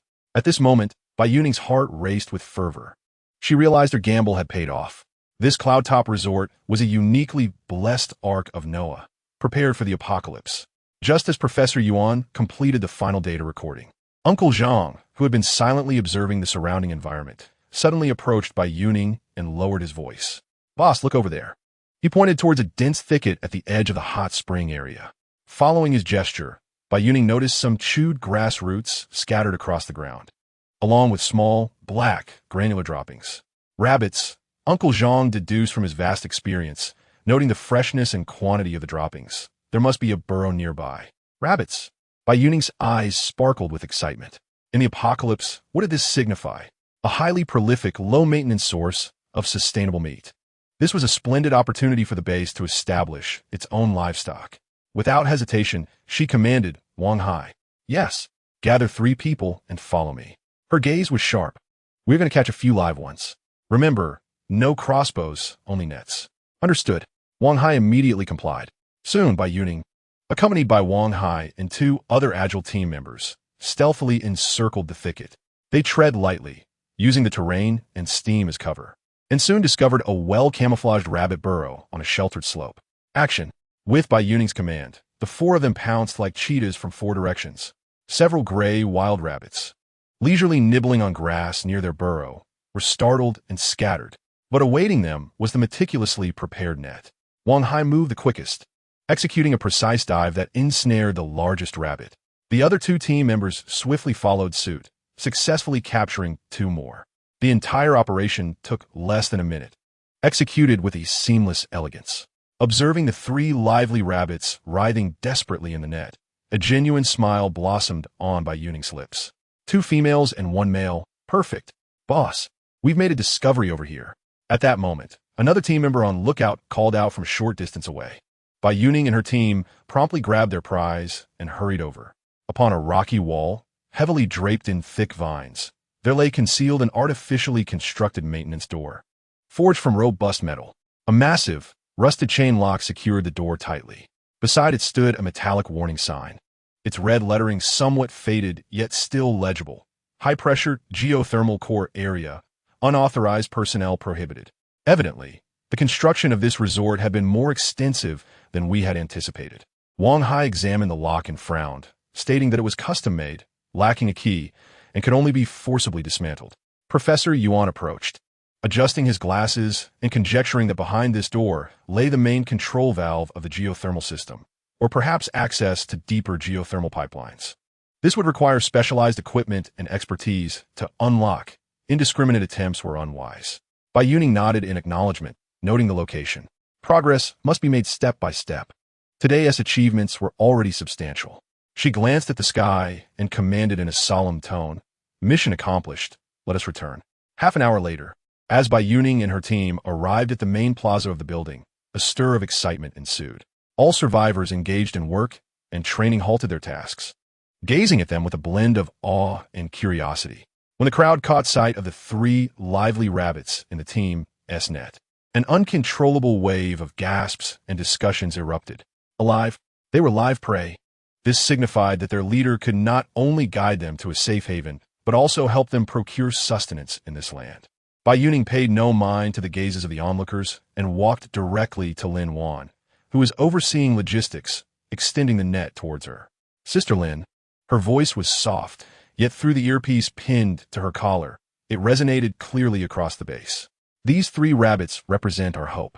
Find a few diligent individuals to locate a sunny spot behind the main building and promptly construct a rabbit hutch to care for them. From this day forth, our livestock farming at Youning Base officially commences." Her words struck a chord. The plaza fell momentarily silent before erupting into thunderous applause. Each person, be they long-standing members or new survivors, radiated an unprecedented, heartfelt hope and excitement. A base capable of generating its own electricity, cultivating its own crops, and raising its own livestock, this was no mere refuge. It had transformed into a genuine, enduring home. Bai Youning stood on the steps, quietly observing the vibrant scene before her. In her heart, a grander vision was gradually unfolding. A geothermal power station, greenhouse farms, a point system. Youning Kingdom was poised to accelerate down the fast track of development. Chapter 47. The dawn of a new order. As night descended, Youning Resort remained illuminated, untouched by darkness.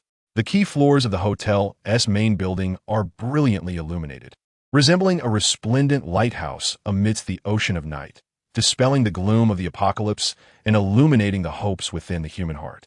At 8 o'clock in the evening, on the 11th floor, what was once the hotel's executive meeting area has been meticulously transformed into the command center of the Youning Base. The vast oval conference table is filled to capacity. In addition to Bai Youning and her core team members, several new faces are present today. The captain of the engineering team, Li Jun, a man with dark skin and resolute eyes, sits upright with a straight back. A few representatives from the logistics team, including Lu Saw, who possesses knowledge of herbal medicine, sit somewhat awkwardly in their chairs, their faces displaying a mix of nervousness and honor. This marks the first truly representative assembly of the Youning Base. Bai Youning occupies the central position, her gaze calmly sweeping over each individual. Without any pleasantries or introductory remarks, she dives straight into the subject. "Ladies and gentlemen," her voice is clear and composed, resonating through the room's sound system and reaching the ears of all present. "Today, we have resolved our concerns regarding energy and food supply. Now, we must discuss two matters." She extends two fingers. "First, how we shall construct our home. Second, how each of us will live within this home. This straightforward opening instantly captivates everyone's attention. First, regarding construction, Bai Youning gestures for Professor Yuan to stand. The typically disheveled old scientist is now clad in clean attire, his eyes shimmering with the unique brilliance of an intellectual. He approaches the projection screen at the wall, where old Wang has already prepared the photographs and data charts from today's exploration. Ladies and gentlemen, please take a look, Professor Yuan exclaims, pointing to a steamy photograph of a hot spring on the screen. After today's field survey, I can responsibly assure you that the mountain beneath our feet is a vast treasure trove. We plan to initiate 2 major core projects in the hot spring area. First, the geothermal power station. By harnessing the natural geothermal energy, we will construct a power station capable of providing a continuous supply of electricity to the entire resort. This means we will soon bid farewell to the constraints of diesel and achieve electrical freedom. The phrase electrical freedom leaves everyone present, especially the survivors who have endured countless cold nights, momentarily breathless with anticipation. Professor Yuan continues, his enthusiasm mounting. Second, the constant temperature ecological farm. Utilizing the natural warmth provided by the hot springs, we will transform that fertile land into a greenhouse capable of producing crops year-round. This means we will have an abundance of fresh vegetables and even fruits. If the power station is a delightful surprise, then the ecological farm is sheer ecstasy. In a world ravaged by despair, fresh vegetables and fruits are treasures more precious than gold. As he observed the undeniable shock and yearning reflected on the faces of the crowd, old Wang seized the moment to step forward. With a firm pat on his chest and his distinctive booming voice, he declared, Professor Yuan will oversee the technology, while I, old Wang, shall be responsible for transforming the blueprints into reality. Grant me a month, and provided we have sufficient manpower, I assure you that the main structure of the power station will be erected and the heating pipelines for the ecological farm will be duly laid. The grand vision, coupled with his feasible promises, ignited a fervor within all attendees.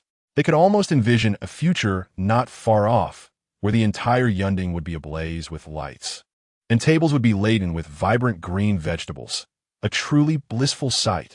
The blueprint for construction was already in place. Bai Youning's voice rang out once more, bringing everyone's thoughts back to the present. Now let's discuss the second matter, order. Her gaze shifted towards Lin Mo and Lin Wan. Lin Mo understood immediately, stepping forward to connect his tablet to the projector. On the screen appeared a meticulously crafted card design, the identity card with a white background. From today onward, each individual at our Yunding base will possess their own identity card. Adjusting his glasses, Lin Mo began his technical explanation. This card not only serves as your identification, but also functions as an electronic wallet. I have developed a management program and repaired the internal network within the hotel. As he spoke, he demonstrated the process. In the future, whether dining in a restaurant or collecting supplies from the 6th-floor warehouse, transactions will be conducted via card swipes. Points will be automatically deducted, and every transaction will be meticulously recorded, ensuring absolute transparency and fairness. Points? Li Jun and several new representatives displayed expressions of confusion. At this juncture, Lin Wan stood up. The gentle yet capable logistics manager held a document in her hands, her voice clear and soft, yet imbued with an undeniable authority. Allow me to elucidate what points entail. Starting tomorrow, we will implement the temporary regulations for point accumulation and consumption at Yunding Base. She paused to allow the information to sink in before proceeding with a detailed explanation. First, regarding point accumulation, it is quite simple. You earn points through your labor. Engaging in the daily construction of the base, such as cleaning, building rabbit enclosures, or transporting goods, will earn you basic labor points. Participation in the 2 core projects we mentioned earlier, the geothermal power station and the ecological farm, will yield higher engineering points due to their significance. Moreover, individuals with specialized skills who complete specific tasks, such as Sister Lu handling herbs or the sisters who previously worked in garment factories mending clothes, will receive additional skill points.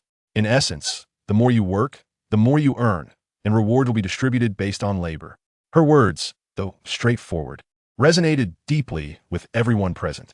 Those skilled in a trade displayed joy in their eyes, while those endowed only with physical strength saw glimmers of hope for the future.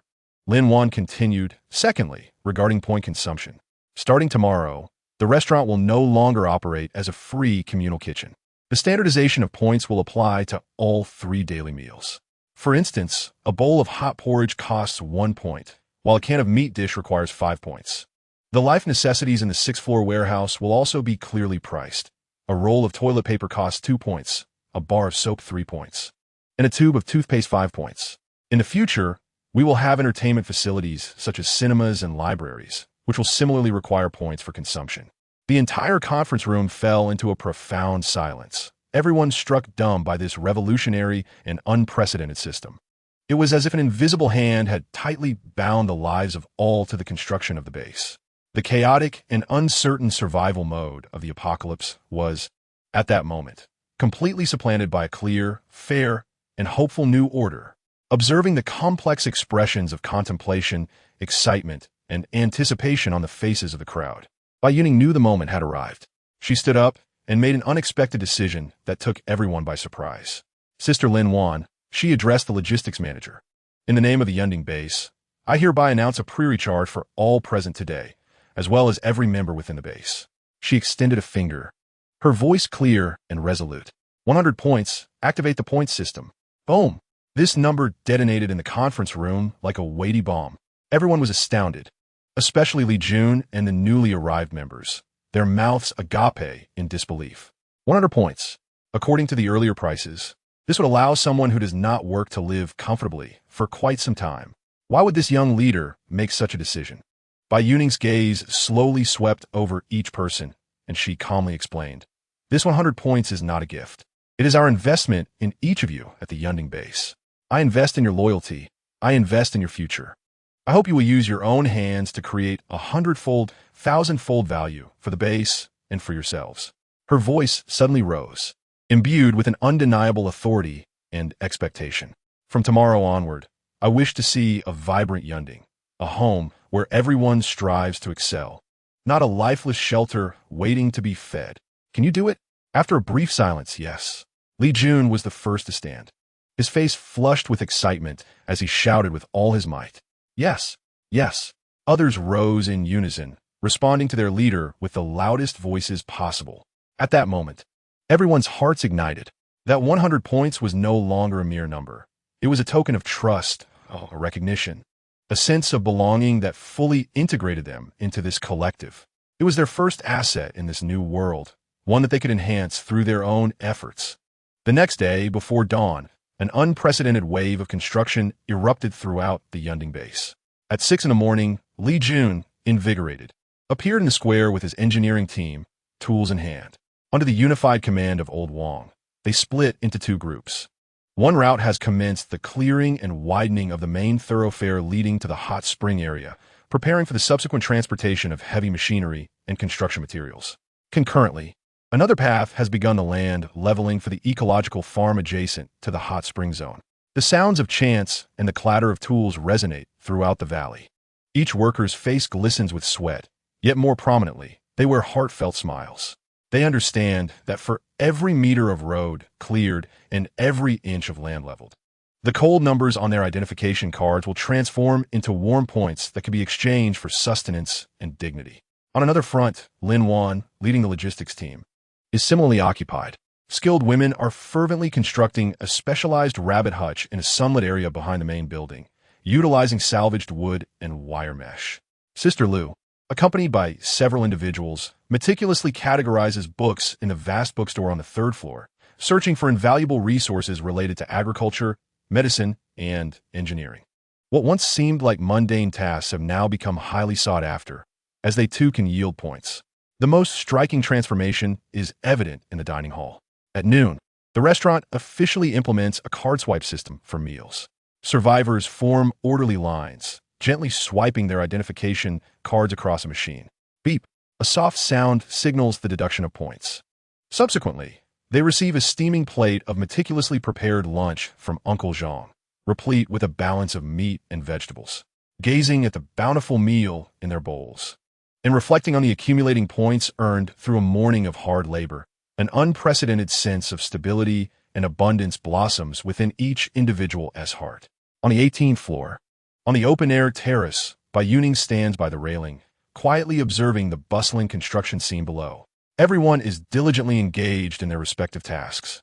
The entire base operates like a finely tuned machine infused with powerful energy, functioning swiftly and in harmony. Wang Hai silently approaches her side to report, "Boss, everyone is in motion." The atmosphere at the base is unprecedentedly positive. The way they look at you has changed. Bai Youning gently acknowledges with a hum, her gaze unwavering from the vibrant land below. She recognizes that in those gazes, beyond awe, there is now trust and fervor. This is merely the beginning. Chapter 48. You two go clean the toilets a week later. At the Youning base, time has proven to be the finest catalyst. In just 7 short days, this mountaintop city has undergone a remarkable transformation. Linmo's technical team has successfully established an internal network throughout the main building. Core members are equipped with modified smartphones, facilitating clear and smooth communication, thus bidding farewell to the intermittent static of walkie-talkies. Old Wang's engineering team has unleashed astounding energy.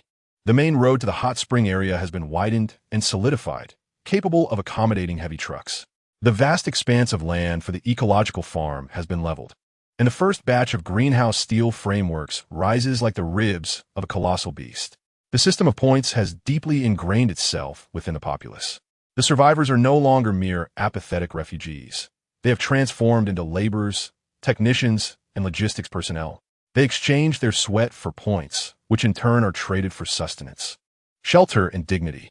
The entire base presents an unprecedented scene of prosperity. On the open balcony of the presidential suite on the 18th floor, Bai Youning stands clad in a black combat uniform, gazing down upon the kingdom she has built with her own hands. She is thoroughly satisfied with the vista before her. Yet a thought that had long been deliberately suppressed suddenly resurfaces with clarity in this moment. With the foundation of Youning firmly established, it is time to return and deal with the refuse. Her gaze turns icy in an instant. The basement of Villa 4 still holds some intriguing pets. She pivots, seizes the intercom, her voice devoid of any emotion. "Wang Hai, come to me." Half an hour later, at the main building square, 2 modified iron beasts, a Toyota Tundra and a Ford Raptor, are fully fueled and emit a steady, low growl. Wang Hai, along with his meticulously selected team of 10 elite guards, stands fully armed, exuding an aura of menace, flanking her on either side. Bai Youning descends the steps and issues a directive. "Depart for the Zijin Mountain Villa area." "Yes." Wang Hai does not inquire as to why. He simply acknowledges the command with efficiency. The Queen S will serve as their guiding light. The convoy, a formidable procession, races along the now unobstructed mountain road toward the villa area nestled in the hills. Upon reaching Villa 3, the guard stationed there immediately approach with respect to welcome her. Bai Youning conducts a cursory inspection. All is in perfect order. Her gaze then sharpens, like a sword, directed at the eerie silence of Villa 4 across the way. Inside reside her family and her close friend, Wang Hai. "Here," he responds. "Take a team to the basement of Villa 4. Bai Youning's voice is as frigid as ice. "Bring everything inside to me." "Yes." Wang Hai strides toward Villa 4, accompanied by 2 team members. He uses a key to unlock the heavy door that Bai Youning had personally reinforced. The thick iron door creaks open slowly, and a noxious stench, a vile amalgamation of excrement, sweat, and decaying food, surges forth from the dark basement as if it were a tangible entity. The 2 team members behind Wang Hai instinctively hold their breath, their faces contorted in disgust. Wang Hai frowns, illuminating the darkness with a powerful flashlight. What the beam reveals is a hellish scene. Once a regal woman, Zhao Yalan now has hair that is greasy and matted, and her designer ensemble has become unrecognizable due to filth as she curls in a corner like a filthy rat. Bianchi, her once spoiled sister, bears the marks of tears and dirt upon her face, her eyes hollow and devoid of the vivacity they once held. Her former boyfriend, Zhou Hao, appears disheveled and emaciated, fear the only expression left in his eyes. Moreover, the pitiable green tea friend, Li Shui, at this moment bore little distinction from a heap of refuse, trembling in fear. A mere week of confinement had stripped these 4 pampered individuals of their facades, reducing them to a state even more abject than their original selves. "Take them away." With a single command from Wang Hai, the team surged forth like ravenous wolves, ruthlessly dragging the 4 prisoners, now feeble and trembling, out of the basement as one might drag a lifeless dog, as they were hauled into the luxurious, immaculate living room of Villa Number 3. They beheld the very person they had once scorned and longed to eliminate, Bai Youning, languidly reclined on the sofa, accompanied by a formidable black beast, resembling a giant wolf, quietly resting at her feet. The sight shattered their spirits completely. Youning, my daughter. Zhao Yalan was the first to react, scrambling towards Bai Youning, her cries heart-wrenching. I was wrong. I know I was wrong. For the sake of our bond as mother and daughter, spare me this once. Jie, I was wrong. Bai Yanchi echoed, weeping profusely. I will never dare again. I will do anything you ask. Please do not keep me locked away. Zhou Hao and Li Shui, paralyzed by terror, could only bow repeatedly, their heads striking the ground with a resounding thud, unable to utter a coherent word. The entire living room was soon filled with their nauseating wails and pleas for mercy. Bai Youning picked up a glass of water from the table, taking a gentle sip. She did not even cast a glance in their direction, but spoke in an exceedingly calm tone. So now you remember we are family? It is too late. Her voice, though soft, struck like a hammer upon the hearts of the four, silencing their cries abruptly. As she slowly set down the glass, her gaze finally settled upon them, cold and devoid of warmth, as if she were observing insignificant ants. When you were seizing my space and attempting to lure me out to feed the zombies. Where were your tears then? Her words struck them like lightning, rendering their faces ashen. Bai Youning, weary of their pleas, swiftly declared their fate. Do you wish to live or to die? The instinct for survival compelled the four to fervently nod, emitting incoherent sounds of desperation. A cruel and satisfied smile crept across Bai Youning's lips. If you wish to live from this day forth, you shall no longer be Chairwoman Zhao or the young lady of the Bai family. You are now the first batch of slaves in my Youning base. The term slaves echoed like searing brands, indelibly marking the depths of their souls, causing them to tremble violently. Bai Youning dismissed them from her mind, issuing orders to Wang Hai. Wang Hai, confine these four in the storage room of Villa Number 3 and ensure they are closely watched. We have more pressing matters to attend to. Having dealt with these four wretches, Bai Youning did not indulge in the pleasure of revenge. She rose and stepped onto the terrace of the villa, taking a deep breath. In the air, an almost imperceptible heat seemed to linger. After the flood receded, this abnormal warmth instantly alerted her. The extreme heat is approaching, she murmured.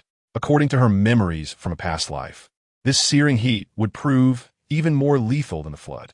It would parch the earth, wither the plants, and elevate outdoor temperatures to a point where they could roast a person alive. The geothermal power station and ecological farm at the summit must hasten their progress. Yet, there were still insufficient hands. Her gaze grew profound and sharp. She turned to Wang Hai, who had followed her closely, and said, Wang Hai, relay the message. We will rest here tonight. At dawn tomorrow, we shall head to the refugee camp at the foot of the mountain. Wang Hai Pao said, So me what purpose? Boss, what do we need to go there for? It's chaotic and filthy, and there is nothing of value. In Bai Youning's eyes, a glimmer of ambition shone brightly. No, there lies the most valuable asset, people. Before the extreme heat truly arrives, I intend to bring back every capable worker to the summit. Yinding needs more builders. The following morning, at the base of Purple Gold Mountain, the dilapidated refugee camp formed by survivors remained as lifeless as ever. People clad in rags, gaunt and hollow-eyed, huddled in their makeshift shelters, ready to fight over a morsel of moldy food. This place was synonymous with despair. Suddenly, a deep, powerful roar of engines echoed from afar. Drawing closer, all the refugees looked up in terror. Two armored vehicles, resembling steel beasts they had never seen before, charged with an unmatched presence straight to the entrance of the camp. The doors swung open, and 10 fully armed guards, brimming with vigor and sharp-eyed, dispersed in combat formation, swiftly asserting control over the entire scene. In that moment, all the noise and chaos within the camp were utterly suppressed. Fear and reverence etched themselves across every face. At that instant, a clear, penetrating female voice emanated from one of the vehicles. The voice, amplified through a loudspeaker, reached every refugee's ears with clarity. I am Bai Youning, the leader of the Yinding base. I see you starving, freezing, waiting for death. But now, I offer you a chance to survive.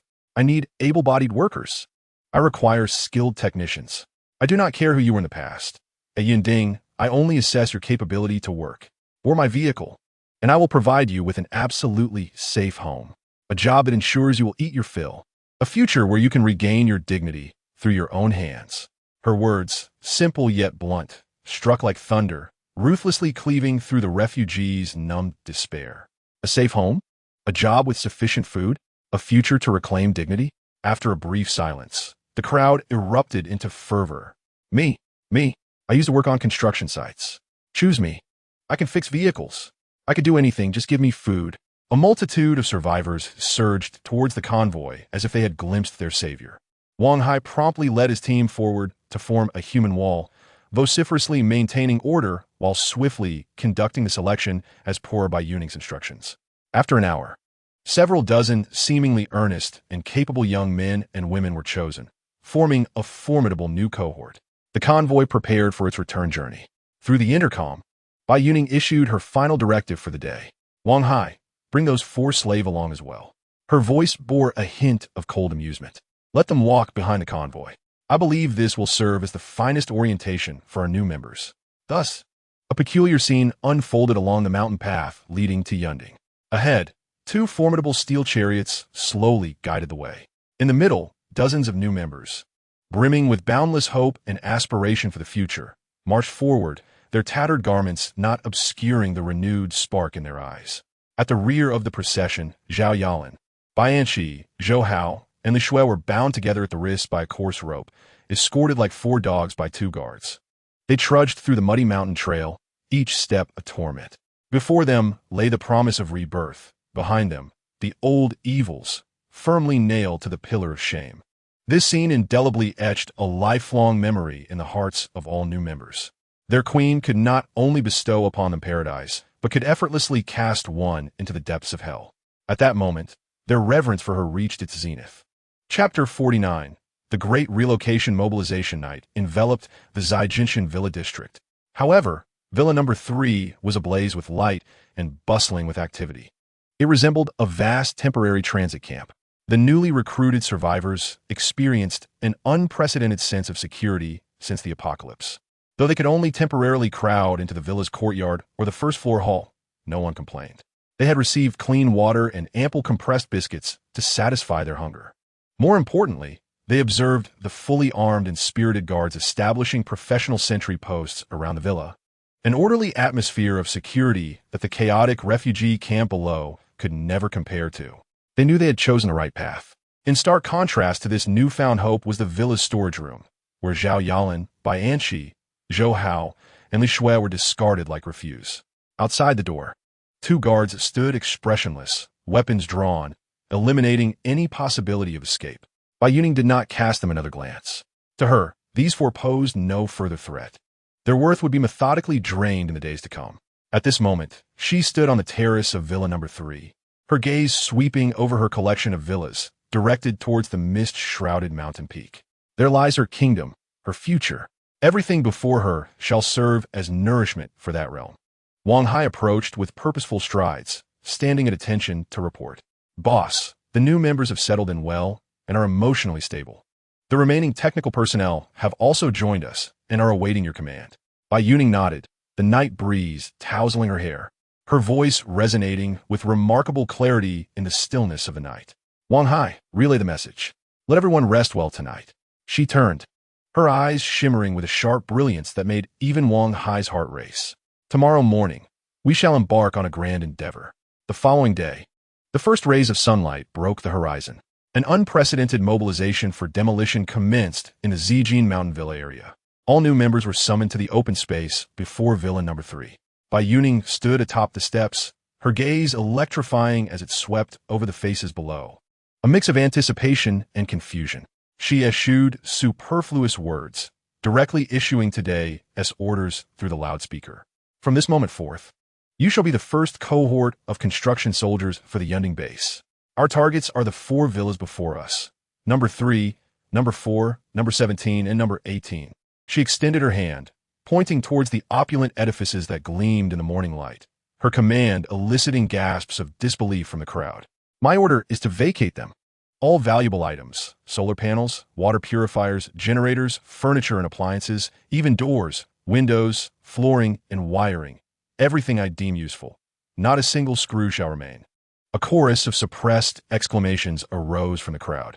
They had expected to transition from one refugee camp to a more advanced one, only to discover that this exceptionally youthful queen had never intended for them to stay long. Her ambition was directed towards the unseen Yunding, perched atop the mountain. To her, these luxurious villas, symbols of wealth and status, were merely components to be dismantled at will. What audacity! What strength! After a brief shock, a flame named ambition ignited in everyone's hearts. To follow such a leader, their future might indeed hold the promise she had pledged. Now, let's commence with the assignment. The few technical personnel remaining here had already received detailed remote instructions from the Old Wong via radio. They stepped forward, organizing the inexperienced recruits like seasoned foremen. "First group, follow me. We shall begin with the solar array on the roof. Be cautious, this is delicate work. If anyone damages a panel, there will be no food for you today. Second group, head to the basement. Your target is the diesel generator and the whole house water purification system. All circuits and pipes must be marked with the labels I provide before dismantling. We must reassemble them exactly at the summit. In the third group, tasked with clearing the villa's interior, all movable furniture, appliances, and supplies were to be relocated to the courtyard for uniform packing. With each command issued, the entire team resembled a colossal machine newly activated, operating with astonishing efficiency. The enthusiasm of the new members was thoroughly ignited, for just before the task commenced, they were informed that today's demolition efforts would also earn them points. Dismantling a solar panel earned 10 points, moving a refrigerator garnered 5 points, and packing a box of supplies brought in 2 points. The transparent pricing of their labor instilled a palpable sense of motivation, as they could immediately witness the fruits of their efforts. Amidst this fervent scene of labor, 4 figures appeared starkly out of place. Zhao Yalan, Bai Anshi, Zhou Hao, and Li Shui. These 4 slaves were escorted by 2 guards to the most secluded corner of the villa's backyard. "You 4, one guard said, expressionless, pointing towards the restroom, as he threw down several long-handled iron spoons and a few large buckets with a thud. "Your task today is to clean the toilets of 4 villas." "What?" Zhao Yalan's complexion turned pale in an instant. She covered her nose, her stomach roiling violently, and emitted a scream of disbelief. "You want us to clean the toilets?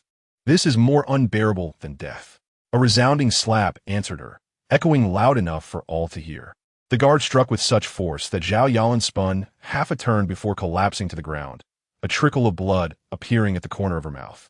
Slaves had no right to question. They were to obey. The guard's voice was as frigid as the Siberian wind. "Either you work, or I will grant you your wish and end your life right now." The terror of death constricted Zhao Yalan's throat like a cold hand, shattering her screams and dignity in that moment. Bai Anshi, Zhou Hao, and Li Shui were equally terrified, trembling and pale, scarcely daring to utter a word. Under the cold scrutiny of the guards' weapons, these once esteemed individuals could only shakily pick up their tools and lift the foul-smelling manhole cover. At that moment, a suffocating stench erupted, causing them to retch immediately. Their pitiful and grotesque appearance starkly contrasted with the industrious workers nearby, who labored fervently with bright faces filled with hope for the future. All the new members observed this scene with clarity. They gained a deeper understanding of the order established by the queen, who stood on the terrace, coldly watching it all, an order that was both formidable and just. In the clouded heights, one could live like a human through their own efforts. Yet, if one became the queen's enemy, even living like a dog would be a luxury beyond reach. The demolition work proceeded in an orderly fashion. Bai Youning paid no heed to the minutiae. She merely sat quietly on the terrace of Villa Number 3, calmly orchestrating the entire operation through her intercom.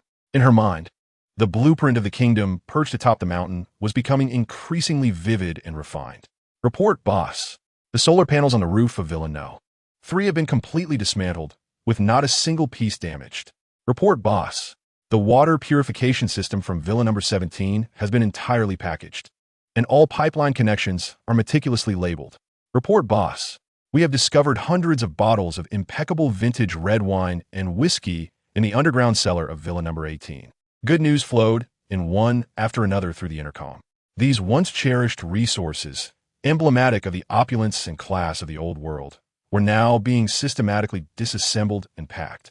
destined to be transported to the pinnacle of the clouds, where they would serve as the most robust flesh and blood of her new kingdom. A satisfied smile finally graced the corners of Bai Youning's lips. She was confident that before long, a more powerful and perfected mountaintop base would manifest like a miracle in this apocalyptic world. Chapter 50. The torrent of steel time rushed by amid the tense yet efficient labor. For a full 2 days, the Zijin Mountain Villa complex witnessed a miraculous relocation effort. When the sun of the third morning illuminated this former enclave of wealth once more, the transformation was nothing short of revolutionary. Villas número 3, 4, 17. And 18 appeared as though ravaged by a swarm of avaricious locusts, leaving behind only bare skeletal structures. The solar panels had vanished. The lawn lights were nowhere to be seen. Decorative metal strips embedded into the walls had been pried away, and even the heavy, ornately carved solid-wood doors had been completely dismantled. On the vacant lot in front of the villas, heaps of spoils loomed like small mountains. The solar photovoltaic panels were carefully wrapped and stacked with precision. The disassembled generators and water purifiers lay covered with thick tarpaulins, awaiting transport. Boxes of furniture, appliances, living supplies, and hundreds of bottles of precious spirits had been categorized and packed. The newly recruited survivors, though weary and aching, wore expressions of unprecedented satisfaction and pride. Through their diligent efforts over these past 2 days, their identity cards had transformed from initial 0 to double-digit, even triple-digit scores. This indicated that they were no longer mere refugees in need of charity. They had earned their rightful place as official members of the mountaintop base, securing their future capital through their own labor.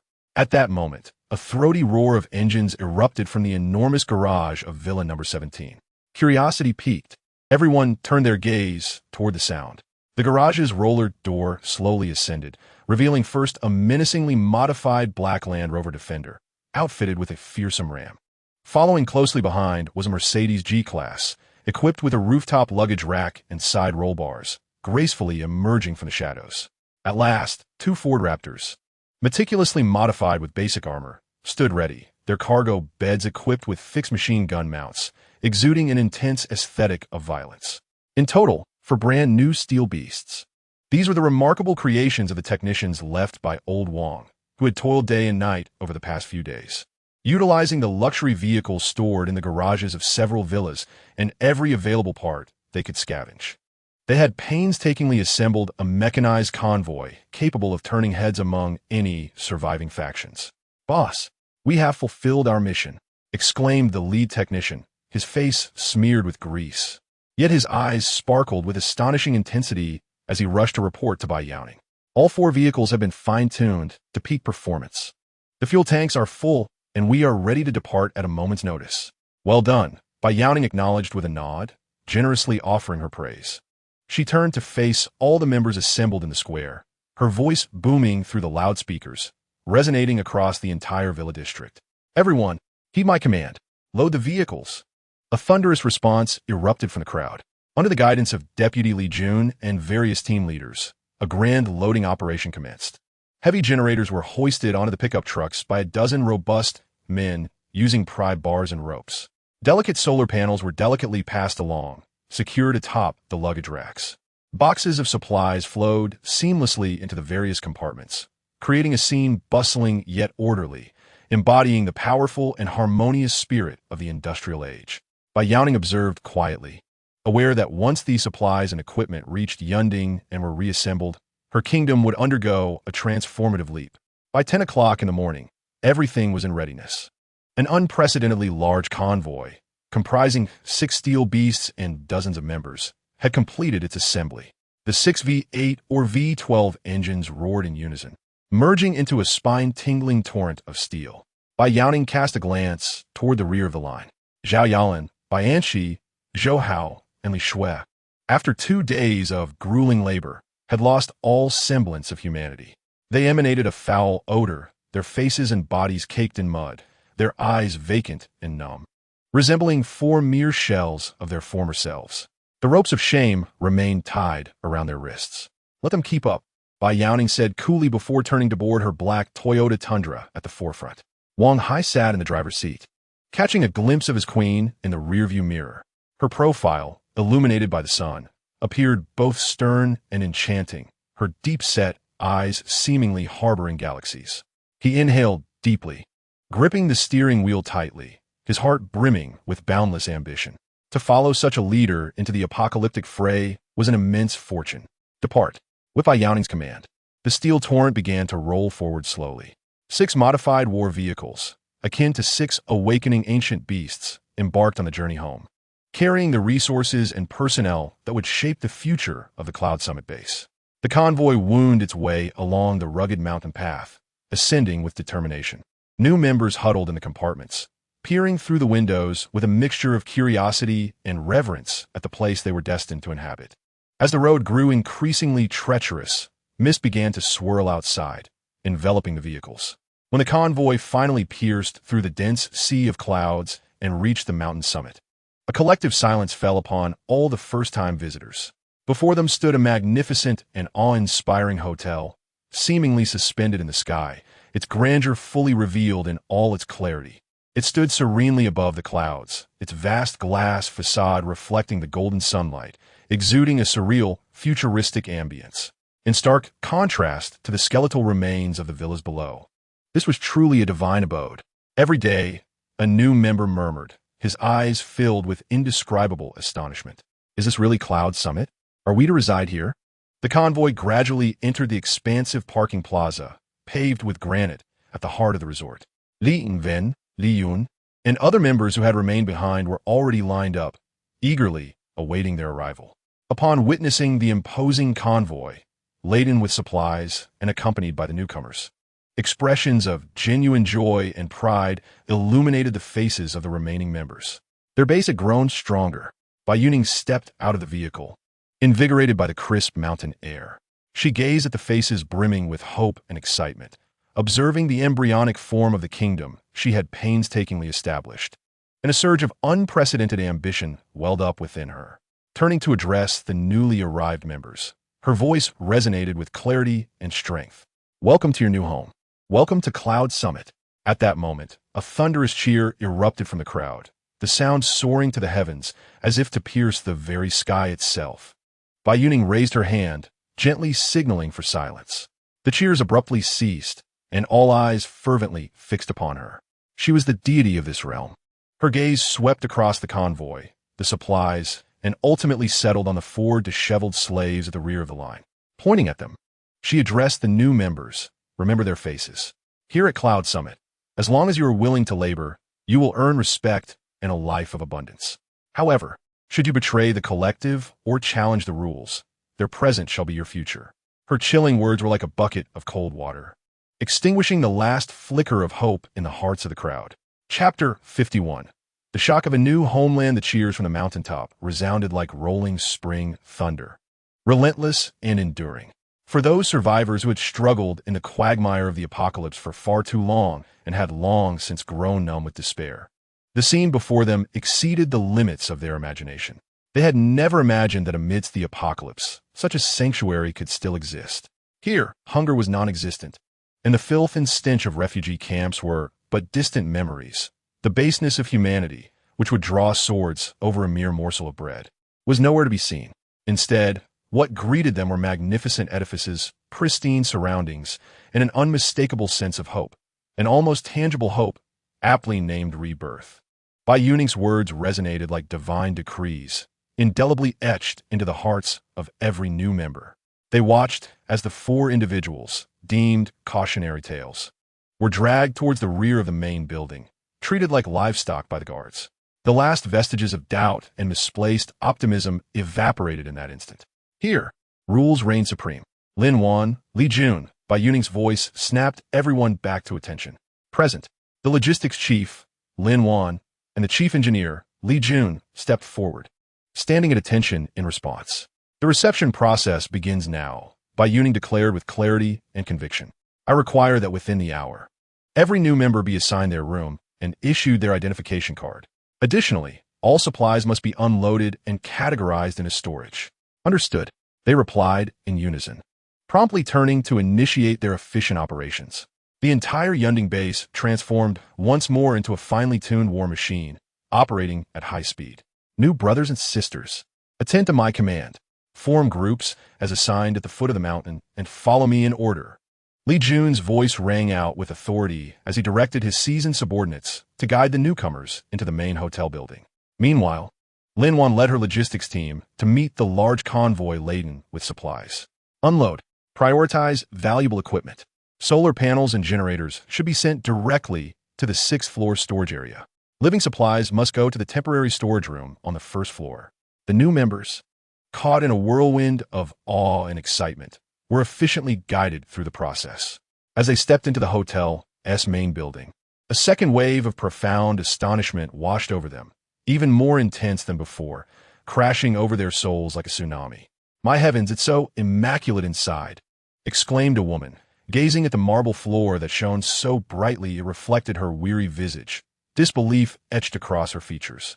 She instinctively glanced down at her mud-caked, worn shoes, hesitating to step further, fearful of tarnishing this sacred space.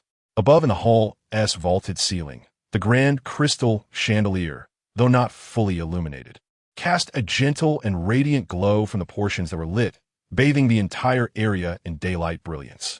This light dispelled the shadows that had lingered in their hearts for years. "Keep up. Don't dawdle." An older member chuckled as he patted the woman on the shoulder, a hint of pride shimmering in his expression. "From now on, this will be your home. There is plenty of time for you to take it all in."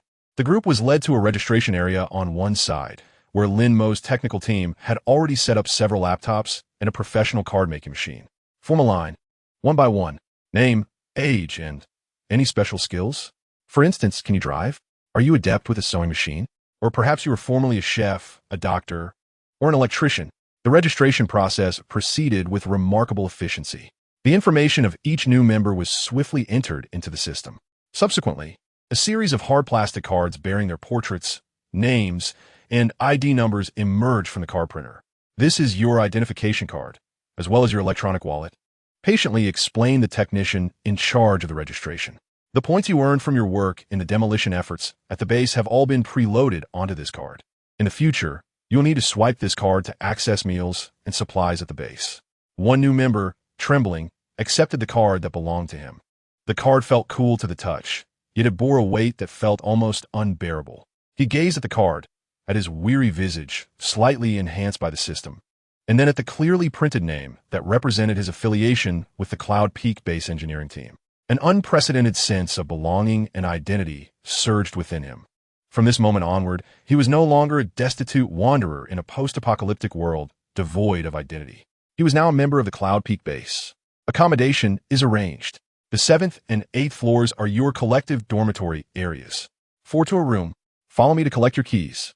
Meanwhile, Li Jun had already begun distributing the keys to the dormitories. The new members, filled with a sense of pilgrimage, rode the smooth and swift elevator to their designated floor. When they unlocked their room doors with the keys, a third wave of overwhelming emotion washed over them, bringing tears to their eyes. Inside the rooms, there was none of the anticipated filth and dust. Instead, they found 4 single beds adorned with clean sheets and blankets, a private bathroom complete with a shower, and a balcony offering a view of the sea of clouds outside. On the table, a complete set of new toiletries and fresh clothing awaited each of them. "Is this really for us?" one middle-aged man inquired, caressing the soft and resilient mattress. This man, who had not dared to close his eyes and sleep during the apocalypse, felt his eyes welling with tears. He could scarcely recall the last time he had slept on a proper bed. Amid the crowd, a woman could no longer contain her emotions and sank to the ground, weeping openly. Yet this time, her tears were not born of despair and suffering, but rather from an immense joy at having survived and boundless hope for a new life. 1 hour later, all the reception work was completed. The new members had settled into their rooms and had washed away the grime and fatigue in the communal bathroom, donning clean garments. When they reappeared in the dining hall, they seemed transformed, their spirits rejuvenated. Awaiting them was a grand welcome feast. In the dining room, Uncle Zhang and his kitchen team had prepared a sumptuous dinner. In the large pot, fragrant white rice wafts through the air. On the plates, generous servings of braised pork, canned delicacies await, accompanied by a spoonful of vibrant greens sautéed from the base's stock of vegetables. Each person is even graced with a steaming bowl of seaweed and egg drop soup. In this post-apocalyptic world, It is nothing short of a grand banquet, akin to a national feast. The new members, lined up in an orderly fashion, gently swipe their newly issued identity cards on the card machine. With a soft beep, points are deducted, and, subsequently, a dinner that could satiate their hunger is handed to them. As they carry their trays to find seats, gazing at the glistening rice and the glossy braised pork, many shed tears of joy once more. They finally comprehend the truth. Here, labor genuinely yields sustenance. Here, effort indeed reaps rewards. The young queen has not deceived them. They devour their meals ravenously, as though attempting to compensate for the years of hunger they have endured. Bai Youning did not appear in the dining hall. Instead, she stood silently with Wang Hai and others on the second-floor corridor, observing the vibrant scene below. "Boss," Wang Hai remarked sincerely, "they have truly found their way back home." Bai Youning nodded softly. She understood that the simplest and most effective way to win hearts was to provide them with what they once dared not even dream of: a safe home, a warm bed, a meal that could fill their bellies, and the hope to forge a future with their own hands. She had succeeded. As the notification was conveyed, Bai Youning's gaze shifted from the dining area to the window, where the sky was beginning to blush with the hues of sunset. All newly acquired equipment must be installed and debugged within 3 days. The construction of the geothermal power station and ecological farm would accelerate comprehensively starting tomorrow. Her voice grew gravely serious. "I have a premonition. Our days of comfort are numbered." Wang Hai felt a chill in his heart, sensing an unusual gravity in the boss's tone that he had never encountered before. Following Bai Youning's gaze, he beheld the western sky, ablaze with an eerie, blood-red hue, as if it were aflame. The subtle warmth in the air seemed to thicken. Chapter 52. Ominous signs of extreme heat. The arrival of new members, coupled with a substantial influx of resources and equipment, infused the Cloud Pinnacle base, this colossal war machine, with its most potent fuel. Under Bai Youning's directive, the entire mountaintop city entered a new phase of frenzied, rapid construction. The clamorous calls and the clanging of metal echoed from dawn until dusk, almost ceaselessly. The 6th floor, once a hotel equipment level, had now transformed into a vast, semi-open processing workshop. Old Wang and his prized apprentices, along with newly joined technicians possessing relevant experience, were ardently engaged in the installation and debugging of the equipment transported from the mountainside. Attention! Connect the lines of this solar panel to the inverter in Area C. Don't make any mistakes. The diesel generator requires a comprehensive maintenance overhaul, with the replacement of all aging components. It will serve as our final backup energy source before the geothermal power station is completed. The newly installed equipment is gradually being integrated and upgraded with the existing systems at the base. Meanwhile, the hot spring area has transformed into a vast construction site. Under the direct leadership of Li Jun, the engineering team has dedicated nearly all its resources to this endeavor. The foundation for the geothermal power station has been excavated to a depth of several meters. The greenhouse structure for the ecological farm has been fully erected, and workers are braving the increasingly scorching weather to lay the specialized film for the roof. Every worker's face glistens with sweat, yet their eyes shimmer with aspirations for the future. The point system serves as the most equitable measure in this world. Each drop of sweat they shed will transform into a reassuringly growing number within their identity cards by evening. They can use these points to exchange for more sumptuous meals at the cafeteria, or even apply to move from shared quarters to more comfortable double or single rooms. In Yunding, as long as one is willing to strive, anything is possible. However, beneath this thriving facade, an unsettling shadow is quietly spreading. The weather is becoming increasingly hot. This is no mere seasonal change. The sun seems to have morphed into a colossal furnace suspended in the sky, radiating venomous light and heat. In just a week, the daytime high temperature at the mountain peak has soared from a relatively pleasant 20 degrees to a staggering 40 degrees. The earth is scorched, and in places where rocks are exposed, the heat can soften the soles of shoes. The air is thick with a dry, parched atmosphere, and each breath feels like inhaling a wave of heat. "I can't take it anymore. I need a break." A newly arrived worker at the ecological farm suddenly felt darkness enveloping him. His legs buckled beneath him, and he collapsed. "Quick, get him to a shaded area." Li Jun's expression changed, and he commanded loudly. Several team members hurriedly lifted the heat-stroke victim to a makeshift shelter, where logistics personnel dispatched by Lin Wan promptly approached with damp towels to cool him down and administered a saline solution. This marks the 5th case of heat stroke occurring over the past 3 days. Bai Youning stood on the balcony of the 18th floor, her brow furrowed in concern. Observing the scene below, her ominous premonition intensified. She understood that this was merely the beginning. The global heat disaster from her past life had approached in this very manner, akin to a frog being slowly boiled in warm water. Just when everyone believed this was merely a hot summer, true despair would reveal its most fearsome fangs. No more waiting, she murmured to herself, turning back into the room to retrieve the intercom. Professor Yuan, please come to the command center immediately. 11th floor, command center. Professor Yuan hurriedly arrived, beads of sweat dotting his forehead, his complexion appearing somewhat pallid. You summon me, Youning? Professor Yuan, please take a seat. Bai Youning gestured to the chair opposite her and personally poured him a glass of water. Take a look at this. She slid a data report across the table towards him. It contained all the data collected by Lin Mo's technical team using the meteorological monitoring equipment on the hotel rooftop over the past week.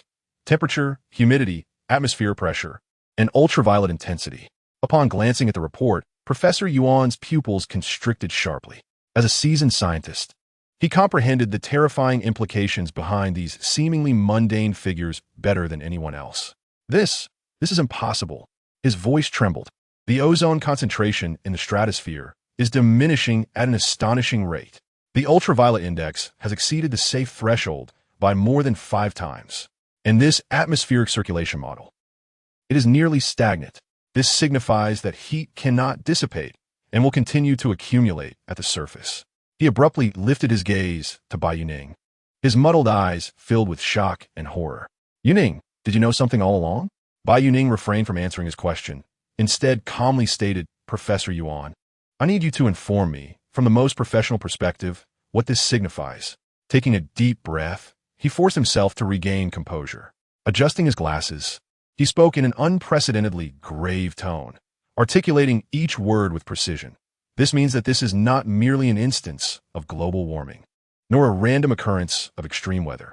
This is a catastrophic ecological disaster of global proportions. I shall term it extreme heat. In the days to come, temperatures will continue to escalate. 50 degrees, 60 degrees, perhaps even higher. Everything on the surface will be scorched. Water will become the most precious resource. Humans, if exposed outdoors for prolonged periods, will succumb to organ failure due to the intense ultraviolet radiation and extreme heat. This will be a cleansing more silent and lethal than floods or zombies. His proclamation seemed to freeze the air in the command center, though anticipated. Hearing such dire confirmation from a leading scientist like Professor Yuan imbued the atmosphere with an overwhelming sense of dread. Wang Hai and Lin Wan, who had been silently observing, wore expressions of profound dismay. What should we do? Lin Wan's voice quivered slightly. All eyes turned to Bai Youning, the steadfast pillar of support for everyone present. Her expression remained composed, as if she could withstand the very heavens collapsing. Rising from her seat, she approached the expansive floor-to-ceiling window, gazing down at the land still toiling under the relentless sun. Inform everyone, she commanded, her voice resonating through the intercom, reaching every corner of the base. Effective immediately, the base will enter a level 1 heat resistance alert. All outdoor operations shall be adjusted to the relatively cooler hours of 5 to 9 in the morning and 6 to 10 in the evening. During other times, no individual may be exposed to the outdoors for extended periods without protection. The Water Resource Management Department will be established immediately, with Sister Lin Wan personally overseeing it. A strict water rationing system will be implemented, mandating that all domestic wastewater must be recycled for secondary purification and agricultural irrigation. The medical team shall promptly mass-produce heat-reducing medications and saline solutions, ensuring that every outdoor worksite has an ample supply. Each directive is clear, resolute, and methodical. The initial panic among the people, caused by the natural disaster warning, swiftly dissipates at this moment. Their queen seems to possess an eternal capacity to devise solutions for every challenge. However, the boss, Li Jun, posed a crucial question over the intercom.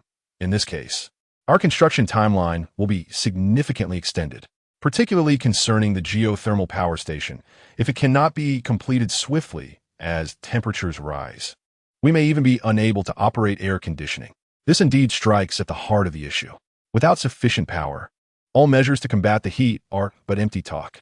Yet, a mysterious smile graced Bai Youning's lips. She turned to the crowd and asked, "Who says our timeline will be prolonged?" Without further explanation, she picked up the intercom and connected to Old Wong's channel. "Old Wong, boss, I'm here. Bring your team to the central air conditioning room on the 6th floor. I have a gift for you." Half an hour later, in the central air conditioning room on the 6th floor, Old Wong, along with several core disciples, arrived with a sense of confusion. They found Bai Youning waiting alone.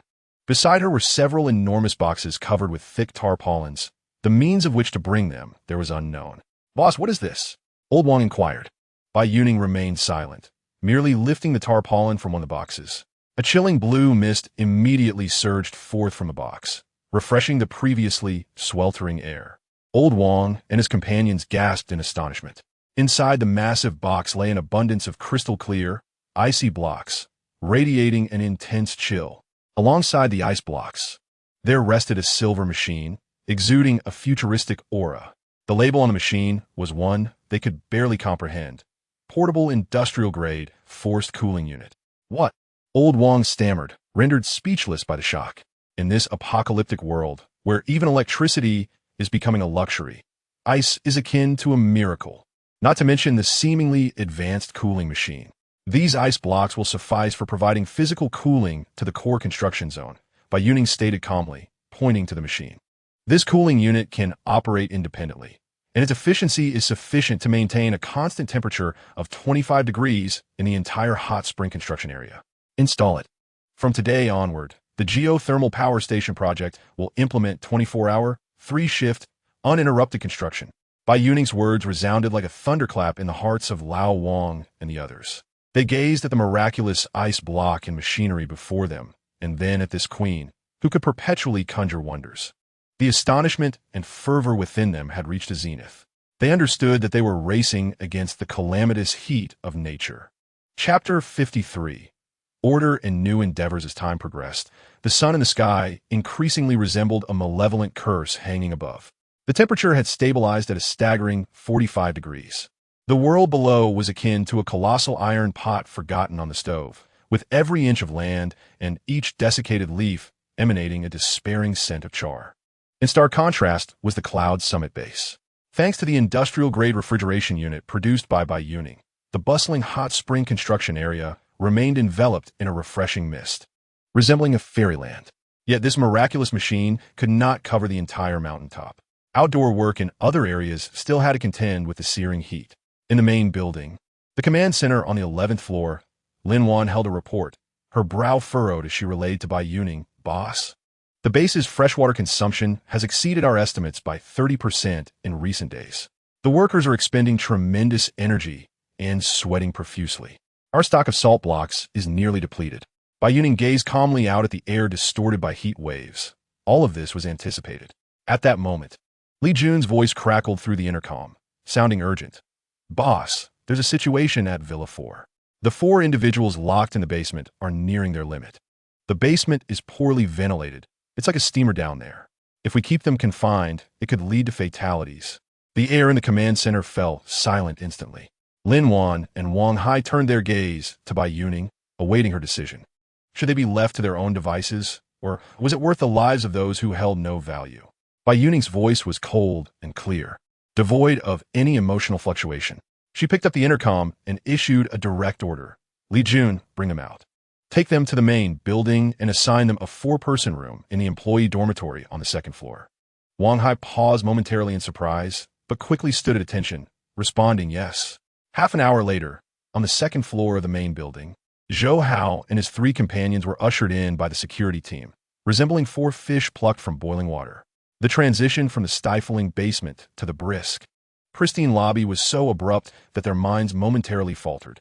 They greedily inhaled the cool air, their bodies trembling from dehydration.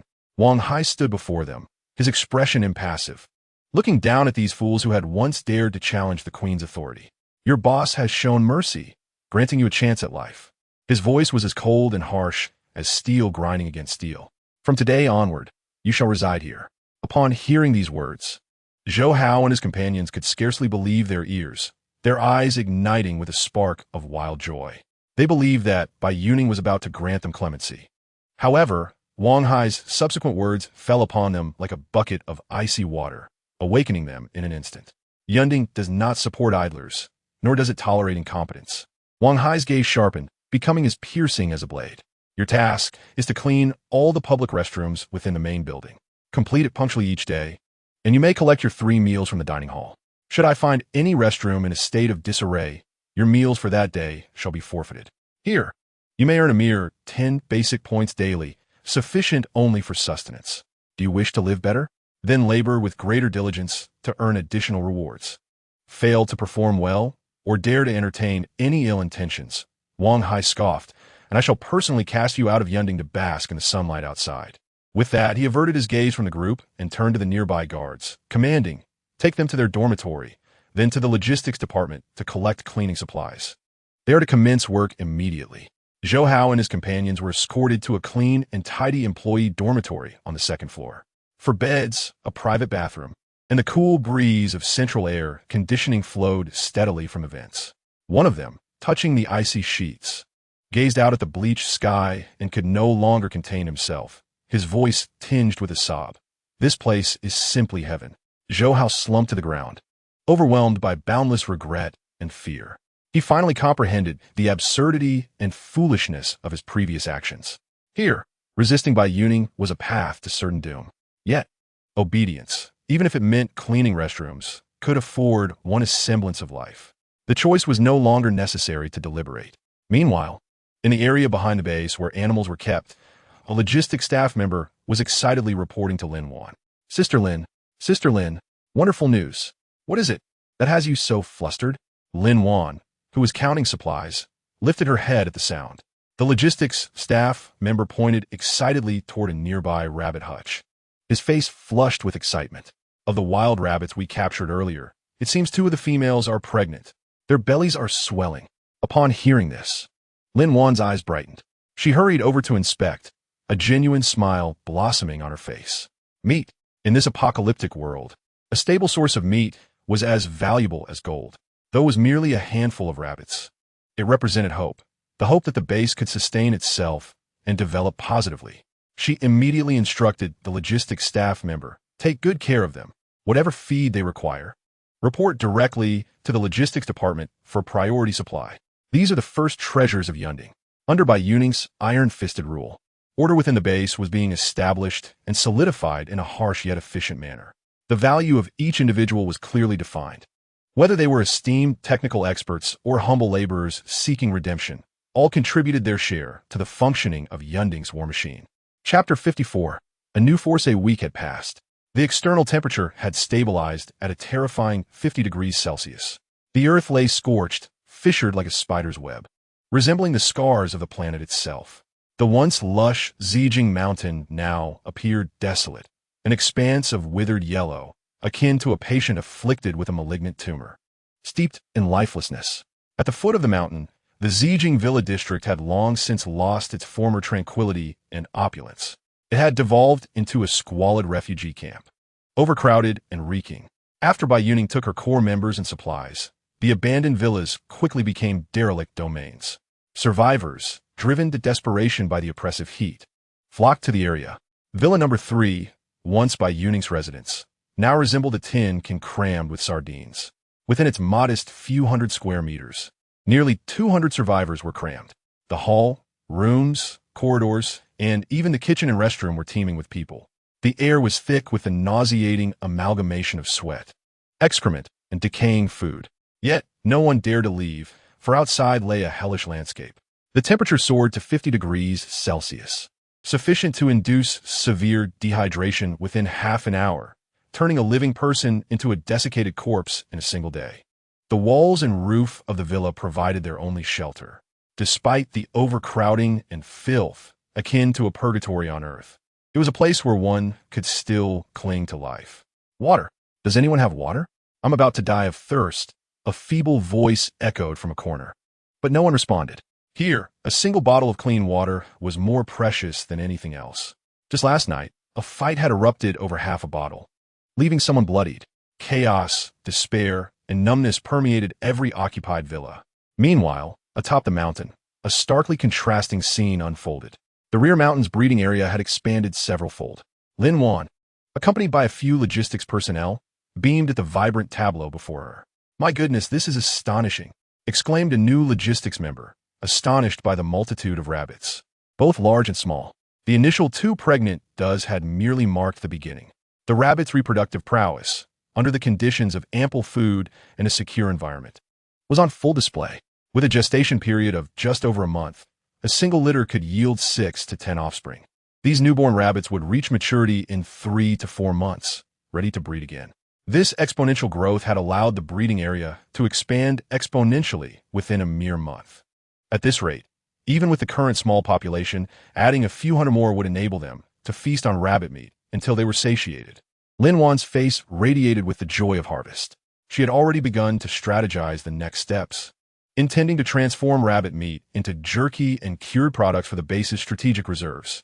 This flourishing breeding area stood in stark and ironic contrast to the overcrowded, foul-smelling hell below. In Villa Number 1, the largest in the Zijing Villa district, the power center of the entire refugee camp, a burly man with a face full of flesh sat restlessly on a leather sofa. His name is Zhao Hu, the newly appointed leader of the survivor faction in this region. "Brother Hu, it's over. The few small generators we scavenged from the community have all burned out due to overheating." A junior rushed in, panting and drenched in sweat, terror etched across his face. "Damn it!" Zhao Hu kicked over the coffee table before him. "How much water do we have left in the cistern?"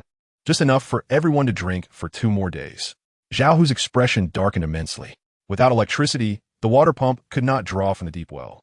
Without water, everyone here would perish from thirst. Just then, another lookout rushed in, panic-stricken, clutching a military-grade binocular, his voice trembling. "Brother Hu, something's amiss at the mountain top. Spit it out." Zhao Hu barked, already seething. "You see for yourself." Zhao Hu snatched the binoculars, ascended to the villa's top floor, and gazed towards the peak of Cloud Summit. What he saw was not the anticipated barren desolation, but a vibrant green expanse. Although distant, that resilient patch of greenery stood out starkly against the backdrop of the withered, yellow mountains. Even more astonishing was the sight of the abandoned resort hotel at the summit, its walls seemingly reflecting light. Amidst the sweltering air, the hotel's outline appeared remarkably clear, as if enveloped by an invisible barrier. Absurdly, he discerned wisps of white smoke rising from the peak. Not the dark smoke of fire, but something akin to steam or mist. A ridiculous yet tantalizing thought ignited within Zhao Hu's mind. There are people on that mountain, and they're thriving. They have water, perhaps even electricity. This notion detonated within him like a bomb, unleashing all his greed and survival instincts. He lowered the binoculars, his eyes gleaming with fervor. He understood that remaining at the base was tantamount to waiting for death. The only path to survival lay atop that mysteriously alluring mountain. He turned and bellowed down to the floor below. "Gather all the brothers who can fight. Bring all our weapons. Prepare the vehicles." A junior, perplexed, inquired Brother Hu, "Where are we going? Isn't venturing out there courting death?" Zhao Hu let out a sinister laugh, licked his cracked lips, and pointed towards the summit of Cloud Mountain, enunciating each word. "We're going to seize it." Chapter 55. The torrent of despair. Zhao Hu's rallying assembly was held in the once opulent hall of Villa Number 1. Instead of standing atop a vehicle, he stood on a collapsed mahogany dining table. He wielded no firearm, only a gleaming fire axe pried from an emergency box. Below him were not dozens of elite subordinates, but nearly 200 refugees crammed into the villa, their eyes vacant and filled with despair. Everyone listened. Zhao Hu struck the table with the axe's back, drawing all attention to himself. "We are out of water, not a single drop left. The well outside has long run dry, and, without electricity, we cannot pump any." His voice was hoarse and rough. "If we wait any longer, in less than 2 days, we will all become like those desiccated corpses outside."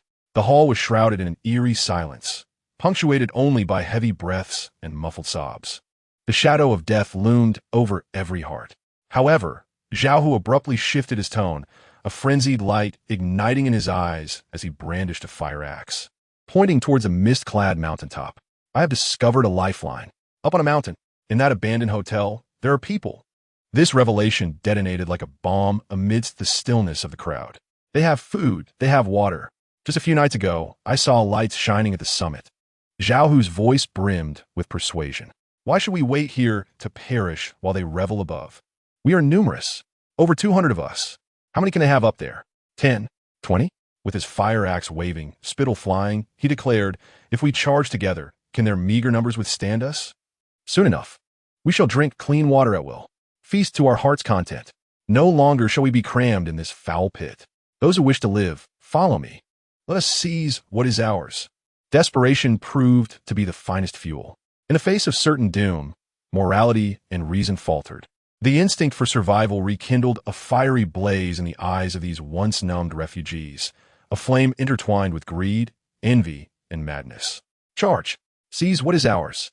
Someone shouted, igniting a fervor that swept through the villa. People scrambled to their feet, grasping anything that could serve as a weapon, a broken table leg, a kitchen knife. Bricks from the ground, led by Zhao Hu and a dozen of his strongest enforcers. A chaotic yet determined tide of nearly 200 refugees surged forth from the villa, setting their course towards the lifeline leading to the mountaintop. At the cloud-top base in the command center, Lin Mo furrowed his brow as he observed the swarm of humanity ascending the mountain path on the surveillance screen. He immediately activated the highest level of alert. Emergency alert. Emergency alert. This is Lin Mo.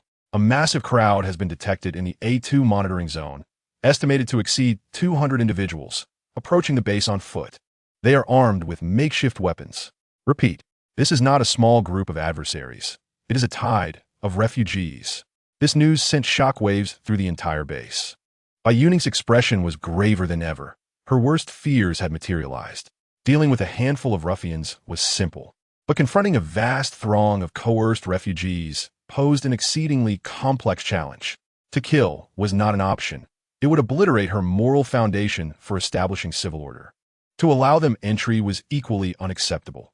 If this chaotic flood breached the base, the fragile order they had painstakingly constructed would collapse in an instant. Initiate Level 1, Combat Readiness. Bai Youning's voice remained calm, yet carried an undeniable resolve. Wang Hai, have a security team immediately man the first line of defense. Prepare to execute non-lethal containment protocols. Li Yun, seal all entrances and organize personnel to reinforce the inner defenses. We cannot allow a single soul to breach the main building. Lao Wang, head to the power room. How is Plan B progressing? From the intercom, Lao Wang's confident voice responded, report, boss. We are ready to activate at any moment. Ensure they receive a thorough cold shower from head to toe. Excellent. A faint, icy smile curled at the corners of Bai Youning's lips as he contemplated whether their despair was more formidable than our order. Half an hour later, the torrent of despair finally emerged within the line of sight of the first defense. They were ragged and fierce, running while emitting unintelligible howls, creating a terrifying spectacle. Zhao Hu and his band of thugs cunningly mingled among the crowd's middle and rear, using their weapons to force those in front to surge forward incessantly. Behind the defense, Wang Hai issued a final warning through the loudspeaker. The crowd ahead must cease advancing immediately. This is private territory. We have ample food and water, but it will only be provided to those who adhere to order.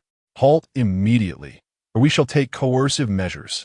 Yet, his warning appeared utterly feeble amidst the frenzied crowd. Zhao Hu from the back incited loudly. Do not listen to him. They are deceiving us. They want us to stop, then starve us all. Charge in. That is our only chance of survival. As the crowd surged past the final warning line, less than 50 meters from the defense, Bai Youning, observing the screen from the command center, coldly uttered 2 words, make a move. Behind the defense, upon receiving the order, Wang Hai hesitated no longer and transmitted the final directive via the intercom. Execute Plan B. Activate the high-pressure water cannons. Cool them down. Chapter 56. A new era with Wang Hai's command issued. Old Wang in the power room forcefully pressed the red start button. Plan B activated. In the next moment, the world seemed to fall silent. There was no roar of gunfire, only a peculiar, high-pitched buzzing sound. Suddenly, several concealed, industrial-grade, high-pressure water cannons on the tops and sides of the fortifications roared to life. Splash! Powerful jets of water, as thick as barrels, descended like furious serpent from the sky. They did not aim directly at the crowd, but instead formed an insurmountable wall of water, towering 5 meters high. 30 meters in front of the throng. The immense force carved ravines into the ground, and the splashing mist enveloped the entire battlefield. The chilling spray struck the faces of the refugees, momentarily halting their frantic advance as the heat and despair clouding their minds were doused. Do not fear. It is water. They have water. If we charge through, we will have water to drink. Zhao Hu bellowed from the back of the crowd, desperately trying to maintain the chaos. However, before his words could settle, the massive wall of water suddenly animated. No longer a static barrier, it began to sweep through the crowd like a great python. The overwhelming force instantly knocked down throngs of refugees in the front rows. While this power was not lethal, it rendered them utterly incapable of standing. Drenched by the icy torrent, the heat in their bodies and the fervor in their hearts were extinguished in an instant. The battlefield was irrevocably divided, and the formation of the refugees crumbled into disarray, cries and screams merging into a cacophony. They finally realized that a chasm as vast as the heavens lay between them and the armed forces atop the mountain. At that moment, Wang Hai's voice reverberated through the loudspeakers once more, this time distinctly penetrating the ears of every individual present. All coerced survivors, listen. The instigator lurks among you. Now, lay down your arms and retreat. We shall provide you with refuge and water. His voice paused momentarily before the water cannon was deftly redirected, striking down upon Zhao Hu and his band of henchmen with a ferocity akin to the whip of a deity. Zhao Hu and his associates were instantly swept away by the deluge, their weapons slipping from their grasp as they were tossed about like ragdolls, disoriented and bewildered. Seizing the opportunity, Wang Hai, leading his fully armed guard, surged forth from the side entrance of the defensive line like a tiger, wielding electric batons and restraints, effortlessly subduing the dazed ringleaders of the rioters. Zhao Hu himself found his foot firmly pressed into the muddy ground by Wang Hai, his face a mask of madness and greed, ultimately transforming into an abyss of terror. The crisis was quelled in an almost overwhelming manner, leaving the remnants of the refugees in stunned silence as they beheld the unfolding scene. It remains uncertain who was the first to kneel, but soon all survivors followed suit. Not out of fear, but because at the precipice of despair, they glimpsed the dawn of salvation. 3 days later, atop the summit, a transformation was underway. The deluge that quelled the rebellion had firmly established Bai Youning's unassailable dominion. Thousands of survivors at the foot of the mountain, having witnessed the overwhelming might and benevolent order of the summit, pledged their allegiance. The Yunding base experienced explosive growth. The once hotel plaza had metamorphosed into a vast, open municipal hall. Lin Wan, accompanied by her logistics team, diligently conducted the assessment, registration, and medical examination of all newly affiliated survivors. Each individual, based on their unique skills and specialties, was assigned to various operational teams: engineering, agriculture, aquaculture, and medical. A new and clearly defined societal framework was rapidly taking shape. The erstwhile golf course had blossomed into a thriving expanse of farmland. Professor Yuan, leading his agricultural technology team, successfully harnessed geothermal energy and a water purification system to achieve year-round cultivation. Lush green vegetables and golden waves of wheat painted an incredible tableau of life upon the scorched earth of the apocalypse. Old Wang's technical team had mastered geothermal power generation. The colossal geothermal power units provided a steady and abundant energy source for the entire Yunding and the living quarters below. The nighttime vista of Zijin Mountain, once shrouded in silence and darkness, now sparkled with the light of countless homes, serving as a beacon of civilization. Meanwhile, Zhao Hu and his nefarious cohort became the first and final war criminals on this land. Their fate was sealed, subjected to a public trial among all survivors. They were sentenced to a lifetime of hard labor, tasked with the most perilous and arduous pioneering work at the base, their sweat intended to atone for their sins. On that clear morning, Bai Youning stood upon the terrace of the presidential suite on the highest floor of the hotel. This was her residence, as well as the command center for the entire kingdom. The morning light pierced through the mist, cascading upon her figure and enveloping her in a golden radiance. Behind her stood the essential members of her core team: Wang Hai, Lin Wan, Lin Mo, Qin Man, Old Wang, and Professor Yuan. Each of them had discovered their rightful place and realized their worth in this new realm. Boss, Wang Hai presented a report. The reconnaissance team has returned with news that the survivor bases in several surrounding cities, upon hearing of our existence, have dispatched envoys seeking to establish contact, requesting shelter and trade. Bai Youning accepted the report, her gaze transcending the sea of clouds towards the distant lands still shrouded in death and chaos. What she desired was never a lavish stronghold confined to a corner.